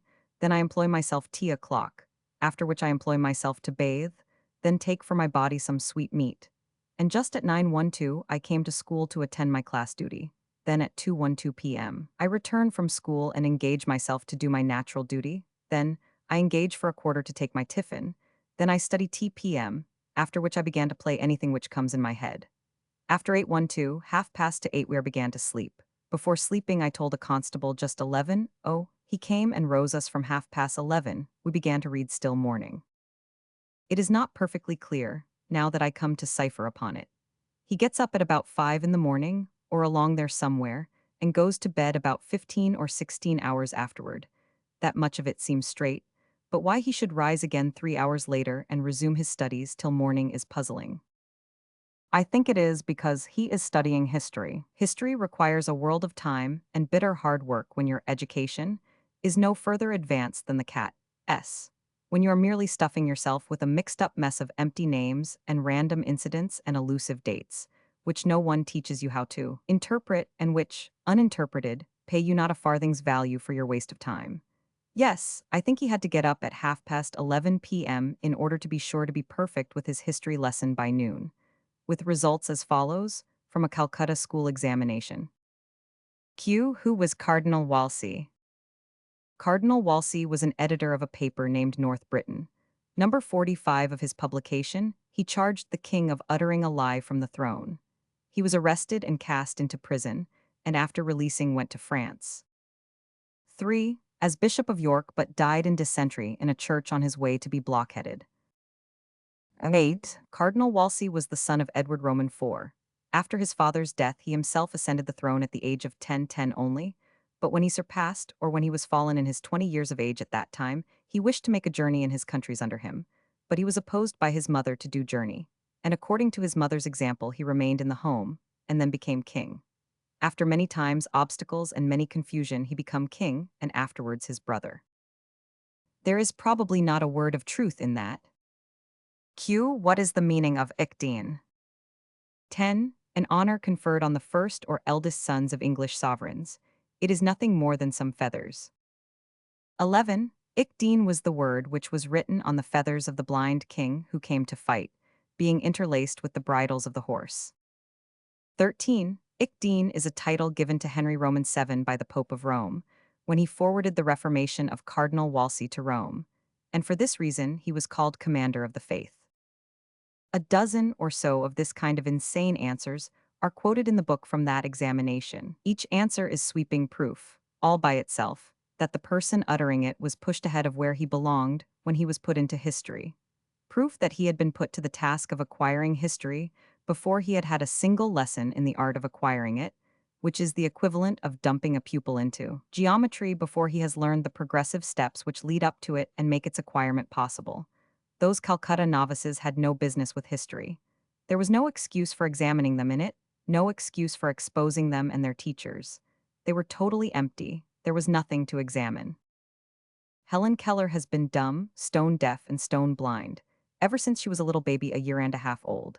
And now, at 16 years of age, this miraculous creature, this wonder of all the ages, passes the Harvard University examination in Latin, German, French history, Bell's letters, and such things, and does it brilliantly, too, not in a commonplace fashion. She doesn't know merely things, she is splendidly familiar with the meanings of them.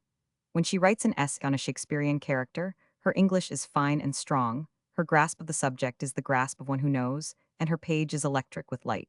Has Miss Sullivan taught her by the methods of India and the American public school? No, oh no, for then she would be deafer and dumber and blinder than she was before. It is a pity that we can't educate all the children in the asylums. To continue the Calcutta exposure. What is the meaning of a sheriff? 25. Sheriff is a post opened in the time of John. The duty of sheriff here in Calcutta, to look out and catch those carriages which is rashly driven out by the coachman, but it is a high post in England. 26. Sheriff was the English bill of common prayer. 27. The man with whom the accusative persons are placed is called sheriff. 28. Sheriff, Latin term for shrub, we called broom, worn by the first Earl of Anjou, as an emblem of humility when they went to the pilgrimage, and from this their hairs took their crest and surname. 29. Sheriff is a kind of titless sect of people, as barons, nobles, etc. 30. Sheriff, a title given on those persons who were respective and pious in England. The students were examined in the following bulky matters: geometry, the solar spectrum, the Habeas Corpus Act, the British Parliament, and in metaphysics they were asked to trace the progress of skepticism from Descartes to Hume. It is within bounds to say that some of the results were astonishing. Without doubt, there were students present who justified their teachers' wisdom in introducing them to these studies. But the fact is also evident that others had been pushed into these studies to waste their time over them when they could have been profitably employed in hunting smaller game. Under the head of geometry, one of the answers is this. 49. The whole BD equals the whole Ka, and so. To me, this is cloudy, but I was never well up in geometry. That was the only effort made among the 5 students who appeared for examination in geometry. The other 4 wailed and surrendered without a fight. They are piteous wails, too, wails of despair, and one of them is an eloquent reproach. It comes from a poor fellow who has been laden beyond his strength by a stupid teacher, and is eloquent in spite of the poverty of its English. The poor chap finds himself required to explain riddles which even Sir Isaac Newton was not able to understand. 50. Oh my dear father, examiner, you my father, and you kindly give a number of pass you my great father. 51. I am a poor boy and have no means to support my mother and 2 brothers who are suffering much for want of food. I get 4 rupees monthly from charity fund of this place, from which I send 2 rupees for their support, and keep 2 for my own support. Father, if I relate the unlucky circumstance under which we are placed, then, I think, you will not be able to suppress the tender tear. 52. Sir which Sir Isaac Newton and other experienced mathematicians cannot understand, I being 3rd of entrance class, can understand these which is too impossible to imagine. And my examiner also has put very tiresome and very heavy propositions to prove. We must remember that these pupils had to do their thinking in one language and express themselves in another, an alien one. It was a heavy handicap. I have by me English as she is taught, a collection of American examinations made in the public schools of Brooklyn by one of the teachers, Miss Caroline B. Leroux. An extract or 2 from its pages will show that when the American pupil is using but one language, and that one his own, his performance is no whit better than his Indian brother, S. On history. Christopher Columbus was called the father of his country. Queen Isabella of Spain sold her watch and chain and other millinery so that Columbus could discover America. The Indian Wars were very desecrating to the country. The Indians pursued their warfare by hiding in the bushes and then scalping them. Captain John Smith has been styled the father of his country. His life was saved by his daughter Pocahontas. The Puritans found an insane asylum in the wilds of America. The Stamp Act was to make everybody stamp all materials, so they should be null and void. Washington died in Spain, almost broken-hearted. His remains were taken to the cathedral in Havana. Guerrilla warfare was where men rode on gorillas.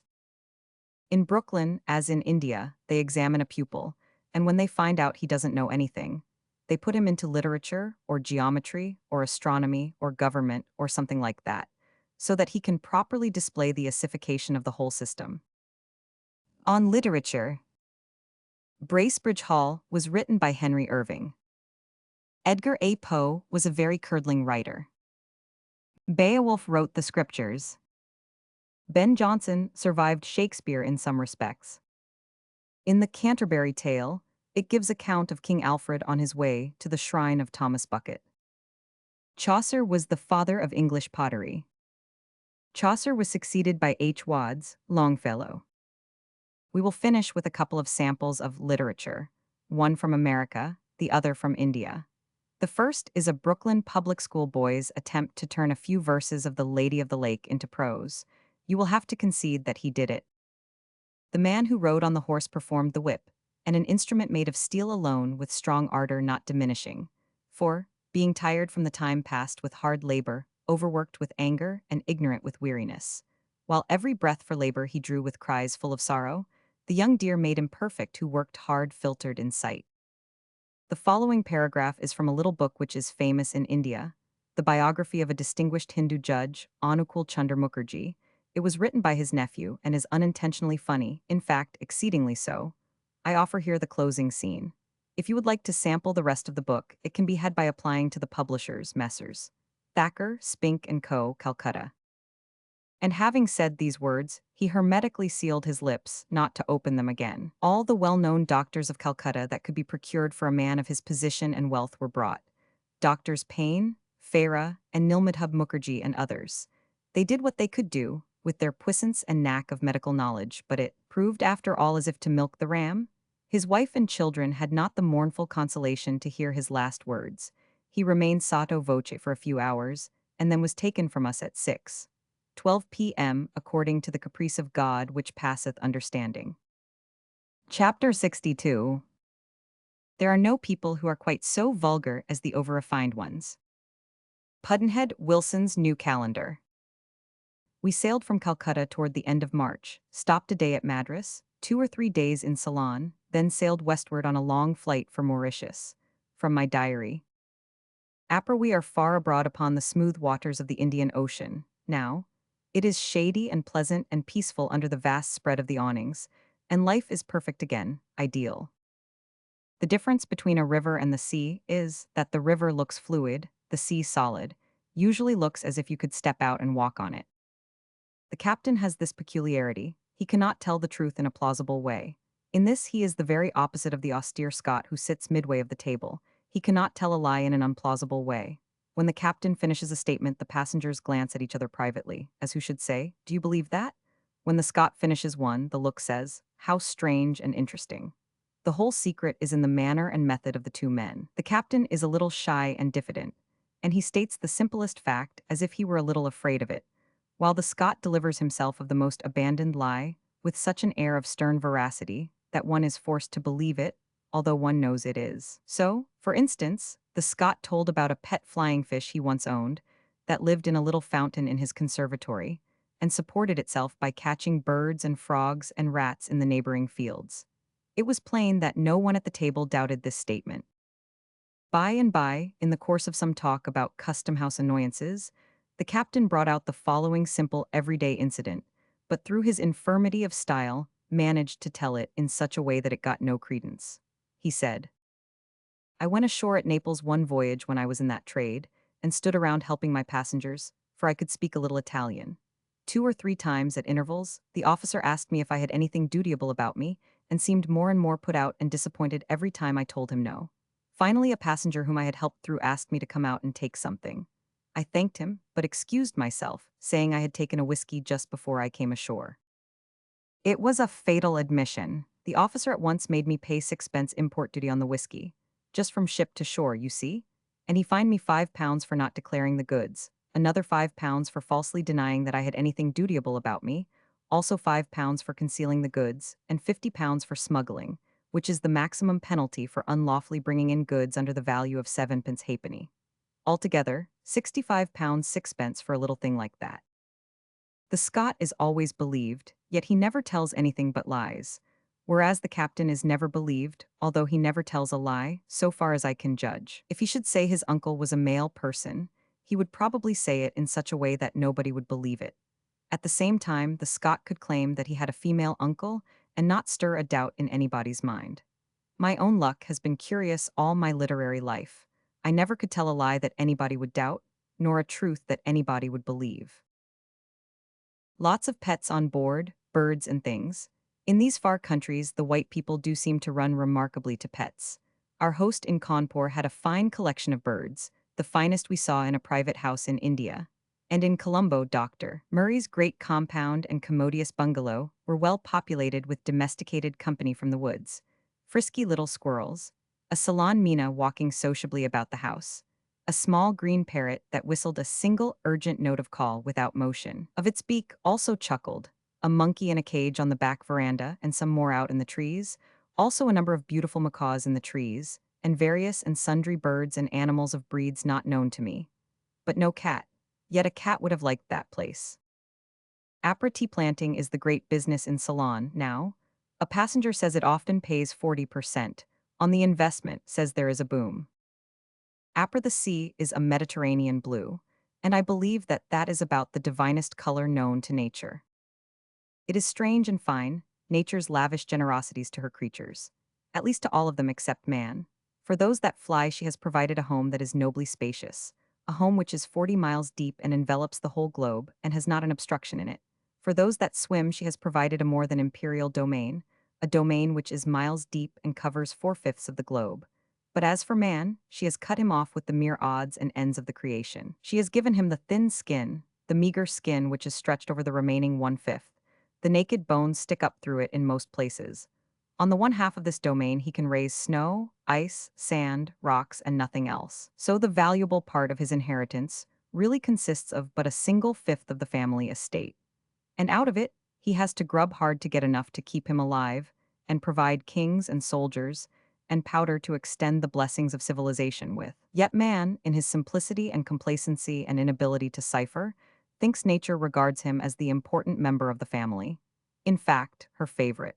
Surely, it must occur to even his dull head, sometimes, that she has a curious way of showing it. Afternoon, the captain has been telling how, in one of his Arctic voyages, it was so cold that the mate's shadow froze fast to the deck and had to be ripped loose by main strength. And even then he got only about 2/3 of it back. Nobody said anything, and the captain went away. I think he is becoming disheartened.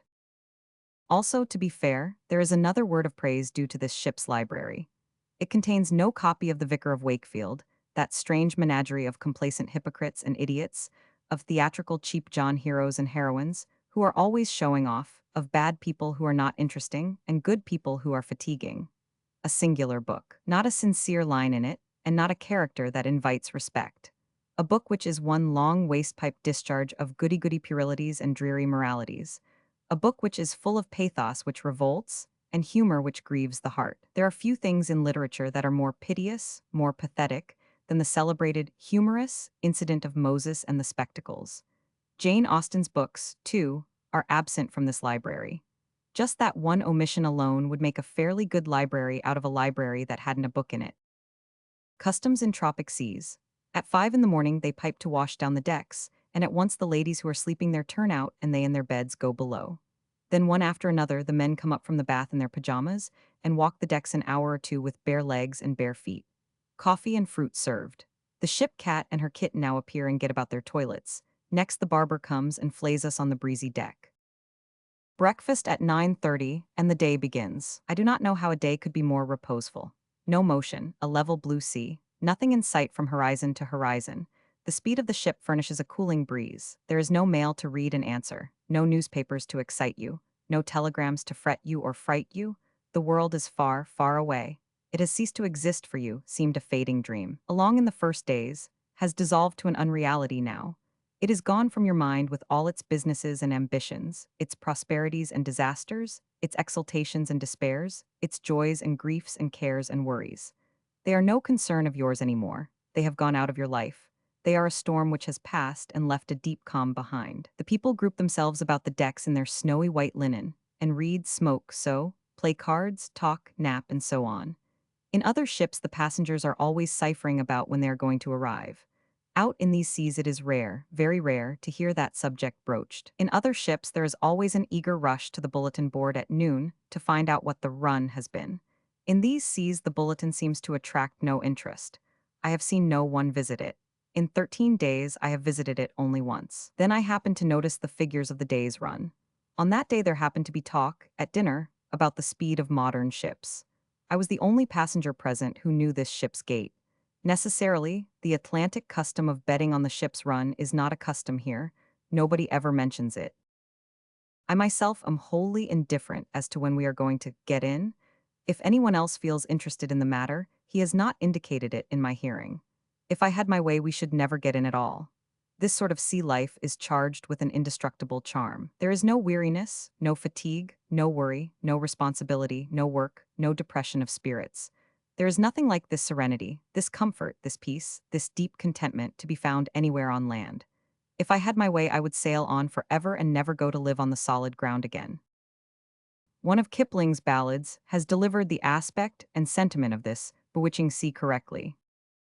The giant ocean sets and smiles, so soft, so bright, so bloomin' blue.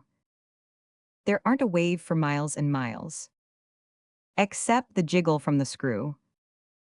It turns out that the astronomical apprentice worked off a section of the Milky Way on me for the Magellan Clouds. A man of more experience in the business showed one of them to me last night. It was small and faint and delicate, and looked like the ghost of a bunch of white smoke left floating in the sky by an exploded bombshell. Wednesday, Mauritius. Arrived and anchored off Port Louis 2 a.m. Rugged clusters of crags and peaks, green to their summits. From their bases to the sea, a green plain with just tilt enough to it to make the water drain off. I believe it is in 56 ENS, a hot tropical country. The green plain has an inviting look, has scattering dwellings nestling among the greenery. Scene of the sentimental adventure of Paul and Virginia. Island under French control, which means a community which depends upon quarantines, not sanitation, for its health. Thursday, APRA went ashore in the forenoon at Port Louis, a little town, but with the largest variety of nationalities and complexions we have encountered yet. French, English, Chinese, Arabs, Africans with wool, blacks with straight hair, East Indians, half-whites, quadroons, and great varieties in costumes and colors. Took the train for Curapipe at 1:30, 2 hours, run, gradually uphill. What a contrast, this frantic luxuriance of vegetation, with the arid plains of India, these architecturally picturesque crags and knobs and miniature mountains, with the monotony of the Indian dead levels. A native pointed out a handsome, swarthy man of grave and dignified bearing, and said in an odd tone, "That is so-and-so, has held office of one sort or another under this government for 37 years. He is known all over this whole island, and in the other countries of the world. Perhaps, who knows? One thing is certain. You can speak his name anywhere in this whole island, and you will find not one grown person that has not heard it. It is a wonderful thing to be so celebrated, yet look at him. It makes no change in him. He does not even seem to know it." Curipipe means pincushion or pegtown, probably. 16 miles 2 hours by rail from Port Louis. At each end of every roof and on the apex of every dormer window, a wooden peg 2 feet high stands up. In some cases its top is blunt, in others the peg is sharp and looks like a toothpick. The passion for this humble ornament is universal. Apparently, there has been only one prominent event in the history of Mauritius, and that one didn't happen. I refer to the romantic sojourn of Paul and Virginia here. It was that story that made Mauritius known to the world, made the name familiar to everybody, the geographical position of it to nobody. A clergyman was asked to guess what was in a box on a table. It was a vellum fan painted with the shipwreck, and was one of Virginia's wedding gifts. This is the only country in the world where the stranger is not asked, "How do you like this place?" This is indeed a large distinction. Here the citizen does the talking about the country himself. The stranger is not asked to help. You get all sorts of information. From one citizen you gather the idea that Mauritius was made first, and then heaven, and that heaven was copied after Mauritius. Another one tells you that this is an exaggeration, that the two chief villages, Port Louis and Curapipe, fall short of heavenly perfection, that nobody lives in Port Louis except upon compulsion, and that Curapipe is the wettest and rainiest place in the world. An English citizen said, in the early part of this century, Mauritius was used by the French as a basis from which to operate against England's Indian merchantmen. So England captured the island and also the neighbor, Bourbon, to stop that annoyance. England gave Bourbon back. The government in London did not want any more possessions in the West Indies. If the government had had a better quality of geography in stock, it would not have wasted Bourbon in that foolish way. A big war will temporarily shut up the Suez Canal someday, and the English ships will have to go to India around the Cape of Good Hope again. Then England will have to have Bourbon and will take it. Mauritius was a crown colony years ago, with a governor appointed by the crown and assisted by a council appointed by himself. But Pope Hennessy came out as governor then, and he worked hard to get a part of the council made elective, and succeeded. So now the whole council is French, and in all ordinary matters of legislation they vote together, and in the French interest, not the English. The English population is very slender. It has not votes enough to elect a legislator. Half a dozen rich French families elect the legislature. Pope Hennessy was an Irishman, a Catholic, a Home Ruler, MP, a hater of England and the English, a very troublesome person and a serious encumbrance at Westminster. So it was decided to send him out to govern unhealthy countries, in hope that something would happen to him. But nothing did. The first experiment was not merely a failure, it was more than a failure. He proved to be more of a disease himself than any he was sent to encounter. The next experiment was here. The dark scheme failed again. It was an off-season, and there was nothing but measles here at the time. Pope Hennessy's health was not affected. He worked with the French and for the French and against the English, and he made the English very tired and the French very happy, and lived to have the joy of seeing the flag he served publicly hissed. His memory is held in worshipful reverence and affection by the French. It is a land of extraordinary quarantines. They quarantine a ship for anything or for nothing, quarantine her for 20 and even 30 days. They once quarantined a ship because her captain had had the smallpox when he was a boy. That and because he was English. The population is very small, small to insignificance. The majority is East Indian, then mongrels, then Negroes descendants of the slaves of the French times, then French, then English. There was an American, but he is dead or mislaid. The mongrels are the result of all kinds of mixtures: black and white, mulatto and white, quadroon and white, octoroon and white. And so there is every shade of complexion: ebony, old mahogany, horse chestnut, sorrel, molasses candy, clouded amber, clear amber, old ivory white, new ivory white, fish belly white. This latter the leprous complexion frequent with the Anglo-Saxon long resident in tropical climates. You wouldn't expect a person to be proud of being a Mauritian, now would you? But it is so. The most of them have never been out of the island, and haven't read much or studied much, and they think the world consists of three principal countries: Judea, France, and Mauritius. So they are very proud of belonging to one of the three grand divisions of the globe. They think that Russia and Germany are in England, and that England does not amount to much. They have heard vaguely about the United States and the Equator, but they think both of them are monarchies. They think Mount Peter Bot is the highest mountain in the world. And if you show one of them a picture of Milan Cathedral, he will swell up with satisfaction and say that the idea of that jungle of spires was stolen from the forest of peg tops and toothpicks that makes the roofs of Curapipe look so fine and prickly. There is not much trade in books. The newspapers educate and entertain the people, mainly the latter. They have 2 pages of large print reading matter, one of them English, the other French. The English page is a translation of the French one. The typography is super extra primitive. In this quality it has not its equal anywhere. There is no proofreader now, he is dead. Where do they get matter to fill up a page in this little island lost in the wastes of the Indian Ocean? Oh, Madagascar. They discuss Madagascar and France. That is the bulk. Then they chalk up the rest with advice to the government. Also, slurs upon the English administration. The papers are all owned and edited by Creoles, French. The language of the country is French. Everybody speaks it, has to. You have to know French, particularly mongrel French, the patois spoken by Tom, Dick, and Harry of the multiform complexions, or you can't get along. This was a flourishing country in former days, for it made then and still makes the best sugar in the world. But first, the Suez Canal severed it from the world and left it out in the cold, and next the beetroot sugar, helped by bounties, captured the European markets. Sugar is the life of Mauritius, and it is losing its grip.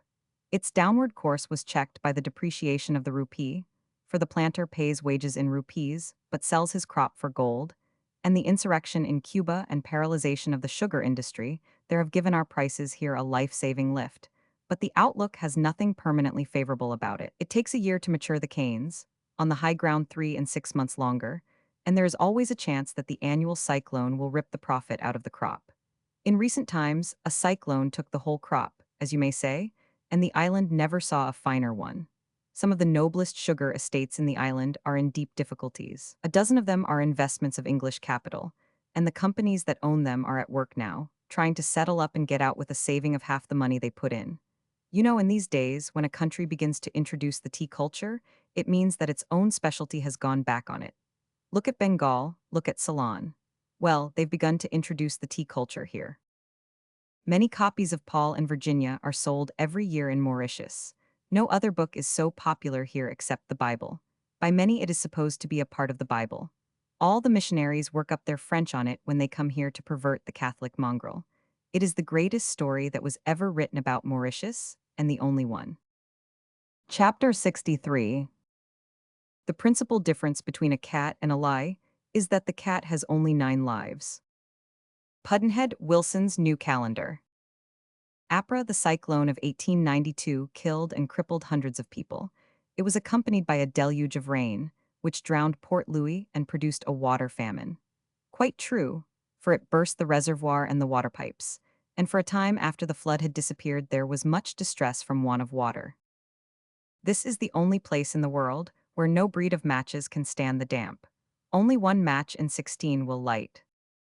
The roads are hard and smooth, some of the compounds are spacious, some of the bungalows commodious, and the roadways are walled by tall bamboo hedges, trim and green and beautiful. And there are azalea hedges, too, both the white and the red. I never saw that before. As to healthiness, I translate from today's APRA, Merchants and Planters Gazette, from the article of a regular contributor, Carminge, concerning the death of the nephew of a prominent citizen. Sad and lugubrious existence, this which we lead in Mauritius. I believe there is no other country in the world where one dies more easily than among us. The least indisposition becomes a mortal malady. A simple headache develops into meningitis, a cold into pneumonia, and presently, when we are least expecting it, death is a guest in our home. This daily paper has a meteorological report, which tells you what the weather was day before yesterday. One is never pestered by a beggar or a peddler in this town, so far as I can see. This is pleasantly different from India. Apart to such as believe that the quaint product called French civilization would be an improvement upon the civilization of New Guinea and the like. The snatching of Madagascar, and the laying on of French civilization, there will be fully justified. But why did the English allow the French to have Madagascar? Did she respect a theft of a couple of centuries ago? Dear me, robbery by European nations of each other's territories has never been a sin, is not a sin today. To the several cabinets, the several political establishments of the world are clotheslines, and a large part of the official duty of these cabinets is to keep an eye on each other's wash and grab what they can of it as opportunity offers. All the territorial possessions of all the political establishments in the earth, including America, of course, consist of pilferings from other people's wash. No tribe, howsoever insignificant, and no nation, howsoever mighty, occupies a foot of land that was not stolen. When the English, the French, and the Spaniards reached America, the Indian tribes had been raiding each other's territorial clotheslines for ages, and every acre of ground in the continent had been stolen and restolen 500 times. The English, the French, and the Spaniards went to work and stole it all over again, and when that was satisfactorily accomplished, they went diligently to work and stole it from each other. In Europe and Asia and Africa, every acre of ground has been stolen several millions of times. A crime persevered in 1,000 centuries ceases to be a crime and becomes a virtue. This is the law of custom, and custom supersedes all other forms of law. Christian governments are as frank today, as open and above board, in discussing projects for raiding each other's clotheslines, as ever they were before the Golden Rule came smiling into this inhospitable world and couldn't get a night's lodging anywhere. In 150 years, England has beneficently retired garment after garment from the Indian lines, until there is hardly a rag of the original wash left dangling anywhere. In 800 years, an obscure tribe of Muscovite savages has risen to the dazzling position of landrobber-in-chief. She found a quarter of the world hanging out to dry on 100 parallels of latitude, and she's scooped in the whole wash. She keeps a sharp eye on a multitude of little lines that stretch along the northern boundaries of India, and every now and then she snatches a hip rag or a pair of pajamas. It is England's prospective property, and Russia knows it, but Russia cares nothing for that. In fact, in our day land robbery, claim jumping is become a European governmental frenzy. Some have been hard at it in the borders of China, in Burma, in Siam, and the islands of the sea, and all have been at it in Africa. Africa has been as coolly divided up and portioned out among the gang as if they had bought it and paid for it. And now straightway they are beginning the old game again, to steal each other's grabbings. Germany found a vast slice of Central Africa with the English flag and the English missionary and the English trader scattered all over it, but with certain formalities neglected. No signs up, keep off the grass, trespassers forbidden, etc., and she stepped in with a cold, calm smile and put up the signs herself, and swept those English pioneers promptly out of the country. There is a tremendous point there. It can be put into the form of a maxim: get your formalities right, never mind about the moralities. It was an impudent thing, but England had to put up with it. Now, in the case of Madagascar, the formalities had originally been observed, but by neglect they had fallen into desuetude ages ago. England should have snatched Madagascar from the French clothesline. Without an effort, she could have saved those harmless natives from the calamity of French civilization, and she did not do it. Now it is too late. The signs of the times show plainly enough what is going to happen. All the savage lands in the world are going to be brought under subjection to the Christian governments of Europe. I am not sorry, but glad. This coming fate might have been a calamity to those savage peoples 200 years ago, but now it will in some cases be a benefaction. The sooner the seizure is consummated, the better for the savages. The dreary and dragging ages of bloodshed and disorder and oppression will give place to peace and order and the reign of law. When one considers what India was under her Hindu and Mohammedan rulers, and what she is now, when he remembers the miseries of her millions then, and the protections and humanities which they enjoy now, he must concede that the most fortunate thing that has ever befallen that empire was the establishment of British supremacy there. The savage lands of the world are to pass to alien possession, their peoples to the mercies of alien rulers. Let us hope and believe that they will all benefit by the chain. Apra, the first year they gather shells, the second year they gather shells and drink, the third year they do not gather shells. Said of immigrants to Mauritius. Population 375,000, 120 sugar factories. Population 1851, 185,000. The increase is due mainly to the introduction of Indian coolies. They now apparently form the great majority of the population. They are admirable breeders, their homes are always hazy with children. Great savers of money. A British officer told me that in India he paid his servant 10 rupees a month, and he had cousins, uncles, parents, etc., dependent upon him, and he supported them on his wages. These thrifty coolies are said to be acquiring land a trifle at a time, and cultivating it, and may own the island by and by. The Indian women do very hard labor, for wages running fro 1/100th of a rupee for 12 hours, work to 50/100ths of a rupee. They carry mats of sugar on their heads, 70 pounds, all day lading ships for half a rupee, and work at gardening all day for less. The camaron is a fresh-water creature like a crayfish. It is regarded here as the world's chiefest delicacy, and certainly it is good. Guards patrol the streams to prevent poaching it. A fine of Rs. 200 or 300, they say, for poaching. Bait is thrown in the water. The camaron goes for it. The fisher drops his loop in and works it around and about the camaron he has selected, till he gets it over its tail. Then there's a jerk or something to certify the camaron that it is his turn now. He suddenly backs away, which moves the loop still further up his person and draws it taut, and his days are ended. Another dish, called pamist, is like raw turnip shavings and tastes like green almonds, is very delicate and good. Costs the life of a palm tree 12 to 20 years old, for it is the pith. Another dish, looks like greens or a tangle of fine seaweed, is a preparation of the deadly nightshade, good enough. The monkeys live in the dense forests on the flanks of the Twain Mountains, and they flock down nights and raid the sugar fields. Also on other estates they come down and destroy a sort of bean crop, just for fun, apparently, tear off the pods and throw them down. The cyclone of 1892 tore down 2 great blocks of stone buildings in the center of Port Louis, the chief architectural feature, and left the uncomely and apparently frail blocks standing. Everywhere in its track it annihilated houses, tore off roofs, destroyed trees and crops. The men were in the towns, the women and children at home in the country getting crippled, killed, frightened to insanity, and the rain deluging them, the wind howling, the thunder crashing, the lightning glaring. This for an hour or so. Then a lull and sunshine. Many ventured out of safe shelter. Then suddenly here it came again from the opposite point and renewed and completed the devastation. It is said the Chinese fed the sufferers for days on free rice. Whole streets in Port Louis were laid flat, wrecked. During a minute and a half, the wind blew 123 miles an hour, no official record made after that. When it may have reached it, cut down an obelisk. It carried an American ship into the woods after breaking the chains of 2 anchors. They now use 42 forward, 2 astern. Common report says it killed 200 in Port Louis alone in half an hour. Then came the lull of the central calm. People did not know the barometer was still going down. Then suddenly all perdition broke loose again while people were rushing around seeking friends and rescuing the wounded. The noise was comparable to nothing. There is nothing resembling it but thunder and cannon, and these are feeble in comparison.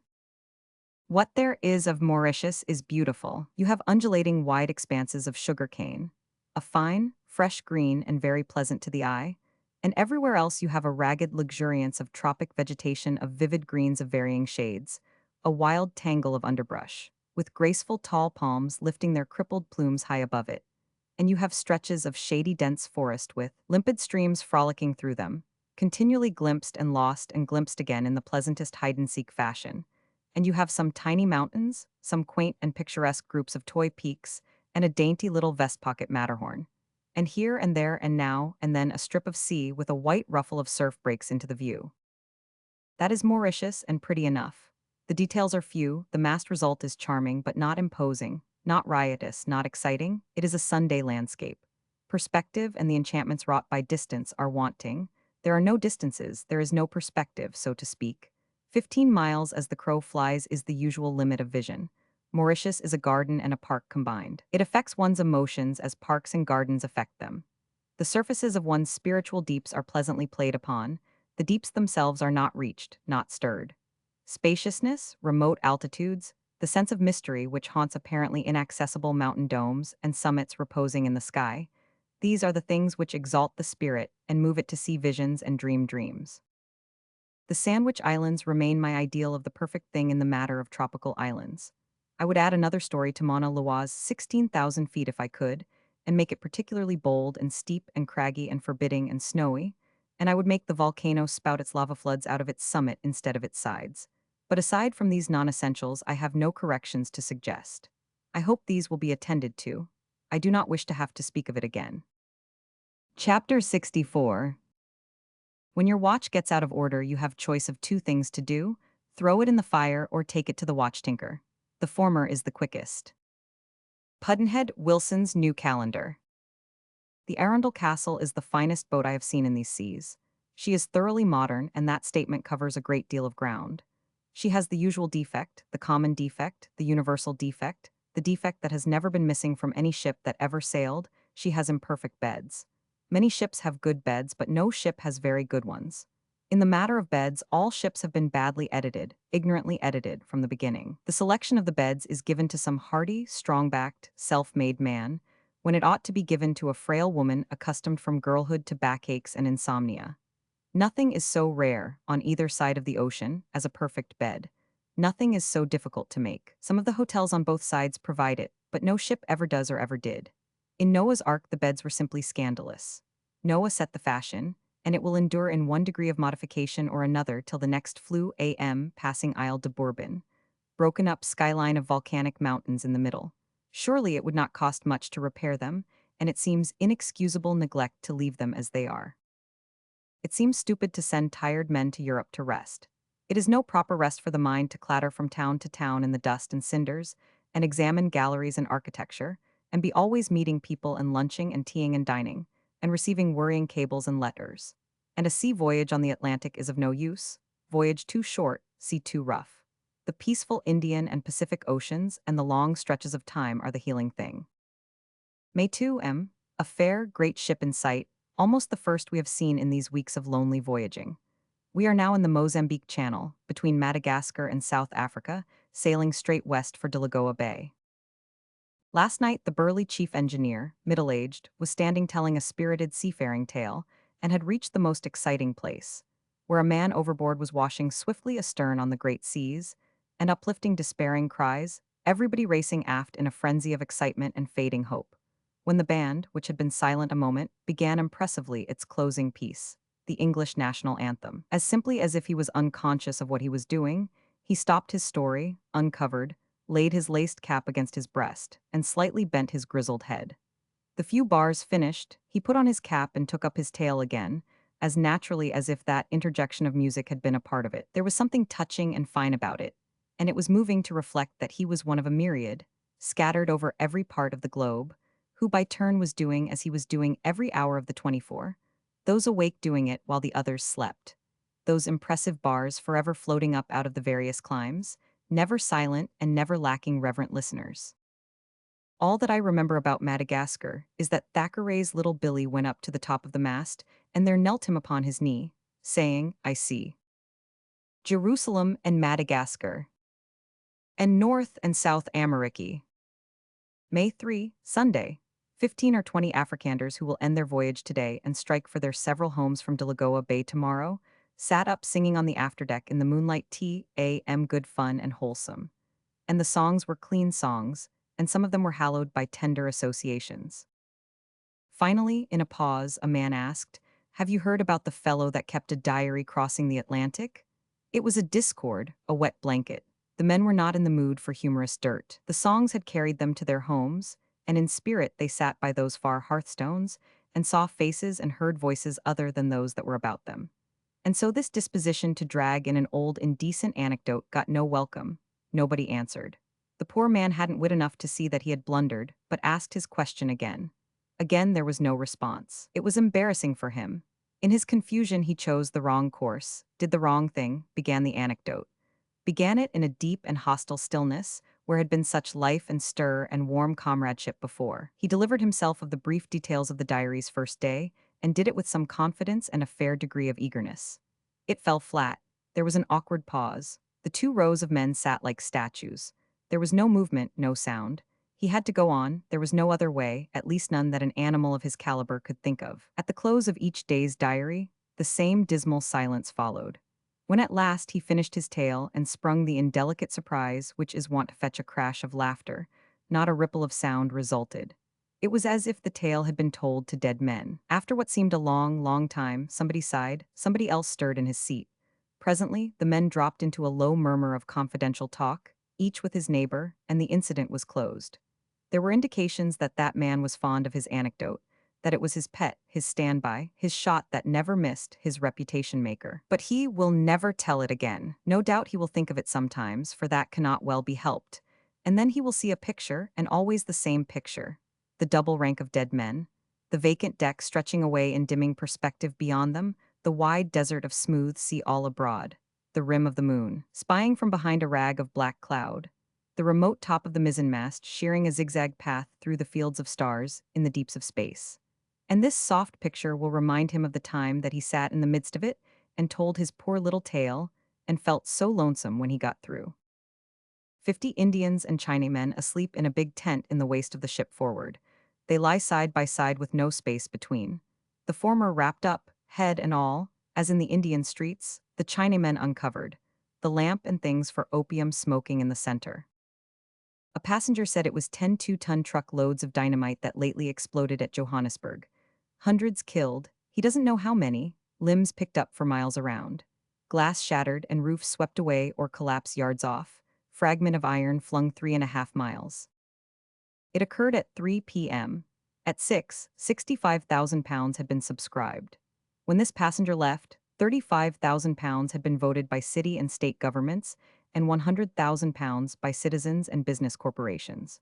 When news of the disaster was telephoned to the exchange, 35,000 pounds were subscribed in the first 5 minutes. Subscribing was still going on when he left.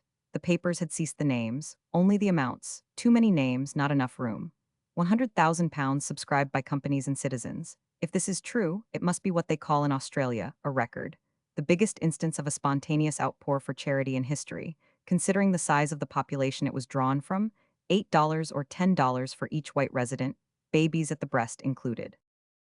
Monday, May 4, steaming slowly in the stupendous Delagoa Bay, its dim arms stretching far away and disappearing on both sides. It could furnish plenty of room for all the ships in the world, but it is shoal. The lead has given us 312 fathoms several times, and we are drawing that, lacking 6 inches. A bold headland, precipitous wall, 150 feet high, very strong, red color, stretching a mile or so. A man said it was Portuguese blood. Battle fought here with the natives last year. I think this doubtful. Pretty cluster of houses on the tableland above the red and rolling stretches of grass and groups of trees, like England. The Portuguese have the railroad, 1 passenger train a day to the border, 70 miles, then the Netherlands company have it. Thousands of tons of freight on the shore, no cover. This is Portuguese all over, indolence, piousness, poverty, impotence. Crews of small boats and tugs, all jet black woolly heads and very muscular. Winter, the South African winter is just beginning now, but nobody but an expert can tell it from summer. However, I am tired of summer. We have had it unbroken for 11 months. We spent the afternoon on shore Delagoa Bay, a small town, no sights, no carriages, 3 rickshaws, but we couldn't get them, apparently private. These Portuguese are a rich brown, like some of the Indians. Some of the blacks have the long horse heads and very long chins of the Negroes of the picture books, but most of them are exactly like the Negroes of our southern states' round faces, flat noses, good-natured, and easy laughers. Flocks of black women passed along, carrying outrageously heavy bags of freight on their heads. The quiver of their leg as the foot was planted, and the strain exhibited by their bodies showed what a tax upon their strength the load was. They were stevedores and doing full stevedores' work. They were very erect when unladen, from carrying heavy loads on their heads, just like the Indian women. It gives them a proud, fine carriage. Sometimes one saw a woman carrying on her head a laden and top-heavy basket the shape of an inverted pyramid, its top the size of a soup plate, its base the diameter of a teacup. It required nice balancing, and got it. No bright colors, yet there were a good many Hindus. The second-class passenger came over as usual at lights out, 11, and we lounged along the spacious vague solitudes of the deck and smoked the peaceful pipe and talked. He told me an incident in Mr. Barnum's life, which was evidently characteristic of that great showman in several ways. This was Barnum's purchase of Shakespeare's birthplace, a quarter of a century ago. The second-class passenger was in Jamrach's employ at the time and knew Barnum well. He said the thing began in this way. One morning, Barnum and Jamrach were in Jamrach's little private snuggery, back of the wilderness of caged monkeys and snakes and other commonplaces of Jamrach's stock in trade, refreshing themselves after an arduous stroke of business, Jamrach with something orthodox, Barnum with something heterodox, for Barnum was a teetotaler. The stroke of business was in the elephant line. Jamrach had contracted to deliver to Barnum in New York 18 elephants for $360,000 in time for the next season's opening. Then it occurred to Mr. Barnum that he needed a card. He suggested Jumbo. Jamrach said he would have to think of something else. Jumbo couldn't be had. The zoo wouldn't part with that elephant. Barnum said he was willing to pay a fortune for Jumbo if he could get him. Jamrach said it was no use to think about it, that Jumbo was as popular as the Prince of Wales, and the zoo wouldn't dare to sell him. All England would be outraged at the idea. Jumbo was an English institution. He was part of the national glory. One might as well think of buying the Nelson Monument. Barnum spoke up with vivacity and said, "It's a first-rate idea. I'll buy the monument." Jamrach was speechless for a second. Then he said, like one ashamed, "You caught me? I was napping. For a moment I thought you were in earnest."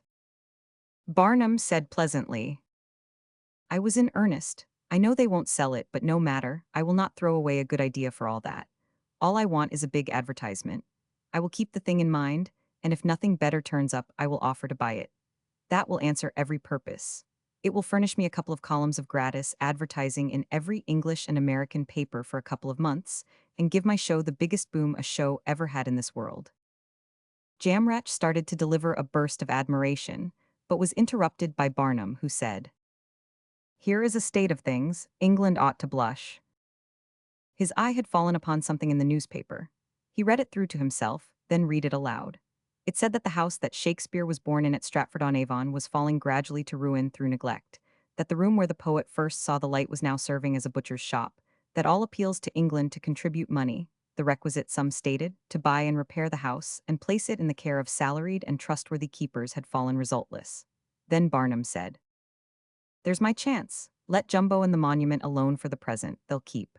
I'll buy Shakespeare's house. I'll set it up in my museum in New York and put a glass case around it and make a sacred thing of it, and you'll see all America flock there to worship. Yes, and pilgrims from the whole earth, and I'll make them take their hats off, too. In America, we know how to value anything that Shakespeare's touch has made holy. You'll see." In conclusion, the SCP said, "That is the way the thing came about. Barnum did buy Shakespeare's house. He paid the price asked and received the properly attested documents of sale. Then there was an explosion, I can tell you. England rose, that, the birthplace of the master genius of all the ages and all the climes, that priceless possession of Britain, to be carted out of the country like so much old lumber, and set up for sixpenny desecration in a Yankee show shop. The idea was not to be tolerated for a moment. England rose in her indignation, and Barnum was glad to relinquish his prize and offer apologies. However, he stood out for a compromise. He claimed a concession. England must let him have Jumbo, and England consented, but not cheerfully. It shows how, by help of time, a story can grow, even after Barnum has had the first innings in the telling of it. Mr. Barnum told me the story himself years ago. He said that the permission to buy Jumbo was not a concession. The purchase was made and the animal delivered before the public knew anything about it. Also, that the securing of Jumbo was all the advertisement he needed. It produced many columns of newspaper talk, free of cost, and he was satisfied. He said that if he had failed to get Jumbo, he would have caused his notion of buying the Nelson Monument to be treacherously smuggled into print by some trusty friend, and after he had gotten a few hundred pages of gratuitous advertising out of it, he would have come out with a blundering, obtuse, but warm-hearted letter of apology, and in a postscript to it, would have naively proposed to let the monument go, and take Stonehenge in place of it at the same price. It was his opinion that such a letter, written with well-simulated asinine innocence and gush, would have gotten his ignorance and stupidity an amount of newspaper abuse worth 6 fortunes to him, and not purchasable for twice the money. I knew Mr. Barnum well, and I placed every confidence in the account which he gave me of the Shakespeare birthplace episode. He said he found the house neglected and going to decay, and he inquired into the matter and was told that many times earnest efforts had been made to raise money for its proper repair and preservation, but without success. He then proposed to buy it. The proposition was entertained and a price named, $50,000, I think. But whatever it was, Barnum paid the money down without remark, and the papers were drawn up and executed. He said that it had been his purpose to set up the house in his museum, keep it in repair, protect it from name scribblers and other desecrators, and leave it by bequest to the safe and perpetual guardianship of the Smithsonian Institute at Washington. But as soon as it was found that Shakespeare's house had passed into foreign hands and was going to be carried across the ocean, England was stirred as no appeal from the custodians of the relic had ever stirred England before, and protests came flowing in, and money, too, to stop the outrage. Offers of repurchase were made, offers of double the money that Mr. Barnum had paid for the house. He handed the house back, but took only the sum which it had cost him, but on the condition that an endowment sufficient for the future safeguarding and maintenance of the sacred relic should be raised. This condition was fulfilled. That was Barnum's account of the episode, and to the end of his days he claimed with pride and satisfaction that not England, but America, represented by him, saved the birthplace of Shakespeare from destruction. At 3 p.m. May 6th, the ship slowed down, off the land, and thoughtfully and cautiously picked her way into the snug harbor of Durban, South Africa. Chapter 65. In statesmanship, get the formalities right, never mind about the moralities. Pudd'nhead Wilson's New Calendar. From Diary. Royal Hotel, comfortable, good table, good service of natives and madrasis. Curious jumble of modern and ancient city and village, primitiveness and the other thing. Electric bells, but they don't ring. Asked why they didn't, the watchman in the office said he thought they must be out of order. He thought so because some of them rang, but most of them didn't. Wouldn't it be a good idea to put them in order? He hesitated, like one who isn't quite sure, then conceded the point. May 7, a bang on the door at 6. Did I want my boots cleaned? 15 minutes later, another bang. Did we want coffee? 15 later, bang again, my wife's bath ready. 15 later, my bath ready. 2 other bangs, I forget what they were about. Then lots of shouting back and forth, among the servants just as in an Indian hotel. When he comes from his home, he is a savage, pure and simple. He feels no shame at his nakedness and want of adornment. When he returns home, he does so well dressed, sporting a Waterbury watch, collars, cuffs, boots, and jewelry. He takes with him one or more boxes. Box is English for trunk. Well filled with clothing, a musical instrument or two, and perfumery and other articles of luxury he has learned to appreciate. For just one moment we have a seeming flash of comprehension of the Kanaka's reason for exiling himself. He goes away to acquire civilization. Yes, he was naked and not ashamed. Now he is clothed and knows how to be ashamed. He was unenlightened. Now he has a Waterbury watch. He was unrefined. Now he has jewelry and something to make him smell good. He was a nobody, a provincial. Now he has been to far countries and can show off. It all looks plausible for a moment. Then the missionary takes hold of this explanation and pulls it to pieces, and dances on it, and damages it beyond recognition. Admitting that the foregoing description is the average one, the average sequel is this. The cuffs and collars, if used at all, are carried off by youngsters, who fasten them round the leg, just below the knee, as ornaments. The Waterbury, broken and dirty, finds its way to the trader, who gives a trifle for it, or the inside is taken out, the wheels strung on a thread and hung round the neck. Knives, axes, calico, and handkerchiefs are divided among friends, and there is hardly one of these apiece. The boxes, the keys often lost on the road home, can be bought for twos. 6d. They are to be seen rotting outside in almost any shore village on Tanna. I speak of what I have seen. A returned Kanaka has been furiously angry with me because I would not buy his trousers, which he declared were just my fit. He sold them afterwards to one of my Anuan teachers for 9d. Worth of tobacco, a pair of trousers that probably cost HS, or tens, in Queensland. A coat or shirt is handy for cold weather. The white handkerchiefs, the Senate perfumery, the umbrella, and perhaps the hat are kept. The boots have to take their chance if they do not happen to fit the copper trader. Senate on the hair, streaks of paint on the face, a dirty white handkerchief round the neck, strips of turtle shell in the ears, a belt, a sheath and knife, and an umbrella constitute the rig of returned Kanaka at home the day after landing. A hat, an umbrella, a belt, a neckerchief, otherwise stark naked. All in a day the hard-earned civilization has melted away to this, and even these perishable things must presently go. Indeed, there is but a single detail of his civilization that can be depended on to stay by him. According to the missionary, he has learned to swear. This is art, and art is long, as the poet says. In all countries the laws throw light upon the past. The Queensland law for the regulation of the labor traffic is a confession. It is a confession that the evils charged by the missionaries upon the traffic had existed in the past, and that they still existed when the law was made. The missionaries make a further charge, that the law is evaded by the recruiters, and that the government agent sometimes helps them to do it. Regulation 31 reveals two things. That sometimes a young fool of a recruit gets his senses back, after being persuaded to sign away his liberty for 3 years, and dearly wants to get out of the engagement and stay at home with his own people. And that threats, intimidation, and force are used to keep him on board the recruiting ship and to hold him to his contract. Regulation 31 forbids these coercions. The law requires that he shall be allowed to go free, and another clause of it requires the recruiter to set him ashore, per boat, because of the prevalence of sharks.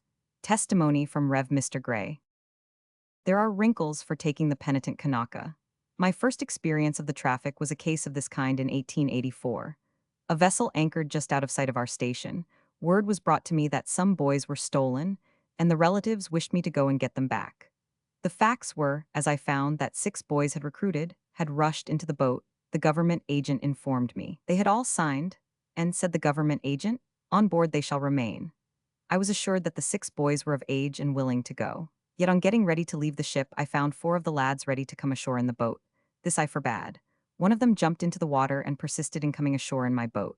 When appealed to, the government agent suggested that we go and leave him to be picked up by the ship's boat, a quarter-mile distant at the time. The law and the missionaries feel for the repentant recruit, and properly, one may be permitted to think, for he is only a youth and ignorant and persuadable to his hurt, but sympathy for him is not kept in stock by the recruiter. Rev. Mr. Gray says, a captain many years in the traffic explained to me how a penitent could be taken.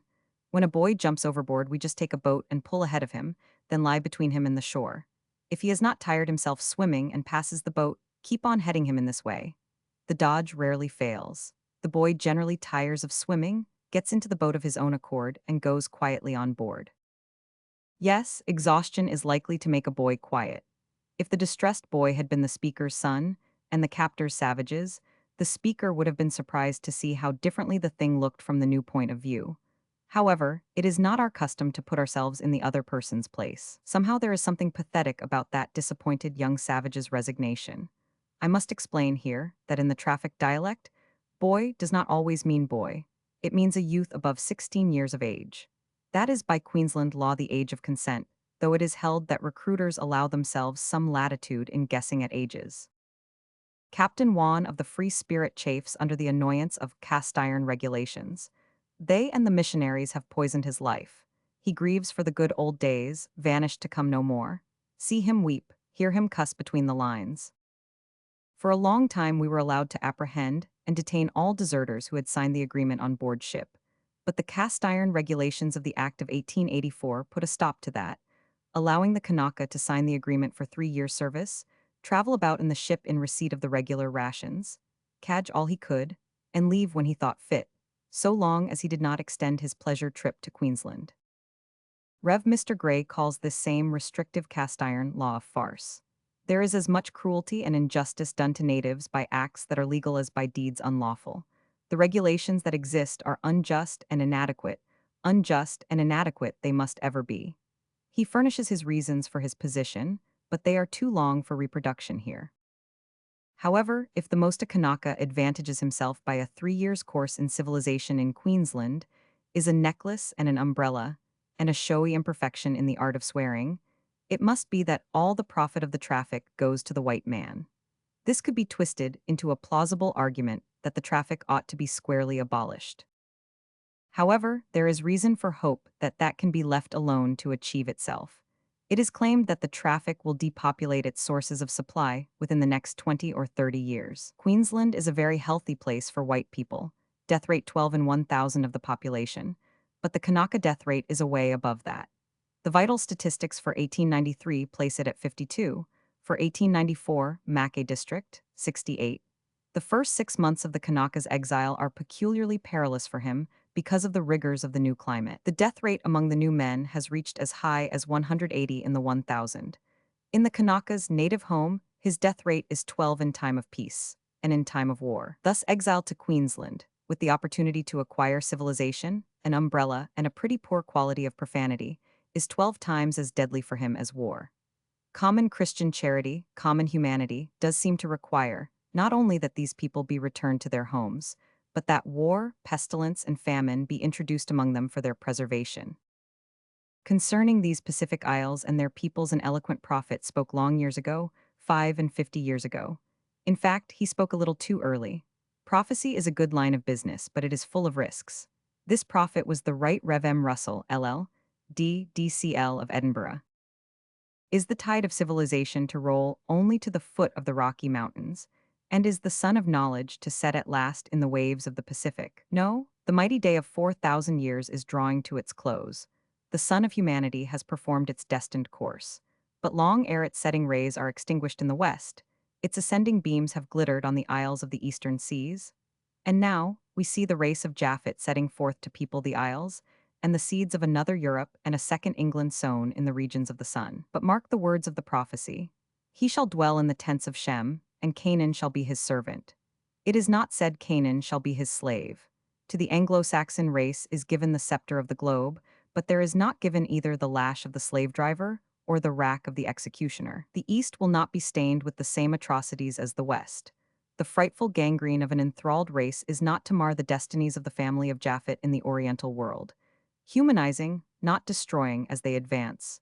Uniting with, not enslaving, the inhabitants with whom they dwell, the British race may, etc., etc. And he closes his vision with an invocation from Thomson. Come, bright improvement, on the car of time, and rule the spacious world from clime to clime. Very well, bright improvement has arrived, you see, with her civilization, and her Waterbury, and her umbrella, and her third-quality profanity, and her humanizing not destroying machinery, and her 180 death rate, and everything is going along just as handsome. But the prophet that speaks last has an advantage over the pioneer in the business. Rev. Mr. Gray says, "What I am concerned about is that we as a Christian nation should wipe out these races to enrich ourselves." And he closes his pamphlet with a grim indictment, which is as eloquent in its flowerless, straightforward English as is the hand-painted rhapsody of the early prophet. My indictment of the Queensland Kanaka labor traffic is this. 1. It generally demoralizes and always impoverishes the Kanaka, deprives him of his citizenship, and depopulates the islands fitted to his home. 2. It is felt to lower the dignity of the white agricultural laborer in Queensland, and beyond a doubt it lowers his wages there. 3. The whole system is fraught with danger to Australia and the islands on the score of health. 4. On social and political grounds, the continuance of the Queensland Kanaka labor traffic must be a barrier to the true federation of the Australian colonies. 5. The regulations under which the traffic exists in Queensland are inadequate to prevent abuses, and in the nature of things, they must remain so. 6. The whole system is contrary to the spirit and doctrine of the gospel of Jesus Christ. The gospel requires us to help the weak, but the Kanaka is fleeced and trodden down. 7. The bedrock of this traffic is that the life and liberty of a black man are of less value than those of a white man, and a traffic that has grown out of slave hunting will certainly remain to the end, not unlike its origin. Chapter 7. Truth is the most valuable thing we have. Let us economize it. Pudd'nhead Wilson's New Calendar. From diary, for a day or two we have been plowing among an invisible vast wilderness of islands, catching now and then a shadowy glimpse of a member of it. There does seem to be a prodigious lot of islands this year. The map of this region is freckled and fly-specked all over with them. Their number would seem to be uncountable. We are moving among the Fijis now, 224 islands and islets in the group. In front of us to the west, the wilderness stretches toward Australia, then curves upward to New Guinea, and still up and up to Japan. Behind us, to the east, the wilderness stretches 60 degrees across the wastes of the Pacific. South of us is New Zealand. Somewhere or other among these myriads, Samoa is concealed and not discoverable on the map. Still, if you wish to go there, you will have no trouble about finding it if you follow the directions given by Robert Louis Stevenson to Dr. Conan Doyle and to Mr. J. M. Barrie. You go to America, cross the continent to San Francisco, and then it's the second turning to the left. To get the full flavor of the joke, one must take a glance at the map. Wednesday, September 11. Yesterday we passed close to an island or so and recognized the published Fiji characteristics. A broad belt of clean white coral sand around the island. Back of it, a graceful fringe of leaning palms, with native huts nestling cozily among the shrubbery at their bases. Back of these, a stretch of level land clothed in tropic vegetation. Back of that, rugged and picturesque mountains. A detail of the immediate foreground, a moldering ship perched high up on a reef bench. This completes the composition and makes the picture artistically perfect. In the afternoon, we sighted Suva, the capital of the group, and threaded our way into the secluded little harbor. A placid basin of brilliant blue and green water tucked snugly in among the sheltering hills. A few ships rode at anchor in it, one of them a sailing vessel flying the American flag, and they said she came from Duluth. There's a journey. Duluth is several thousand miles from the sea, and yet she is entitled to the proud name of Mistress of the Commercial Marine of the United States of America. There is only one free, independent, unsubsidized American ship sailing the foreign seas, and Duluth owns it. All by itself, that ship is the American fleet. All by itself, it causes the American name and power to be respected in the far regions of the globe. All by itself, it certifies to the world that the most populous civilized nation in the earth has a just pride in her stupendous stretch of seafront, and is determined to assert and maintain her rightful place as one of the great maritime powers of the planet. All by itself, it is making foreign eyes familiar with a flag which they have not seen before for 40 years, outside of the museum. For what Duluth has done, in building, equipping, and maintaining at her sole expense the American foreign commercial fleet, and in thus rescuing the American name from shame and lifting it high for the homage of the nations, we owe her a debt of gratitude which our hearts shall confess with quickened beats whenever her name is named henceforth. Many national toasts will die in the lapse of time, but while the flag flies and the republic survives, they who live under their shelter will still drink this one, standing and uncovered. Health and prosperity to thee, O Duluth, American queen of the alien seas. Rowboats began to flock from the shore. Their crews were the first natives we had seen. These men carried no overplus of clothing, and this was wise, for the weather was hot. Handsome, great dusky men they were, muscular, clean-limbed, and with faces full of character and intelligence. It would be hard to find their superiors anywhere among the dark races, I should think. Everybody went ashore to look around and spy out the land, and have that luxury of luxuries to see voyagers, a land dinner. And there we saw more natives. Wrinkled old women, with their flat mammals flung over their shoulders, or hanging down in front like the cold weather drip from the molasses faucet. Plump and smiley young girls, blithe and content, easy and graceful, a pleasure to look at. Young matrons, tall, straight, comely, nobly built, sweeping by with chin up and a gait, incomparable for unconscious stateliness and dignity. Majestic young men, athletes for build and muscle, clothed in a loose arrangement of dazzling white, with bronze breast and bronze legs naked, and the head a cannon swab of solid hair combed straight out from the skull and dyed a rich brick red. Only 60 years ago they were sunk in darkness. Now they have the bicycle. We strolled about the streets of the white folks' little town, and around over the hills by paths and roads among European dwellings and gardens and plantations, and past clumps of hibiscus that made a body blink. The great blossoms were so intensely red. And by we stopped to ask an elderly English colonist a question or two, and to sympathize with him concerning the torrid weather. But he was surprised and said, "This is not hot. You ought to be here in the summer time once." We supposed that this was summer, it has the earmarks of it. You could take it to almost any country and deceive people with it. But if it isn't summer, what does it lack? It lacks half a year, this is midwinter. I had been suffering from colds for several months, and a sudden change of season like this could hardly fail to do me hurt. It brought on another cold. It is odd, these sudden jumps from season to season. A fortnight ago we left America in midsummer, now it is midwinter. About a week hence we shall arrive in Australia in the spring. After dinner, I found in the billiard room a resident whom I had known somewhere else in the world, and presently made some new friends and drove with them out into the country to visit His Excellency the head of the state, who was occupying his country residence, to escape the rigors of the winter weather, I suppose, for it was on breezy high ground and much more comfortable than the lower regions, where the town is, and where the winter has full swing, and often sets a person's hair afire when he takes off his hat to bow. There is a noble and beautiful view of ocean and islands, and castellated peaks from the governor's high-placed house, and its immediate surroundings lie drowsing in that dreamy repose and serenity which are the charm of life in the Pacific Islands. One of the new friends who went out there with me was a large man, and I had been admiring his size all the way. I was still admiring it as he stood by the governor on the veranda, talking. Then the Fijian butler stepped out there to announce tea and dwarfed him. Maybe he did not quite dwarf him, but at any rate the contrast was quite striking. Perhaps that dark giant was a king in a condition of political suspension. I think that in the talk there on the veranda it was said that in Fiji, as in the Sandwich Islands, native kings and chiefs are of much grander size and build than the commoners. This man was clothed in flowing white vestments, and they were just the thing for him. They comported well with his great stature and his kingly port and dignity. European clothes would have degraded him and made him commonplace. I know that because they do that with everybody that wears them.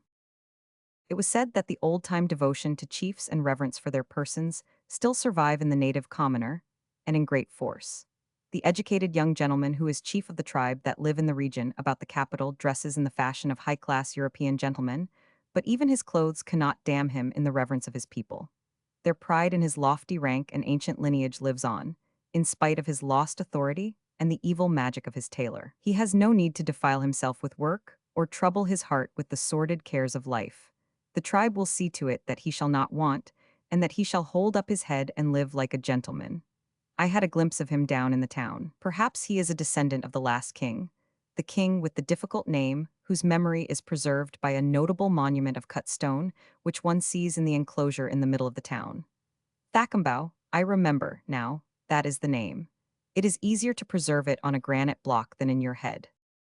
Fiji was ceded to England by this king in 1858. One of the gentlemen present at the governor's quoted a remark made by the king at the time of the session, a neat retort, and with a touch of pathos in it, too. The English commissioner had offered a crumb of comfort to Thackenbow by saying that the transfer of the kingdom to Great Britain was merely a sort of hermit crab formality, you know. Yes, said poor Thackenbow, but with this difference. The crab moves into an unoccupied shell, but mine is. However, as far as I can make out from the books, the king was between the devil and the deep sea at the time, and hadn't much choice. He owed the United States a large debt, a debt which he could pay if allowed time, but time was denied him. He must pay up right away or the warships would be upon him. To protect his people from this disaster, he ceded his country to Britain, with a clause in the contract providing for the ultimate payment of the American debt. In old times, the Fijians were fierce fighters. They were very religious and worshipped idols. The big chiefs were proud and haughty, and they were men of great style in many ways. All chiefs had several wives. The biggest chief sometimes had as many as 50. When a chief was dead and ready for burial, 4 or 5 of his wives were strangled and put into the grave with him. In 1804, 27 British convicts escaped from Australia to Fiji and brought guns and ammunition with them. Consider what a power they were, armed like that, and what an opportunity they had. If they had been energetic men and sober, and had had brains and known how to use them, they could have achieved the sovereignty of the archipelago 27 kings, and each with 8 or 9 islands under his scepter. But nothing came of this chance. They lived worthless lives of sin and luxury, and died without honor, in most cases by violence. Only one of them had any ambition. He was an Irishman named Connor. He tried to raise a family of 50 children and scored 48. He died lamenting his failure. It was a foolish sort of avarice. Many a father would have been rich enough with 40. It is a fine race, the Fijians, with brains in their heads and an inquiring turn of mind. It appears that their savage ancestors had a doctrine of immortality in their scheme of religion, with limitations. That is to say, their dead friend would go to a happy hereafter if he could be accumulated, but not otherwise. They drew the line. They thought that the missionary's doctrine was too sweeping, too comprehensive. They called his attention to certain facts. For instance, many of their friends had been devoured by sharks. The sharks, in their turn, were caught and eaten by other men. Later, these men were captured in war and eaten by the enemy. The original persons had entered into the composition of the sharks. Next, they and the sharks had become part of the flesh and blood and bone of the cannibals. How, then, could the particles of the original men be searched out from the final conglomerate and put together again? The inquirers were full of doubts, and considered that the missionary had not examined the matter with the gravity and attention which so serious a thing deserved. The missionary taught these exacting savages many valuable things, and got from them one, a very dainty and poetical idea. Those wild and ignorant poor children of nature believed that the flowers, after they perish, rise on the winds and float away to the fair fields of heaven, and flourish there forever in immortal beauty. Chapter 8. It could probably be shown by facts and figures that there is no distinctly Native American criminal class, except Congress. Pudd'nhead Wilson's New Calendar. When one glances at the map, the members of the stupendous island wilderness of the Pacific seem to crowd upon each other. But no, there is no crowding, even in the center of a group. And between groups there are lonely wide deserts of sea. Not everything is known about the islands, their peoples and their languages. A startling reminder of this is furnished by the fact that in Fiji, 20 years ago, were living 2 strange and solitary beings who came from an unknown country and spoke an unknown language. They were picked up by a passing vessel many hundreds of miles from any known land, floating in the same tiny canoe in which they had been blown out to sea. When found, they were but skin and bone. No one could understand what they said, and they have never named their country, or, if they have, the name does not correspond with that of any island on any chart. They are now fat and sleek, and as happy as the day is long. In the ship's log, there is an entry of the latitude and longitude in which they were found, and this is probably all the clue they will ever have to their lost homes. Forbes, 2 years in Fiji. What a strange and romantic episode it is, and how one is tortured with curiosity to know whence those mysterious creatures came, those men without a country, errant waifs who cannot name their lost home, wandering children of nowhere. Indeed, the island wilderness is the very home of romance and dreams and mystery. The loneliness, the solemnity, the beauty, and the deep repose of this wilderness have a charm which is all their own for the bruised spirit of men who have fought and failed in the struggle for life in the great world, and for men who have been hunted out of the great world for crime, and for other men who love an easy and indolent existence, and for others who love a roving free life and stir and change and adventure, and for yet others who love an easy and comfortable career of trading and money-getting, mixed with plenty of loose matrimony by purchase, divorce without trial or expense, and limitless spreeing thrown in to make life ideally perfect. We sailed again, refreshed. The most cultivated person in the ship was a young Englishman whose home was in New Zealand. He was a naturalist. His learning in his specialty was deep and thorough. His interest in his subject amounted to a passion. He had an easy gift of speech.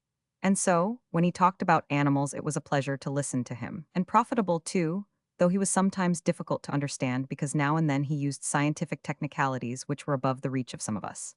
They were pretty sure to be above my reach, but as he was quite willing to explain them, I always made it a point to get him to do it. I had a fair knowledge of his subject. Layman's knowledge, to begin with, but it was his teachings which crystallized it into scientific form and clarity. In a word, gave it value. His special interest was the fauna of Australasia, and his knowledge of the matter was as exhaustive as it was accurate. I already knew a good deal about the rabbits in Australasia and their marvelous fecundity, but in my talks with him, I found that my estimate of the great hindrance and obstruction inflicted by the rabbit pest upon traffic and travel was far short of the facts. He told me that the first pair of rabbits imported into Australasia bred so wonderfully that within 6 months rabbits were so thick in the land that people had to dig trenches through them to get from town to town. He told me a great deal about worms and the kangaroo and other coleoptera, and said he knew the history and ways of all such pachydermata. He said the kangaroo had pockets and carried its young in them when it couldn't get apples. And he said that the emu was as big as an ostrich and looked like one and had an amorphous appetite and would eat bricks. Also, that the dingo was not a dingo at all, but just a wild dog, and that the only difference between a dingo and a dodo was that neither of them barked. Otherwise, they were just the same. He said that the only game bird in Australia was the wombat, and the only songbird the larrikin, and that both were protected by government. The most beautiful of the native birds was the bird of paradise. Next came the two kinds of lyres, not spelt the same. He said the one kind was dying out, the other thickening up. He explained that the sundowner was not a bird, it was a man. Sundowner was merely the Australian equivalent of our word tramp. He is a loafer, a hard drinker, and a sponge. He tramps across the country in the sheep shearing season, pretending to look for work. But he always times himself to arrive at a sheep run just at sundown, when the day's labor ends. All he wants is whiskey and supper and bed and breakfast. He gets them and then disappears. The naturalist spoke of the bellbird, the creature that at short intervals all day rings out its mellow and exquisite peal from the deeps of the forest. It is the favorite and best friend of the weary and thirsty sundowner, for he knows that wherever the bellbird is, there is water, and he goes somewhere else. The naturalist said that the oddest bird in Australasia was the laughing jackass, and the biggest the now extinct great moa. The moa stood 13 feet high and could step over an ordinary man's head or kick his hat off, and his head, too, for that matter. He said it was wingless but a swift runner. The natives used to ride it. It could make 40 miles an hour and keep it up for 400 miles and come out reasonably fresh. It was still in existence when the railway was introduced into New Zealand, still in existence and carrying the mails. The railroad began with the same schedule it has now, 2 expresses a week time, 20 miles an hour. The company exterminated the moa to get the mails. Speaking of the indigenous conies and Bactrian camels, the naturalist said that the coniferous and bacteriological output of Australasia was remarkable for its many and curious departures from the accepted laws governing these species of tubercles, but that in his opinion nature's fondness for dabbling in the erratic was most notably exhibited in that curious combination of bird, fish, amphibian, burrower, crawler, quadruped, and Christian called the ornithorhynchus, grotesquest of animals, king of the animalculae of the world for versatility of character and makeup, said he. You can call it anything you want to, and be right. It is a fish, for it lives in the river half the time. It is a land animal, for it resides on the land half the time. It is an amphibian, since it likes both and does not know which it prefers. It is a hibernian, for when times are dull and nothing much going on, it buries itself under the mud at the bottom of a puddle and hibernates there a couple of weeks at a time. It is a kind of duck, for it has a duck bill and 4 webbed paddles. It is a fish and quadruped together, for in the water it swims with the paddles, and on shore it paws itself across country. With them, it is a kind of seal, for it has a seal's fur. It is carnivorous, herbivorous, insectivorous, and vermifuginous, for it eats fish and grass and butterflies, and in the season digs worms out of the mud and devours them. It is clearly a bird, for it lays eggs and hatches them. It is clearly a mammal, for it nurses its young. And it is manifestly a kind of Christian, for it keeps the Sabbath when there is anybody around, and when there isn't, doesn't. It has all the tastes there are except refined ones. It has all the habits there are except good ones. It is a survival of the fittest. Mr. Darwin invented the theory that goes by that name, but the ornithorhynchus was the first to put it to actual experiment and prove that it could be done. Hence it should have as much of the credit as Mr. Darwin. It was never in the Ark. You will find no mention of it there. It nobly stayed out and worked the theory. Of all creatures in the world, it was the only one properly equipped for the test. The Ark was 13 months afloat, and all the globe submerged. No land visible above the flood, no vegetation, no food for a mammal to eat, nor water for a mammal to drink. For all mammal food was destroyed, and when the pure floods from heaven and the salt oceans of the earth mingled their waters and rose above the mountain tops, the result was a drink which no bird or beast of ordinary construction could use and live. But this combination was nuts for the ornithorhynchus, if I may use a term like that without offense. Its river home had always been salted by the flood tides of the sea. On the face of the Noachian deluge, innumerable forest trees were floating. Upon these the ornithorhynchus voyaged in peace, voyaged from clime to clime, from hemisphere to hemisphere, in contentment and comfort, in virile interest in the constant change of scene, in humble thankfulness for its privileges, in ever-increasing enthusiasm in the development of the great theory upon whose validity it had staked its life, its fortunes, and its sacred honor, if I may use such expressions without impropriety in connection with an episode of this nature. It lived the tranquil and luxurious life of a creature of independent means, of things actually necessary to its existence, and its happiness not a detail was wanting. When it wished to walk, it scrambled along the tree trunk. It mused in the shade of the leaves by day, it slept in their shelter by night. When it wanted the refreshment of a swim, it had it. It ate leaves when it wanted a vegetable diet, it dug under the bark for worms and grubs. When it wanted fish, it caught them. When it wanted eggs, it laid them. If the grubs gave out in one tree, it swam to another, and as for fish, the very opulence of the supply was an embarrassment. And finally, when it was thirsty, it smacked its chops in gratitude over a blend that would have slain a crocodile. When at last, after 13 months of travel and research in all the zones, it went aground on a mountain summit, it strode ashore, saying in its heart, "Let them that come after me invent theories and dream dreams about the survival of the fittest if they like, but I am the first that has done it." This wonderful creature dates back, like the kangaroo and many other Australian hydrocephalus invertebrates, to an age long anterior to the advent of man upon the earth. They date back, indeed, to a time when a causeway hundreds of miles wide and thousands of miles long joined Australia to Africa, and the animals of the two countries were alike, and all belonged to that remote geological epoch known to science as the Old Red Grindstone Post-Plesiosaurian. Later, the causeway sank under the sea. Subterranean convulsions lifted the African continent 1,000 feet higher than it was before, but Australia kept her old level. In Africa's new climate, the animals necessarily began to develop and shade off into new forms and families and species. But the animals of Australia, as necessarily, remain stationary, and have so remained until this day. In the course of some millions of years, the African ornithorhynchus developed and developed and developed, and sloughed off detail after detail of its makeup, until at last the creature became wholly disintegrated and scattered. Whenever you see a bird or a beast or a seal or an otter in Africa, you know that he is merely a sorry surviving fragment of that sublime original of whom I have been speaking, that creature which was everything in general and nothing in particular, the opulently endowed e pluribus unum of the animal world. Such is the history of the most hoary, the most ancient, the most venerable creature that exists in the earth today, Ornithorhynchus platypus extraordinariensis, whom God preserve. When he was strongly moved, he could rise and soar like that with ease, and not only in the prose form, but in the poetical as well. He had written many pieces of poetry in his time, and these manuscripts he lent around among the passengers, and was willing to let them be copied. It seemed to me that the least technical one in the series, and the one which reached the loftiest note, perhaps, was his Invocation. Come forth from thy oozy couch, O ornithorhynchus dear, and greet with a cordial claw the stranger that longs to hear from thy own lips the tale of thy origin all unknown, thy misplaced bone where flesh should be, and flesh where should be bone, and fishy fin where should be paw, and beaver trowel tail, and snout of beast equipped with teeth, where gills ought to prevail. Come, kangaroo, the good and true, foreshortened as to legs, and body tapered like a churn, and sac marsupial, eye fegs, and tells us why you linger here.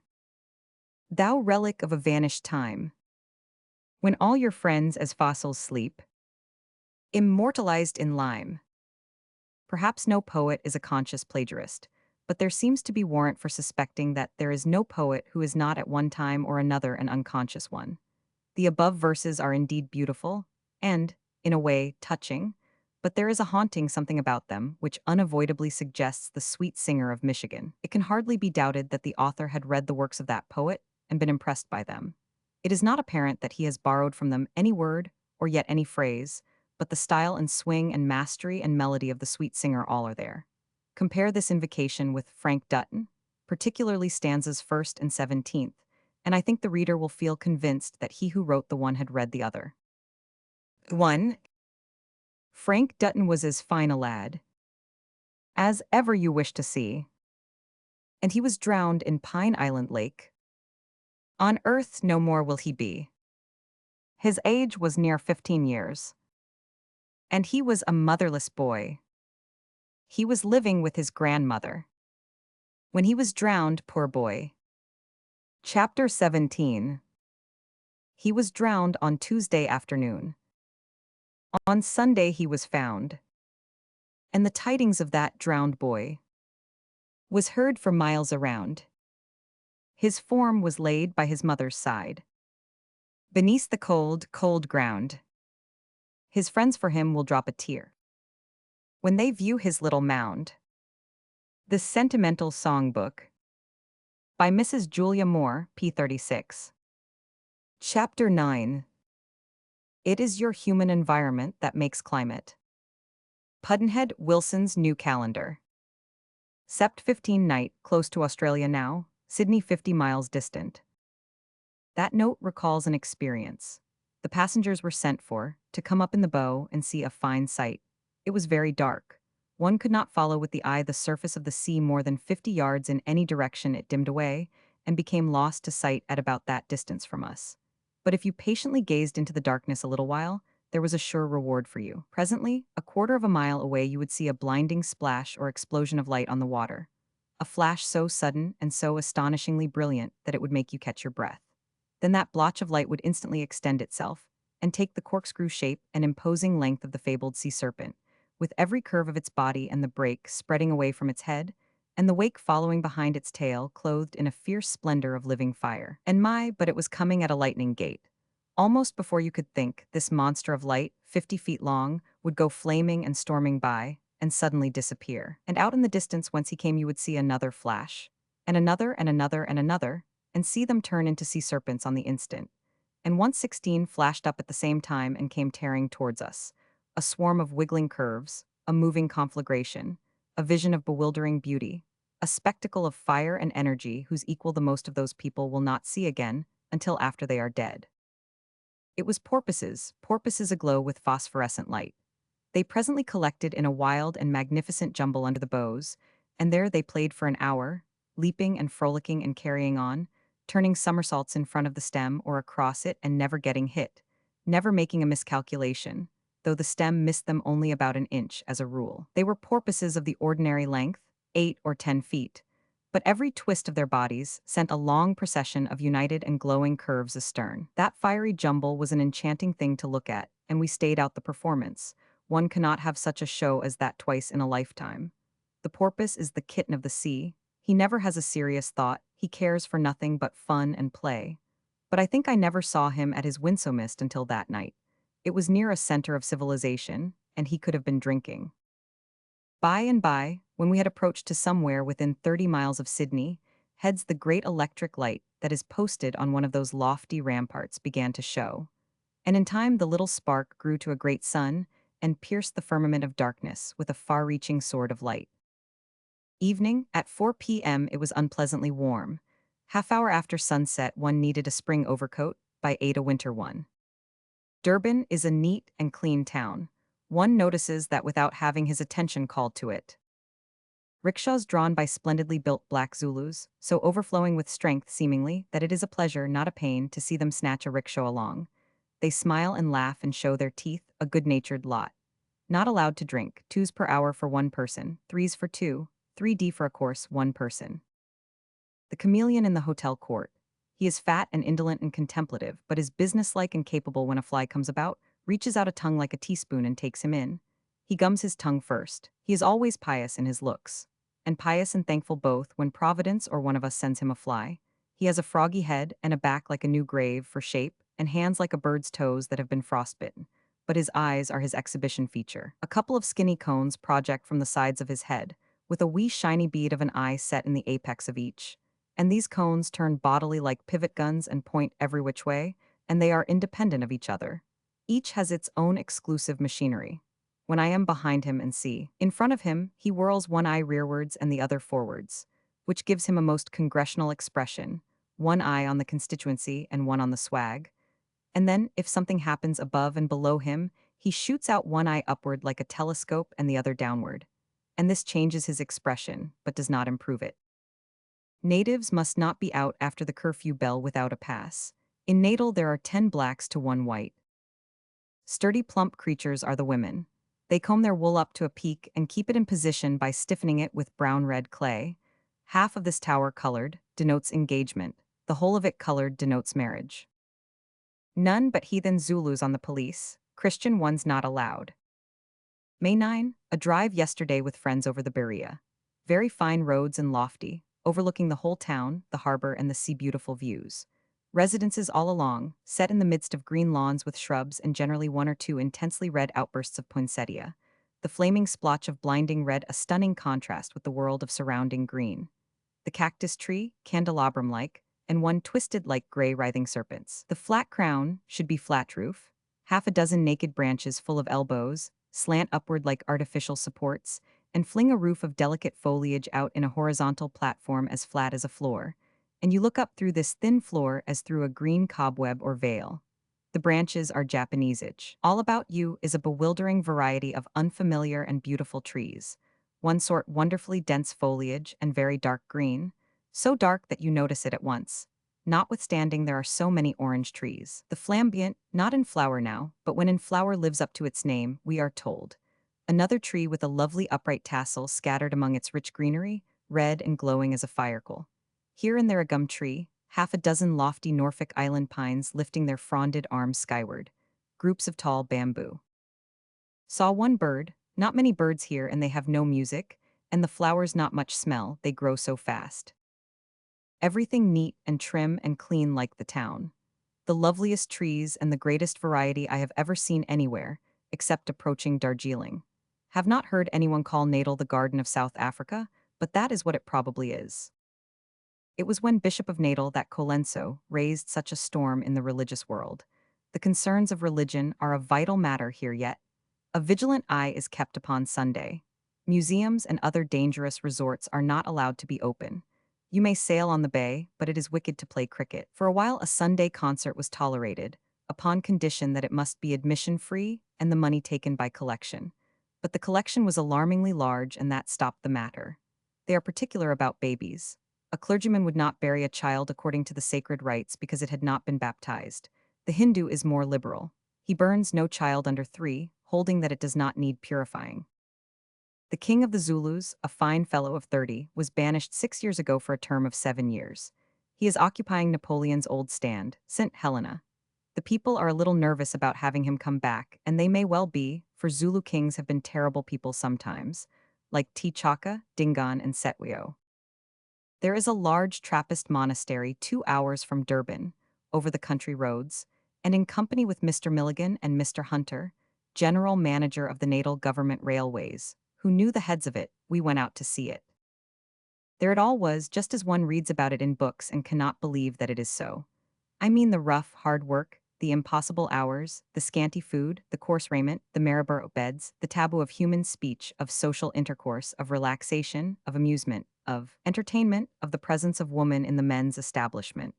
There it all was. It was not a dream, it was not a lie. And yet with the fact before one's face it was still incredible.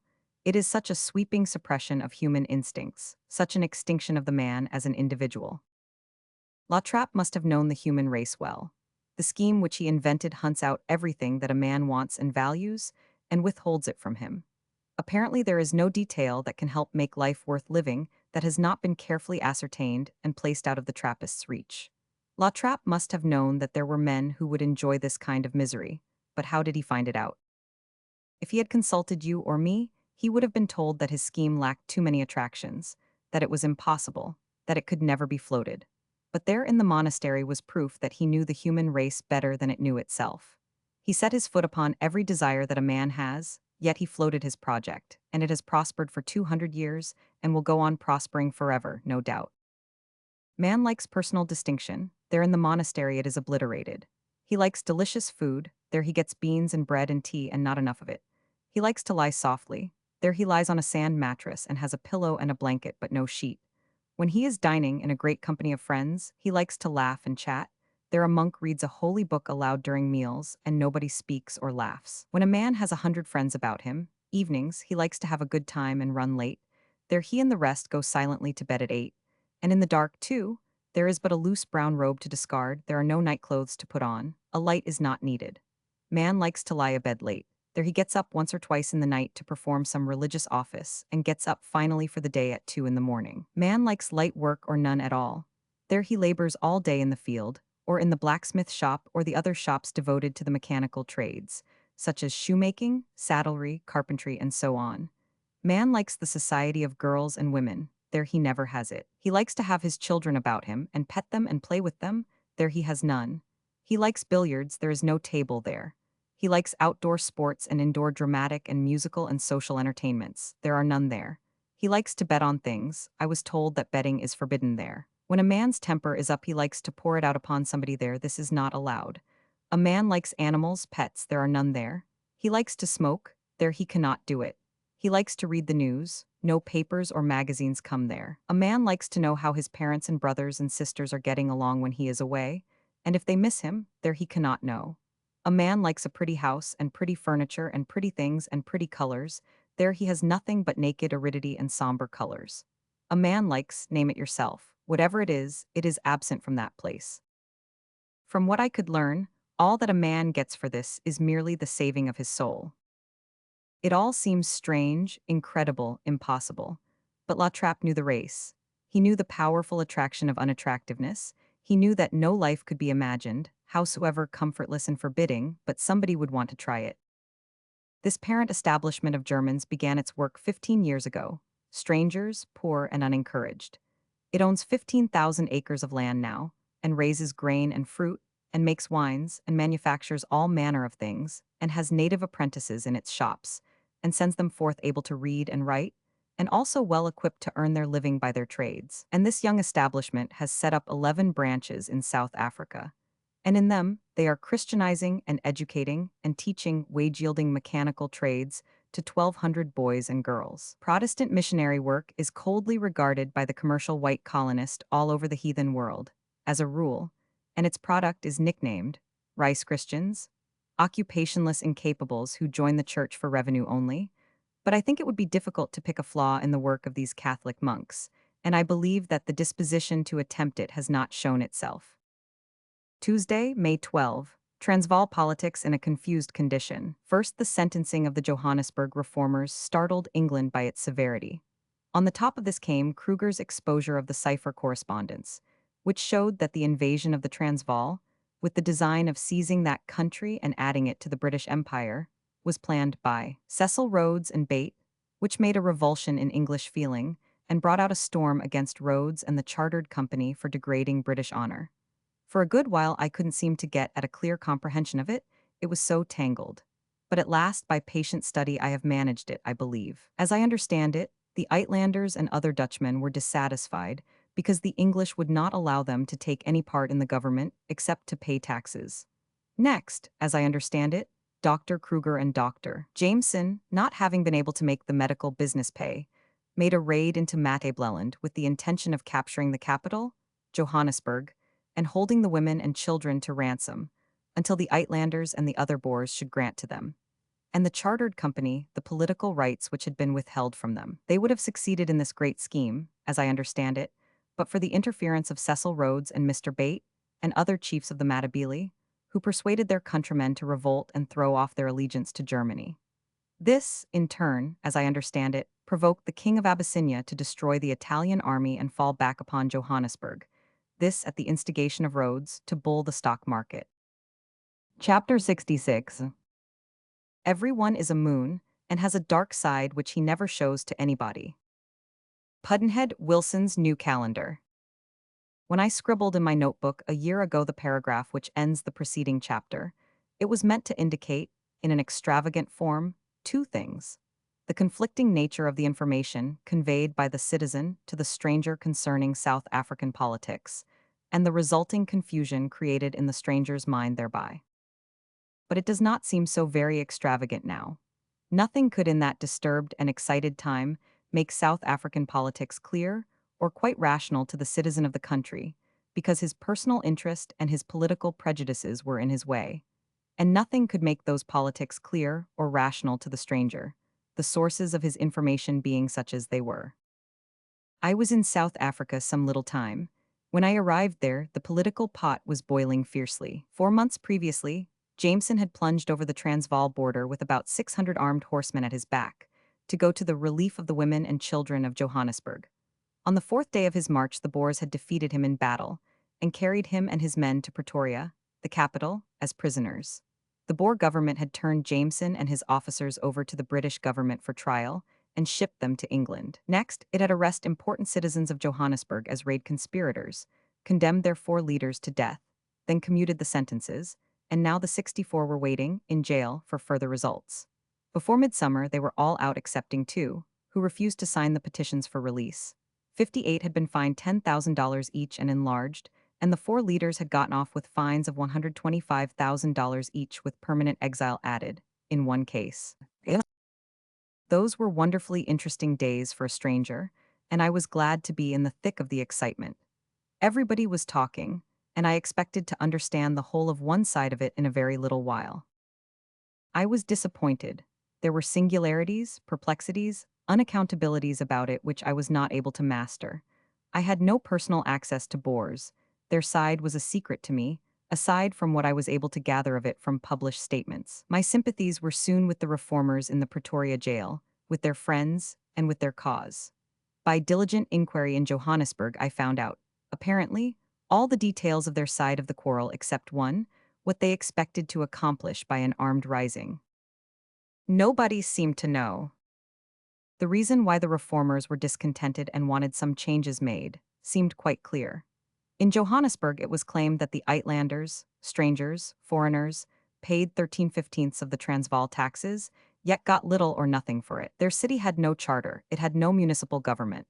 It could levy no taxes for drainage, water supply, paving, cleaning, sanitation, policing. There was a police force, but it was composed of Boers, it was furnished by the state government, and the city had no control over it. Mining was very costly. The government enormously increased the cost by putting burdensome taxes upon the mines, the output, the machinery, the buildings, by burdensome imposts upon incoming materials, by burdensome railway freight charges. Hardest of all to bear, the government reserved to itself a monopoly in that essential thing, dynamite, and burdened it with an extravagant price. The detested Hollander from over the water held all the public offices. The government was rank with corruption. The Uitlander had no vote and must live in the state 10 or 12 years before he could get one. He was not represented in the Rod legislature that oppressed him and fleeced him. Religion was not free. There were no schools where the teaching was in English, yet the great majority of the white population of the state knew no tongue but that. The state would not pass a liquor law, but allowed a great trade in cheap vile brandy among the blacks, with the result that 25% of the 50,000 blacks employed in the mines were usually drunk and incapable of working. There, it was plain enough that the reasons for wanting some changes made were abundant and reasonable, if this statement of the existing grievances was correct. What the Uitlanders wanted was reform under the existing republic. What they proposed to do was to secure these reforms by prayer, petition, and persuasion. They did petition. Also, they issued a manifesto, whose very first note is a bugle blast of loyalty. We want the establishment of this republic as a true republic. Could anything be clearer than the Uitlanders' statement of the grievances and oppressions under which they were suffering? Could anything be more legal and citizen-like and law-respecting than their attitude as expressed by their manifesto? No.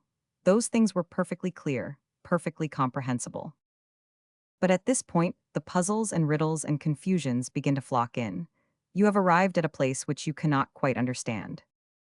For you find that as a preparation for this loyal, lawful, and in every way unexceptionable attempt to persuade the government to right their grievances, the Uitlanders had smuggled a Maxim gun or two and 500 muskets into the town, concealed in oil tanks and coal cars, and had begun to form and drill military companies composed of clerks, merchants, and citizens generally.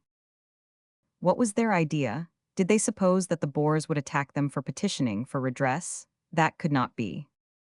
Did they suppose that the Boers would attack them, even for issuing a manifesto demanding relief under the existing government?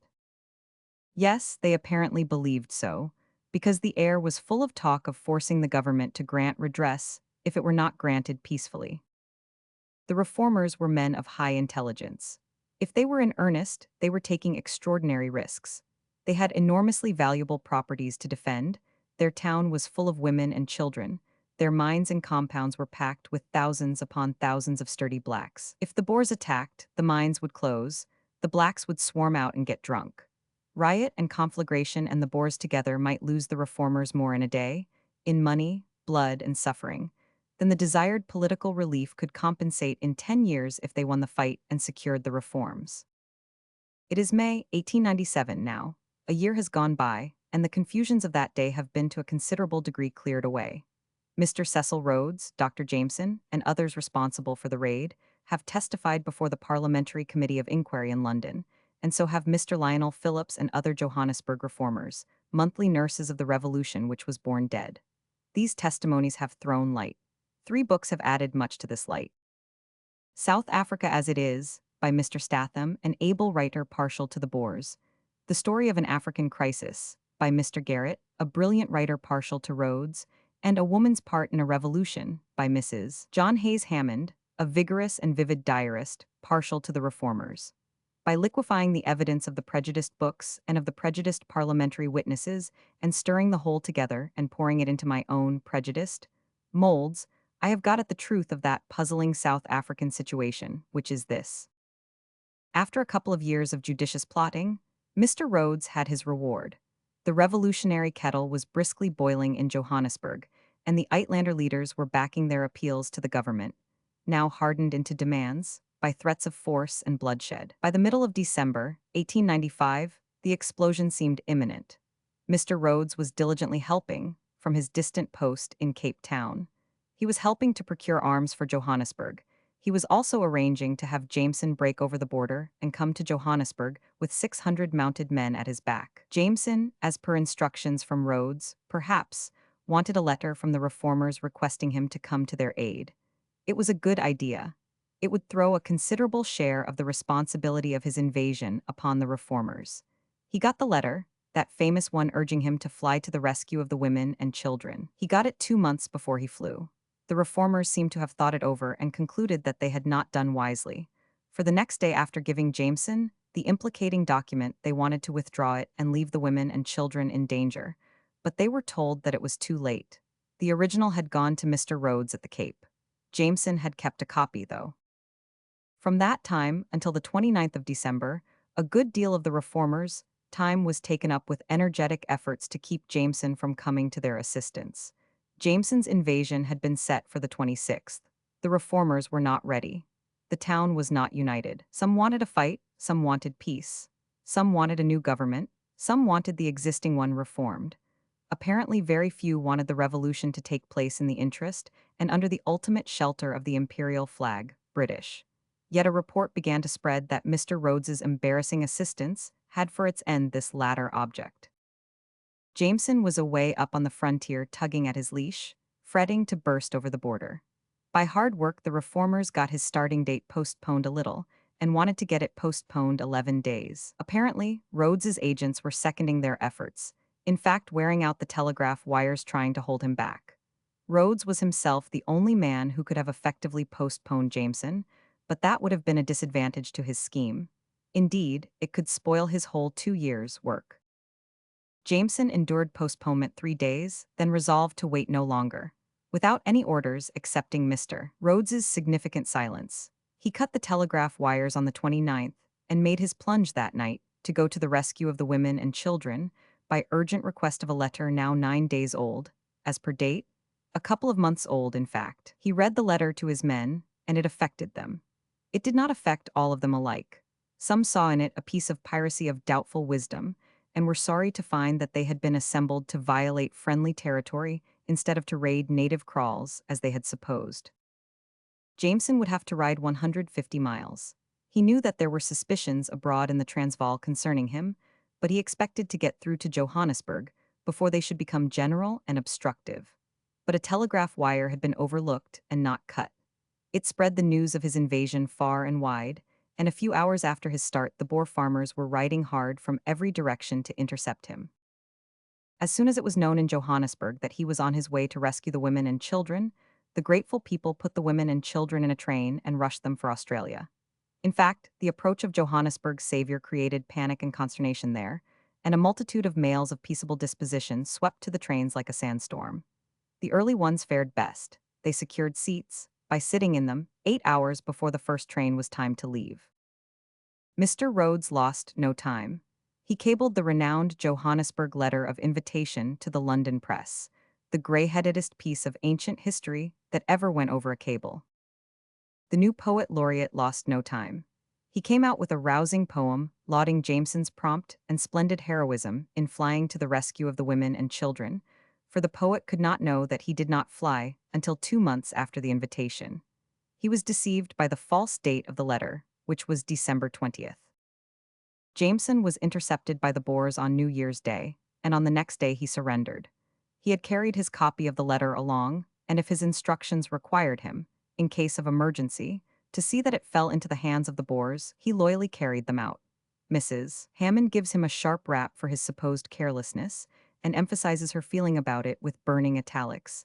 It was picked up on the battlefield in a leathern pouch, supposed to be Dr. Jameson's saddlebag. Why, in the name of all that is discreet and honorable, didn't he eat it?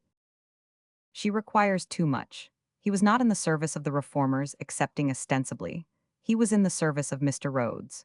It was the only plain English document, undarkened by ciphers and mysteries, and responsibly signed and authenticated, which squarely implicated the reformers in the raid, and it was not to Mr. Rhodes's interest that it should be eaten. Besides, that letter was not the original, it was only a copy. Mr. Rhodes had the original and didn't eat it. He cabled it to the London press. It had already been read in England and America and all over Europe before Jameson dropped it on the battlefield. If the subordinates' knuckles deserved a rap, the principals deserved as many as a couple of them. That letter is a juicily dramatic incident and is entitled to all its celebrity because of the odd and variegated effects which it produced. All within the space of a single week, it had made Jameson an illustrious hero in England, a pirate in Pretoria, and an ass without discretion or honor in Johannesburg. Also, it had produced a poet-laureatic explosion of colored fireworks which filled the world's sky with giddy splendors, and the knowledge that Jameson was coming with it to rescue the women and children emptied Johannesburg of that detail of the population. For an old letter, this was much. For a letter 2 months old, it did marvels. If it had been a year old, it would have done miracles. Br. Chapter 67. First catch your boar, then kick him. Pudd'nhead Wilson's New Calendar. Those latter days were days of bitter worry and trouble for the harassed reformers. From Mrs. Hammond, we learn that on the 31st, the day after Johannesburg heard of the invasion, the Reform Committee repudiates Dr. Jameson's inroad. It also publishes its intention to adhere to the manifesto. It also earnestly desires that the inhabitants shall refrain from overt acts against the Boer government. It also distributes arms at the courthouse and furnishes horses to the newly enrolled volunteers. It also brings a Transvaal flag into the committee room, and the entire body swear allegiance to it with uncovered heads and upraised arms. Also, 1,000 Lee Metford rifles have been given out to rebels.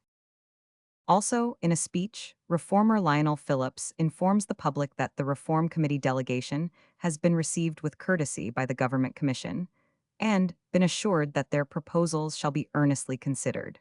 that, while the Reform Committee regretted Jameson's precipitate action, they would stand by him. Also, the populace are in a state of wild enthusiasm and can scarcely be restrained. They want to go out to meet Jameson and bring him in with triumphal outcry. Also, the British High Commissioner has issued a damnifying proclamation against Jameson and all British abettors of his game. It arrives January 1st. It is a difficult position for the reformers and full of hindrances and perplexities. Their duty is hard but plain. They did such of these things as they could. They tried to do them all, in fact, did do them all, but only in turn, not simultaneously. In the nature of things, they could not be made to simultane. In preparing for armed revolution and in talking revolution, were the reformers bluffing, or were they in earnest? If they were in earnest, they were taking great risks, as has been already pointed out. A gentleman of high position told me in Johannesburg that he had in his possession a printed document proclaiming a new government and naming its president, one of the reform leaders. He said that this proclamation had been ready for issue, but was suppressed when the raid collapsed. Perhaps I misunderstood him. Indeed, I must have misunderstood him, for I have not seen mention of this large incident in print anywhere. Besides, I hope I am mistaken. For, if I am, then there is argument that the reformers were privately not serious, but were only trying to scare the Boer government into granting the desired reforms. The Boer government was scared, and it had a right to be. For if Mr. Rhodes's plan was to provoke a collision that would compel the interference of England, that was a serious matter. If it could be shown that that was also the reformers' plan and purpose, it would prove that they had marked out a feasible project, at any rate, although it was one which could hardly fail to cost them ruinously before England should arrive. But it seems clear that they had no such plan nor desire. If, when the worst should come to the worst, they meant to overthrow the government, they also meant to inherit the assets themselves, no doubt. This scheme could hardly have succeeded. With an army of Boers at their gates and 0 riotous blacks in their midst, the odds against success would have been too heavy, even if the whole town had been armed. With only 2,500 rifles in the place, they stood really no chance.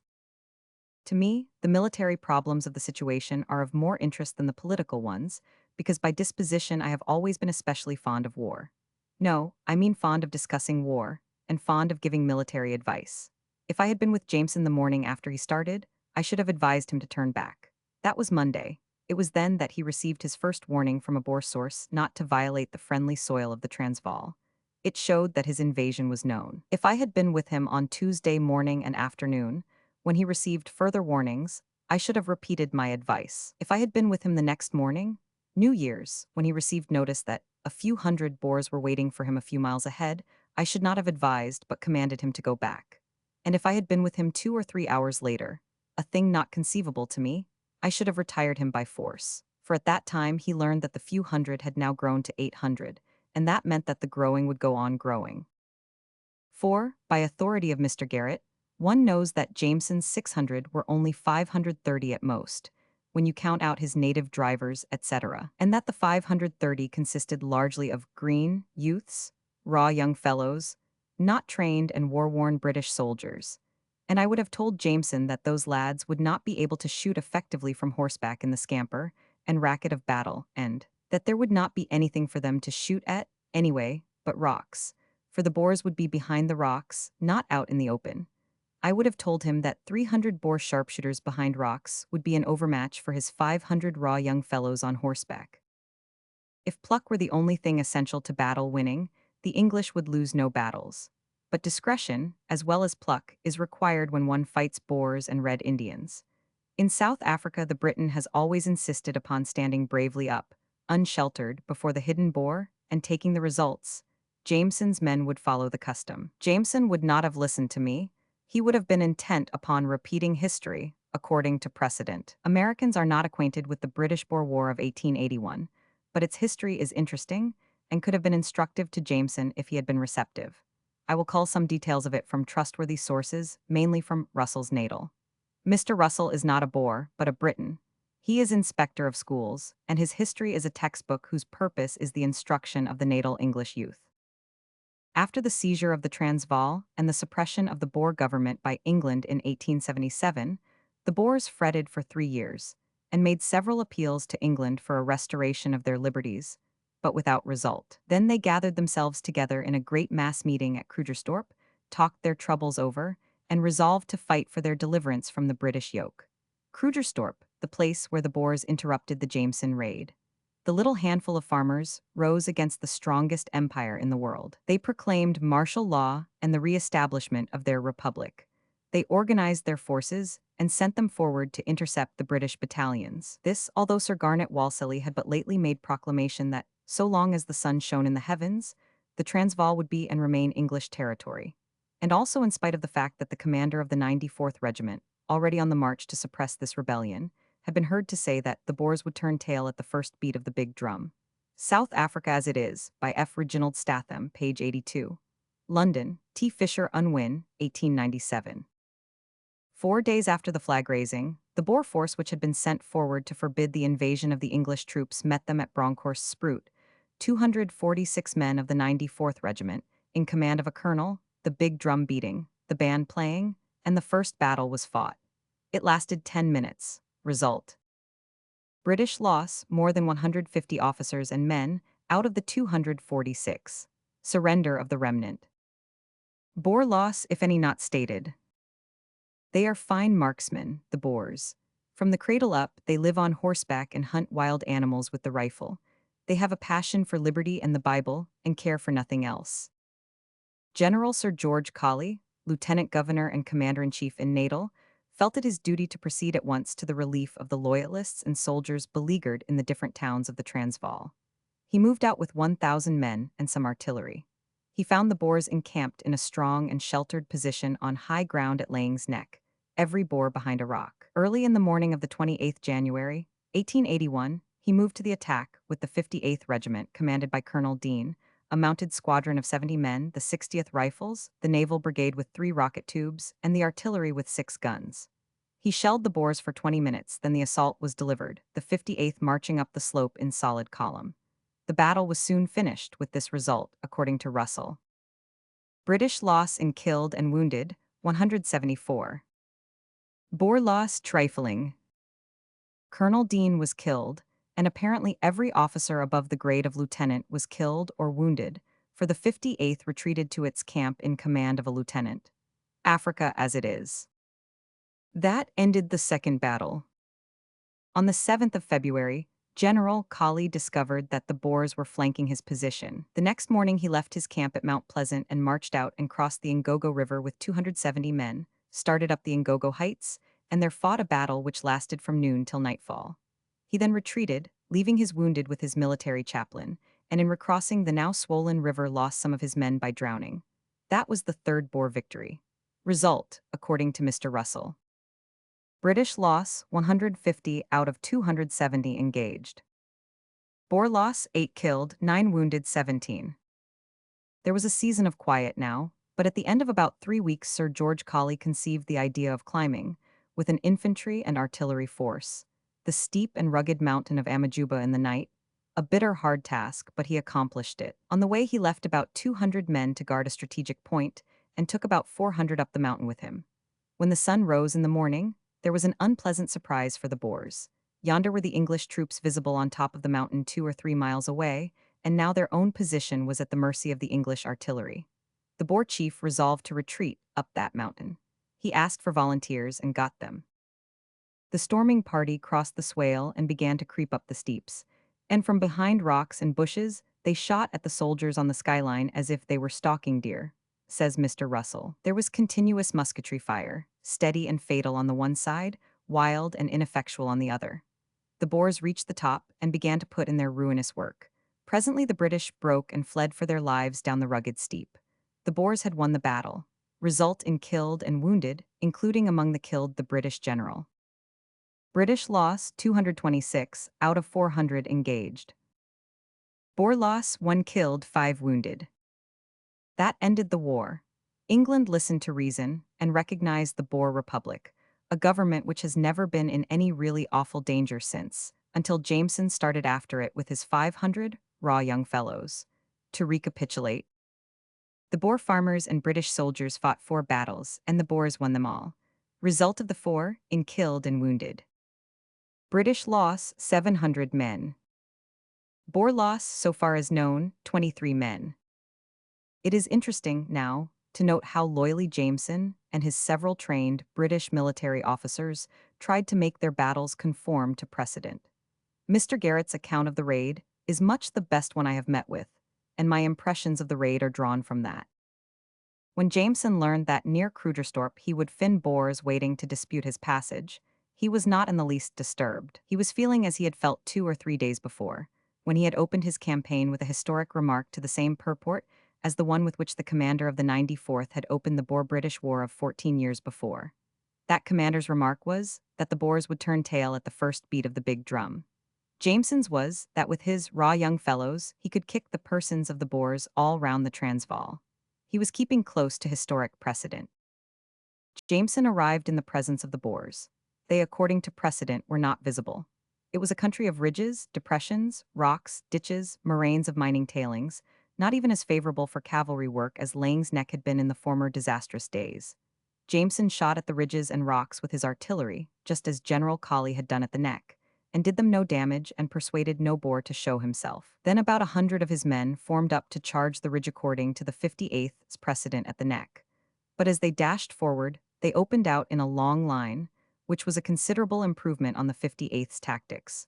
When they had got to within 200 yards of the ridge, the concealed Boers opened out on them, and empty saddles. The unwounded dismounted and fired at the rocks over the backs of their horses, but the return fire was too hot, and they mounted again, and galloped back or crawled away into a clump of reeds for cover, where they were shortly afterward taken prisoners as they lay. Among the reeds, some 30 prisoners were so taken, and during the night which followed the Boers carried away another 30 killed and wounded, the wounded to Krugerstorp Hospital. 60% of the assaulted force disposed of, according to Mr. Garrett's estimate. It was according to Amajuba precedent, where the British loss was 226 out of about 400 engaged. Also, in Jameson's camp that night, there lay about 30 wounded or otherwise disabled men. Also during the night, some 30 or 40 young fellows got separated from the command and straggled through into Johannesburg. Altogether, a possible 150 men gone, out of his 530. His lads had fought valorously, but had not been able to get near enough to Boer to kick him around the Transvaal. At dawn the next morning, the column of something short of 400 whites resumed its march. Jameson's grit was stubbornly good. Indeed, it was always that. He still had hopes. There was a long and tedious zigzagging march through broken ground with constant harassment from the Boers, and at last the column walked into a sort of trap, and the Boers closed in upon it. Men and horses dropped on all sides. In the column, the feeling grew that unless it could burst through the Boer lines at this point, it was done for. The Maxims were fired until they grew too hot, and, water failing for the cool jacket, 5 of them jammed and went out of action. The 7-pounder was fired until only half an hour's ammunition was left to fire with. One last rush was made, and failed, and then the Stot's artillery came up on the left flank, and the game was up. Jameson hoisted a white flag and surrendered. There is a story, which may not be true, about an ignorant Boer farmer there who thought that this white flag was the national flag of England. He had been at Bronkhorst, and Laing's Neck, and Ngogo and Amajuba, and supposed that the English did not run up their flag excepting at the end of a fight. The following is, as I understand it, Mr. Garrett's estimate of Jameson's total loss in killed and wounded for the 2 days. When they gave in, they were minus some 20% of combatants. There were 76 casualties. There were 30 men hurt or sick in the wagons. There were 27 killed on the spot or mortally wounded. Total 133. Out of the Regina, it is just 25%. However, I judge that the total was really 150, for the number of wounded carried to Krugerstorp Hospital was 53, not 30 as Mr. Garrett reports it. The lady whose guest I was in Krugerstorp gave me the figures. She was head nurse from the beginning of hostilities, Jan. 1, until the professional nurses arrived, Jan. 8th. Of the 53, 3 or 4 were Boers. I quote her words. This is a large improvement upon the precedents established at Bronkhorst, Laing's Neck, Ngogo, and Amajuba, and seems to indicate that Boer marksmanship is not so good now as it was in those days. But there is one detail in which the raid episode exactly repeats history. By surrender at Bronkhorst, the whole British force disappeared from the theater of war. This was the case with Jameson's force. In the Boer loss, also, historical precedent is followed with sufficient fidelity. In the 4 battles named above, the Boer loss, so far as known, was an average of 6 men per battle, to the British average loss of 175. In Jameson's battles, as per Boer official report, the Boer loss in killed was 4. 2 of these were killed by the Boers themselves, by accident, the other by Jameson's army, one of them intentionally, the other by a pathetic mischance. A young Boer named Jacobs was moving forward to give a drink to one of the wounded troopers, Jameson's, after the first charge, when another wounded man, mistaking his intention, shot him. There were 3 or 4 wounded Boers in the Krugersdorp hospital, and apparently no others have been reported. Mr. Garrett, on a balance of probabilities, fully accepts the official version, and thanks heaven the killed was not larger. As a military man, I wish to point out what seems to me to be military errors in the conduct of the campaign which we have just been considering. I have seen active service in the field, and it was in the actualities of war that I acquired my training and my right to speak. I served 2 weeks in the beginning of our Civil War, and during all that time commanded a battery of infantry composed of 12 men. General Grant knew the history of my campaign, for I told it him. I also told him the principle upon which I had conducted it, which was to tire the enemy. I tired out and disqualified many battalions, yet never had a casualty myself nor lost a man. General Grant was not given to paying compliments. Yet he said frankly that if I had conducted the whole war much bloodshed would have been spared, and that what the army might have lost through the inspiriting results of collision in the field would have been amply made up by the liberalizing influences of travel. Further endorsement does not seem to me to be necessary. Let us now examine history and see what it teaches. In the 4 battles fought in 1881 and the 2 fought by Jameson, the British loss in killed, wounded, and prisoners was substantially 1,300 men. The Boer loss, as far as is ascertainable, was about 30 men. These figures show that there was a defect somewhere. It was not in the absence of courage. I think it lay in the absence of discretion. The Briton should have done one thing or the other, discarded British methods and fought the Boer with Boer methods, or augmented his own force until, using British methods, it should be large enough to equalize results with the Boer. To retain the British method requires certain things, determinable by arithmetic. If, for argument's sake, we allow that the aggregate of 1716 British soldiers engaged in the 4 early battles was opposed by the same aggregate of Boers, we have this result. The British loss of 700 and the Boer loss of 23 argues that in order to equalize results in future battles, you must make the British force 30 times as strong as the Boer force. Mr. Garrett shows that the Boer force immediately opposed to Jameson was 2,000, and that there were 6,000 more on hand by the evening of the second day. Arithmetic shows that in order to make himself the equal of the 8,000 Boers, Jameson should have 0 men, whereas he merely boys. From a military point of view, backed by the facts of history, I conceive that Jameson's military judgment was at fault. Another thing, Jameson was encumbered by artillery, ammunition, and rifles. The facts of the battle show that he should have had none of those things along. They were heavy, they were in his way, they impeded his march. There was nothing to shoot at but rocks. He knew quite well that there would be nothing to shoot at but rocks, and he knew that artillery and rifles have no effect upon rocks. He was badly overloaded with unessentials. He maxims. A maxim is a kind of Gatling, I believe, and shoots about 500 bullets per minute. He had one 2-pounder cannon and 2 7-pounders. Also, 145,000 rounds of ammunition. He worked the Maxims so hard upon the rocks that 5 of them became disabled, 5 of the Maxims, not the rocks. It is believed that upwards of 100,000 rounds of ammunition of the various kinds were fired during the 21 hours that the battles lasted. 1 man killed. He must have been much mutilated. It was a pity to bring those futile Maxims along. Jameson should have furnished himself with a battery of Pudd'nhead Wilson Maxims instead. They are much more deadly than those others, and they are easily carried because they have no weight. Mr. Garrett, not very carefully concealing a smile, excuses the presence of the Maxims by saying that they were of very substantial use, because their sputtering disordered the aim of the Boers, and in that way saved lives. 3 cannon, 8 Maxims, and 500 rifles yielded a result which emphasized a fact which had already been established, that the British system of standing out in the open to fight Boers who are behind rocks is not wise, not excusable, and ought to be abandoned for something more efficacious. For the purpose of war is to kill, not merely to waste ammunition. If I could get the management of one of those campaigns, I would know what to do, for I have studied the Boer. He values the Bible above every other thing. The most delicious edible in South Africa is biltong. You will have seen it mentioned in Olive Schreiner's books. It is what our plainsmen call jerked beef. It is the boar's main standby. He has a passion for it, and he is right. If I had the command of the campaign, I would go with rifles only, no cumbersome Maxims and cannon to spoil good rocks with. I would move surreptitiously by night to a point about a quarter of a mile from the Boer camp, and there I would build up a pyramid of biltong and Bibles 50 feet high, and then conceal my men all about. In the morning the Boers would send out spies, and then the rest would come with a rush. I would surround them, and they would have to fight my men on equal terms in the open. There wouldn't be any Amajuba results. Just as I am finishing this book, an unfortunate dispute has sprung up between Dr. Jameson and his officers, on the one hand, and Colonel Rhodes on the other, concerning the wording of a note which Colonel Rhodes sent from Johannesburg by a cyclist to Jameson just before hostilities began on the memorable New Year's Day. Some of the fragments of this note were found on the battlefield after the fight, and these have been pieced together. The dispute is as to what words the lacking fragments contained.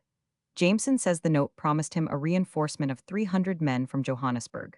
Colonel Rhodes denies this and says he merely promised to send out some men to meet you. It seems a pity that these friends should fall out over so little a thing. If the 300 had been sent, what good would it have done? In 21 hours of industrious fighting, Jameson's 530 men, with 8 Maxims, 3 cannon, and 0 rounds of ammunition, killed an aggregate of 1 Boer. These statistics show that a reinforcement of 300 Johannesburgers, armed merely with muskets, would have killed, at the outside, only a little over a half of another Boer. This would not have saved the day. It would not even have seriously affected the general result. The figures show clearly, and with mathematical violence, that the only way to save Jameson, or even give him a fair and equal chance with the enemy, was for Johannesburg to send H Maxims, 90 cannon, 600 carloads of ammunition, and 0 men. Johannesburg was not in a position to do this. Johannesburg has been called very hard names for not reinforcing Jameson, but in every instance this has been done by 2 classes of persons, people who do not read history, and people like Jameson, who do not understand what it means after they have read it. Chapter 68. None of us can have as many virtues as the fountain pen, or half its cussedness, but we can try. Pudd'nhead Wilson's New Calendar. The Duke of Fife has borne testimony that Mr. Rhodes deceived him. That is also what Mr. Rhodes did with the reformers.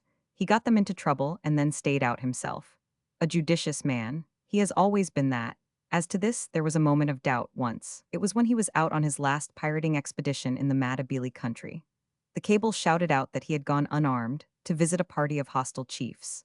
It was true, too, and this daredevil thing came near fetching another indiscretion out of the poet laureate. It would have been too bad, for when the facts were all in, it turned out that there was a lady along, too, and she also was unarmed. In the opinion of many people, Mr. Rhodes is South Africa. Others think he is only a large part of it. These latter consider that South Africa consists of Table Mountain, the diamond mines, the Johannesburg goldfields, and Cecil Rhodes.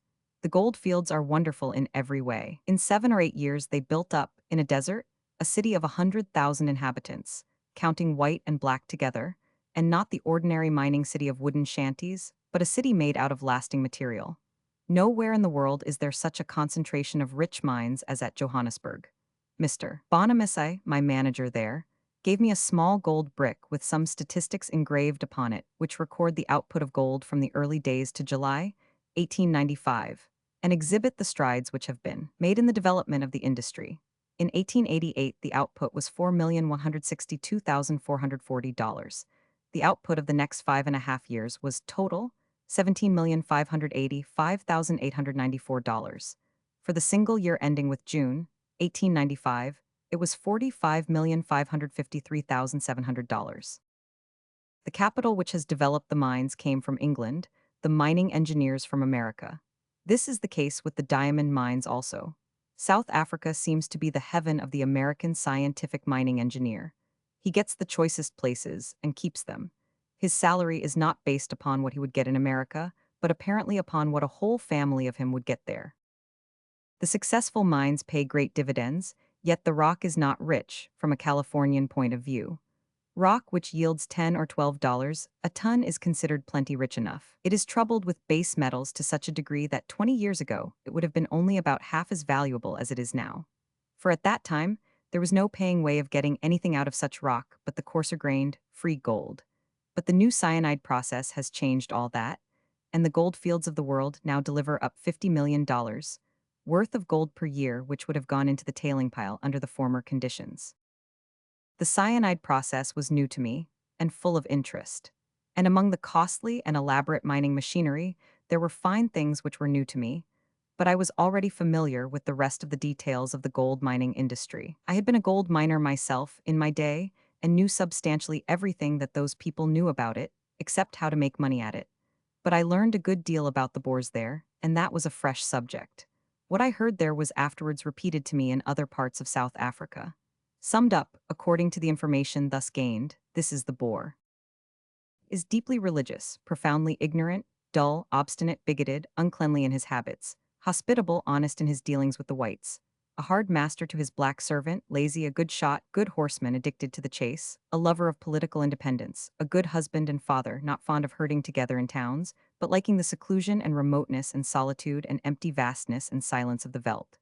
A man of a mighty appetite, and not delicate about what he appeases it with, well satisfied with pork and Indian corn and biltong, requiring only that the quantity shall not be stinted, willing to ride a long journey to take a hand in a rude all-night dance, interspersed with vigorous feeding and boisterous jollity, but ready to ride twice as far for a prayer meeting, proud of his Dutch and Huguenot origin and its religious and military history, proud of his race's achievements in South Africa, its bold plunges into hostile and uncharted deserts in search of free solitudes unvexed by the pestering and detested English, also its victories over the natives and the British, proudest of all, of the direct and effusive personal interest which the deity has always taken in its affairs.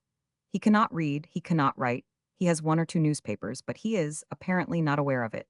Until latterly he had no schools and taught his children nothing. News is a term which has no meaning to him, and the thing itself he cares nothing about. He hates to be taxed and resents it.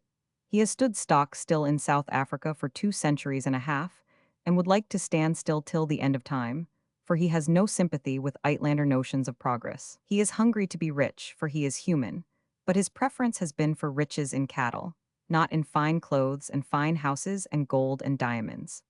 The gold and the diamonds have brought the godless stranger within his gates, also contamination and broken repose, and he wishes that they had never been discovered. I think that the bulk of those details can be found in Olive Schreiner's books, and she would not be accused of sketching the Boer's portrait with an unfair hand. Now, what would you expect from that unpromising material? What ought you to expect from it? Laws inimical to religious liberty? Yes. Laws denying representation and suffrage to the intruder? Yes. Laws unfriendly to educational institutions? Yes. Laws obstructive of gold production? Yes. Discouragement of railway expansion? Yes. Laws heavily taxing the intruder and overlooking the Boer? Yes. The Uitlander seems to have expected something very different from all that. I do not know why. Nothing different from it was rationally to be expected. A round man cannot be expected to fit a square hole right away. He must have time to modify his shape. The modification had begun in a detail or two before the raid and was making some progress. It has made further progress since. There are wise men in the Boer government, and that accounts for the modification.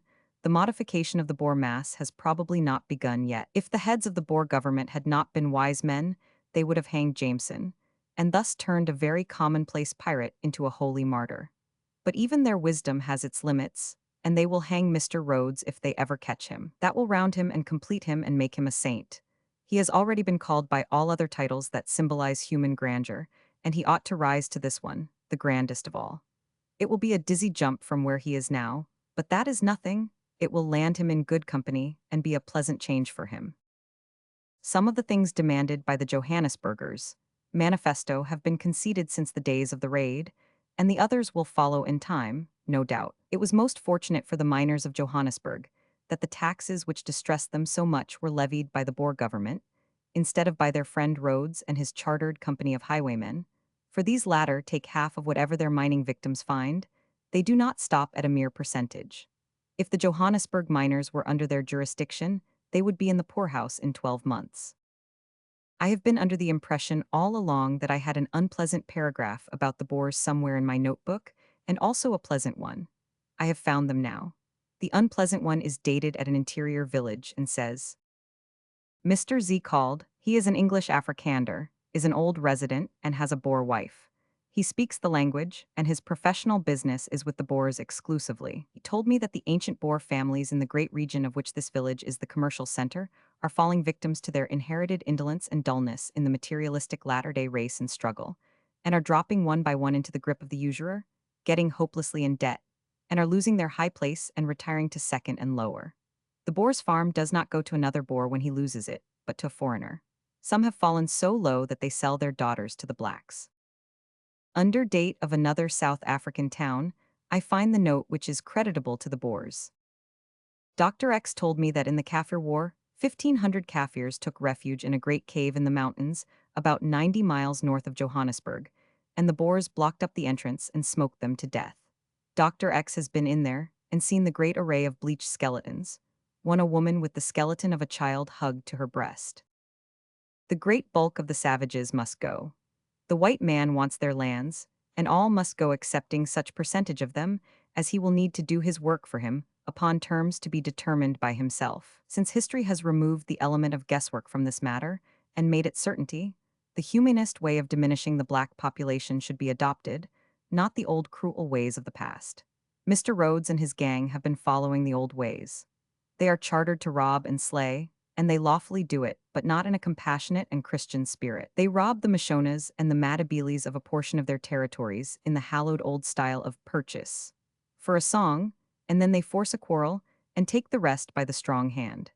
They rob the natives of their cattle under the pretext that all the cattle in the country belong to the king whom they have tricked and assassinated. They issue regulations requiring the incensed and harassed natives to work for the white settlers and neglect their own affairs to do it. This is slavery, and is several times worse than was the American slavery which used to pain England so much. For when this Rhodesian slave is sick, superannuated, or otherwise disabled, he must support himself or starve. His master is under no obligation to support him. The reduction of the population by Rhodesian methods to the desired limit is a return to the old-time slow misery and lingering death system of a discredited time and a crude civilization. We humanely reduce an overplus of dogs by swift chloroform. The Boer humanely reduced an overplus of blacks by swift suffocation. The nameless but right-hearted Australian pioneer humanely reduced his overplus of Aboriginal neighbors by a sweet and swift death concealed in a poisoned pudding. All these are admirable and worthy of praise. You and I would rather suffer either of these deaths 30 times over in 30 successive days than linger out one of the Rhodesian 20-year deaths, with its daily burden of insult, humiliation, and forced labor for a man whose entire race the victim hates. Rhodesia is a happy name for that land of piracy and pillage, and puts the right stain upon it. Several long journeys gave us experience of the Cape Colony railways, easy riding, fine cars, all the conveniences, thorough cleanliness, comfortable beds furnished for the night trains. It was in the first days of June and winter. The daytime was pleasant, the nighttime nice and cold. Spinning along all day in the cars, it was ecstasy to breathe the bracing air and gaze out over the vast brown solitudes of the velvet plains, soft and lovely nearby, still softer and lovelier further away, softest and loveliest of all in the remote distances, where dim island hills seemed to float, as in a sea made of dream stuff and flushed with colors faint and rich. And dear me, the depth of the sky, and the beauty of the strange new cloud forms, and the glory of the sunshine, the lavishness, the wastefulness of it, the vigor and freshness and inspiration of the air and the sun. Well, it was all just as Olive Schreiner had made it in her books. To me, the veldt in its sober winter garb was surpassingly beautiful. There were unlevel stretches where it was rolling and swelling, and rising and subsiding, and sweeping superbly on, and still on and on like an ocean, toward the faraway horizon, its pale brown deepening by delicately graduated shades to rich orange, and finally to purple and crimson where it washed against the wooded hills and naked red crags at the base of the sky. Everywhere, from Cape Town to Kimberley, and from Kimberley to Port Elizabeth and East London, the towns were well populated with tamed blacks. Tamed and Christianized too, I suppose, for they wore the dowdy clothes of our Christian civilization. But for that, many of them would have been remarkably handsome. These fiendish clothes, together with the proper lounging gait, good-natured face, happy air, and easy laugh, made them precise counterparts of our American blacks. Often where all the other aspects were strikingly and harmoniously and thrillingly African, a flock of these natives would intrude, looking wholly out of place, and spoil it all, making the thing a grating discord, half African and half American. One Sunday in King William's Town, a score of colored women came mincing across the great barren square dressed, oh, in the last perfection of fashion, and newness and expensiveness and showy mixture of unrelated colors, all just as I had seen it so often at home. And in their faces and their gait was that languishing, aristocratic, divine delight in their finery which was so familiar to me and had always been such a satisfaction to my eye and my heart. I seemed among old friends, friends of 50 years, and I stopped and cordially greeted them. They broke into a good fellowship laugh, flashing their white teeth upon me, and all answered at once. I did not understand a word they said. I was astonished. I was not dreaming that they would answer in anything but American. The voices, too, of the African women were familiar to me, sweet and musical, just like those of the slave women of my early days. I followed a couple of them all over the Orange Free State, no, over its capital, Bloemfontein, to hear their liquid voices and the happy ripple of their laughter. Their language was a large improvement upon American, also upon the Zulu. It had no Zulu clicks in it, and it seemed to have no angles or corners, no roughness, no vile S's or other hissing sounds, but was very, very mellow and rounded and flowing. In moving about the country in the trains, I had opportunity to see a good many Boers of the veldt. One day, at a village station, 100 of them got out of the third-class cars to feed. Their clothes were very interesting. For ugliness of shapes, and for miracles of ugly colors inharmoniously associated, they were a record. The effect was nearly as exciting and interesting as that produced by the brilliant and beautiful clothes and perfect taste always on view at the Indian railway stations. One man had corduroy trousers of a faded chewing gum tint. And they were new, showing that this tint did not come by calamity, but was intentional, the very ugliest color I have ever seen. A gaunt, shackly country lout 6 feet high, in battered gray slouched hat with wide brim, and old resin-colored breeches, had on a hideous brand-new woolen coat which was imitation tiger skin, wavy broad stripes of dazzling yellow and deep brown. I thought he ought to be hanged, and asked the station master if it could be arranged. He said no, and not only that, but said it rudely, said it with a quite unnecessary show of feeling. Then he muttered something about my being a jackass and walked away and pointed me out to people, and did everything he could to turn public sentiment against me. It is what one gets for trying to do good. In the train that day, a passenger told me some more about Boer life out in the lonely veldt. He said the Boer gets up early and sets his niggers at their tasks, pasturing the cattle and watching them, eats, smokes, drowses, sleeps, toward evening superintends the milking, etc. Eats, smokes, drowses, goes to bed at early candlelight in the fragrant clothes he and she have worn all day and every weekday for years. I remember that last detail in Olive Schreiner's Story of an African Farm. And the passenger told me that the Boers were justly noted for their hospitality. He told me a story about it. He said that His Grace the Bishop of a certain see was once making a business progress through the tavernless veldt, and one night he stopped with a Boer. After supper was shown to bed. He undressed, weary and worn out, and was soon sound asleep. In the night he woke up feeling crowded and suffocated, and found the old Boer and his fat wife in bed with him, one on each side with all their clothes on and snoring. He had to stay there and stand it, awake and suffering, until toward dawn, when sleep again fell upon him for an hour. Then he woke again. The Boer was gone, but the wife was still at his side. Those reformers detested that Boer prison. They were not used to cramped quarters and tedious hours, and weary idleness, and early to bed, and limited movement, and arbitrary and irritating rules, and the absence of the luxuries which wealth comforts the day and the night with. The confinement told upon their bodies and their spirits. Still, they were superior men, and they made the best that was to be made of the circumstances. Their wives smuggled delicacies to them, which helped to smooth the way down for the prison fare. In the train, Mr. B told me that the Boer jail guards treated the black prisoners, even political ones, mercilessly. An African chief and his following had been kept there 9 months without trial, and during all that time, they had been without shelter from rain and sun. He said that one day the guards put a big black in the stocks for dashing his soup on the ground. They stretched his legs painfully wide apart and set him with his back downhill. He could not endure it and put back his hands upon the slope for a support. The guard ordered him to withdraw the support and kicked him in the back. Then, said Mr. B, the powerful black wrenched the stocks asunder and went for the guard. A reform prisoner pulled him off and thrashed the guard himself. Chapter 69. The very ink with which all history is written is merely fluid prejudice. Pudd'nhead Wilson's New Calendar. There isn't a parallel of latitude, but thinks it would have been the equator if it had had its rights. Pudd'nhead Wilson's New Calendar. Next to Mr. Rhodes, to me the most interesting convulsion of nature in South Africa was the diamond crater. The Rand goldfields are a stupendous marvel, and they make all other goldfields small, but I was not a stranger to gold mining. The veldt was a noble thing to see, but it was only another and lovelier variety of our Great Plains. The natives were very far from being uninteresting, but they were not new.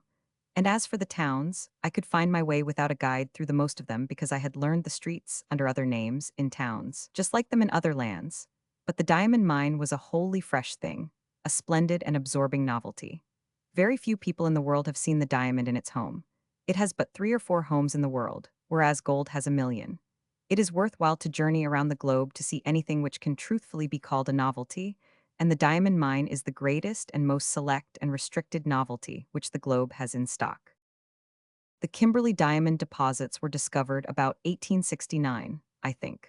When everything is taken into consideration, the wonder is that they were not discovered 5,000 years ago and made familiar to the African world for the rest of time. For this reason, the first diamonds were found on the surface of the ground. They were smooth and limpid, and in the sunlight they vomited fire.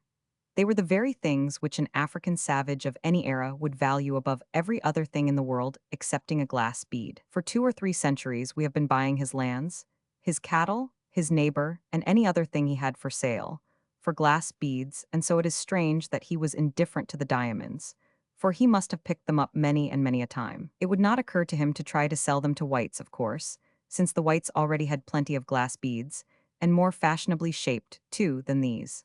But one would think that the poorer sort of black, who could not afford real glass, would have been humbly content to decorate himself with the imitation, and that presently the white trader would notice the things, and dimly suspect, and carry some of them home, and find out what they were, and at once empty a multitude of fortune hunters into Africa.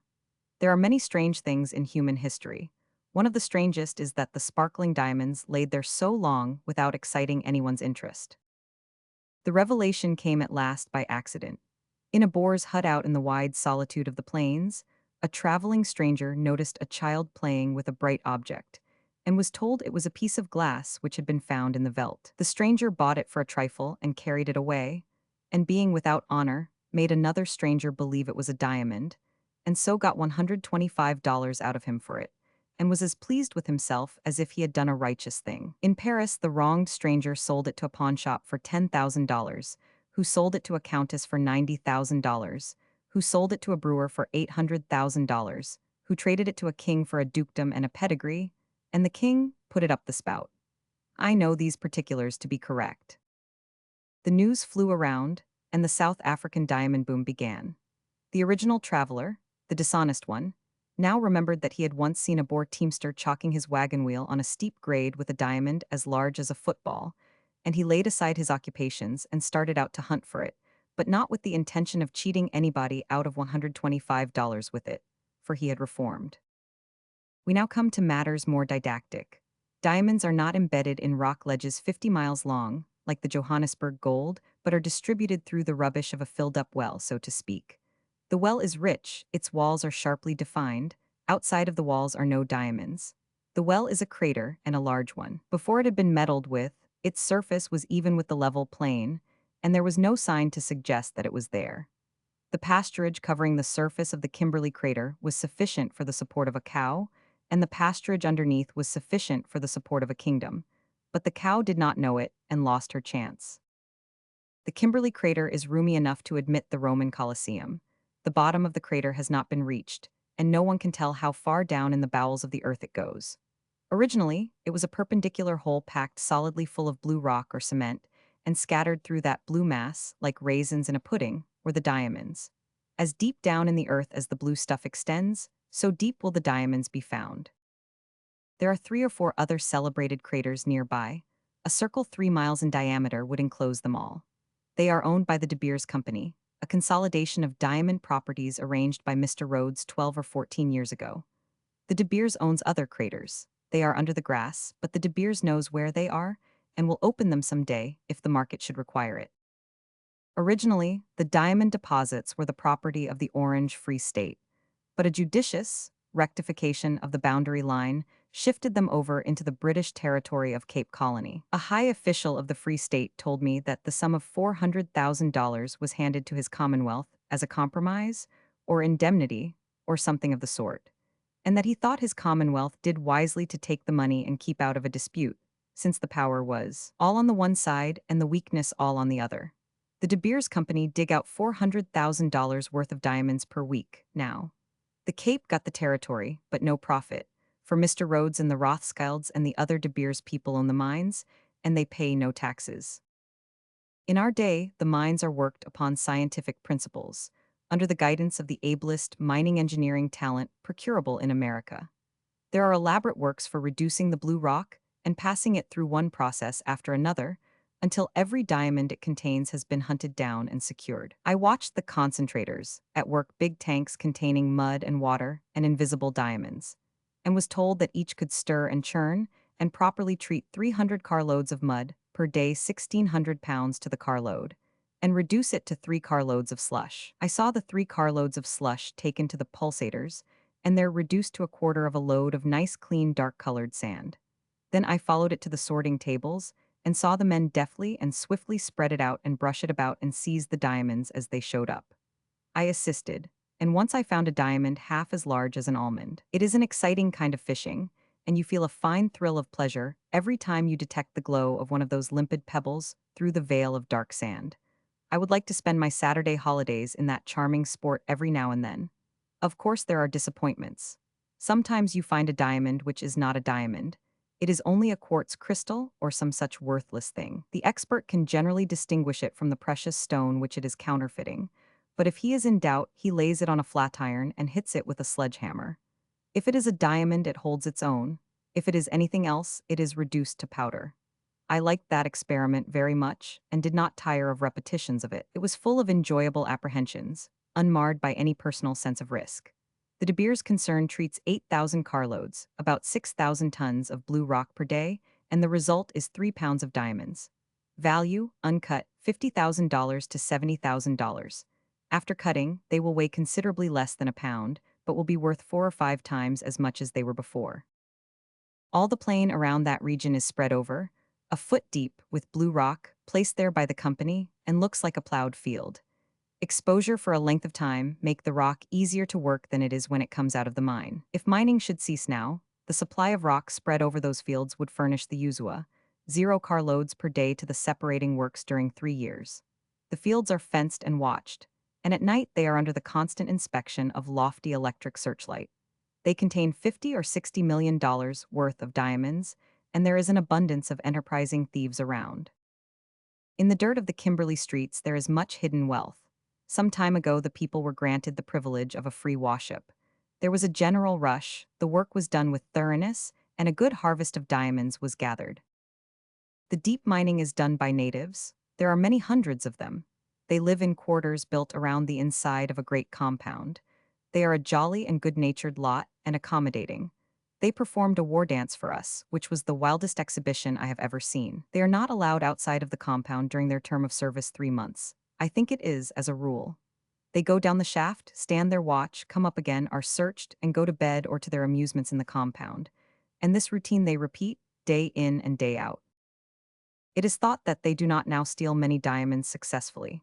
They used to swallow them, and find other ways of concealing them, but the white man found ways of beating their various games.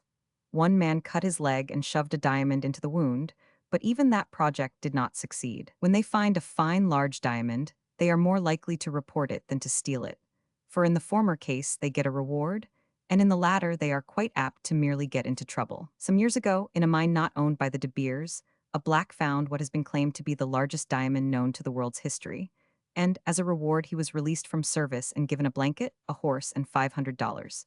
It made him a Vanderbilt. He could buy 4 wives and have money left. 4 wives are an ample support for a native. With 4 wives he is wholly independent and need never do a stroke of work again. That great diamond weighs 97 carats. Some say it is as big as a piece of alum, others say it is as large as a bite of rock candy, but the best authorities agree that it is almost exactly the size of a chunk of ice. But those details are not important, and in my opinion not trustworthy. It has a flaw in it, Otherwise, it would be of incredible value. As it is held to be worth $2 million. After cutting, it ought to be worth from $5 million to $8 million. Therefore, persons desiring to save money should buy it now.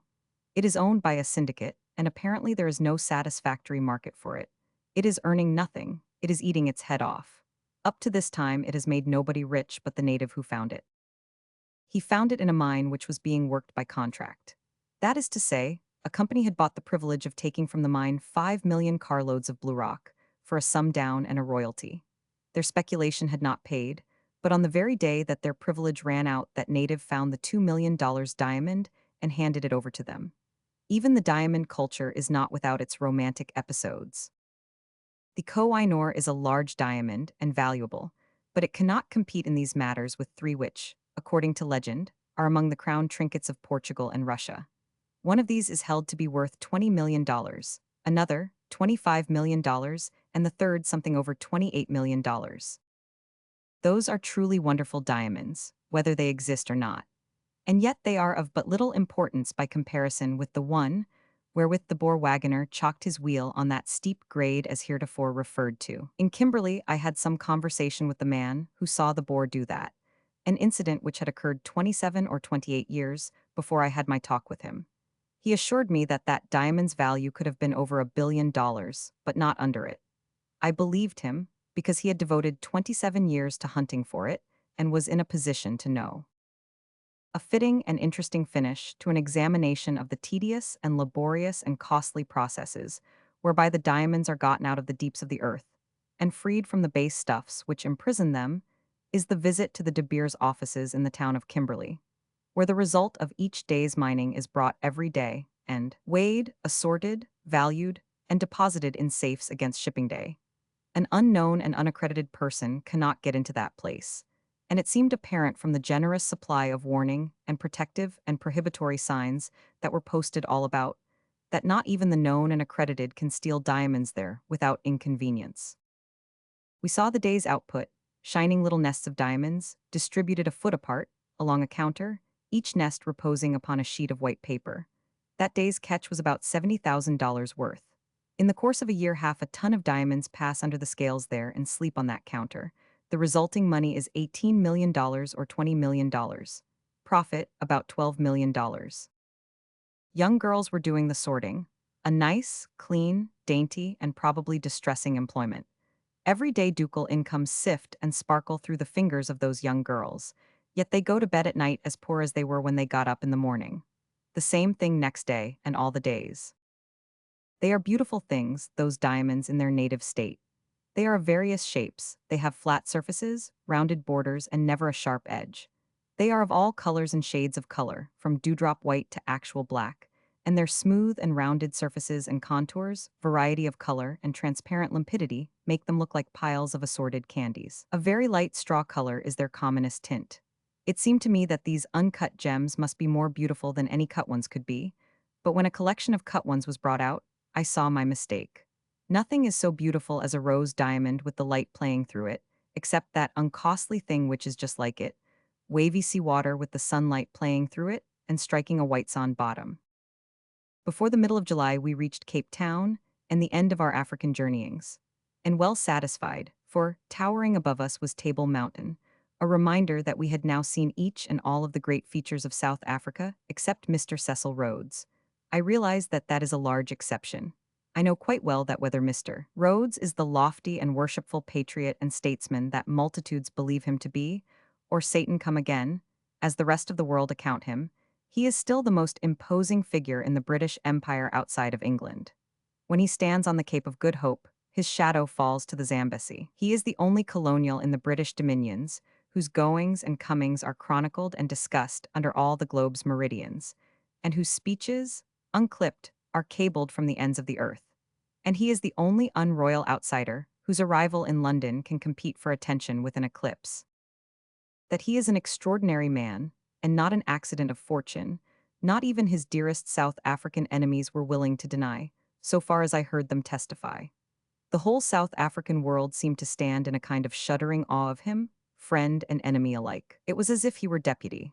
God on the one side, deputy Satan on the other, proprietor of the people, able to make them or ruin them by his breath, worshipped by many, hated by many, but blasphemed by none among the judicious, and even by the indiscreet in guarded whispers only. What is the secret of his formidable supremacy? One says it is his prodigious wealth, a wealth whose drippings in salaries and in other ways support multitudes, and make them his interested and loyal vassals. Another says it is his personal magnetism and his persuasive tongue, and that these hypnotize and make happy slaves of all that drift within the circle of their influence. Another says it is his majestic ideas, his vast schemes for the territorial aggrandizement of England, his patriotic and unselfish ambition to spread her beneficent protection and her just rule over the pagan wastes of Africa, and make luminous the African darkness with the glory of her name. And another says he wants the earth and wants it for his own, and that the belief that he will get it and let his friends in on the ground floor is the secret that rivets so many eyes upon him and keeps him in the zenith where the view is unobstructed. One may take his choice, they are all the same price. One fact is sure, he keeps his prominence and a vast following, no matter what he does. He deceives the Duke of Fife, it is the Duke's word, but that does not destroy the Duke's loyalty to him. He tricks the reformers into immense trouble with his raid, but the most of them believe he meant well. He weeps over the harshly taxed Johannesburgers and makes them his friends. At the same time, he taxes his charter settlers 50%, and so wins their affection and their confidence that they are squelched with despair at every rumor that the charter is to be annulled. He raids and robs and slays and enslaves the Matabele and gets worlds of charter Christian applause for it. He has beguiled England into buying charter waste paper for Bank of England notes, ton for ton, and the ravished still burn incense to him as the eventual god of plenty. He has done everything he could think of to pull himself down to the ground. He has done more than enough to pull 16 common run great men down. Yet there he stands, to this day, upon his dizzy summit under the dome of the sky, an apparent permanency, the marvel of the time, the mystery of the age, an archangel with wings to half the world, Satan with a tail to the other half. I admire him, I frankly confess it, and when his time comes, I shall buy a piece of the rope for a keepsake. Conclusion. I have traveled more than anyone else, and I have noticed that even the angels speak English with an accent. Pudd'nhead Wilson's New Calendar. I saw Table Rock anyway, a majestic pile. It is 3,000 feet high. It is also 17,000 feet high. These figures may be relied upon. I got them in Cape Town from the two best-informed citizens, men who had made Table Rock the study of their lives, and I saw Table Bay, so named for its levelness. I saw the castle, built by the Dutch East India Company 300 years ago, where the commanding general lives. I saw St. Simon's Bay, where the admiral lives. I saw the government, also the parliament, where they quarreled in two languages when I was there and agreed in none. I saw the club. I saw and explored the beautiful Seagirt drives that wind about the mountains and through the paradise where the villas are. Also I saw some of the fine old Dutch mansions, pleasant homes of the early times, pleasant homes today, and enjoyed the privilege of their hospitalities.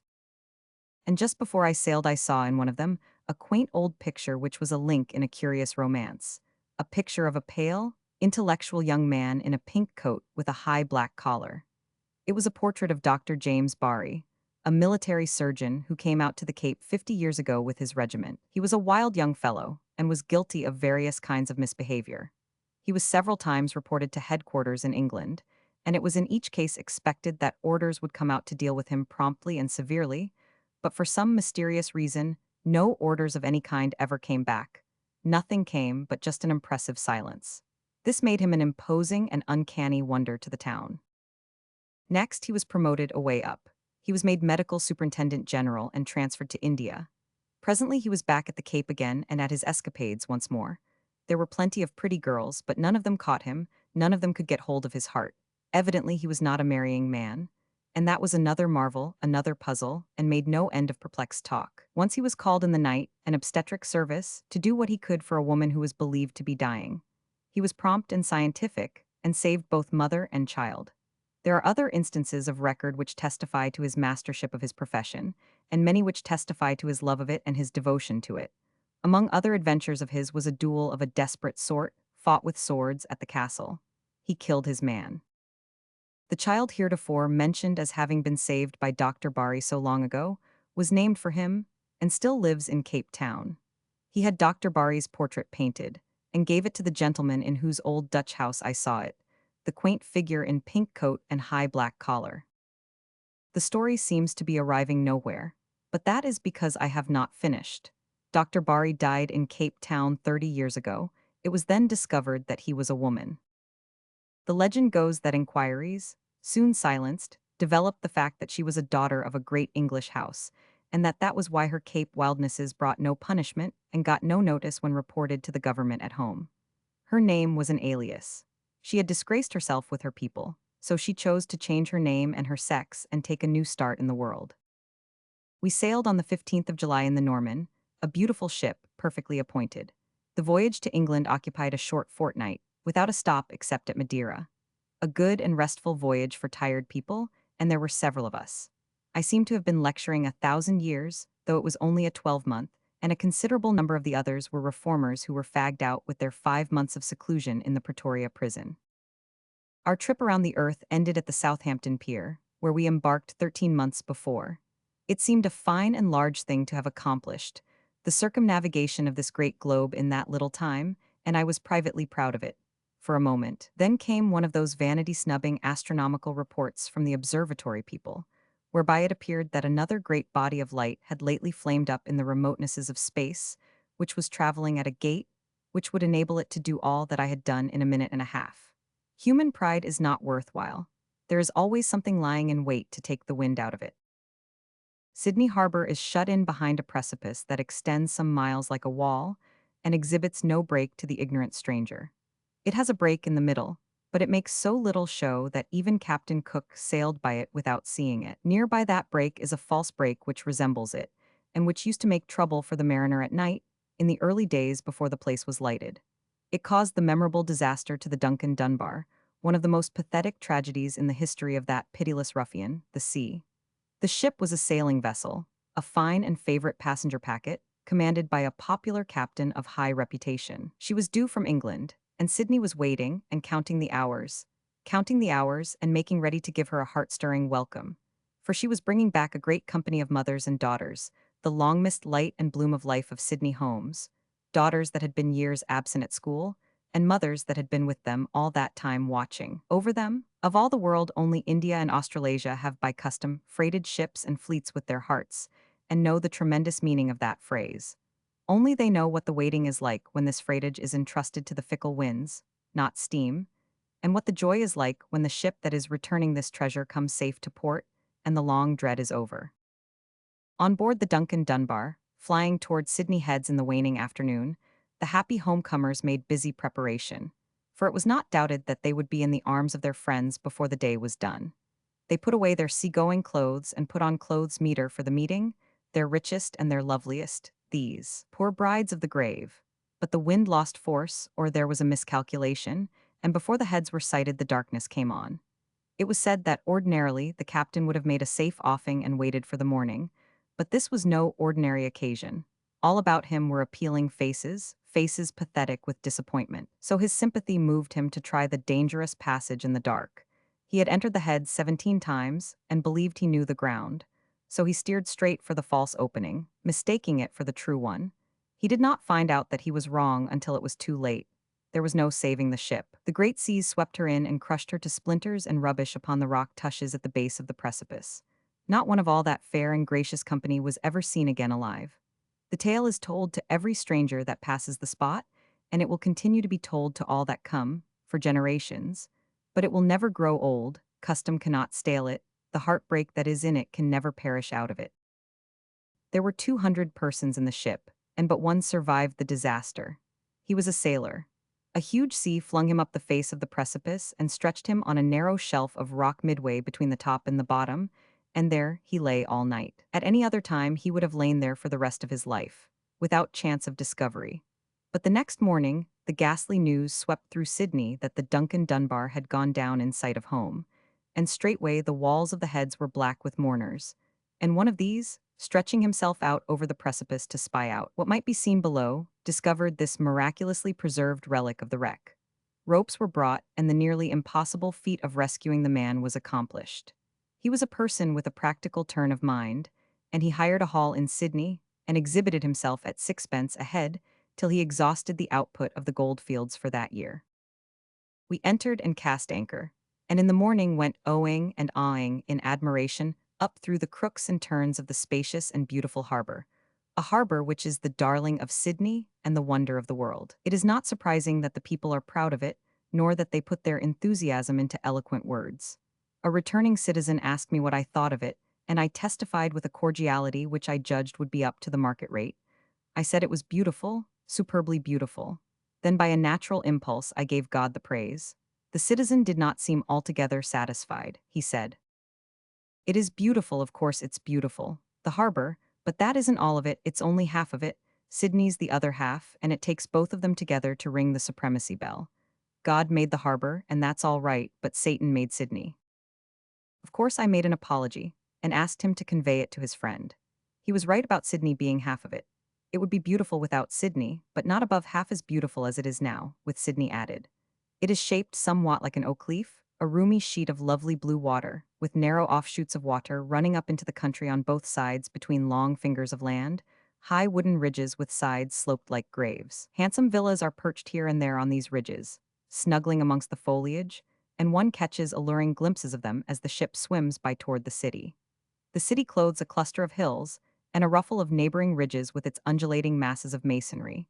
And out of these masses spring towers and spires and other architectural dignities and grandeurs that break the flowing lines and give picturesqueness to the general effect. The narrow inlets which I have mentioned go wandering out into the land everywhere and hiding themselves in it, and pleasure launches are always exploring them with picnic parties on board. It is said by trustworthy people that if you explore them, all you will find that you have cover miles of water passage. But there are liars everywhere this year, and they will double that when their works are in good going order. October was close at hand, spring was come.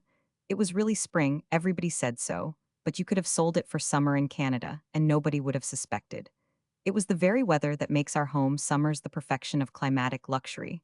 I mean, when you are out in the wood or by the sea. But these people said it was cool. Now, a person ought to see Sydney in the summertime if he wanted to know what warm weather is, and he ought to go north 10 or 1500 miles if he wanted to know what hot weather is. They said that away up there toward the equator the hens laid fried eggs. Sydney is the place to go to get information about other people's climates. It seems to me that the occupation of unbiased traveler seeking information is the pleasantest and most irresponsible trade there is. The traveler can always find out anything he wants to, merely by asking. He can get at all the facts and more. Everybody helps him, nobody hinders him. Anybody who has an old fact in stock that is no longer negotiable in the domestic market will let him have it at his own price. An accumulation of such goods is easily and quickly made. They cost almost nothing, and they bring par in the foreign market. Travelers who come to America always freight up with the same old nursery tales that their predecessors selected, and they carry them back and always work them off without any trouble in the home market. If the climates of the world were determined by parallels of latitude, then we could know a place's climate by its position on the map. And so we should know that the climate of Sydney was the counterpart of the climate of Columbia, SC, and of Little Rock, Arkansas, since Sydney is about the same distance south of the equator that those other towns are north of it, 34 degrees. But no, climate disregards the parallels of latitude. In Arkansas they have a winter, in Sydney they have the name of it but not the thing itself. I have seen the ice in the Mississippi floating past the mouth of the Arkansas River, and at Memphis, but a little way above, the Mississippi has been frozen over from bank to bank. But they have never had a cold spell in Sydney which brought the mercury down to freezing point. Once in a midwinter day there, in the month of July, the mercury went down to 36°, and that remains the memorable, cold day in the history of the town. No doubt Little Rock has seen it below zero. Once, in Sydney, in midsummer, about New Year's Day, the mercury went up to 106°. In the shade, and that is Sydney's memorable hot day. That would about tally with Little Rock's hottest day also, I imagine. My Sydney figures are taken from a government report and are trustworthy. In the matter of summer weather, Arkansas has no advantage over Sydney, perhaps, but when it comes to winter weather, that is another affair.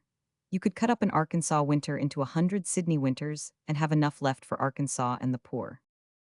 The whole narrow, hilly belt of the Pacific side of New South Wales has the climate of its capital, a mean winter temperature of 54°, and a mean summer one of 71°.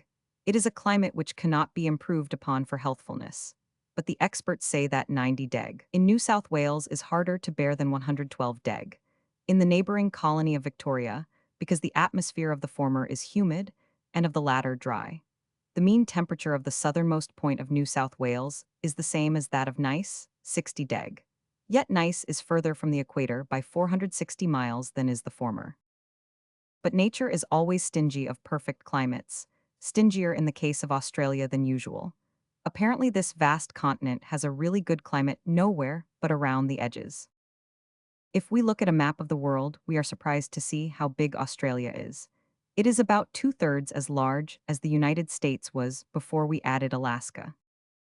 But whereas one finds a sufficiently good climate and fertile land almost everywhere in the United States, it seems settled that inside of the Australian border belt, one finds many deserts, and in spots a climate which nothing can stand except a few of the hardier kinds of rocks.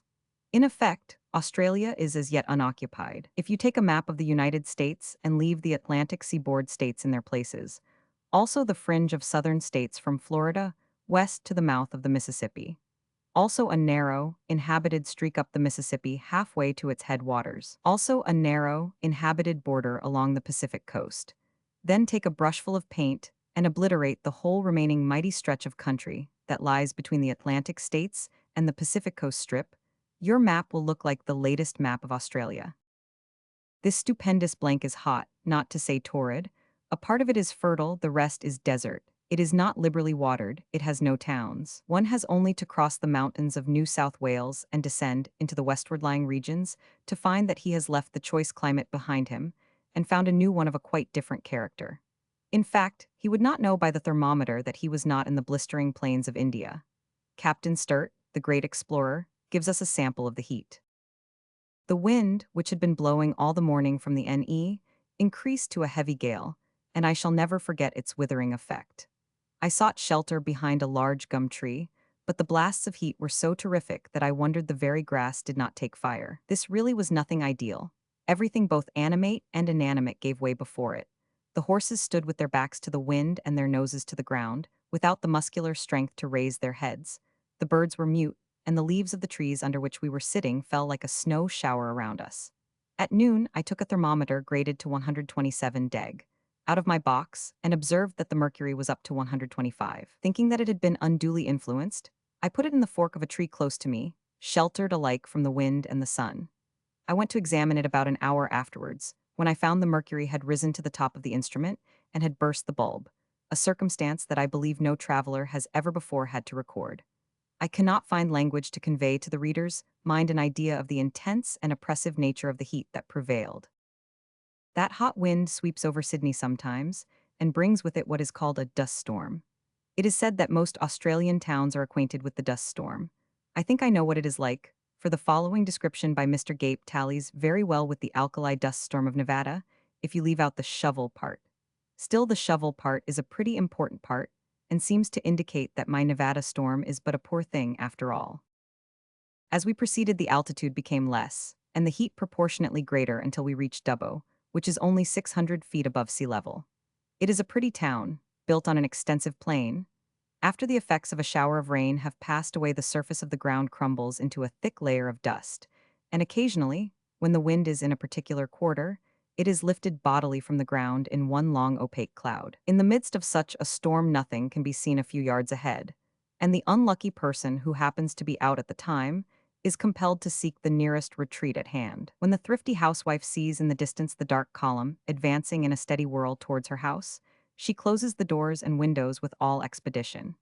A drawing room, the window of which has been carelessly left open during a dust storm, is indeed an extraordinary sight. A lady who has resided in Dubbo for some years says that the dust lies so thick on the carpet that it is necessary to use a shovel to remove it. And probably a wagon. I was mistaken. I have not seen a proper dust storm. To my mind, the exterior aspects and character of Australia are fascinating things to look at and think about.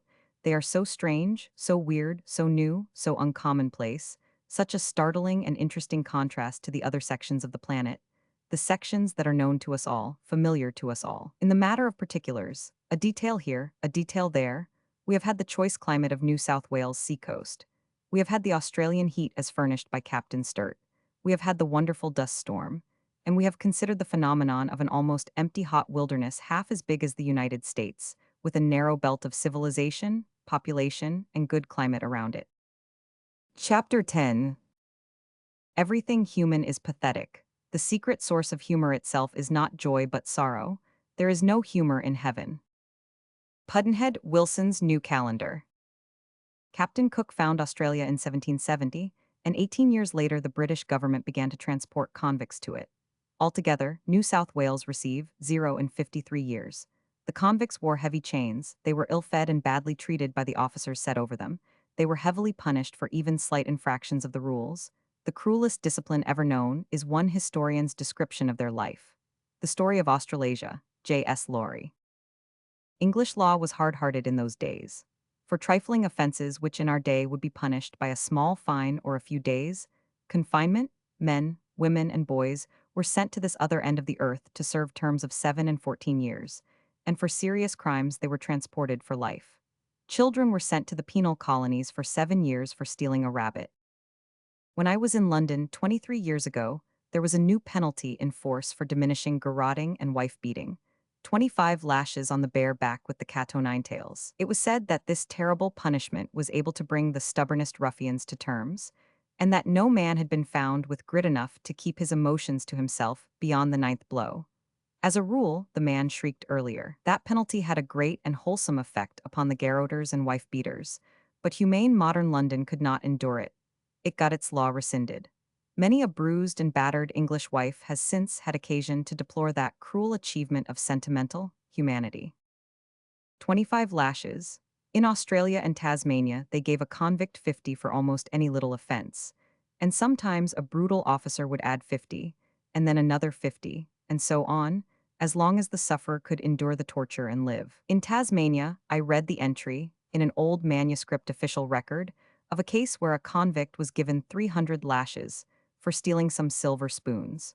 And men got more than that sometimes. Who handled the cat? Often it was another convict.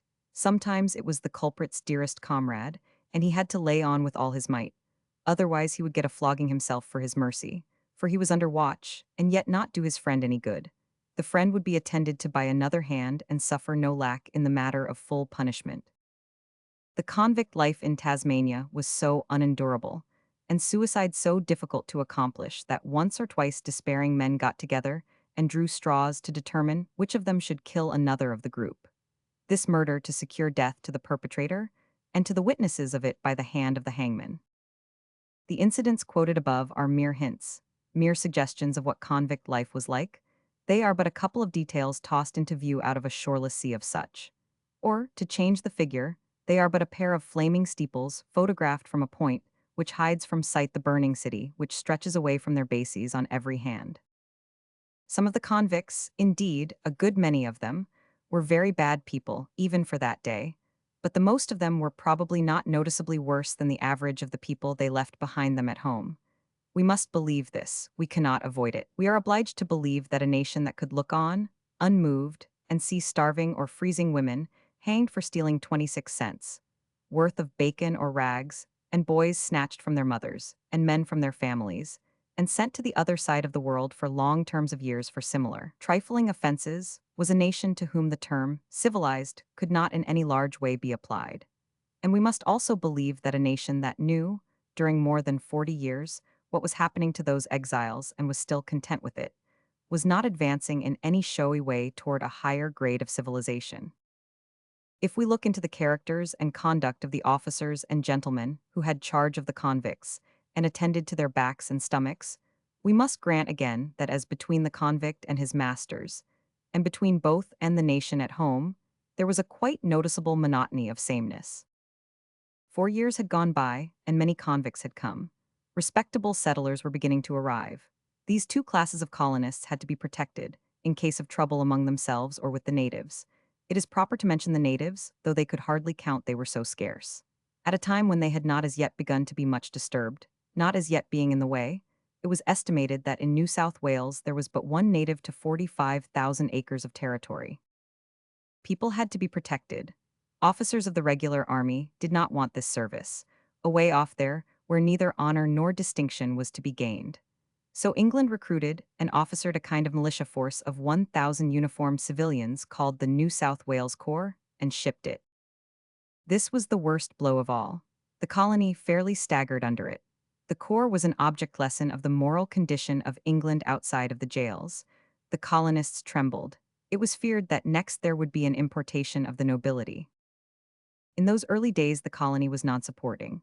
All the necessaries of life, food, clothing, and all, were sent out from England and kept in great government storehouses and given to the convicts and sold to the settlers, sold at a trifling advance upon cost. The Corps saw its opportunity. Its officers went into commerce and in a most lawless way. They went to importing rum and also to manufacturing it in private stills, in defiance of the government's commands and protests. They leagued themselves together and ruled the market. They boycotted the government and the other dealers. They established a close monopoly and kept it strictly in their own hands. When a vessel arrived with spirits, they allowed nobody to buy but themselves, and they forced the owner to sell to them at a price named by themselves, and it was always low enough. They bought rum at an average of $2 a gallon and sold it at an average of 10. They made rum the currency of the country, for there was little or no money, and they maintained their devastating hold and kept the colony under their heel for 18 or 20 years before they were finally conquered and routed by the government. Meantime, they had spread intemperance everywhere, and they had squeezed farm after farm out of the settlers' hands for rum, and thus had bountifully enriched themselves. When a farmer was caught in the last agonies of thirst, they took advantage of him and sweated him for a drink. In one instance, they sold a man a gallon of rum worth $2 for a piece of property, which was sold some years later for $100,000. When the colony was about 18 or 20 years old, it was discovered that the land was specially fitted for the wool culture. Prosperity followed, commerce with the world began, by and by rich mines of the noble metals were opened, immigrants flowed in, capital likewise. The result is the great and wealthy and enlightened Commonwealth of New South Wales. It is a country that is rich in mines, wool ranches, trams, railways, steamship lines, schools, newspapers, botanical gardens, art galleries, libraries, museums, hospitals, learned societies. It is the hospitable home of every species of culture and of every species of material enterprise, and there is a church at every man's door and a racetrack over the way.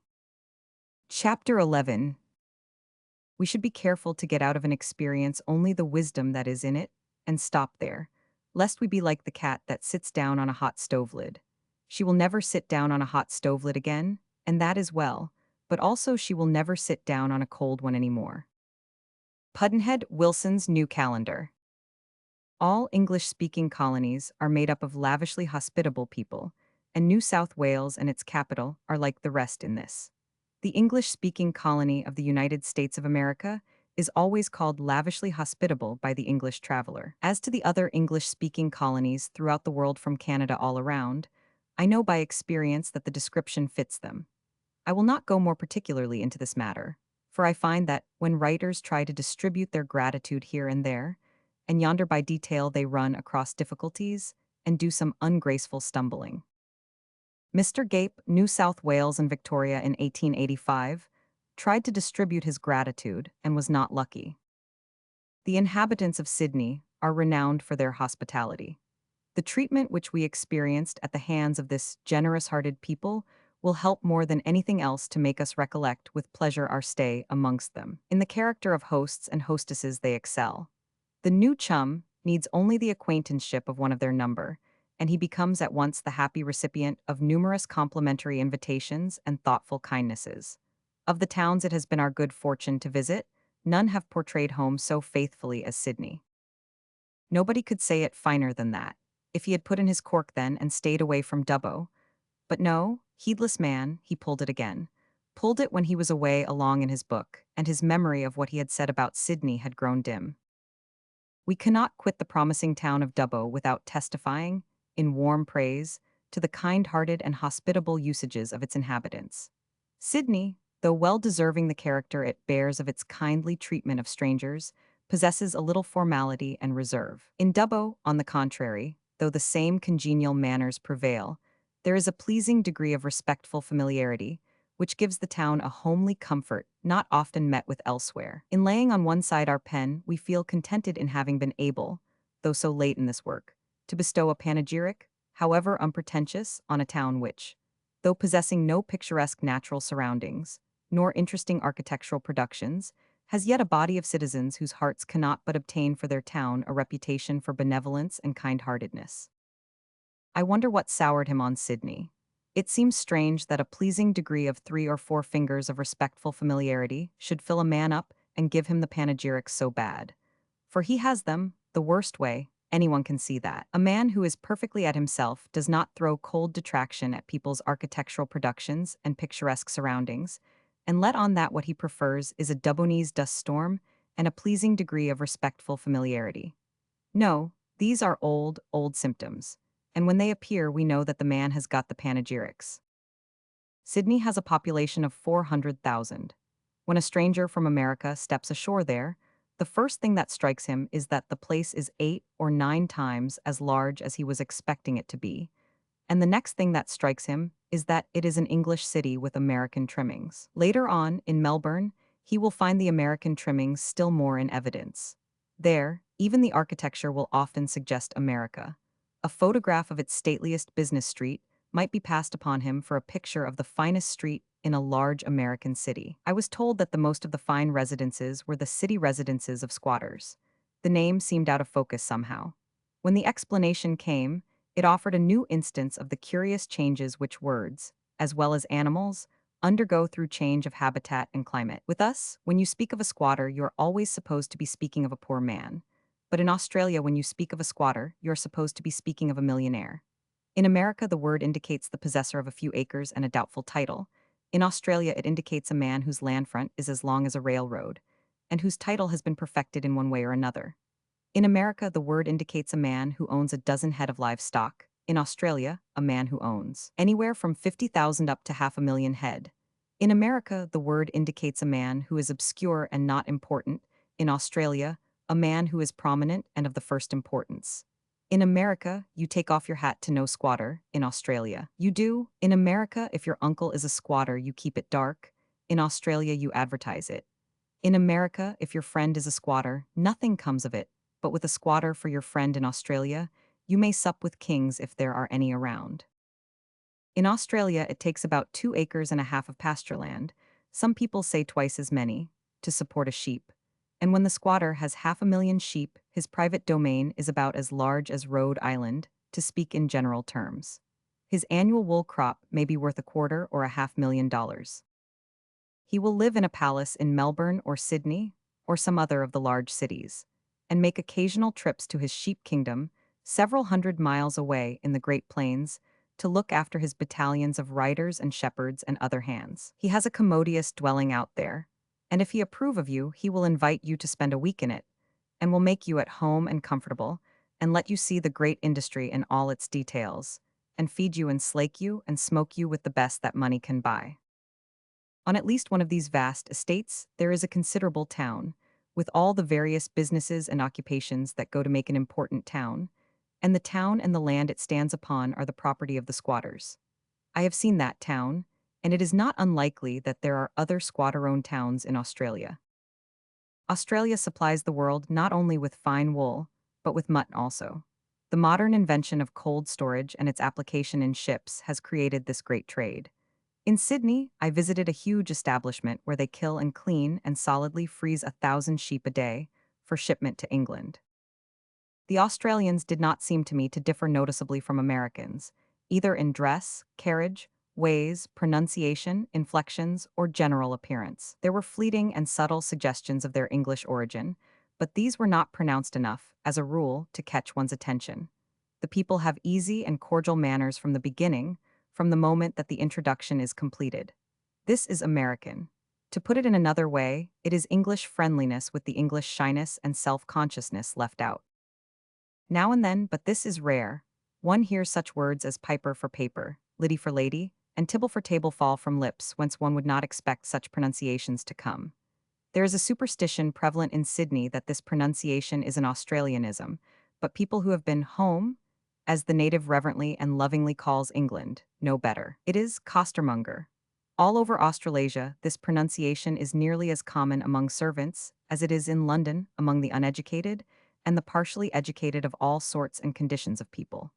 That mislaid y is rather striking when a person gets enough of it into a short sentence to enable it to show up. In the hotel in Sydney, the chambermaid said, one morning, "The tibble is set, and here is the piper, and if the liddy is ready, I'll tell the waiter to bring up the breakfast." I have made passing mention, a moment ago, of the native Australasians' custom of speaking of England as home.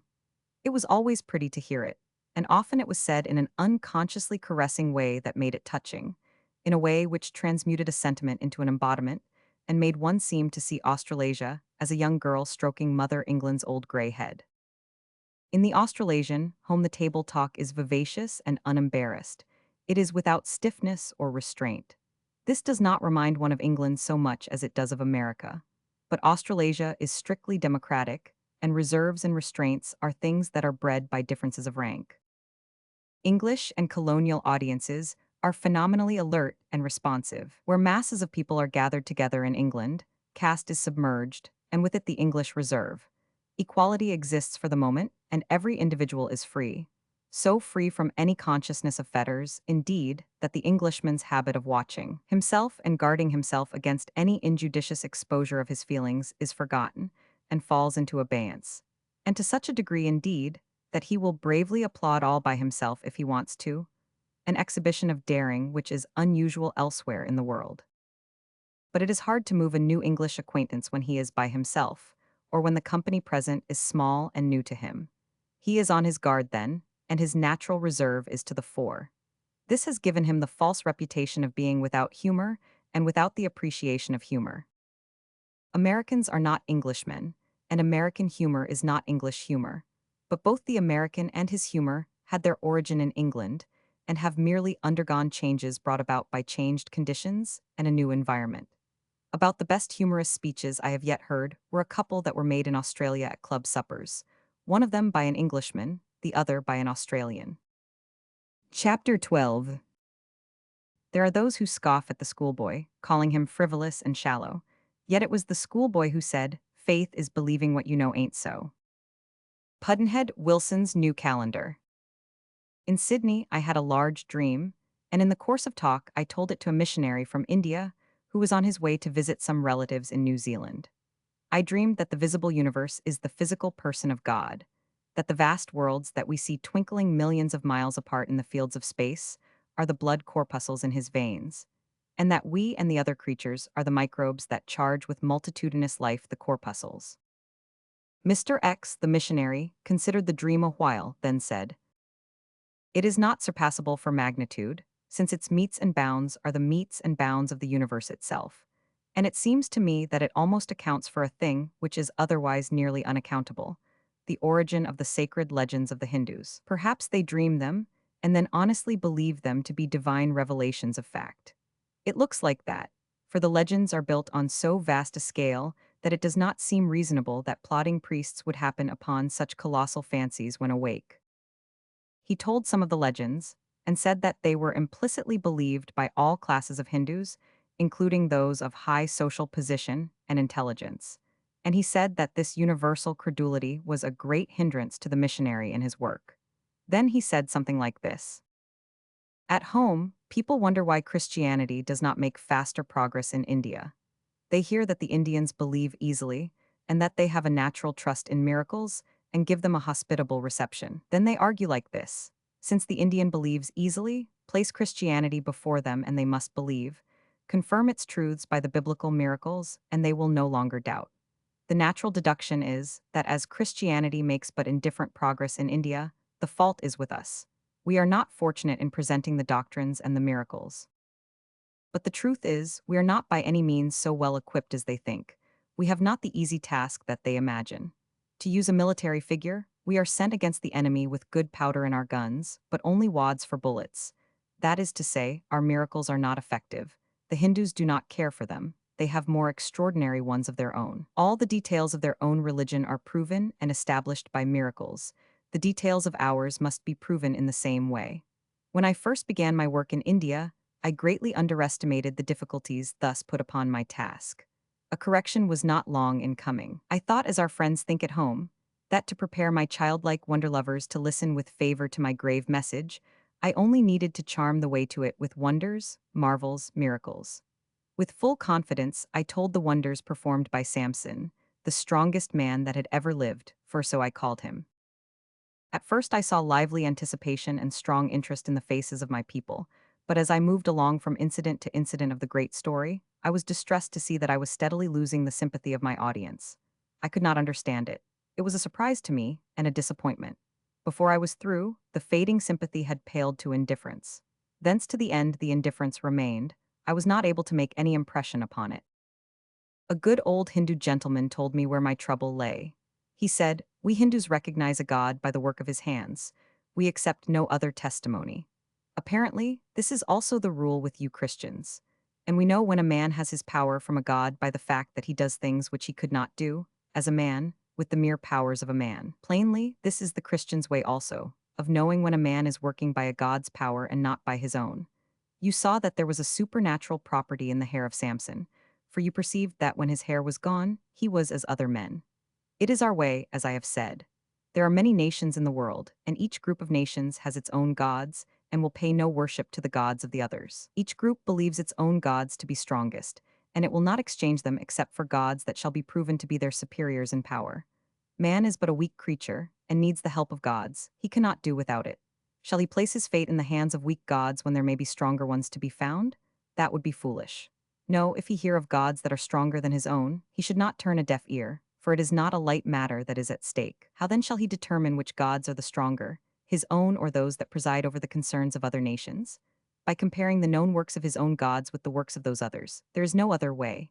Now, when we make this comparison, we are not drawn towards the gods of any other nation. Our gods are shown by their works to be the strongest, the most powerful. The Christians have but few gods, and they are new, and not strong, as it seems to us. They will increase in number, it is true, for this has happened with all gods, but that time is far away, many ages and decades of ages away, for gods multiply slowly, as is meet for beings to whom 1,000 years is but a single moment. Our own gods have been born millions of years apart. The process is slow. The gathering of strength and power is similarly slow. In the slow lapse of the ages, the steadily accumulating power of our gods has at last become prodigious. We have 1,000 proofs of this in the colossal character of their personal acts and the acts of ordinary men to whom they have given supernatural qualities. To your Samson was given supernatural power, and when he broke the withs and slew the thousands with the jawbone of an ass, and carried away the gates of the city upon his shoulders, you were amazed and also awed, for you recognized the divine source of his strength. But it could not profit to place these things before your Hindu congregation and invite their wonder, for they would compare them with the deed done by Hanuman when our gods infused their divine strength into his muscles, and they would be indifferent to them, as you saw. In the old times, ages and ages gone by, when our god Rama was warring with the demon god of Ceylon, Rama bethought him to bridge the sea and connect Ceylon with India, so that his armies might pass easily over. And he sent his general, Hanuman, inspired like your own Samson with divine strength, to bring the materials for the bridge. In 2 days Hanuman strode 1,500 miles to the Himalayas, and took upon his shoulder a range of those lofty mountains 200 miles long, and started with it toward Ceylon. It was in the night, and as he passed along the plain, the people of Govardhan heard the thunder of his tread and felt the earth rocking under it, and they ran out, and there, with their snowy summits piled to heaven, they saw the Himalayas passing by. And as this huge continent swept along overshadowing the earth, upon its slopes they discerned the twinkling lights of 1,000 sleeping villages, and it was as if the constellations were filing in procession through the sky. While they were looking, Hanuman stumbled, and a small ridge of red sandstone 20 miles long was jolted loose and fell. Half of its length has wasted away in the course of the ages, but the other 10 miles of it remain in the plain by Govardhan to this day, as proof of the might of the inspiration of our gods. You must know yourself that Hanuman could not have carried those mountains to Ceylon except by the strength of the gods. You know that it was not done by his own strength.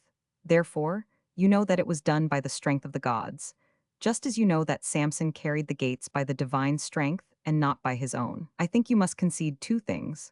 First, that in carrying the gates of the city upon his shoulders, Samson did not establish the superiority of his gods over ours. Secondly, that his feat is not supported by any but verbal evidence, while Hanuman's is not only supported by verbal evidence, but this evidence is confirmed, established, proven by visible, tangible evidence, which is the strongest of all testimony. We have the sandstone ridge, and while it remains we cannot doubt and shall not. Have you the gates? Chapter 13. The timid man yearns for full value and asks a tenth. The bold man strikes for double value and compromises on par. Pudd'nhead Wilson's New Calendar. One is sure to be struck by the liberal way in which Australasia spends money upon public works, such as legislative buildings, town halls, hospitals, asylums, parks, and botanical gardens. I should say that where minor towns in America spend $100 on the town hall and on public parks and gardens, the like towns in Australasia spend 1,000. And I think that this ratio will hold good in the matter of hospitals also. I have seen a costly and well-equipped and architecturally handsome hospital in an Australian village of 1,500 inhabitants. It was built by private funds furnished by the villagers and the neighboring planters, and its running expenses were drawn from the same sources. I suppose it would be hard to match this in any country. This village was about to close a contract for lighting its streets with the electric light when I was there. That is ahead of London. London is still obscured by gas pretty widely scattered, too, in some of the districts. So widely indeed that except on moonlight nights it is difficult to find the gas lamps. The Botanical Garden of Sydney covers 38 acres, beautifully laid out and rich with the spoil of all the lands and all the climes of the world. The garden is on high ground in the middle of the town, overlooking the great harbour, and it adjoins the spacious grounds of Government House, 56 acres, and at hand also is a recreation ground containing 82 acres. In addition, there are the zoological gardens, the race course, and the great cricket grounds where the international matches are played. Therefore, there is plenty of room for reposeful lazying and lounging, and for exercise too, for such as like that kind of work. There are 4 specialties attainable in the way of social pleasure. If you enter your name on the visitor's book at Government House, you will receive an invitation to the next ball that takes place there, if nothing can be proven against you. And it will be very pleasant, for you will see everybody except the governor, and add a number of acquaintances and several friends to your list. The governor will be in England. He always is. The continent has 4 or 5 governors, and I do not know how many it takes to govern the outlying archipelago, but anyway you will not see them. When they are appointed, they come out from England and get inaugurated, and give a ball, and help pray for rain, and get aboard ship and go back home. And so the lieutenant governor has to do all the work. I was in Australasia 3 months and a half and saw only one governor. The others were at home. The Australasian governor would not be so restless, perhaps, if he had a war, or a veto, or something like that to call for his reserve energies, but he hasn't. There isn't any war and there isn't any veto in his hands, and so there is really little or nothing doing in his line. The country governs itself and prefers to do it, and is so strenuous about it and so jealous of its independence that it grows restive if even the imperial government at home proposes to help. And so the imperial veto, while a fact, is yet mainly a name. Thus the governor's functions are much more limited than are a governor's functions with us, and therefore more fatiguing. He is the apparent head of the state, he is the real head of society. He represents culture, refinement, elevated sentiment, polite life, religion, and by his example he propagates these, and they spread and flourish and bear good fruit. He creates the fashion and leads it. His ball is the ball of balls, and his countenance makes the horse race thrive. He is usually a lord, and this is well, for his position compels him to lead an expensive life, and an English lord is generally well equipped for that. Another of Sydney's social pleasures is the visit to the Admiralty House, which is nobly situated on high ground overlooking the water. The trim boats of the service convey the guests thither, and there, or on board the flagship, they have the duplicate of the hospitalities of Government House. The admiral commanding a station in British waters is a magnate of the first degree, and he is sumptuously housed, as becomes the dignity of his office. Third in the list of special pleasures is the tour of the harbor in a fine steam pleasure launch. Your richer friends own boats of this kind, and they will invite you, and the joys of the trip will make a long day seem short. And finally comes the shark fishing. Sydney Harbor is populous with the finest breeds of man-eating sharks in the world. Some people make their living catching them, for the government pays a cash bounty on them. The larger the shark, the larger the bounty, and some of the sharks are 20 feet long. You not only get the bounty, but everything that is in the shark belongs to you. Sometimes the contents are quite valuable. The shark is the swiftest fish that swims. The speed of the fastest steamer afloat is poor compared to his, and he is a great gadabout and roams far and wide in the oceans, and visits the shores of all of them, ultimately, in the course of his restless excursions. I have a tale to tell now, which has not as yet been in print. In 1870, a young stranger arrived in Sydney and set about finding something to do, but he knew no one and brought no recommendations, and the result was that he got no employment. He had aimed high at first, but as time and his money wasted away, he grew less and less exacting, until at last he was willing to serve in the humblest capacities, if so he might get bread and shelter. But luck was still against him. He could find no opening of any sort. Finally, his money was all gone. He walked the streets all day, thinking. He walked them all night, thinking, and growing hungrier and hungrier. At dawn, he found himself well away from the town and drifting aimlessly along the harbor shore.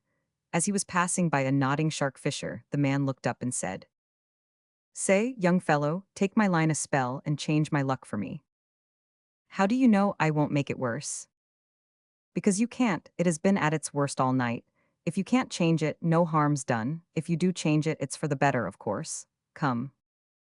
"All right, what will you give?" "I'll give you the shark if you catch one.